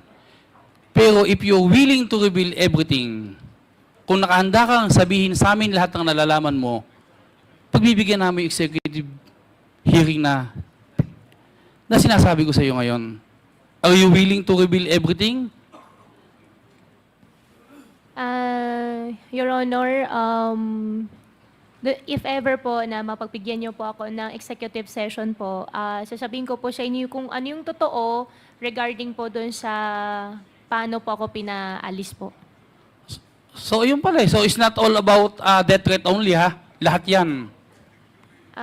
Your Honor, Mr. Chair, okay lang po kausapin ko po ulit yung lawyer ko po. Mr. Chair, excuse me. No, you can talk to your lawyer now. Mr. Chair, kung willing naman siyang sabihin, pati kung paano siyang umalis, abay, ba't di natin pagbigyan? So, malinaw naman na hindi lang naman tungkol dun sa death threat ang sasabihin niya sa atin. Kung sasabihin niya, yung tungkol doon sa paano pumasok, nag-operate yung illegal POGOs dito sa atin, at kung sasabihin niya na kung paano at sino ang nagpataka sa kanya, bakit natin siya hindi bibigyan? Pero kung ang sasabihin lang niya ay tungkol lang sa kanyang personal safety, hindi ho pwedeng pagbigyan ng komite yan. And I made that clear earlier, Your Honor. So, ngayon, alam naman ng lawyer niya, narinig naman ng lawyer niya. I guess we should first wait kung ano yung advice ng lawyer sa kanya bago natin pag-usapan kung ano yung ibibigay natin sa kanya. Okay, Mr. Mr. Chairman, may I Chair. request for a 1-minute suspension? Okay. Yeah, Mr. Chair. Mr. Chair. No, excuse me, Mr. Chair. Actually, sinasabi sa atin ngayon ni Mayor Alice na sasabihin niya sa atin pati kung paano siya nakalabas ng bansa. Okay, So sir. which means na pati yung mga kasabwat, pati yung mga tumulong sa kanya paano nakalabas ng Pilipinas, she's willing to reveal. Mr. Chair. Ano ang willing mong sabihin sa committee ito, Miss Alice? Mr. Chair, I'm willing to tell the truth. Basta paniwalaan niyo lang po ako at huwag niyo lang po isipin na nagsisinungaling po ako. Sasabihin ko naman po lahat ng totoo po sa inyo sa executive session Truth po. saan truth? Truth saan? Kung sa paano po ako pinaalis at saka po doon sa tinanong po ni Kong Emeng po kanina. At kung sino ang nagpaalis? Opo. You with Congressman Pascual, wait lang I'd like to acknowledge the presence of Congresswoman Micaela Swansing. Congressman Pascual? Yes, thank you, Mr. Chair. Kay Mayor Alice. Alam mo, Mr. Chair, nakatutok ako dun sa Senate hearing, andun si Mayor Alice. Magbuhat kaninang alas 10 ng umaga, andito tayo hanggang ngayong oras na ito. Palagi natin nadidilig sa kanya yung right to invoke self-incrimination. Ito na ang pagkakataon para magsalita si Mayor Alice. At naniniwala ako na si Mayor Alice Hindi tayo lolokohin. At naniniwala ko, Mayor Alice, na pag nagkaroon ng executive session, hindi lang yung nagbibigay sa'yo ng death threat ang sasabihin mo sa amin kung sino ang nagpaalis sa'yo, kung sino mga public official na yan ang kasabot mo para umalis ng bansa, kung sino ang mastermind ng POGO, kung sino ang mga high-ranking official ng PNP ang naka-payroll sa POGO, kung sino ang mga politikong nasa likod ng POGO na yan. Mayor Alice, huwag mong sayangin yung pagkakataon na ito. Naniniwala ako, matalino kang babae, mahal mo ang bayan ng Bamban, pinaghirapan mo kung naman ang meron ka. Walang sino man na makatutulong sa'yo kung hindi kami mga congressman nandito. Pasensya na sa mga abogado mo. Sa amin ka makinig sa pagkakataon na ito. Kung ano yung nararamdaman ng puso mo, yun ang sundin mo. Huwag mo munang paingin yung dalawang abogado sa kaliwat kanan mo na yan. Mayor Alice, are you willing to reveal everything kapag pinibigyan tayo, Mr. Chairman, ng executive session? Your Honor, if ever po mapagbigyan po ako ng Mr. Chairman po para sa executive session, sasabihin ko po lahat ng totoo at walang kulang, walang dagdag po. Yung mga akusasyon po na sinasabi po nila na marami po ako alam sa ganito, yung mga hindi po totoo, wala rin po ako talaga masasabi. Ang masasabi ko lang po kung ano lang po yung alam ko po. Without naming names, Alice, ano yung sasabihin mo sa amin? Paki-enumerate mo lang kung ano yung sasabihin mo para mapag-isipan namin kung ikaw ay karapat-dapat mabigyan ng executive session. Ano yung sasabihin mo sa amin? Anong mga ibubunyag mo sa executive session? Mr. Chair, ano po yung question po na alam ko pong sasagutin ko po lahat. Halimbawa, tanungin ka ngayon ni Congressman Pascual, sinong opisyal ng PNP o ng local government ang tumulong magpataka sa'yo? Your Honor, wala pong local government, wala rin pong PMP. Okay, please proceed, Alam mo, Congressman Pascual. Alam mo, Mayor Alice, ano ang karapatan ng mga foreigner na patakasin ka dito? Ano kapangyarihan nila dito para itakas ka? Napaka-imposible naman yan na walang local official na kasabwat ng pagtakas mo. Your Honor, dahil wala naman po talagang ako nakausap para sa pag-alis po namin, kaya hindi rin po ako pwede mag-fabricate din po. Wala kang nakausap. Sino ang kumausap sa mga local official dito? Your Honor, isang tao lang po kausap ko po, pero wala po akong kausap na any local po. Sino yung isang tao na yung nakausap mo, Mayor Alice? Your Honor, yan po yung sinasabi ko po na ayaw ko pong sabihin po sa public. Foreigner ba yan o Pilipino? Yung kausap ko po, foreigner po. Wala nga mangyayari pagkakaganyan. Okay, so we all agreed that we will not grant her an executive session. So unless there are other questions related to POGO, you may continue, Congressman Pascual. Thank you, Mr. Chair. Mayor Alice, nung ikaw ay nasa Indonesia na, ano ang plano mo? Tuloy-tuloy ka na ba na magtatago habang buhay kung hindi ka nahuli sa Indonesia?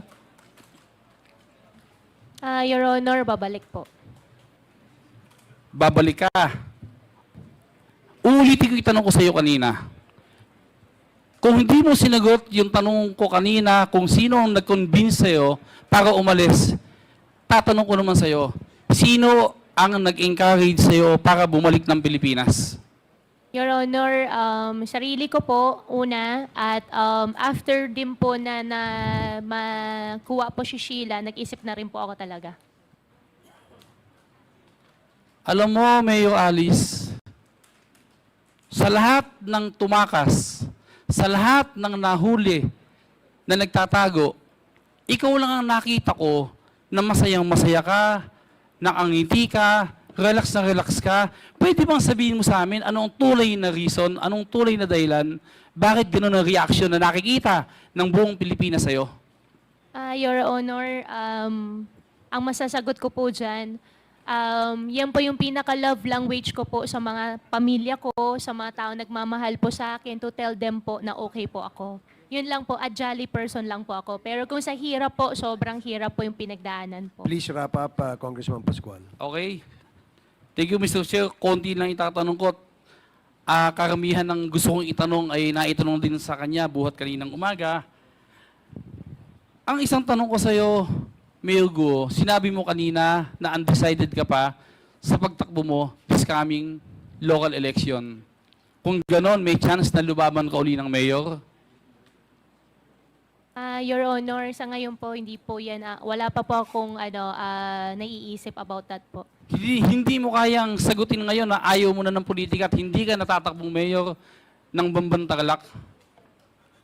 Your Honor, hindi ko pa yan iniisip po talaga. Okay. Thank you po, Your Honor. Huling tanong na lang. Kanino pa sinasabi na kaya hindi ka masagot dahil nasa korte na ang kaso? May tanong ako sa iyo. Ano yung kaso na nakasampa na sa iyo ngayon na nilabasan ka ng warrant of arrest? Meron na ba? Your Honor, meron po. I have 8 pending cases po in the court po ngayon. Ang nilabas po nila ngayon na for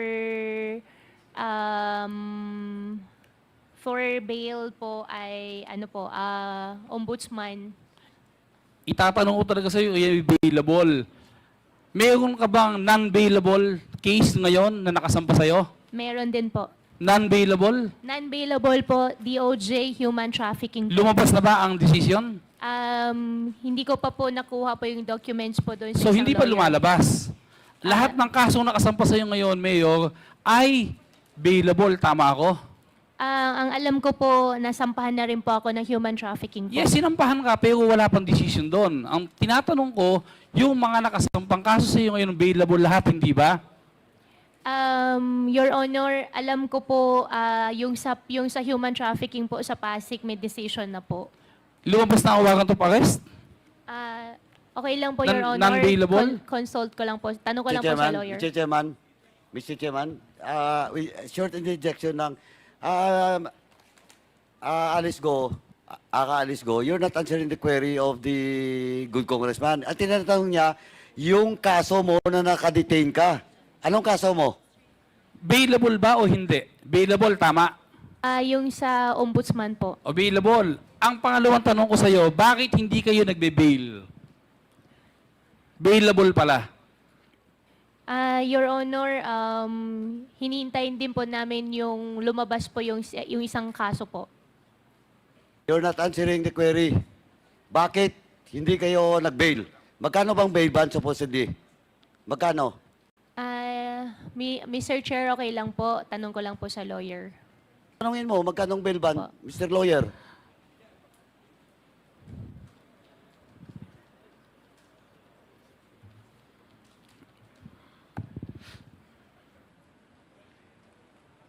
Magkano? Mr. Lawyer, magkano lang? Magkano bail ban? 190 po. Magkano? 190,000. 190? 180,000. 180,000 and then you did not bail out? Hindi ka nag-bail? Mr. Chair, may ibang mga Mga ano? contempt pa rin daw pong iba, kaya Hindi. Ito. With the indulgence again of... Yes, go ahead, sir. Go ahead. Hindi. Congressman That is Paduano. a deliberate move to you.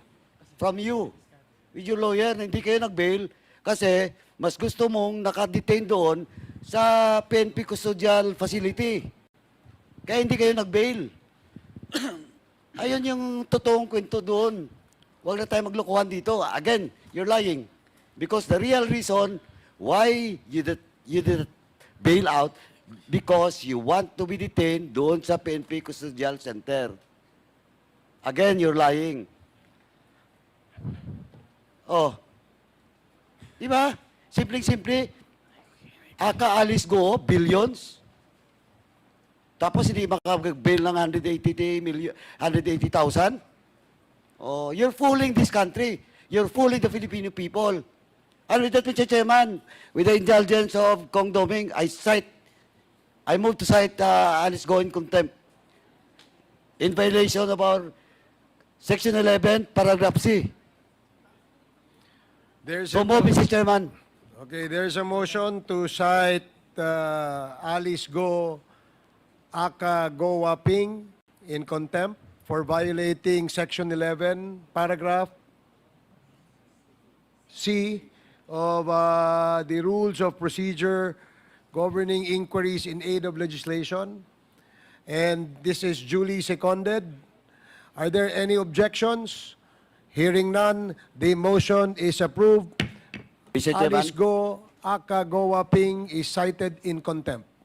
Mr. Chairman, my second motion will be Alice Guo will be detained in the period until the committee report of this investigation will be adopted in the plenary. Question of jurisdiction, because Alice Guo is now in the custody of PNP Custodial Center, will be discussed after this hearing, Mr. Chairman. So move, Mr. Chairman. Okay, there is a motion to detain Alice Guo in the Contempt order sa kanya, Mr. Chairman, period of until the committee report of this investigation will be adopted in the plenary of this 19th Congress, Mr. Chairman. And question of jurisdiction or detention of Ms. Alice Guo will be discussed in relation to the present custody of Ms. Alice Guo after this hearing, Mr. Chairman. Okay, So there is a motion to detain Alice Guo, aka Go Waping, until the committee, the Quad Committee, terminates this hearing. And Mr. Chairman. pending the result of the jurisdiction, the issue of jurisdiction, this is duly seconded. Any objection? Hearing none, the motion is approved. Mr. Chairman, Congressman Dan Fernandez. we'll be asking our Sergeant at Arms to coordinate with the PNP officials who have secured Ms. Alice Guo to coordinate and to hold her in abeyance while the Quadcom, after the suspension of this hearing, will be meeting up in order to find out the jurisdiction of Ms. Alice Guo, whether we will be putting her back on the PNP premises or in the House of Representatives. Pending the decision as to the jurisdiction Yes. of the detention, the implementation of the detention of Ms. Alice Guo, the House cited her in contempt until the House Quad Committee completes or terminates its committee hearing on the issue of the illegal POGOs. Mr. Chair, And Mr. Chair, I'm not done yet. Congressman Abante? Yes, I'm not done yet. And also, Mr. Chairman, may we ask also the Sergeant at Arms to tell us how many more rooms are available for, if ever, that we will be deciding to put the jurisdiction of Ms. Alice Guo in our premises. Still, we have. And while waiting, Mr. Chairman, I'll be asking a while ago yung sa what do you call that, executive session that Ms. Alice Guo was asking. I'll be giving you a piece of paper, Ms. Alice Guo. I hope that you will be able to read this and try to tell us in the affirmative or in negative, no? Yung tumulong sa iyo na tao, no, na Chinese. Para at least kung wala man tayong executive session, we will be able to know kung sino sana. Ha? Sige, I'll be giving this piece of paper to you. Pakibigay mo. O sabihin na lang kung yes or no. Sulatan na lang. tapos ka na? Yes, Mr. thank Chair. you. Congressman Abante. Can we just hear perhaps Miss Alice Guo would like to say something that can we just hear a statement from her what she would like to tell us, this Quadcom? Let us give her a chance. Let us give her a chance, Mr. Chair, for her to give her own statement. A statement on, if I may ask, Your Honor, what statement are we Well, requiring Alice Guo to make? whatever she would like to say, and perhaps she would like to reveal something. Perhaps, Mr. Chair, she would like to say na ginamit lang po ako, may gumamit po sa akin, hindi po talaga totoo na ako ay kasama dito. Let's just hear her make that statement, just to give her a chance, Mr. Narinig Chair. mo ba yon, Alice, yung ano yung sinabi ni Congressman Abante? If you want to make a statement, you're given 2 minutes only. Please avail of that 2 minutes. Anong gusto mong sabihin sa committee?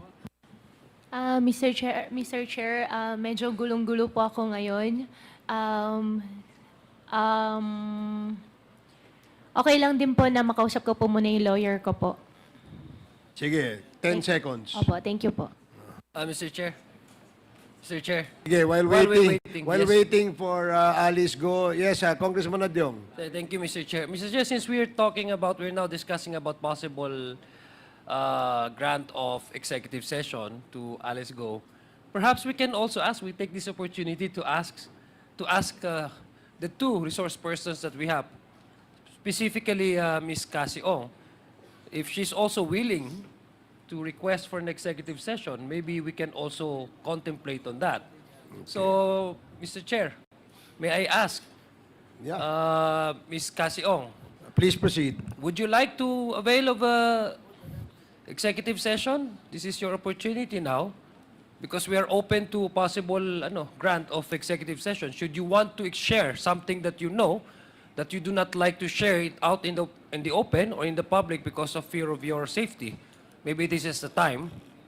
Yes, you can consult your lawyer. Thank you, Mr. Chair. Mr. Chairman, in You, the lighter side. Thank you, Congressman Adyong. Now, Congressman Paduano. Mr. Chairman, in the lighter side, while Ms. Caseong is, Alice Guo is consulting her lawyer, may I move, Mr. Chairman, to withdraw my previous motion with regards to Sioco's order for the BGMP because the BGMP has just submitted the documents being required to them. So move, Mr. Chairman.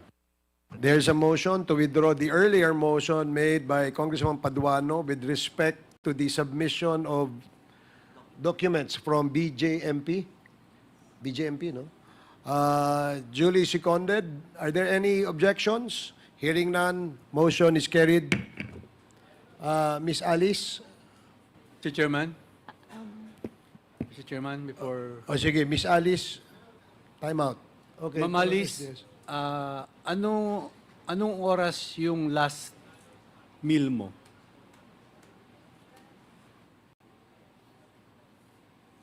Your Honor, Mr. Chair, last night po. Last night? Taga-intermittent ka ba, ma'am? Hindi naman po. Baka after how many hours, sabihin mo, bumaba yung sugar mo, bumaba blood pressure Hindi mo. naman po. Okay lang po. Are you sure? Opo. Baka kamukha ni Cassie, bumaba yung sugar niya. Diba? Salamat, Mr. Chair. Okay, thank you. If I may. sige. We need also Congressman to decide on Fernandez. this matter because this is imperative on our discussion. I just received the information from the Sergeant at Arms that our HOR detention center is in full capacity. And in that case, Mr. Chairman, the question whether we will be having her in our custody is something that we have to discuss lengthily after this Quad Committee. But of course, there's no stopping us to put Cassie and Cassandra on in one detention center, in one room in this facility, Mr. Chairman. Thank you. The manifestation is noted. The parliamentary status before we went on break is that Congressman Emeng Pascual has the floor. And considering that he has the floor and he stated that that's going to be his last question, there was an interjection made where there was a request that Miss Alice Guo be made to say something before the Quad. Perhaps something that she would request the committee, or maybe something that she will reveal to the committee. So, Alice, meron kang 2 minuto para sabihin sa amin kung ano yung gusto mong sabihin, as requested by Congressman Abante. Kung wala naman, okay lang din, so we can proceed with the last question of Congressman Pascual. Meron kang sasabihin? Wala. Mr. Chair, as of the moment po, wala po ako naisip. Pero kanina po, regarding po doon sa question po ni Kong Paduano po, na kung bakit di po ako nagbe-bail po. Dahil po na rin na may contempt order din po ako sa Senate at sabay-sabay na lang po pag na-lift na po. Yun po. Sorry po. Ay, pero dito hindi yan Okay. ma-relief until such time that the committee report will be adopted in the plenary. Tama po, until the 19th Congress will be closed. So you have a contempt order also from the Senate. And what was the decision as to your penalty? Anong sinabi nila na penalty mo? Nakakulong din po ako ngayon sa PNP custodial po. Pero did they say in the Senate when they cited you in contempt ay kukulong ka sa Senate o sa PNP Custodial Center? Ang nag-issue po ng order ko po is galing po sa court. Opo. Hindi, yes. Oh, yung kung saan ka ngayon, korte ang nagsabi niyan. Opo. Pero sabi mo, na-contempt ka rin sa Senado. Opo. Tama? Kinontemptin po nila ako sa Senate. So, anong sinabi ng Senado kung ano ang penalty kasama nung contempt order nila sa'yo? Anong penalty mo? Wala pa naman po. So wala pa silang sinight. So there was no motion as to where you will be, what penalty will that contempt order be imposed on you? Walang sinabi. Detention lang po, At sinabi, Mr. Chair. i-detain ka sa kay de-detain. Mr. Chair, wait lang po. PNP? PNP po, Mr. Chair. That was the order of the Senate. Okay. Sige. The status quo for the moment because she's presently detained at the PNP Custodial Center. Mr. So, So Mr. the Chair. decision of the Senate, Attorney, are you telling the truth that the status quo was the decision of the Senate? Initially, they wanted No, no, I am just asking you, is it correct? Yes or no lang po? Yes, Your Honor. They want to maintain the status quo. In the Okay. meantime, she be detained at the PNP custodial It's the facility. Senate, By the Senate. by the Senate. Yes, sir. Okay, but the order of the court is what? PNP custodial center. Your Honor. PNP custodial din. That's why they want. That's why the Senate wanted to maintain. Anyway, I will ask the DOJ mamaya with regards to the case that was filed to Okay. Cassandra Mr. Chairman. Alice Guo. Thank you, Mr. Okay. Chair. Mr. Chair, last. Last na to? Yes, last na po. Okay. A while ago, I Congressman asked Fernandez. Ms. Alice Guo, since a executive session was not permitted by this body, to write in this piece of paper the names of those who helped her. May I have the liberty or no? But these are all part of the corporations. They are not part of the corporations. But they use, you can use your mic, but they used to live here in this country as well. Part of the corporation, pero wag na lang po muna i-reveal sa public. They were a part of the corporation before. Yeah, part of the, until now. Until now. But they're not here anymore. Not in the Philippines right now. With this information, Mr. Chairman, I think it's imperative for us to look for these personalities as well.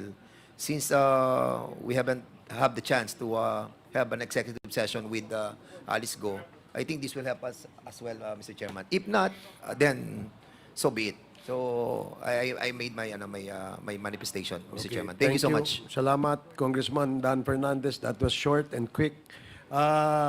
So before we proceed with Kong M.M. Pascual, there was a pending question raised by Congressman Adyong to Cassie Ong. Kung si Cassie Ong ba ay gustong mag-avail ng executive session na kung saan ay isisiwalat mo kung sino ang nasa likod ng kumpanya nyo, sino ang financier nyo, sino ang mga taong nasa likod ng Lucky South 99. Yung ba ang gusto mong isiwalat? Mr. Chair, I'm not closing the door for that naman po. Pero I want na i-consult yung tatlong lawyer ko muna before... Tatlo ba lawyer mo? Yes po. Dami ha? Hindi. Iisang law firm lang po, pero tatlo po okay, sila. okay. Opo, i-consult ko lang muna sila. So, consult. Kasi yung huling statement na ginawa nung abogado mo, sinasabi niya na mas gugustuhin mo pa raw makulong sa correctional kesa makulong ka dito o ma-detain ka dito sa house. Eh, nangangailangan kami ngayon ng kwarto sa mga posibleng ma-detain namin dito. So, wala kaming choice kundi pagbigyan yung iyong hiling. Dahil ang sabi ng abogado mo that my client would rather be detained in a correctional center rather than be humiliated in the Quadcom. Ikaw ba nagsabi noon o yung abogado mo? Nung araw na sinabi ko po yun, Mr. Chair, na-stress po ako nung araw na yan. Okay, kasi nangangailangan kami ngayon ng kwarto. Eh, pag umalis ka dyan, magkakaroon na kami ng bakante, matutuwa na yung aming SecGen. Oo, so pagbibigyan ka namin sa hiling mo at hiling ng abogado mo. At we will address that and decide on that at the appropriate time, Your Honors, because before we adjourn or we suspend this hearing tonight, baka gusto mag-share ng information ni Cassie, pagbibigyan natin siya to stay in the House of Representatives Detention Facility. So, ngayon, Cassie, ang tanong sa iyo ni Congressman Adjong, meron ka bang importanteng mga impormasyon isisiwalat?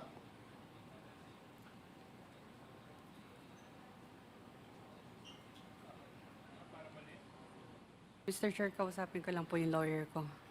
10 seconds. Okay. Thank you po. Mr. Chair. Okay, while waiting for Congressman Adjong. Yes, Mr. Chair. Maybe later na lang po, pero I just want to put into record, Mr. Chair, the names that were written and was given to Chairman Dan Fernandez. I don't think that would be revealed today, no? But may I, since all of us naman have the right also to know these names, perhaps we can already, at this point in time, communicate with the Bureau of Immigration if they have travel history of these foreigners coming in and out of this country. Maybe later we can find out, Mr. Chair. Just to put that into record, baka makalimutan po. Yes, Mr. Chairman, if I may, no? Okay, So Thank we you, Mr. will be doing that, no? But in confidence that Yes, she I has know. written I the two understand. names that was given to this representation. We'll be asking the help of the immigration on these people. Yes, in Para- confidentiality Yeah, also, we can of course. relay this to the Bureau Yeah, of I understand. Immigration. Thank Thank you, you. Mr. Chair. Okay, so Cassie, anong decision mo? Mr. Chair, hindi ko pa rin naman po kina-close yung door for that, pero gusto ko pa rin po talaga makonsult yung tatlo kong abogado. Sige. Dahil sabi mo, you're not closing your doors, tama? Sige, hanggang bago matapos tayo ngayong gabi, kailangan buksan mo yung pinto mo. Okay? Now, we proceed with Congressman Eming Pascual. Your last question, please. Wala na akong tanong, Mr. Chair. Siguro, ano na lang, Mayor Alice, I'm sorry, but I believe what Congressman Paduano said, na imposible nga naman na 180,000 hindi ka magbe-bail. At kung ang payo sa iyo ng mga lawyer mo, hintayin yung iba pang kaso na darating, ibig mo silang gamitin ang abogado, mali ang pinapayo nila sa iyo. Totoo yung sinabi ni Congressman Paduano na siguro mas conveniente ka, mas tiwala ka dun sa PNP Custodial Center ngayon. Alam mo, Mayor Alice, lagi ako nag-observe sa iyo. The way you talk, the way you smiled, the way you answered questions here in Quadcom. Sinabi mo kanina na yun lang ang paraan mo para maipakita sa supporters sa family mo na okay ka. Pero, Mayor Alice, according to my observation, hindi yun lumalabas sa akin ngayon. Ang tingin ko, kaya ganun ka magsalita, ganun ka sumagot, ganun ang reaction mo palagi. Ang feeling ko ngayon, kaya mo kaming paikutin lahat dito. Feeling ko, kaya mong bayaran lahat ng mga opisyal dito sa Pilipinas. Feeling ko, hindi ka talaga magsasabing totoo. Kapag tinanong mo ko ngayon, hindi ikaw si Mayor Alice Guo.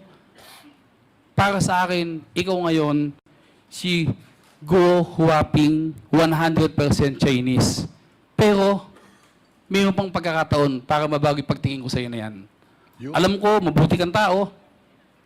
Alam ko, at the end of the day, magtitiwala ka din sa Quadcom, sasabihin mo kung sino yung totoo mga nasa likod dito. Then alam ko na alam niyo yan. Yun lang, Mr. Chair. Maraming salamat. Maraming salamat sa iyo. Gua Hoping. Salamat. Thank you, Congressman Eming Pascual. The next interpolator, but before that, I'd like to acknowledge the presence of our Deputy Speaker, Congressman Duke Frasco. The next interpellator is Congressman Lordan Suwan.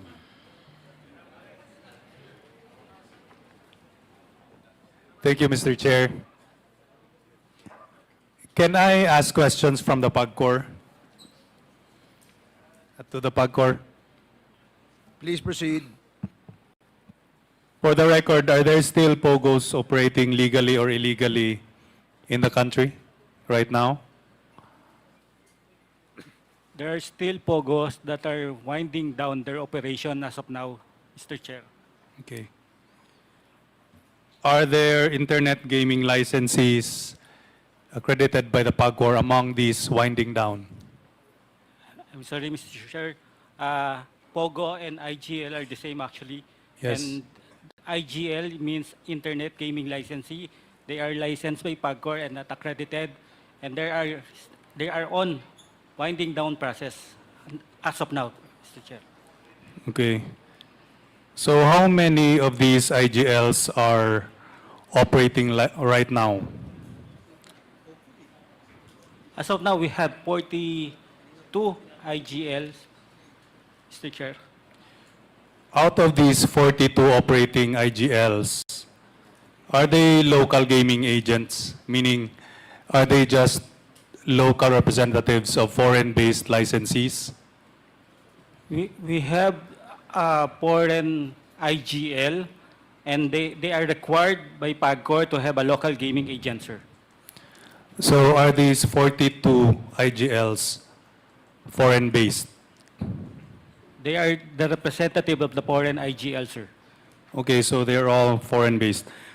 Do you require local gaming agents to divulge the names, the nature, and the officers of their foreign-based licensees? Yes, Mr. Chair. Part of our licensing procedure is to get all the names and the key officer of the applicant and the internet gaming licensee, sir. So what kind of documents do you require them to submit in order to ascertain that the names, the nature, and the officials of these foreign-based licensees are actually true? Aside from the usual documentary requirements, the corporation documents, the licensee, the internet gaming licensee, are subjected to a probity check by PAGCOR. Okay. We'll go back to the probity check later. I have another question. Can several IGLs hold one and the same foreign-based license? In other words, can one foreign-based license have 3 or 4 or even 5 IGLs under them? Mr. Chair, can you repeat the question, please? For example, if you have one local gaming agent and they are given 5 different IGLs, is that possible? Or does it have to be 1:1? We don't have a multiple local gaming agent for an IGL as of now. And under our rules, it may be possible. Pero sa ngayon, sir, wala po kaming ganong senaryo. I'm asking this question because it might be possible that all of our local IGLs are under just one foreign corporation. Is that possible? No, Mr. Chair, because the IGL, a foreign IGL, is required to have a local gaming agent for them to be represented here in the Philippines. Local IGL are those local companies that is operating within the Philippines, sir. So how about those local gaming agents? They're supposed to be representatives of foreign licensees, right? Yes, sir. Local gaming agents doesn't have any operation. They are just purely representative of the foreign IGL. So they are still issued IGLs. No, sir. They are issued an authorization. The IGL, the foreign IGL, are required to get a local gaming agent for us to get jurisdiction or, how do you call that? Para merong sasalo dito sa Pilipinas if ever yung foreign entity or yung foreign IGL will be having some issue in PAGCOR. Okay. So let's go back to what you said about the probity checkers. Actually, in the first ever Quadcom hearing at Pampanga, I requested PAGCOR to submit the names of all of the probity checkers, of the accredited probity checkers, and all the POGOs and IGLs which they probed or they verified. Were you able to submit that to the Secretariat? I will have to check, Mr. Chair. I'll have to check. I'm not sure. May I request the Secretariat to check if such documents or reports were submitted by PAGCOR?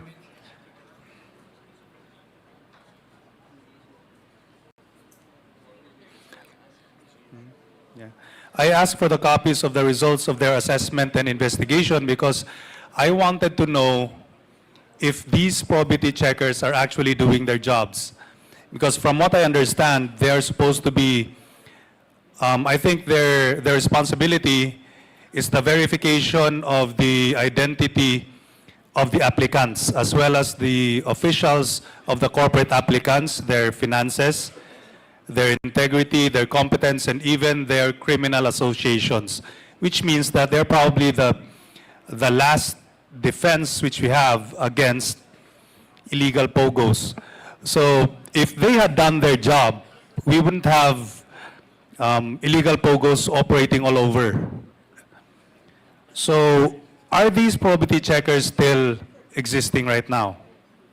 Yes, Your Honor. So do you have a list of all these probity checkers? Actually, the list of our accredited probity checker are posted in our website. Along with, so it's posted in your website, along with the POGOs and IGLs which are under their jurisdiction or which they are supposed to probe? No, Mr. Chair. It's just a list of the accredited probity checker and those that they are being probity, yung mga naka-assign sa kanila ni probity, hindi po naka-post sa website namin. But you have the data on who they are supposed to probe? Yes, Your Honor. Because we have to know which probity checker failed to check the certain POGO which is operating illegally. Your Honor, we don't have, wala kaming na probity na may illegal POGO. All that we have been under probity check are those licensed by PAGCOR. Those are legal POGO, sir. Wala po kaming na probity na illegal. Okay, but let me clarify.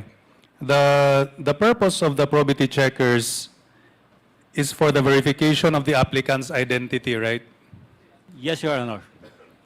So if they were supposed to verify the identity of the applicant, then why were criminals, bakit nakalusot yung mga criminals na naka-operate ng POGO? Those are illegal POGOs, Your Honor, na hindi nag-undergo sa licensing procedure ni PAGCOR, which is hindi rin nag-undergo sa probity check, sir. Okay, I understand. So all of the POGOs which were checked by the probity checkers have turned up to be legal. There were no wrongdoing. Yes, sir. Those are licensed by PAGCOR. So you mean to say that those illegal POGOs, they were not under the jurisdiction of the probity checkers, so they were never checked at all? They're not under the jurisdiction of PAGCOR, sir. And definitely, they are not under jurisdiction of the probity checker. Hindi po sila na-check, hindi sila na-regulate ni PAGCOR. What we did is to report yung mga illegal activities kung may mga suspected kami na illegal POGO. Basically, that's it, Your Honor.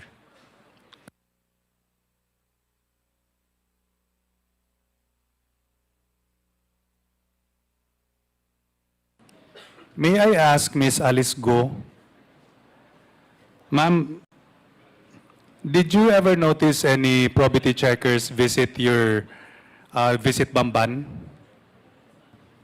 Your Honor, I have no idea po.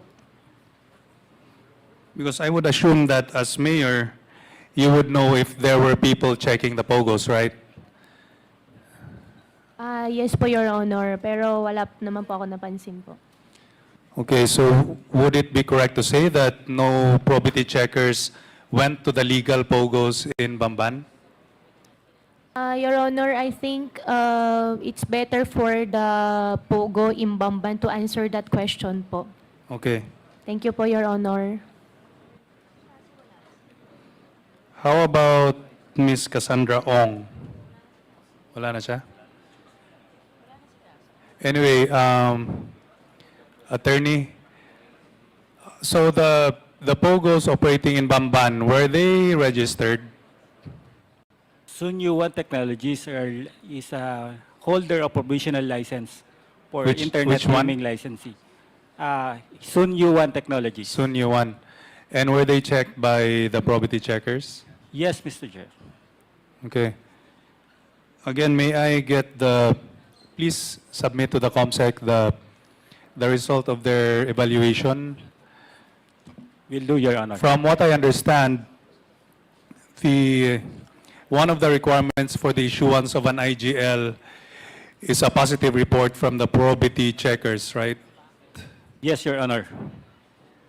So we would assume that all of those who were issued by the IGLs have been checked by the Yes. probity checkers. Yes, Your Honor. That's what I'm asking for.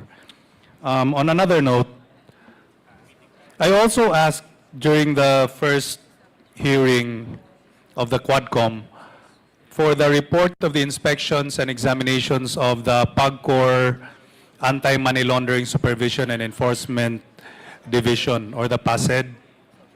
I think they were supposed to do on-site and off-site examinations, right? Yes, Your Honor. May I request for the report of their examinations? Will do, Your Honor. Okay. Thank you. That's all, Mr. Chair. Thank you, Congressman Suwan. The next to interpellate is Congressman Johnny Pimentel. Thank you, Mr. Chair. I'd like to direct my questions to Ms. Cassandra Ong. Cassandra, nung last hearing, may mga tanong ako sa iyo, if you will recall. Pero hindi malinaw yung mga sagot na nakuha ko sa iyo. Meron pang mga ikangang mga tanong na hindi klaro ang mga sagot mo. Kaya babalikan ko yung pagtatanong ko po, no? Cassandra, kilala mo si Stephanie Mascareñas, hindi ba? Yes po. Nakasama mo siya sa trabaho sa Lucky South 99. No, Mr. Chair. Hindi tugma o salungat sa salaysay ni Stephanie Mascareñas noong mga previous hearings ang sabi ni Stephanie Mascareñas, kayo ay magkakilala, nauna lang siya pagtrabaho sa iyo, sumunod ka pagtrabaho doon sa Lucky South 99. So ano ba talaga ang totoo? Magkasama kayo sa trabaho sa Lucky South 99. Pwede po ako mag-consult sa lawyer ko. Saglit. Hindi, simple lang po yun eh. It's either si Stephanie Mascareñas ang nagsisinungaling o ikaw ang nagsisinungaling. Kasi itong kasalaysay ni Stephanie is under oath also. Very clear po yung sinabi niya, nandan po sa minutes natin, marami pong mga testigos na kadinig dito, hindi ka pa sumisipot noon, tinanong namin si Stephanie Mascareñas at nung huling punta mo po dito, tinanong ka rin kung kilala mo si Stephanie, sinabi mo totoo. O tapos ngayon, sasabihin mo sa amin na hindi kayo magkasama. Eh, sabi nga ni Stephanie, doon kayo nagkakilala sa Lucky South 99. Hindi po yun totoo, Mr. Chair. O isalaysay mo nga, paano mo nakilala si Stephanie Mascareñas, Mr. Chair? Sabihin mo dito sa komitiba, paano kayo nagkakilala? Nakilala ko po siya doon sa kung saan nakaano yung isang opisina ng aking ninong po. Pero hindi po sa Lucky South po, Mr. Chair. Sandali, pakiulit nga yun, Stephanie. Ang sabi mo, nagkakilala kayo ni Cassandra, ni Stephanie, sa isang opisina na pagmay-ari din ng Lucky South 99. Ganun po ba? Hindi po siya pagmay-ari ng Lucky South 99 po, Mr. Chair. Mr. Chair, we need, or rather, this representation needs the presence of Stephanie Mascareñas next hearing to establish whether who is lying. Is it Miss Cassandra Ong or is it Miss Stephanie Mascareñas? Pero naka-contempt ka na eh. I would like to cite you for contempt. Pero naka-contempt ka na eh. Because very clear sinabi mo sa akin noon, dito sa komitiba, kilala mo si Stephanie, nakilala kayo. So ulitin ko, saan kayo nagkakilala ni Stephanie Mascareñas? Mr. Chair, nagkakilala po kami sa isang office, pero hindi po siya Lucky South, Mr. Chair. Saan ba nagtatrabaho si Stephanie? Nung panahon na yun, wala pa pong Lucky South. Wala ding Wordwin. O ganito na lang, Cassandra. The fact remains na magkakilala kayo. Inaamin mo yon na magkakilala kayo. Yes po, nakikita ko po siya. Ay, hindi yung sa nakikita. Nag-uusap kayo, ang tanong ko. Madalang lang po, Mr. Chair. Madalang. Opo. Pero nagkausap kayo. Opo. In short, magkakilala kayo. On a Opo. first name basis, kilala ka niya as a Cassandra Ong, kilala mo siya as Stephanie Mascareñas. Okay. Alam mo bang sinabi ni Stephanie Mascareñas na nagsabi ka daw sa kanya na ikaw isang purong Chinese?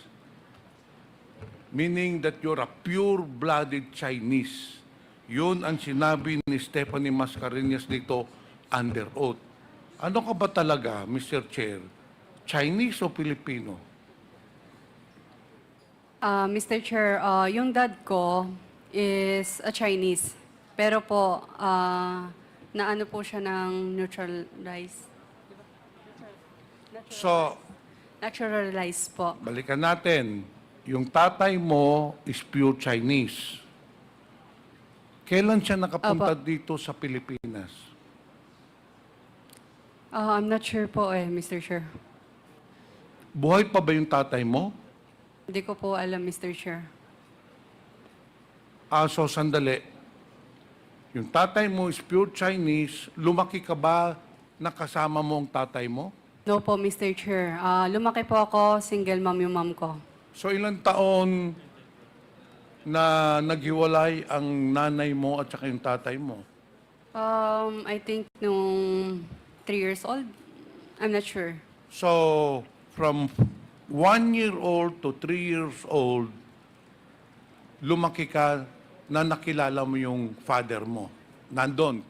Hindi ko po maalala. Ayun lang yung sabi sa akin, Mr. Chair.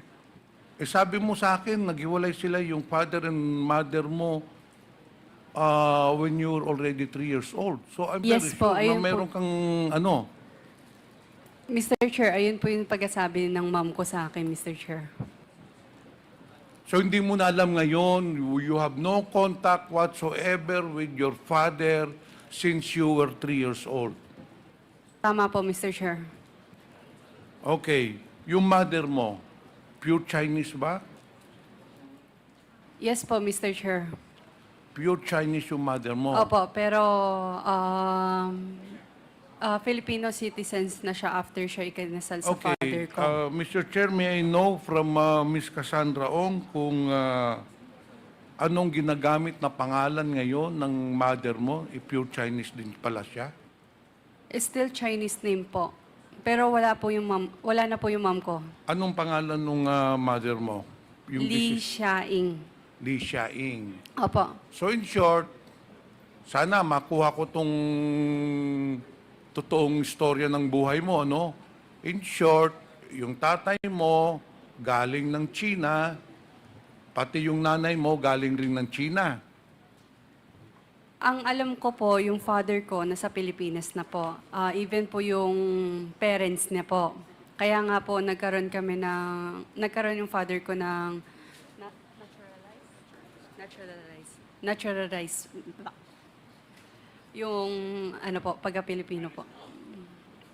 Pero inaamin mo yung sinabi ni Stephanie Mascareñas na nagsabi ka sa kanya na ikaw isang purong Chinese. Yung blood, I'm not sure kung sinabi ko po yun o hindi. Pero if blood Sinabi po... ho ninyo yun. Because under oath si Stephanie noon, I'm very sure that Stephanie will not be lying. Hindi bali na lang. Saan ka natutong magsalita ng Chinese? Mula maliit ka ba, kinakausap ka ba ng nanay at tatay mo ng Chinese? Ma'am ko po. Yung Mr. mother Chair. mo. Yes po. So very fluent yung mother mo sa Chinese. Chinese po siya. Oh, so Chinese Opo, Mr. speaking. Chair. Pati so kinakausap ka sa bahay mo, Chinese. Chinese and Tagalog po, Mr. Chair. Pero you are very fluent in Chinese. Hindi po super, Mr. Chair. According to Stephanie again, na magaling ka talaga mag-Chinese, kaya ikaw ang kinuha na personal translator ni Duan Renyu na big boss ng Lucky South 99. Hindi po ba? Makinig ka ng insakto, Cassandra, because this is a hearing, ano? Kaya ka kinuha ni Duan Renwu as a personal companion para maging translator. Because eventually, nung naging close ka na kay Duan Renwu, in fact, lahat ng instruction ni Duan Renwu doon sa operations ng Lucky South 99, sinasabi na niya sa iyo at ikaw bali ang nagmamanage ng Lucky South 99. Hindi po totoo yun, Mr. Chair. Pero nung huling nag-uusap tayo, nung huling tinanong kita, Stephanie, ikaw mismo nagsabi sa amin dito sa komitiba that you were living under one roof with Mr. Duan Renwu. So, if you're living, you're the only person, you're the only, hindi mo man nasabi kung hindi, ayaw mo sabihin, empleyado ka o partner mo, ano ba talaga ang relasyon ninyo ni Duan Renwu? Partner mo ba siya o nagtatrabaho ka sa kanya? Mr. Chair, again po, ninong ko po siya. Okay, assuming Opo. ninong ka niya. Pero sabi mo sa akin, nakapasok ka lang doon sa Lucky South 99 noong 2019. Ano ba talaga? Ba't hindi mo sabihin ng totoo? Paano mo paano kayo nagkatrabaho ni Duan Renwo? Winimonhold mo yung information eh. Hindi po, Mr. Chair. Bali, nagka-message naman kami regarding po dyan sa sinasabi niyo po. Hindi, paano ka nga nakapasok doon?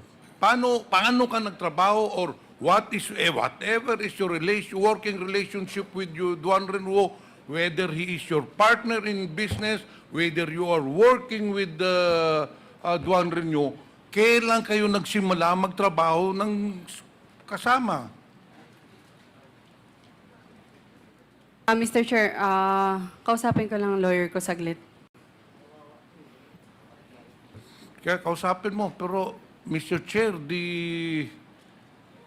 tama yung sabi ni Congresswoman Janet Garin that she's a pathological liar. Itinanong ko na itong ibang tanong ko nung huling hearing. Paulit-ulit ko tinatanong ito, Mr. Chair, paiba-iba ang sagot.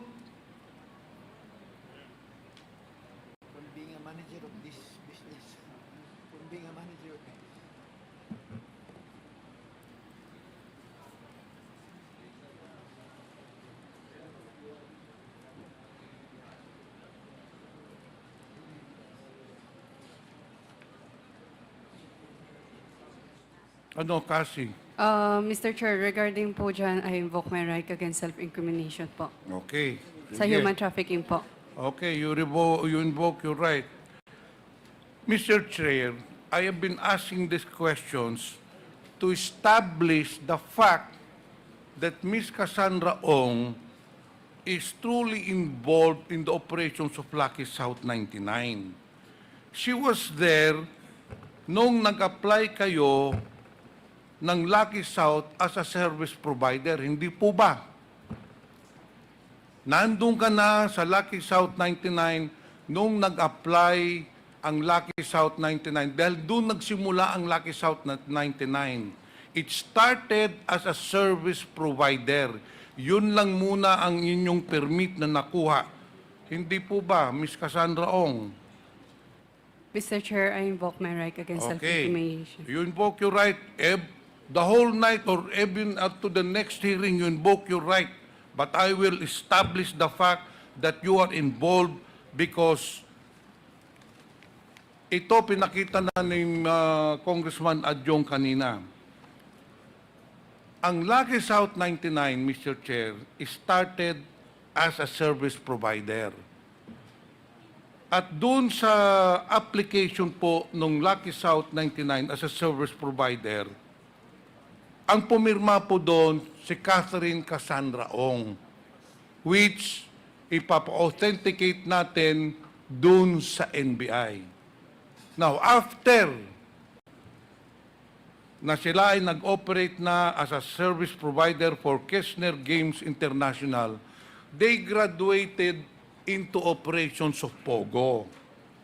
And Mr. Chair, again, I believe that, nandito rin po ang dokumento after ng operations ng service provider ng Lucky South 1999, you applied for a POGO main license, Cassandra.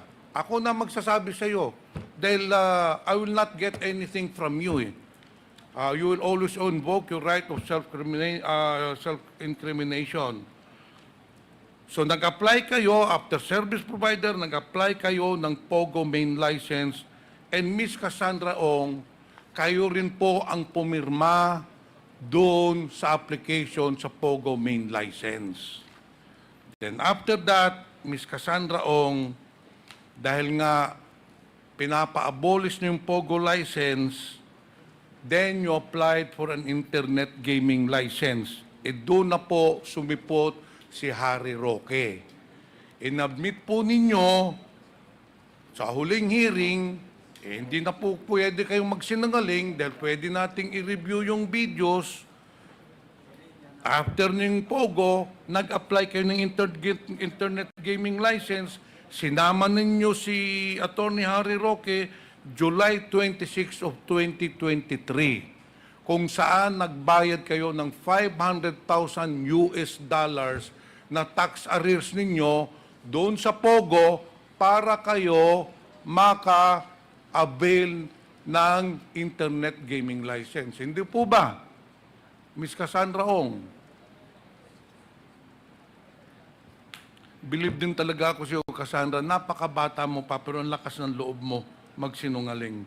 Anyway, those are the facts, and Ms. Cassandra Ong, Mr. Chair, cannot deny that fact because even Attorney Harry Roque testified here in our hearings that he indeed accompanied Ms. Cassandra Ong doon sa pag-apply ng internet gaming license. In fact, hindi lang isang beses, kundi maraming beses sinamahan ni Attorney Harry Roque si Ms. Cassandra Ong.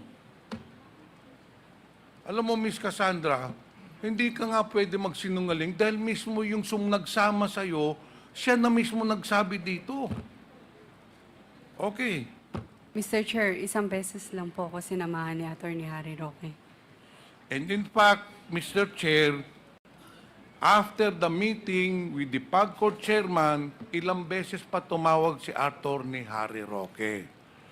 Okay, it doesn't matter kung ilang beses or isang beses lang na sumama si Harry Roque, ngayon, inaamin mo na nagsama kayo ni Harry Roque.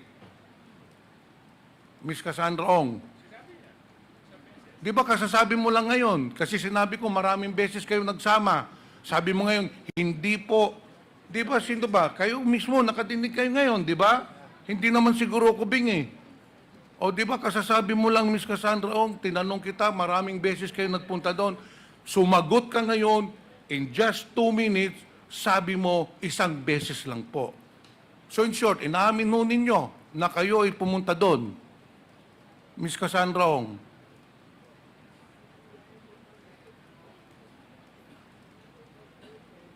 Alam mo, Ms. Cassandra, kanina, wala pang 2 minutes, sabi mo, nagsama kayo doon isang beses.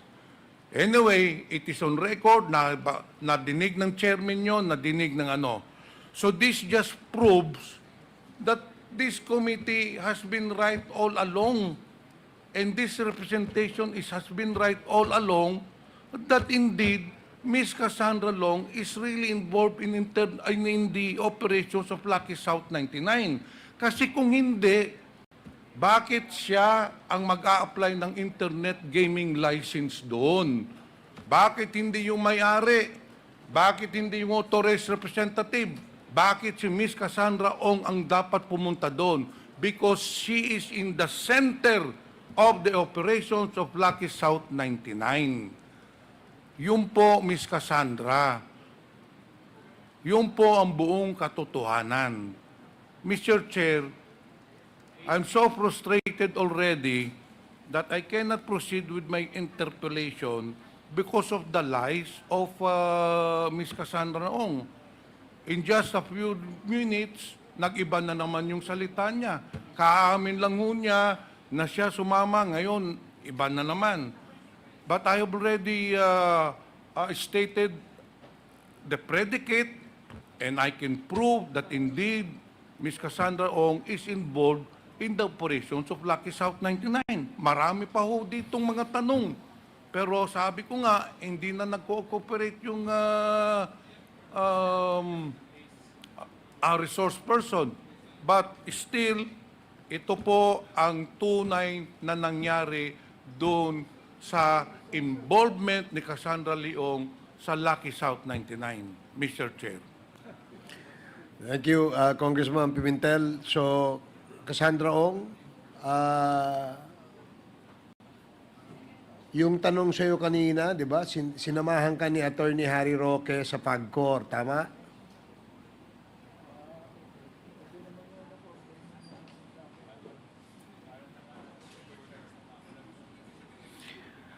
Gusto mo ikaw sumagot?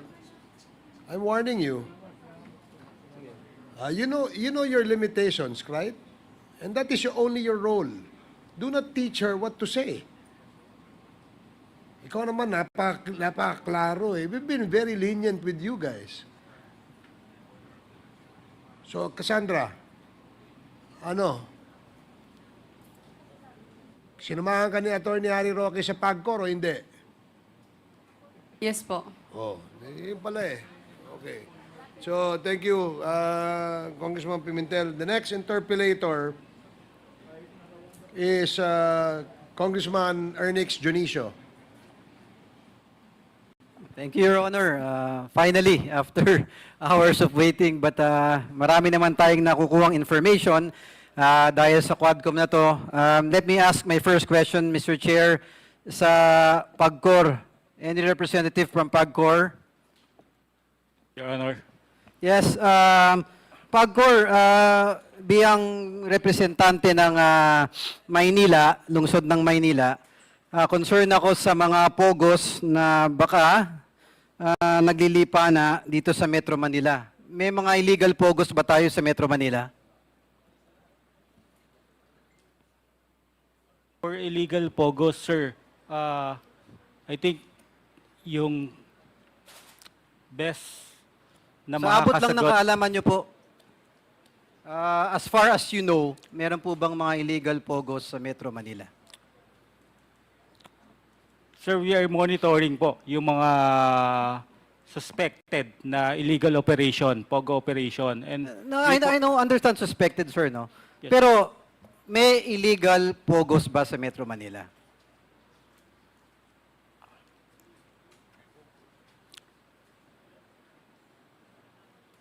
Your Honor, wala ako sa posisyon to say na merong illegal operation sa Manila na POGO. Sir, I'm sorry, the question is, you do know what illegal POGOs mean?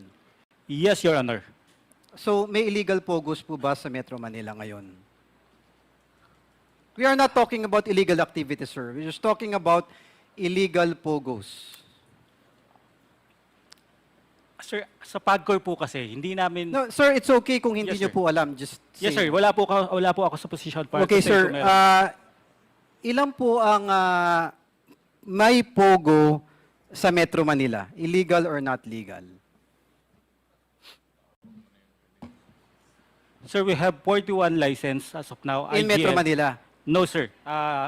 Lahat na po yon. Sir, in Metro Manila? Sir, i-breakdown ko po yun sa Metro Manila. Wala lang ako data ngayon.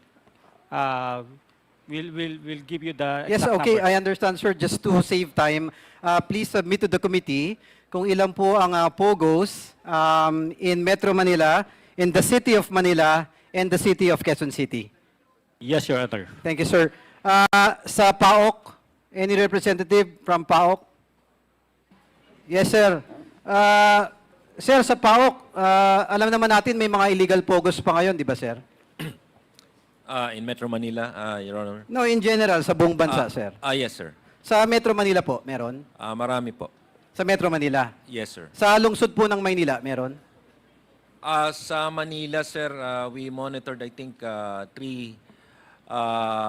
guerrilla, pero maliliit. I think they already stopped, Your Honor. Sa lungsod ng Quezon City po. Sa Quezon City, meron po ba tayong illegal POGO? Sa Quezon City, wala po kami. Wala. Ang pagkakaalam ko, sir, merong isa but actually it already stopped. Yung POGO po na nasa Quezon City, nasa ang lugar po? Hindi lang ako particular, sir, sa lugar. Sir, It's thank Quezon you. City. Just submit the information being requested by this humble representation to the committee para po makakuha kami ng information, sir. Actually, sir, during the previous hearings, we submitted... So, sir, yun pala, nasabit nyo na pala eh. Yes, sir. So, ilan po ang... saan po yung POGO sa Quezon City? May listahan po, hindi ko lang, sir, maalala po sa ngayon. But we submitted for the whole Metro Manila. Sige, and sir, the thank whole of you. the country. We'll just ask that. Mr. Chair, if this humble representation would like to request POGOs, both legal and illegal, in the Metro, sa Metro Manila, I'd like to request that. Moving forward, PAOK, ano po mga ginagawa natin ngayon doon sa mga POGO na dapat na nating i-crack down?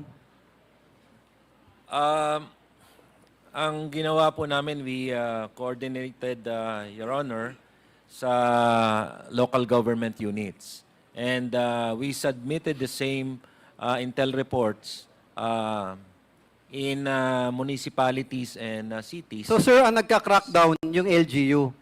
Yeah, we Or, supervise. or ano, tandem kayo, nagtutulungan. Kasi sir, sa PAOK po, kulang kami sa tower, about po 40 So lang po coordinating with the Yes, sir. LGU. With LGU, PAGCOR, NBI. Thank you, sir. PNP. Important question po sa PAOK. Last question. Kailan po ba at anong administrasyon naglipa na itong mga POGO na to? It started to multiply, sir, at 2019 and 2020, sir. 2019? Yes, sir. Oh, hindi natin na-detect yung mga illegal na ganun, sir, no? During that time, wala pa po kami, sir. Eventually, lumabas yung Yes, mga sir. plano nila. Opo. Thank you, sir. Thank you. A few questions lang kay Ms. Guo. Ma'am, you're 38 years old, correct? Yes, Your Honor. Ms. Guo, may napabalita po na meron kayong in-offer. Just confirm or deny po na meron kayong 1 billion na in-offer para makaligtas sa sitwasyon nyo? Denied po. Okay. Doon po sa nabanggit nyo, alam ko natanong na rin kanina, may nagbanta po sa buhay nyo. Babanggitin nyo po ba o pwede nyo po bang maisulat sa papel at maibigay sa committee? I think nasulat ko na po. I'm sorry? Nasulat ko na po. Okay, thank you. On a lighter note, Ms. Guo, dahil sa tanong din po ni Congressman Pumaring kanina, sabi niyo po wala kayong boyfriend ngayon? Wala po. Nagkaroon na po ba kayo ng boyfriend? Personal question na po, hindi ko na po sasagutin. I refuse to answer po.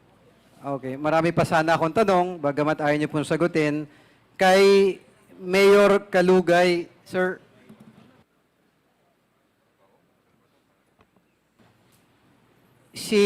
categorically lang po, dahil lumabas sa Senado, wala po kayong relasyon ni Ms. Guo? Wala po, Your Honor. Categorically, you deny it po, sir. Ano po, Your Honor? Categorically, dinay-deny niyo po na may relasyon kayo? Opo, wala po kaming relasyon. Wala po kayong relasyon kahit magkaibigan lang? Kaibigan lang po, Your Honor. Gaano po ka-close yung pagkakaibigan nyo? 1 to 10 po. Kaibigan lang po, Your Honor. Hanggang kaibigan lang. Opo, kaibigan lang. Opo. Pero,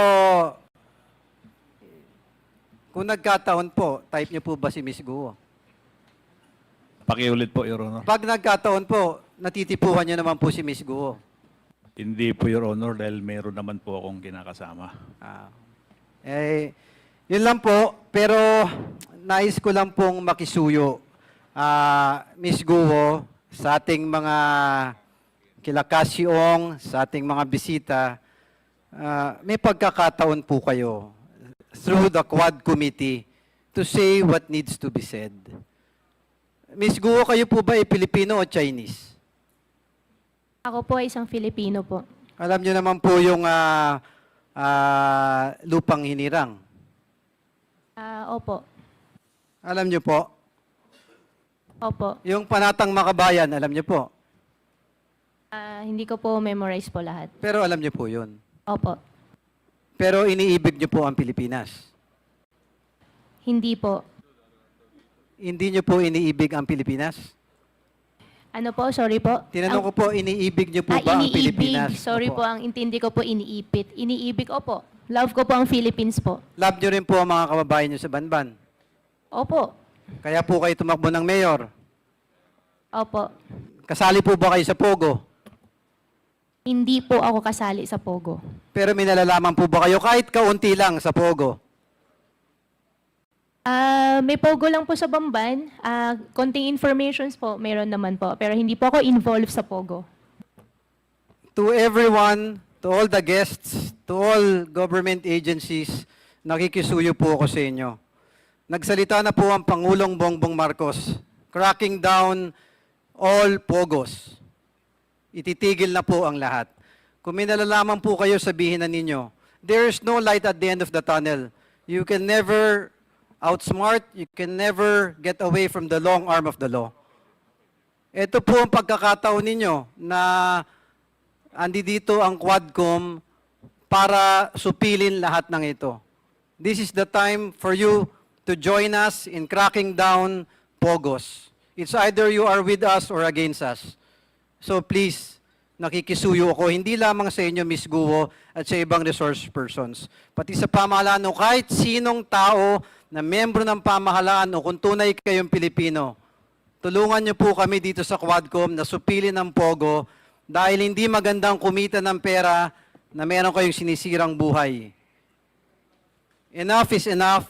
Let us all stand behind the President in his message na tigilin na ang POGO. It is a stern warning to everyone na we will really crack down on POGO. Thank you.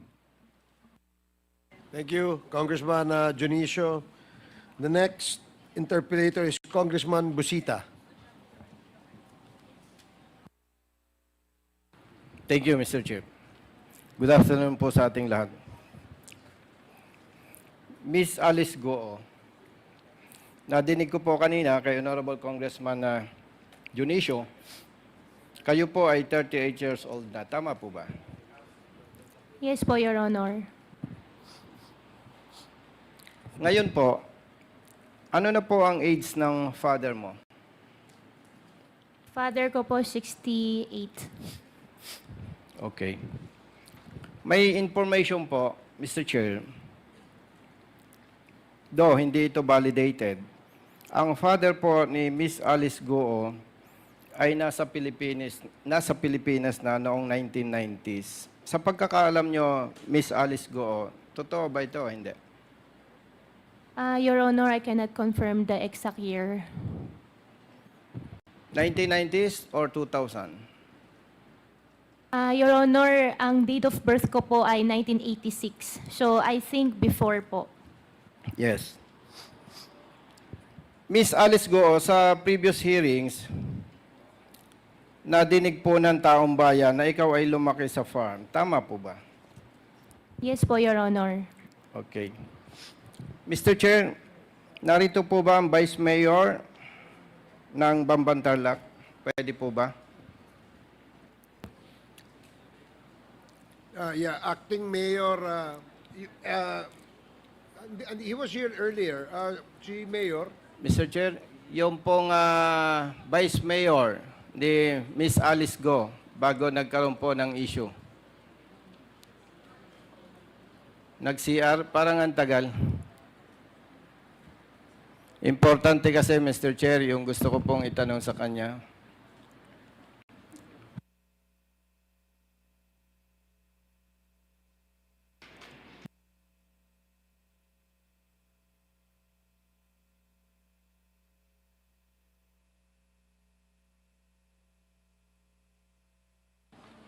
While waiting for the Mr. Chair. the guest, we'd like to acknowledge the presence of our Deputy Speaker Balindong.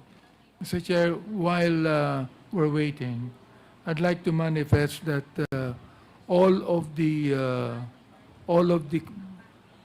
public officials of Bamban have been suspended except one until November.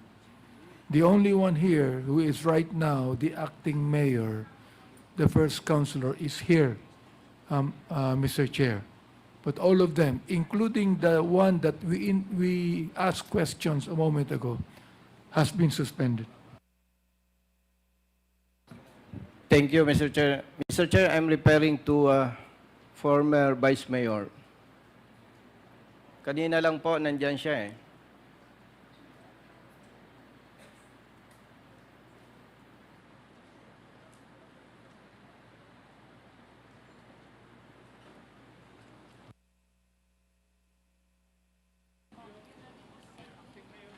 Paige, can you please check kung nasa comfort room?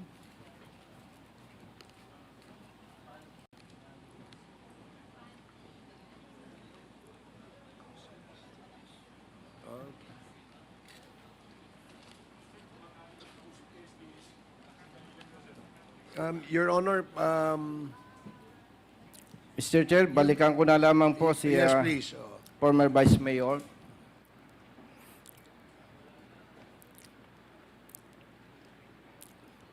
Yusek Gilbert Cruz, sir. Kasama po ba kayo sa raid, yung PAOK, kasama po ba sa raid na ginawa sa Bamban Tarlac? Tama po ba? Yes, Your Honor. Sa raid na isinagawa po ninyo, may nakuha po ba kayong CCTV o wala? Meron po kaming nakuha sa Bamban, sir. Thank you, Mr. Chair. Kung may nakuha po kayong CCTV, expectedly, mayroong CCTV footages dyan. Tama po ba? Yes, Your Honor. Sino po, Mr. Chair, ang may hawak ng CCTV and CCTV footages na nakuha sa POGO Hub, Bamban Tarlac, Mr. Chair? I think it's in the possession of MIG, Armed Forces of the Philippines, sir. Mr. Chair, pwede po bang ma-request na may submit ng MIG Yes, sir. yung pong CCTV footage, CCTV and CCTV footage na na-recover po sa POGO Hub ng Bamban Tarlac, Mr. Chair? Yes, we will direct the Secretariat to coordinate with MIG of the Armed Forces of the Philippines with regards to the request of Congressman Busita. Comsec? Thank you, Mr. Chair. To continue, Mr. Chair, Yusek Gilbert Cruz, sir. Kasama po ba ang PAOK sa operation na ginawa sa Porac, Pampanga? Yes, Your Honor. Yes, thank you. Meron din po bang CCTV and CCTV footages na nakuha doon? As I can remember, meron po, sir. Nasaan po yon, Mr. Chair? I think it's in the possession of the CIDG na kasama namin, sir, during the raid.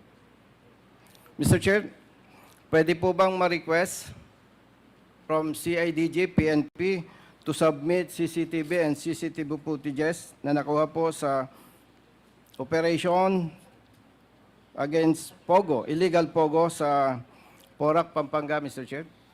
The Secretariat is directed to coordinate with CIDG and request CCTV, Congressman Busita, the CCTV in the raid made at the Porac, Pampanga, POGO. To include CCTV footages, Mr. Chair, pwede po kasing na-retract na yon, pwedeng wala na doon, pero meron CCTV footages, Mr. Chair, if I may. Yes, Comsec, please take note of the request of Congressman Busita. To continue, Mr. Chair, since na-discover po ng PAOK na there are more than 400 illegal POGOs nationwide. Tama po ba? Meron ganon? Diba? Tama po, Mr. Chair? That's more or less right now, Your Honor. Yes. Dahil wala po tayong representative from CIDG, Mr. Chair, alam ko po mayroong anti-illegal gamblings na ini-implement ang PNP. Ang tanong po, Mr. Chair, alam po ba ni Yusek Gilbert Cruz bilang head ng PAOK, sa pagkakaalam po ninyo, may accomplishment po ba ang PNP, particular ang CIDG, against illegal gambling, particular po sa POGOs, wherein dineclare po ninyo na may na-find out po kayo, may na-discovered po kayo na more than 400 illegal POGOs nationwide. The intel list was given in one of our meetings with SILG, and I think it was turned over to the PNP.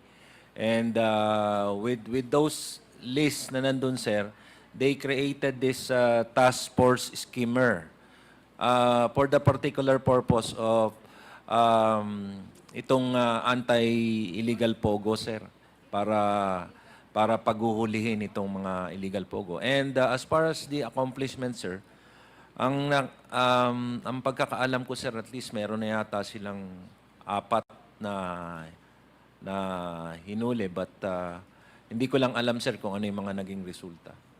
Thank you, Mr. Chair. Mr. Chair, nabanggit po ni Yusek Gilbert Cruz na sa pagkakaalam niya, merong 4 na accomplishment ang PNP, anti-illegal gambling, particular sa illegal POGOs. Di po ba identified na yung location complete address nitong reported illegal POGOs. Tama po ba, Yusek Gilbert Cruz, sir? Yes, sir. The info submitted, that's to include the address, the Google Maps, and the exact location of the POGO or POGO sites. Mr. Chair, pwede po bang madirect ang PNP to submit report? Ano na po ang status nito? At least kung na-verify nila, kung wala na itong mga illegal POGOs doon sa submitted report po ng PAOK, Mr. Chair? Your Honor, I think PAGCOR should know and can perhaps reply to your query. PAGCOR. Your Honor, for the list of the illegal or legal IGL. PAGCOR, sir, meron pong reported illegal POGOs nationwide, which is more than 400. And according to Yusek Gilbert Cruz, as far as he knows, meron na pong 4 na accomplishment ang PNP out of more than 400. Ang tanong po, Mr. Chair, alam po ba ng PAGCOR, ano na po ang status nito? Nitong more than 400 illegal POGOs? Nandiyan pa rin po ba sila? Or ano po ba? Sir, let me get some clarification lang po. Yung list po ba ng 400 na sinasabi natin is yung mga canceled namin na dating licensee na pwedeng nag-ooperate pa? Yun po ba yung binabanggit nating listahan, Your Honor? No, Mr. Chair. We are talking of illegal POGOs reported by PAOK. More than 400 po ito. So, I think, Mr. Chair, with respect to PAGCOR, parang mahihirapan po silang sumagot dahil sila po ay nakapokus lamang sa legal, sa may license. And ang nakikita ko po dito talaga, Mr. Chair, concern ito ng PNP. And they are required to conduct operations against illegal drugs, illegal gamblings. So parang kung titingnan po natin, identified na, pero bakit hindi pa natin masagot kung wala na ba talaga itong more than 400 illegal POGOs? Anyway, Mr. Chair, in the interest of time, if I may continue, by the way, sir, before I continue, pwede po bang i-reiterate ko mag-submit ang PNP ng report as far as these illegal POGOs are concerned, Mr. Chair? Okay, so PNP, please submit to the Secretariat the requested document by Congressman Busita. To continue, Mr. Chair, Yusek Gilbert Cruz, being retired Police General, dito po sa ginagawa nating investigation sa Kongreso at sa Senado, na kung saan ang taong bayan ay may pagdududa na may mga kasama tayong PNP personnel na involved dito sa illegal POGOs na ating iniimbestigahan ngayon. Ano po ang nakikita niyong epekto nito sa PNP? Of course, the trust and confidence, sir, nung mga tao na supposed to be naniniwala sa atin at umaasa sa atin na tayo yung magiging sangkalan nila o tagapagtanggol nila pag sila ay naapi. Parang it would be hard for them to give their trust once na may nakikita silang, hindi naman po lahat. Maybe it's just a small part of the organization, of the PNP organization. Yun lang nga, sir, pag may mga ganyang issues, naapektuhan yung integrity ng organization. In other words, Mr. Chair, base po sa response si General Gilbert Cruz, dapat talaga ma-address ito immediately, properly, accordingly. Tama po ba? Yes, sir. To continue, Mr. Chair, nandiyan na po ba si Vice Mayor, bago yung former Vice Mayor, Mr. Chair?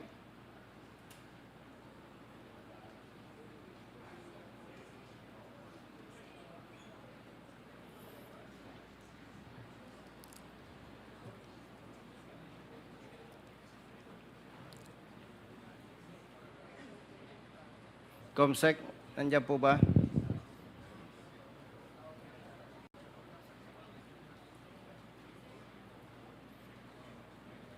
Mr. Chair, with all due respect, pwede po ba cut muna yung time ko while waiting? Kasi po, baka mamaya wala na akong time.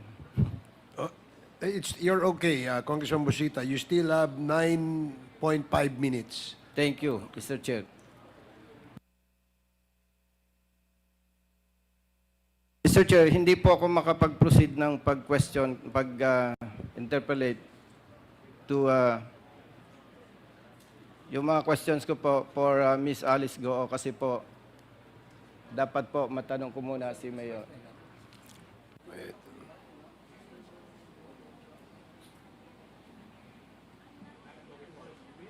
To continue, Mr. Chair. Vice Mayor, former Vice Mayor, during the previous hearing po sa Senado, nadinig natin na sinasabi ni Miss Alice Guo na siya ay lumaki sa farm. Matanong ko lamang po, Vice Mayor, bago po kayo naging Vice Mayor, ano po ang inyong posisyon? Your Honor, nag-mayor po ako ng 2001.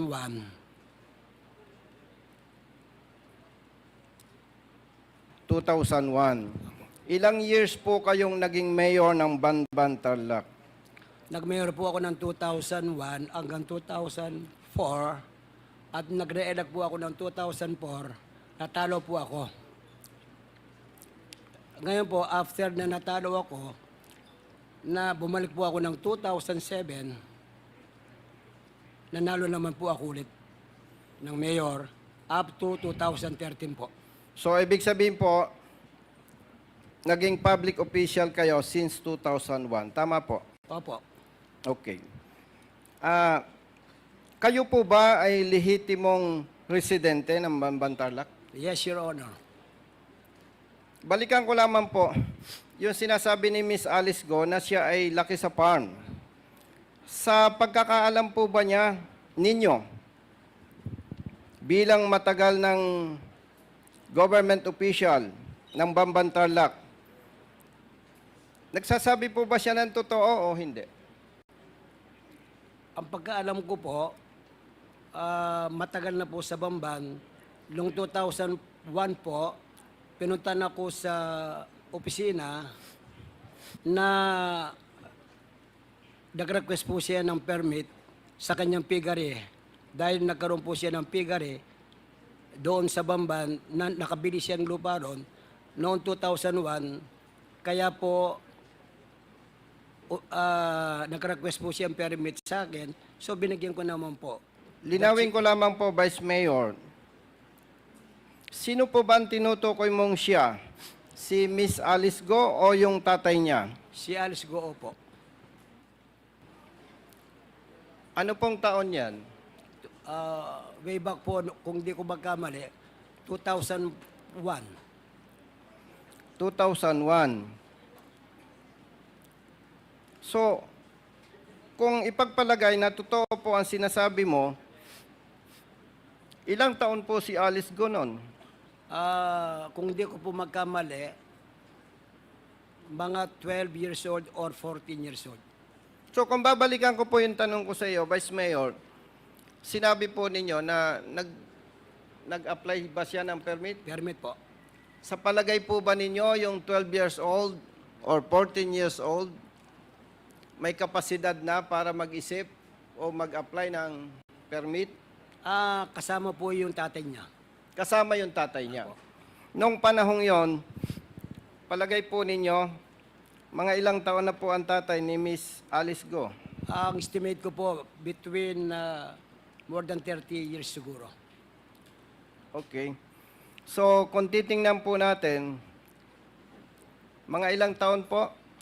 Mga 30 years or something, 40 years, ganun po, ang aking estimate na edad. Ibig sabihin po, naniniwala ka na talagang si Miss Alice Guo ay nung edad na yon ay nandun na sa kanilang farm? Nandun na po siya. At nabanggit po ninyo na nag-secure ang tatay niya, sila o sino man, nag-secure ng permit, nag-apply. Tama po? Opo, Your Honor. Mr. Chair,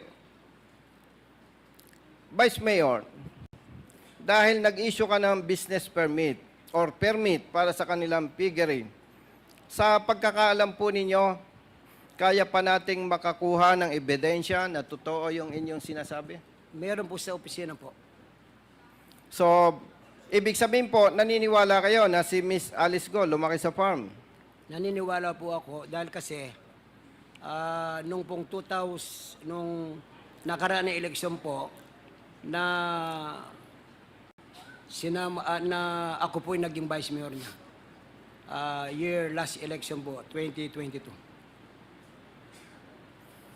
Nung natapos po ang term mo bilang mayor, at particular itong tumakbo kang vice mayor, si Miss Alice Guo ba kasama po ninyo sa partido? Kinuha po ako ng dating mayor dahil po habol siya ng congressman para magkaroon po siya ng mayor na tinanong po siya kung gusto niyang umabol ng mayor. In other words, hindi kayo lehitimong magkapartido ni Miss Alice Guo? Nakapartido po kami ng independent. Vice Mayor, kaugnay po sa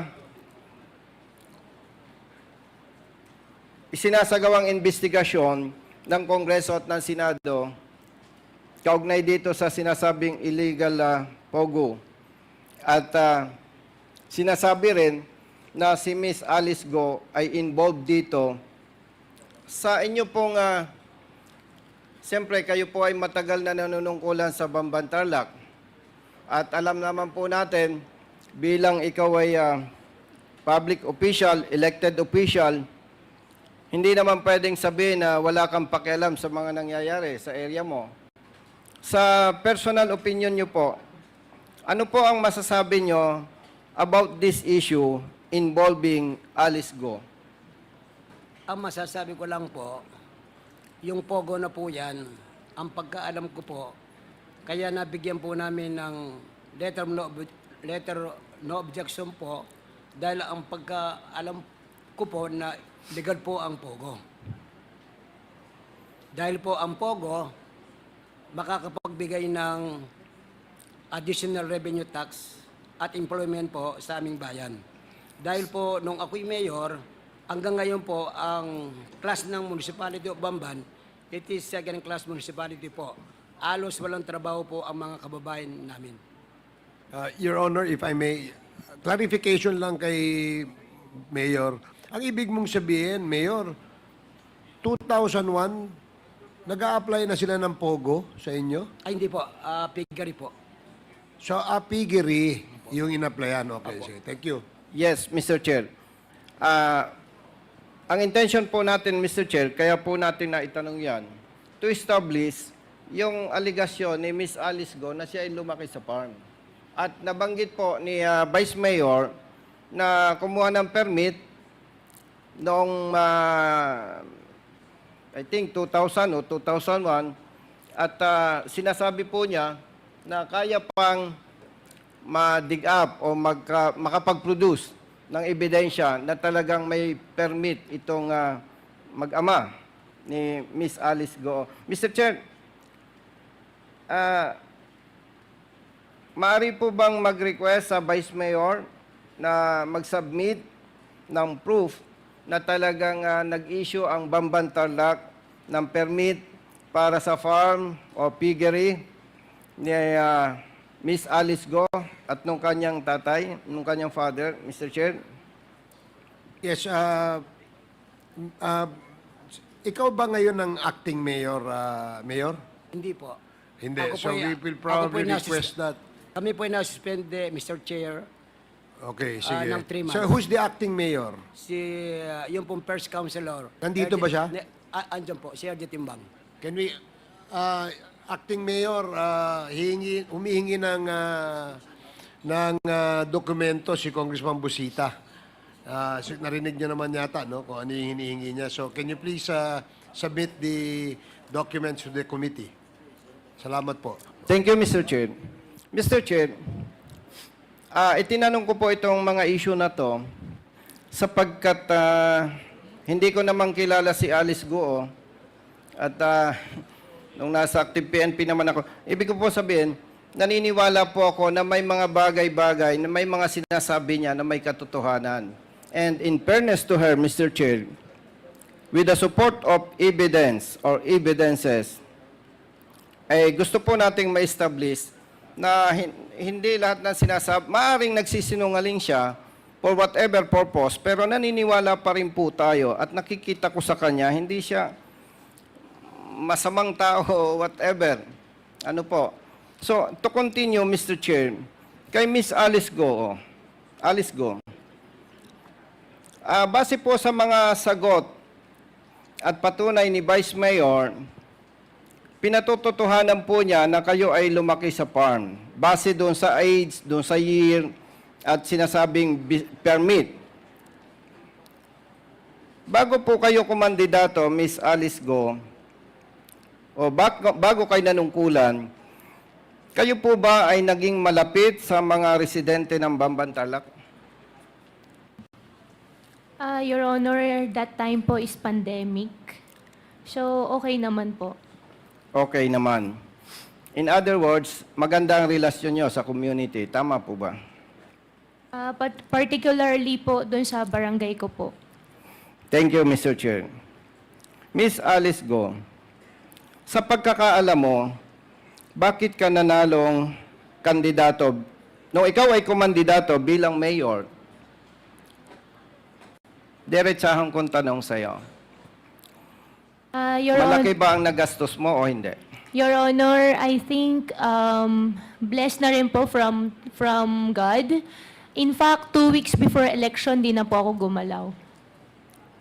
So, masasabi mo na malinis ang pagkapanalo mo bilang mayor, tama po ba? Yes po, Your Honor. Sa pagkakaalam mo rin po ba, minahal ka ng mga residente ng Bambantarlac? Yes po, feel ko po yun. At sa pagkakaalam mo rin po ba, kahit na ngayong iniimbestigahan ka sa Kongreso at sa Senado, mahal ka pa rin ng mga residente ng Bambantarlac? Tingin ko po, opo. Ibig mo bang sabihin, Miss Alice Guo, na patuloy silang nagtitiwala sa'yo? Tingin ko po, Your Honor. Kung naniniwala ka na mahal ka at nagtitiwala pa rin sa'yo ang mga residente ng Bambantarlac, nais mo bang manatili na sila ay may respeto, may tiwala at pagmamahal sa iyo? Opo, Your Honor. Naniniwala ka ba, Miss Alice Guo, na sa opinion ko lang, mapapanatili mo ang respeto, tiwala at pagmamahal sa iyo ng mga residente ng Tarlac kung magiging matapat ka sa pagsagot sa investigasyon na ginagawa ng Kongreso? Opo, Your Honor. Ibig mo sabihin, may mga tatanong ako sa iyo, follow-up questions, na willing kang sagutin on behalf of your constituents from Bambantarlac. Tama po ba? Opo, Your Honor. Basta yung hindi lang po ako sasagot na may incriminate my own self po. Yes, I understand, Miss Alice Guo. Matagal na po kayong engaged sa business, tama po? Opo. At nanungkulan kayo bilang mayor, tama po? Opo. Dahil matagal na po kayo sa business at nanungkulan bilang mayor, kayo po ba, maliban sa Chief of Police ng Bambantarlac, may nakaharap ba kayo na PNP officers? Yes or no? Yes po. Yes. Kung i-imagine po ninyo, you as mayor, hindi naman lalapit sa iyo yung patrolman or sergeant. Tama po ba? Your Honor, meron din po, patrolman. Yes, pero yung assign sa Bamban, tama po. Opo. Yes.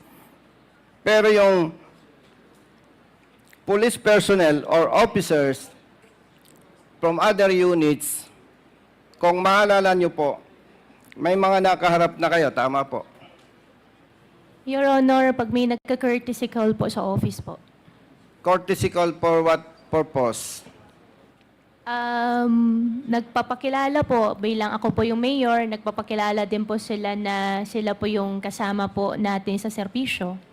Ano po yon? Siyempre, yung chief of police, naturalmente, magko-courtesy call sa'yo. Aside from chief of police, sino po ang PNP official na natatandaan mo na nag-courtesy call na po sa inyo bilang mayor? Matandaan ko po, nakapag-visit na po sa office po, PD po. Provincial Director. Sino po ang Provincial Director na tinutukoy mo? Yung ngayon po na PD, I forgot the name po. Okay. Sa pagkakaalam mo po, ilang Provincial Director na nag-courtesy call po sa inyo? Hindi ko na po, wala pa ako masyado maalala po eh. Okay, kung hindi po ninyo maalala po ba ninyo more or less ilan ang senior officers ng PNP na nag-courtesy call na sa inyo? Hindi po, Your Honor.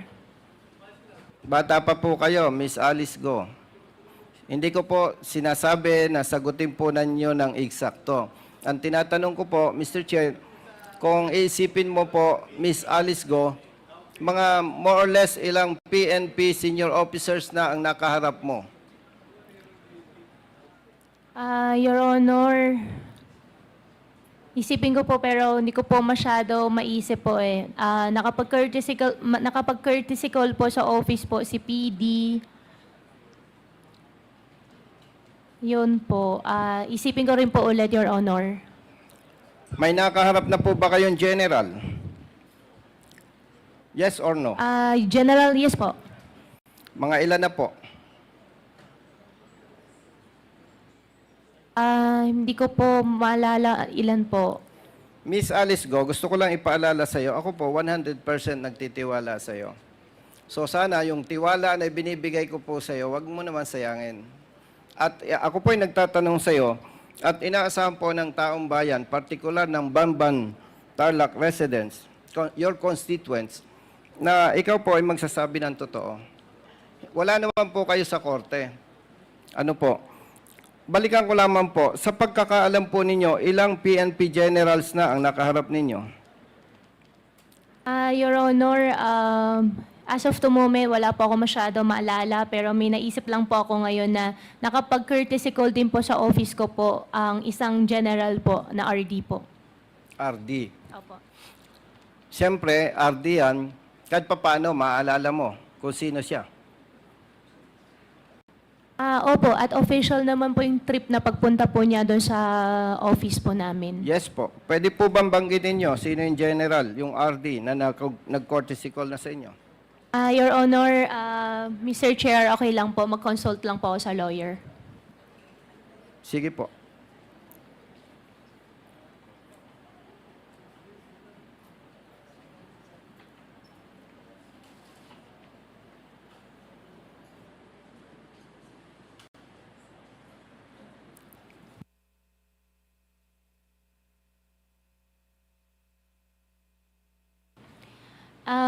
Mr. Chair, Your Honor, okay lang po ba sulat ko po sa paper, padala ko po sa inyo para walang pong ibang issue po na mai-involve po? Sige po. Opo. I-submit po natin sa Honorable Committee. Pakisulat po. Opo. Yes. To continue, Mr. Chair.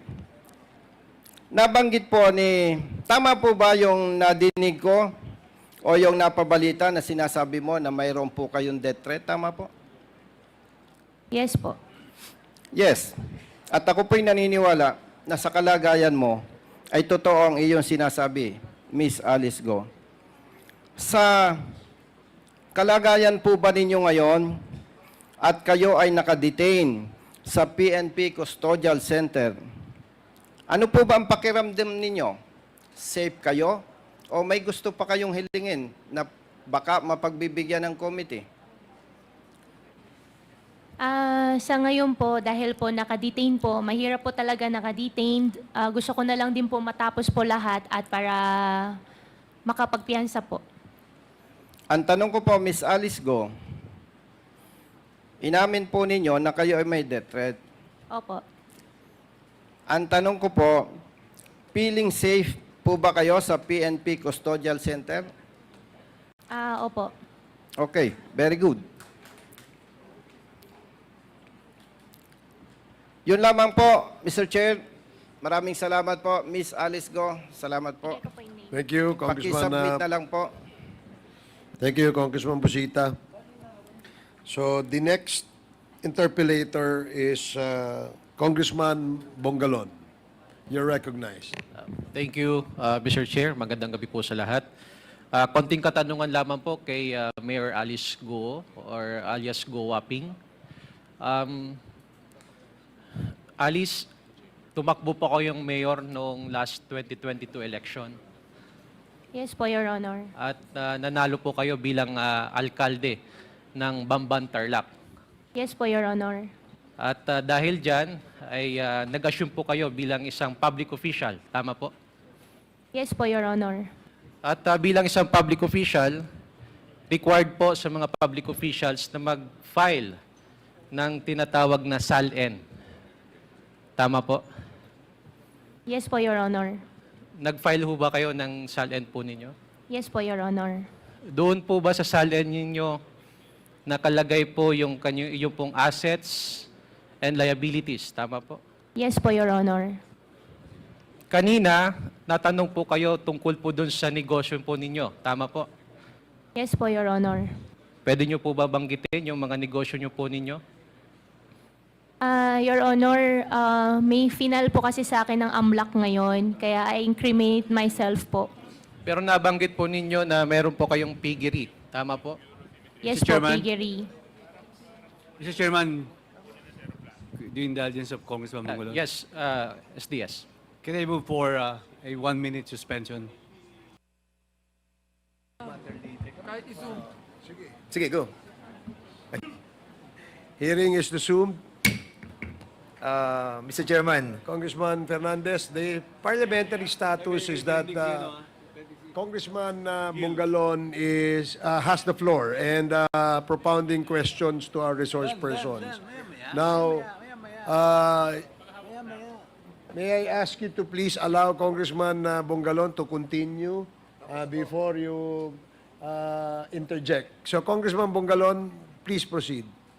Anyway, this is just a short interpellation, Mr. Chair. Continue ko lang po ang aking katanungan kay Alice Guo. Pwede ho ba malaman ano po ba yung nag-udyok sa inyo at tumakbo po kayong alkalde ng Bamban Tarlac? Your Honor, childhood dream ko po at gusto ko rin po makatulong. Dahil dyan, pero bago po kayo naging mayor, kayo po ay negosyante, tama? Opo, Your Honor. Siyempre, nung kayo po ay negosyante, kumita po kayo doon sa negosyo po ninyo, tama po? Yes po, Your Honor. Doon po sa mga kita nyo sa negosyo nyo, ano po mga napundar nyo ng mga properties? Your Honor, for the properties po, I have AMLAC cases po. I invoke my right against self-incrimination po. May mga lupain po ba kayo na napundar at nakapangalan po sa inyo mismo? Meron po. Mga ilan po na mga property? Nandun po sa SALN ko po. Pwede po ba malaman kung ilan pong mga properties ito? Real properties, ibig sabihin po mga lupain, Opo. condominium, or kung ano pa man, meron po ba? Lupain po. Ilan Hindi ko po remember ang lahat po ng nakalist po. So aside from real properties, kayo rin po ba yung mga nakabili ng mga motor vehicles? Yes po. Gaya ng mga sasakyan, tama po? Opo. Ano pong mga sasakyan? Ang sasakyan po kasi buy and sell po, so come and go lang din po ang mga cars po. Nasa buy and sell business po ba kayo? Ay, hindi naman po. Pero pagkabili, pag hindi na po gusto, binibenta ko po. So aside from the purchase of real properties, motor vehicles, may mga shares po ba kayo sa mga korporasyon? Meron po. Ano-ano po pong mga korporasyon ito? Your Honor, for the businesses po, I have AMLAC cases po. I invoke my right against self-incrimination po. Anyway, Mr. Chair, total we have here the representative from APLAC And gusto lang po natin kunin yung pagkakataon na i-update po tayo doon po sa mga assets na subject po ng freeze order. May I request, Mr. Chair, that the AMLAC representative be recognized? Good evening, sir. Go ahead, go ahead. Mr. Chair, konting katanungan lang po sa AMLAC. Meron po bang freeze order na in-issue ang ating pong Court of Appeals para po sa pag-freeze ng mga assets ni Alice Guo? Yes, sir. That was the freeze order was issued by the Court of Appeals in July of this year, sir. That was issued in July. Until when po yung validity ng freeze order? The freeze order was extended by the Court of Appeals until January of next year, Your Honor. Until January of next year, 2025. Yes, sir. Doon po sa freeze order, pwede po ba malaman kung anong subject properties ng freeze order? Your Honor, we have, the AMLAC has identified bank accounts, real properties, and personal properties, which includes motor vehicles and a helicopter, Your Honor. So doon po sa mga bank accounts, ilan pong bank accounts ang subject po ng freeze order? For the bank accounts, Your Honor, there were 88 principal accounts and 90 related accounts, Your Honor. 88 principal accounts and how many related accounts? 90 related accounts. 90 or 90? 90, Your Honor. 90 related accounts. Doon po sa mga bank accounts, magkano po ang kabuuang pera na subject po ng freeze order doon po sa mga bank accounts na yun? The total peso equivalent that was frozen is more than 199 million, Your Honor. 199 million. You also mentioned a while ago that there were properties, real properties, that are also subject of the freeze order. Ito po ba mga properties na ito ay nakapangalan po kay Alice Guo? It's under the name of the respondents in the freeze order. And, At ang- some of them are in the name of Ms. Alice Guo, Your Honor. Pwede ba malaman kung magkano ang appraised value ng total number of real properties na naka-freeze po ngayon? The appraised value of the real properties is over 478 million, Your Honor. 478 million. Yes, Your Honor. Aside from the cash in the banks, aside from the real properties that the subject of this freeze order, ano po ba ang subject of freeze order? May nabanggit po kayong motor vehicles. Pwede ba malaman kung magkano ang total amount of the appraised value of these motor vehicles? The appraised value, Your Honor, is more than 76 million, Your Honor. And mostly, ito pong mga motor vehicles na ito po ay mga sasakyan. Tama po ba? That is right, Your Honor. May nabanggit din po kayo isang helicopter. Magkano po yung value ng helicopter na subject po ng freeze order? The estimated value of the helicopter is 63,911,000, Your Honor. 63 million ang value po ng isang helicopter. Other than that, mayroon pa po bang subject or na-freeze ang ating pong AMLAC? Your Honor, well, if it's effectively frozen, there are properties which are now undergoing civil forfeiture, Your Honor. And I'm referring to the land in the Baofu, the land where Baofu compound is located, Your Honor.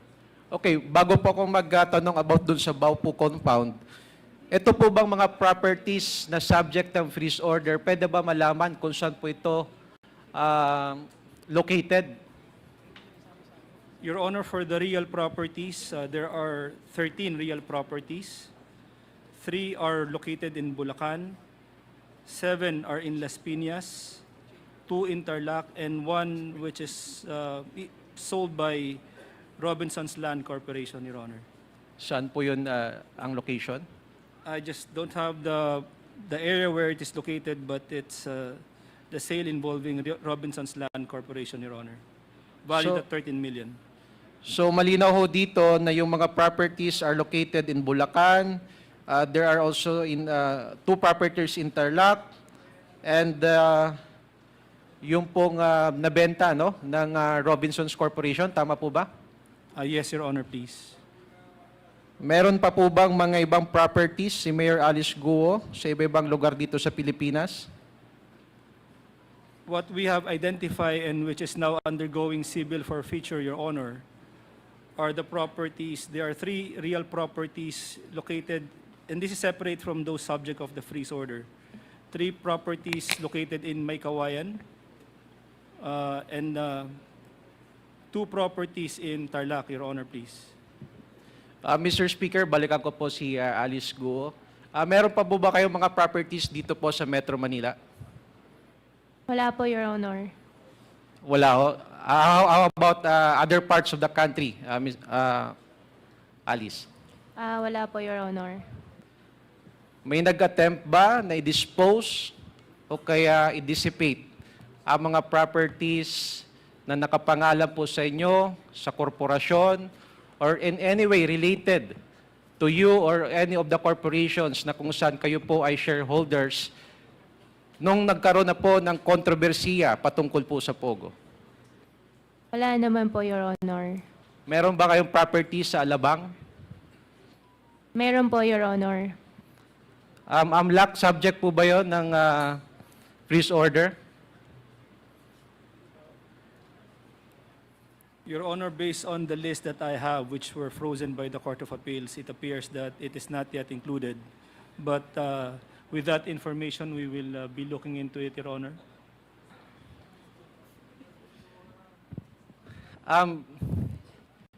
Are you trying to sell the property in Alabang, Alice? Your Honor, yung property sa Alabang, yan din po yung sa Las Piñas. The same lang po yun. Can we confirm that from AMLAC? Your Honor, we will look into that, the location of the property. May I seek a clarification if it is located in Las Piñas or in Alabang as mentioned by Ms. Alice Guo, Your Honor? Pwede nyo po ba, Alice, i-clarify kung yung property na nabanggit po ng AMLAC, which is located in Las Piñas, ay yun din po yung Alabang property na inyo pong binabanggit? Yes po, Your Honor. Thank you for that information. Aware mo ba kayo kung ano po yung nature ng freeze order, Alice? Your Honor, okay lang po. Consult lang po ako sa lawyer ko.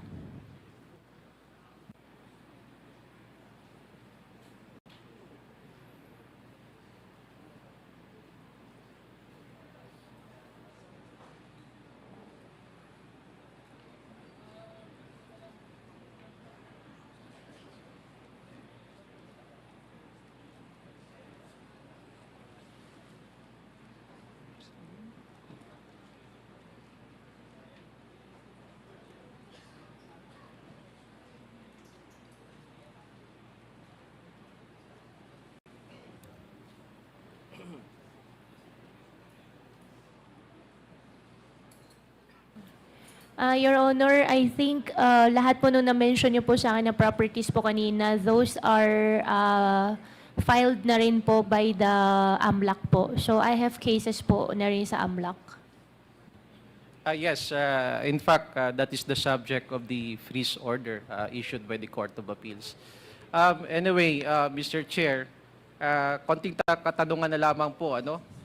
Because meron pong mga reports na during the time that this controversy ay nung lumabas po ito, there were attempts to dispose the properties of Alice Guo or any property that is in any way related to you or to your corporation that you being a stockholder or a shareholder, Mr. Speaker, Mr. Chair.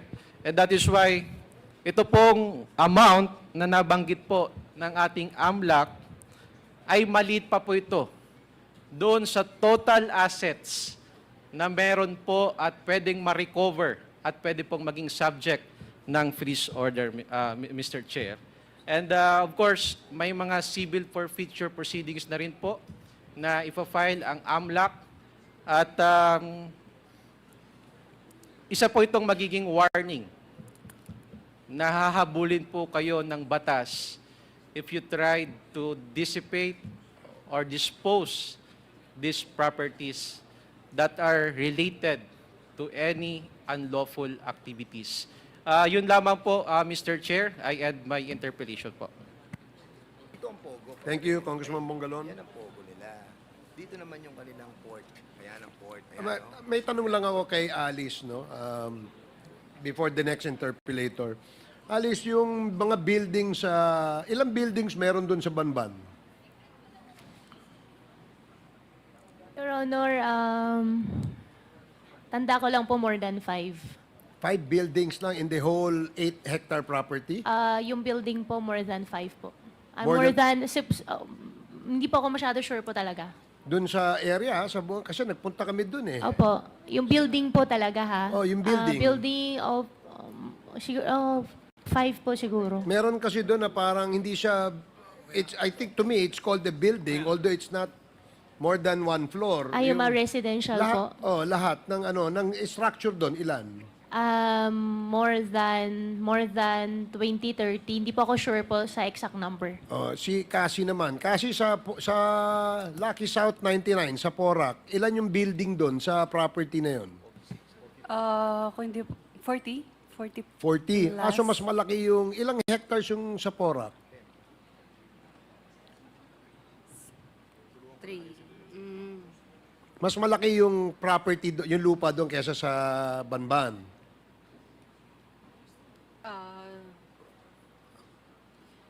I think 7 to 8 hectares po.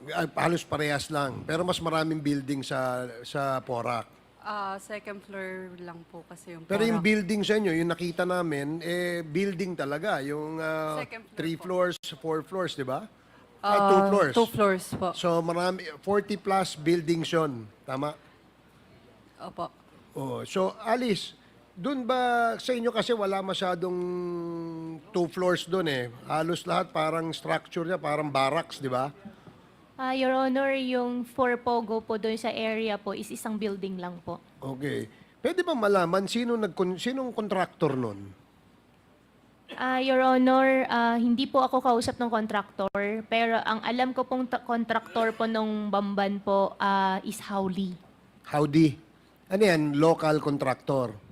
Hindi na po ako sure po. Alam ko lang po yung pangalan nila pero hindi ko po sila nakausap. The name of the construction is Howdy Construction. Opo. Okay. Nung bang ginagawa yun, sisilip mo ba? Nabibisita mo habang ginagawa? Nakikita ko po kasi karamihan po ng construction po doon galing po sa amin sa local po Bamban. Karamihan ng... Karamihan po ng mga construction workers po ay galing Bamban. Okay. Sa Porac, nasisilip mo ba yun habang ginagawa yung mga building doon? Nung time na yun? Gano'ng kabilis ginawa yung Porac? Yung natapos yung 46 buildings na yun? Bali po, 3 batch po siya ginawa. After kumita ng first area, doon na binild yung second po. Okay. So, Yung timeline po, in a span I'm of- not sure po. So, in 1 year's time, natapos lahat yung 46 buildings? Hindi po. Sino naman yung kontratista doon, yung contractor doon? I-double check ko lang po para sigurado po. Sige. Opo. So, pwede mo malaman ngayon, double check mo ngayon? Alam ba ng lawyer mo? Hindi po. So, hindi mo Mr. Chair. matandaan kung sino yung construction company na gumawa? Hindi po. Ilan ang Chinese na construction workers doon na nakita mo? Iilan lang naman po. May ilan na mga sa Banban walang Chinese construction worker? Your Honor, hindi po ako sure po kung meron Chinese na worker kasi yung building po sa loob po ginawa. Hindi naman po ako nakakarating po So, doon. habang ginagawa yun, so it must probably have a lot of construction materials na binili. Tama? Yes po. Saan Kasi hardware nyo binili yung mga materials doon? Your Honor, zero knowledge po ako doon. So, hindi mo alam kung saan. ko po alam. Pero nakikita mo na dinideliver yung mga construction materials. Your Honor, hindi ko po nakikita. Gawa po ng hindi naman po ako madalas po na pumupunta po doon.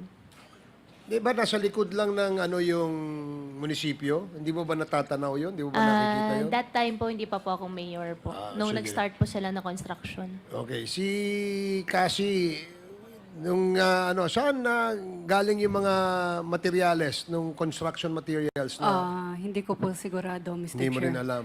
Opo. Sige. Ito, let me just manifest sa inyo na mga resource persons. Pwede niyong sabihin, I invoke my right against self-incrimination, I refuse to answer because yan ang tinuro sa inyo ng mga abogado niyo. No? But again, dadating din ang panahon na magsasalita kayo eh.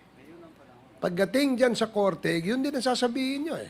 And you will invoke again a lot of legal strategies that you will implement, but you cannot get away from telling the court or this court, I'm saying this court, we are the court of public opinion, ika nga.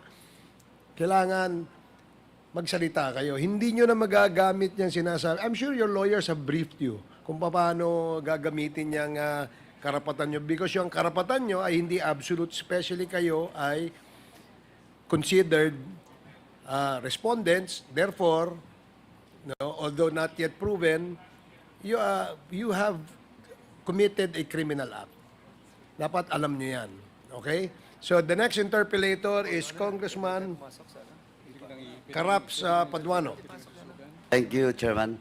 Anyway, Mr. Chairman, before I proceed with Ms. Alice Guo, I will direct my question to Ms. Cassandra Ong.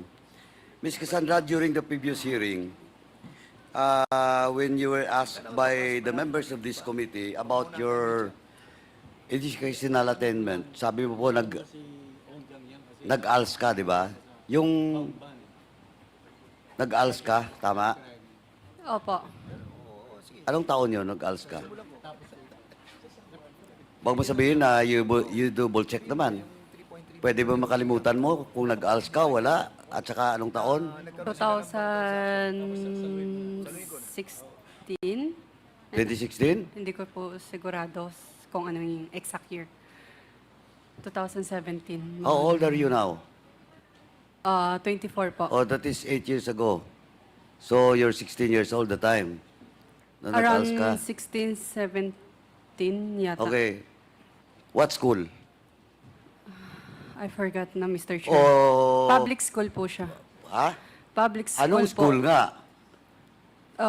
Hindi ko po Ay, Mr. Chairman, maalala. again, Cassandra Ong is lying. Pwede ba yun? Na hindi mo alam kung saan school ka na-enroll for the ALS? Oh. Baka hindi ka nag-ALS. Baka sa ibang bansa ka nag-aral. Pwede po magsabi. Yes. Mr. Chair, hindi po. Nag-ALS po ako. It's parang ilang beses lang po ako pumasok. Pero around like sa Sabi mo, nag-ALS ka, tapos ngayon, ilang beses ka lang pumasok. Tinatanong kita ngayon kung anong school. Ay, bakit incriminating ba yung tanong ko? Hindi po, Mr. Oh. Chair. Hindi ko lang po sigurado kung ano ang pangalan ng school. Ay, pwede ba yun? You're lying. You're lying, Ms. Cassandra Ong. Remember, you're now cited, previously you're cited in contempt, and I will once again cite you in contempt for lying. Hindi mo alam school? Kasi alam ko na hindi mo sasagutin kasi yung next question is, papakuha ko yung record mo kaagad-agad. Alam mo na yun, kaya hindi mo sasagutin. Oh. Hindi po, Mr. Chair. Hindi ko lang po talaga matandaan. Hindi nga eh. Kahit sinong tanungin mo dito, Mr. alam Chair. nila kung saan sila nag-elementary, saan sila nag-high school, saan sila nag-aral. Mr. Chair, Yes, Chairman Akop. with your indulgence, Mr. Chair. I yield my time to, No, I just want to ask Miss Ong. Ako po yung matanda na eh, pero alam ko pa rin kung saan ako nag-graduate ng elementary school. Alam ko rin kung anong buwan at taon ako kinasal. Tapos ikaw, batang-bata ka pa, hindi mo alam kung saan ka nagtapos. Anak ng tinapay naman, oo. Ay, mapipilitan akong i-second yung susunod ni Honorable Paduano. Oh, Miss Cassandra Ong. I-double check ko lang po. Oh, right yun. now. Hindi, I will not accept that answer of yours. But Eto, yung mamamayan na nanonood sa atin. Lahat dito nandito. Alam nyo kung saan kayo nag-graduate elementary, di ba? Alam nyo kung saan kayo nag-graduate high school? Alam nyo kung nag-ALS kayo, saan kayo nag-ALS? Ako alam ko, Mr. Chair. O, alam mo, ko. di ba? Hindi naman may edad lang, pero hindi matanda. Si Chairman Abante, alam niya. Why you're asking your lawyer? Bakit mo ba check? Hindi, Mr. Chairman. Isang tanong pa lang to. Miss Alice Guo, ang dami, Cassandra Ong, ang dami pa akong tatanungin sa iyo. But, Mr. Chairman, with that, once again, I move to cite in contempt Miss Cassandra Ong for not answering the question of this representation in violation of our internal rules, Section 11, Paragraph C of our internal rules. Second. Ako. There's a motion to cite in contempt Ms. Cassandra Ong for violating Section 11, Paragraph C of the Rules of the House. Any second? Duly seconded. Any objections? No objections. The motion is approved. She is now cited in contempt, the second time. Second motion, Mr. Chairman, from any members. Mr. Chair? There was a second. Yes, Congressman Akop. Since Ms. Cassandra Ong was already cited in contempt, may I move that she be detained sa Correctional Institute for Women if our detention facilities would already be full. So move, Mr. Chair. Second. There's a motion to detain Ms. Cassandra Ong at the Women's Correctional Center. Duly seconded. Any objections? Hearing none, the motion is approved. Chairman. Third motion? Wala nang third, second na, Mr. Chairman. Anyway, Mr. Chairman, ganito lang po, yun lang pong first question ko kanina. But alam ko po, kanina pa, in fact, when Cassandra Ong was asked by Congressman Pimentel, alam mo kasi, yung mga tinatanong kanina ni Chairman Pimentel was already on record. Ms. Cassandra Ong. And during the time when we asked Ms. Macarinas, nandyan ka. And you never denied the statement of Ms. Macarinas. Ang gusto lang po ni Congressman Pimentel na ulitin if you are cooperating or you're still lying. Now, Mr. Chairman, I would just like to ask, but of course, hindi na ito sasagutin ni Ms. Cassandra Ong. Mr. Chairman, is the Deputy City Prosecutor that filed the case against Cassandra Ong and the DOJ Banban Composite Team is present? Yes, I think they're Good present. evening, Mr. Chair. Please identify yourself. Deputy City Prosecutor Benjamin Sampson, Your Honor. Have you taken your oath? Not yet, Your Honor. Comsec, please administer the oath of Deputy Prosecutor. Please stand, sir. Yes, and please raise your right hand. Do you solemnly swear to tell the truth, the whole truth, and nothing but the truth in this congressional inquiry? Thank you. Thank you, Mr. Chairman. Anyway, sir, ganito po, attorney. Kung nasusundan niyo po yung mga tanong ng mga kasama namin dito kanina, addressed to Ms. Cassandra Ong, he was asked about question of some financial matters, particularly the whirlwind investment that was asked by Doronabol Flores. And she was also asked by Congressman Adjong kanina with regards to the payments and the sublease agreement and payments with regards to Whirlwind and Lucky South. 999. And the answer of Cassandra Ong is she invoked her right to serve incrimination. Now, question. Kasi daw, there is a case now with regards to money laundering. Now, tanong ko po, is Cassandra Ong has a case as of now that was filed by the prosecutor or the DOJ with regards to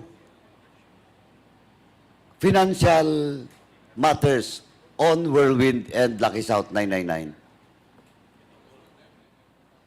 First, I need to clarify, Mr. Chair. There is a pending case for money laundering against Guo Ping, which includes Cassandra Ong as respondent. But it was filed by the NBI, AMLC, and PAOK.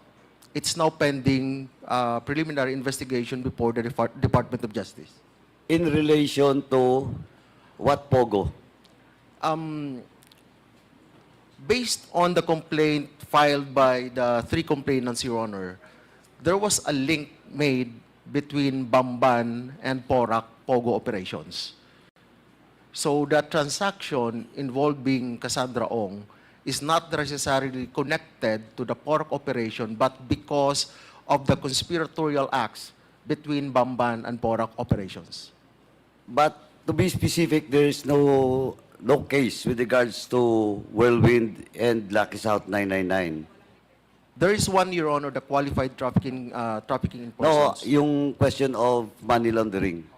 None so far, Your Honor. None But so I far. believe, based on the information we have, our law enforcement agencies are conducting their case build-up, and I believe they're also planning to file a money laundering case for the PORAC operations. But as of now, wala pong kaso. Wala pa po. Okay. That is why, Mr. Chairman, I just want to establish that Ms. Cassandra Ong is lying when she was asked by Congressman Adjong and Congressman Kit Flores with regards to investment of Whirlwind and the payment on the sublease agreement between Whirlwind and Lucky South. So again, I'd like to establish, to reiterate that on that issue, Ms. Cassandra Ong, again, is lying. Because walang kaso with regards to money laundering doon sa Whirlwind and doon sa Lucky South. And sabi nga ni attorney, they're contemplating, may case build up pa, and they're contemplating to file a case. Money laundering case against Cassandra Ong on that matter. Tama po. Correct, Your Honor. So at present, it remains speculative with respect to the actual transactions that will be included in that complaint. Tama. So again, Mr. Chairman, for the record, yung second question ko sana address to Cassandra Ong, but wala siya, but I know he will not answer that. She will not answer that because that was the question raised by Kong Adjong and Kong Flores. Now, let me proceed na lang po dun sa kanina po, Mr. Chairman, dun sa motion with regards to the contempt order for Ms. Alice Guo. And for the information of the Honorable Committee, I have with me a copy of an order coming from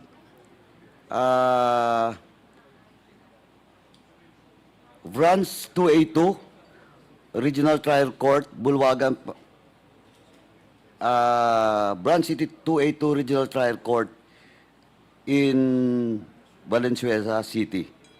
Now, Mr. Chairman, this subpoena is addressed to the PNP Custodial Service Unit for Ms. Alice Guo to be present tomorrow on a pretrial and arraignment. Can we ask the head of the PNP Custodial Unit, in which, can you take your seat, please, Colonel?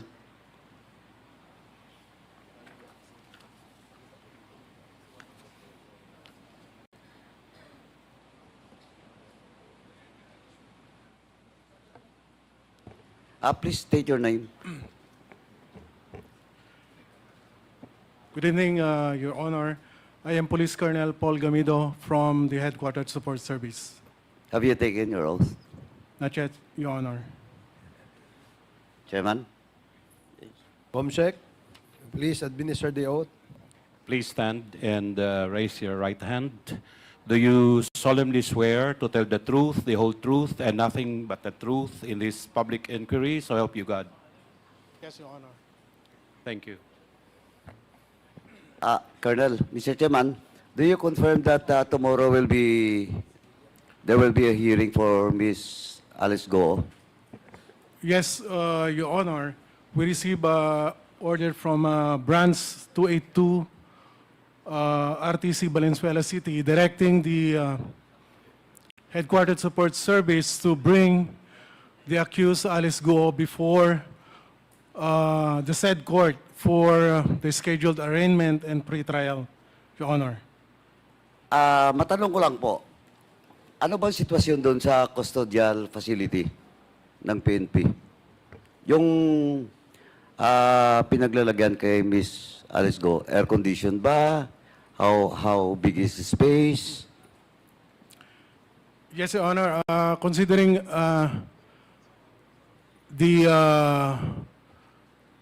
considering, Your Honor, na yung mga nadidetain sa custodial facility are high risk saka high profile na detainees, so we have a 24/7 security doon sa compound ng Sandali po. You're not answering my question, Colonel. Ang tanong ko lang po, hindi pa ako pumunta doon. Yes, Your Honor. Ang tinatanong ko po, anong kondisyon ng room o detention cell or facility na inalalagay si Cassandra Ong? Alice Guo. Your Honor, sa condition po ni Ms. Alice Guo, meron po treated po siya as a regular or ordinary person deprived of liberty. Meron po siyang isang room, maliit na room, meron siyang isang higaan, meron siyang isang ceiling fan, at sa loob ng maliit na room na yon, Your Honor, doon na rin po yung comfort room niya, Your Honor. Do you allow her to have her cell phone? Please, can you repeat, Your Honor? Pinapayagan niyo ba na may cellphone si Cassandra Ong? Your Honor, Alice Guo? strictly prohibited, Your Honor, lahat po ng electronic gadgets, Your Honor, to include yung cell phones and radios and other electronic gadgets, Your Honor. Sa ngayon, sigurado ka wala siyang cellphone? Yes, Your Honor. Miss Alice Guo, wala kang cellphone. Wala po, Mr. Chair. So, hindi siya pinapayagan na tumawag. Yung visitation pala, Yes, Your Honor. ang schedule, paano? During weekdays, Your Honor, ang schedule po ng visitation is from 1 p.m. to 5 p.m. And during weekdays, Your Honor, it will start from 8 a.m. to 5 p.m. From 1 p.m. to 5 p.m. Yes, Your Honor. During weekdays, Your Honor. Weekends? Weekends, Your Honor, it will start from 8 a.m. to 5 p.m., Your Honor. Paano yung security niya papunta rito? Kasi, as mentioned by Miss Alice Guo, may threat siya. Ilan ba yung security na dala niyo dito sa kanya? Your Honor, ang security package for the movement of PUPC Alice Guo is composed of 45 all PNP personnel, Your Honor. 45.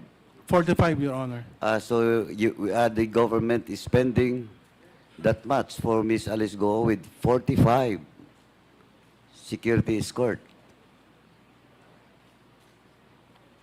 That is the directive coming from your higher-ups? That is the regular security package every time we have a movement of the persons under PNP custody, Your Honor. Anyway, Mr. Chairman, let me ask na lang po, Mr. Chairman, that the SAA or representative of SAA will visit and check the facility in which Ms. Guo is now detained in the PNP custodial facility. Mr. Chairman. Mr. Chair. Comsec, can you please coordinate with SA and the PNP Custodial Center as to the request of Congressman Paduano? Yes, Congressman Akop. May I just follow up the question of the Honorable Paduano with the PNP. Ang sabi po ninyo, pag merong hearing yung isang nakadetain po sa inyong facility, 45 police personnel will be deployed. That's a regular or a routine task. Would that be true? Yes, Your Honor. Yung mga lately na movement namin, pag merong movement po, Your Honor, ang mga person under PNP custody, usually, Your Honor, at least 45 PNP personnel. Ang, Ilan po yung naka-detain ngayon po doon sa inyo? for Your Honor. So kung magsabay-sabay na hearing yun, ilan pong personnel ang involved? So less than 200 PNP personnel, Your Honor. Ganon. Do you have enough personnel for that task? For information, Your Honor, the security package is composed of composite Hindi po- PNP hindi, personnel Colonel. from other units also, Your Honor. Colonel, you are not appropriately answering my question. Ang tanong ko lang, kung nagkasabay-sabay ng hearing yung apat, do you have enough personnel? 200 plus, sabi po ninyo.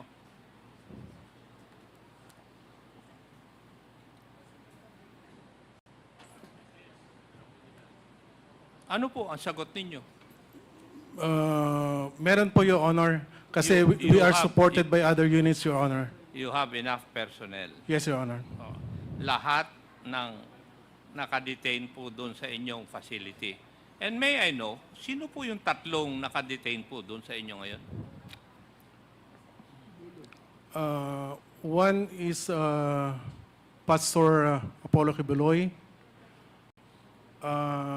The other one, Your Honor, is I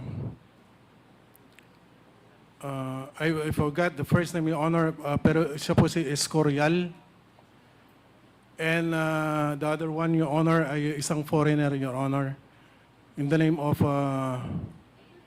Tarek, Your Honor. And would my presumption be correct na sabihin na ito po ay pursuant to the orders of the court having jurisdiction over these people? Yes, Your Honor. May court order lahat yan na doon Yes, Your po sa Honor. inyo madidetain. Opo, sir. Oh, sige. Thank you, Mr. Chair. Mr. Chairman. Mr. Chairman, lastly, can I proceed, Mr. Chairman?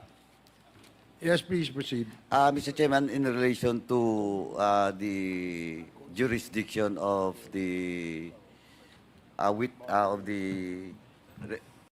resource person, Ms. Alice Guo, Mr. Chairman, let me read my manifestation and later I will move for the jurisdiction of Ms. Alice Guo. Mr. Chairman, the Joint Committee is very grateful to Presiding Judge Elena Amigo Amano for granting our request for the attendance of former Mayor Alice L. Guo alias Guo Waping in today's hearing. Mr. Chair, after we have cited Alice Leal Guo aka Guo Waping in contempt for violating Section 11, Paragraph C of the House of Representatives, Rules of Procedures, Governing Inquiries in Aid of Legislation, and ordered to be detained at House of Representatives until the termination of the congressional inquiry and approval of the committee report thereon in the House plenary. We have learned, as I have said a while ago, that Ms. Guo is scheduled to be arraigned by RTC Bands 282, Valenzuela City tomorrow, September 20, 2024 at 1:30 p.m. for criminal cases involving violation of Republic Act 3019. In upholding Then their branch courtesy, Mr. Chairman, the House of Representatives will allow to this representation, allow Ms. Guo to attend the said hearing.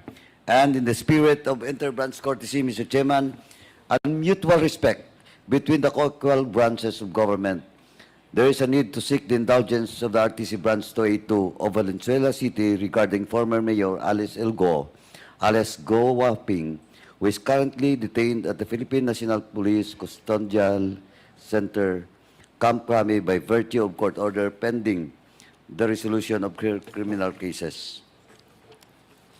The House of Representatives, fully cognizant of the court's jurisdiction over Ms. Guo and ongoing criminal proceedings, is committed to upholding this principle as we navigate overlapping areas of our respective mandates.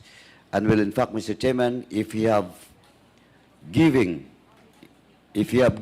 due courtesy to the office of the Vice President and to the Vice President during the yesterday's hearing on good government, without taking her oath, but still, this House is so lenient by affording the office of the Vice President and the Vice President due courtesy. Now, Mr. Chairman, however, I'd like to move that we will write the Honorable RTC Branch 282 in Valenzuela City that after the said hearing, the authority to take custody of the person of Ms. Guo be transferred from the Philippine National Police to the House of Representatives. With that, I therefore request for the committee secretariat to prepare and send the letter request to the said RTC. So move, Mr. Chairman.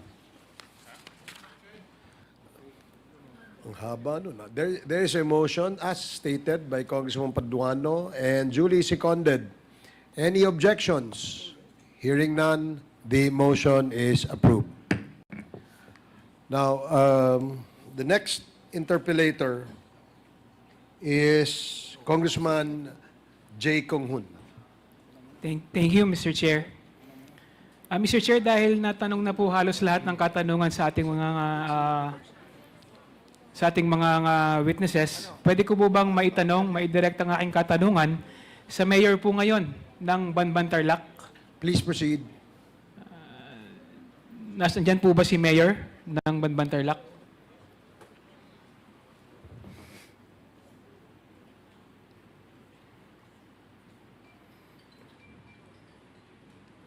Mayor, paano po kayo naging mayor ng Banban Tarlac? Paano po kayo nakaupo ngayon bilang mayor? Magandang gabi po sa mga kagalang-galang na mababatas sa kapulungan ito.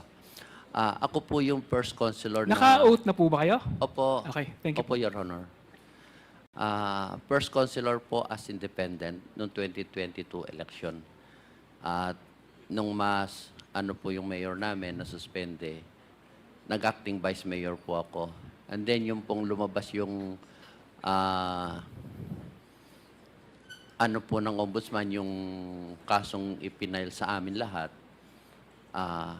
ako lang po yung naiwan, Your Honor. Kaya ako po yung naging acting mayor ngayon sa kasalukuyan. August 14 po, nung mag-assume ako ng office, and then matatapos po ng November 14, Your Honor. Okay, Mr. Chair. Mr. Chair, paano po kayo, anong dahilan kung bakit po kayo naging naupong mayor at hindi kayo nasuspinde? Sa pag-issue po ng sunyuan, Your Honor, dun sa letter of no objection, ako lang po yung nag-iisang consular na nag-oppose dun sa pag-issue ng letter of no objection dun sa company na sunyuan. Bakit po kayo nag-object, Mr. Chair? Sa dahilan po nung hearing po namin na regular session, wala pong pinapakita sa akin, Your Honor, na kahit anong dokumento na letter of intent, DTI, at naitanong ka rin po kung sino yung may-ari. Wala po silang may pakita sa akin dokumento, Your Honor. Ibig sabihin po, Mr. Chair, pumasa po sa council yung mga dokumento nung kumpanya na walang ipinapakitang DTI, letter of intent, o kahit anong dokumento ng kanyang papeles yung kumpanyang nag-apply sa inyo? Noong pong panahon na yon, Your Honor, patapos na po yung session namin at hindi po nakakalendar. Yung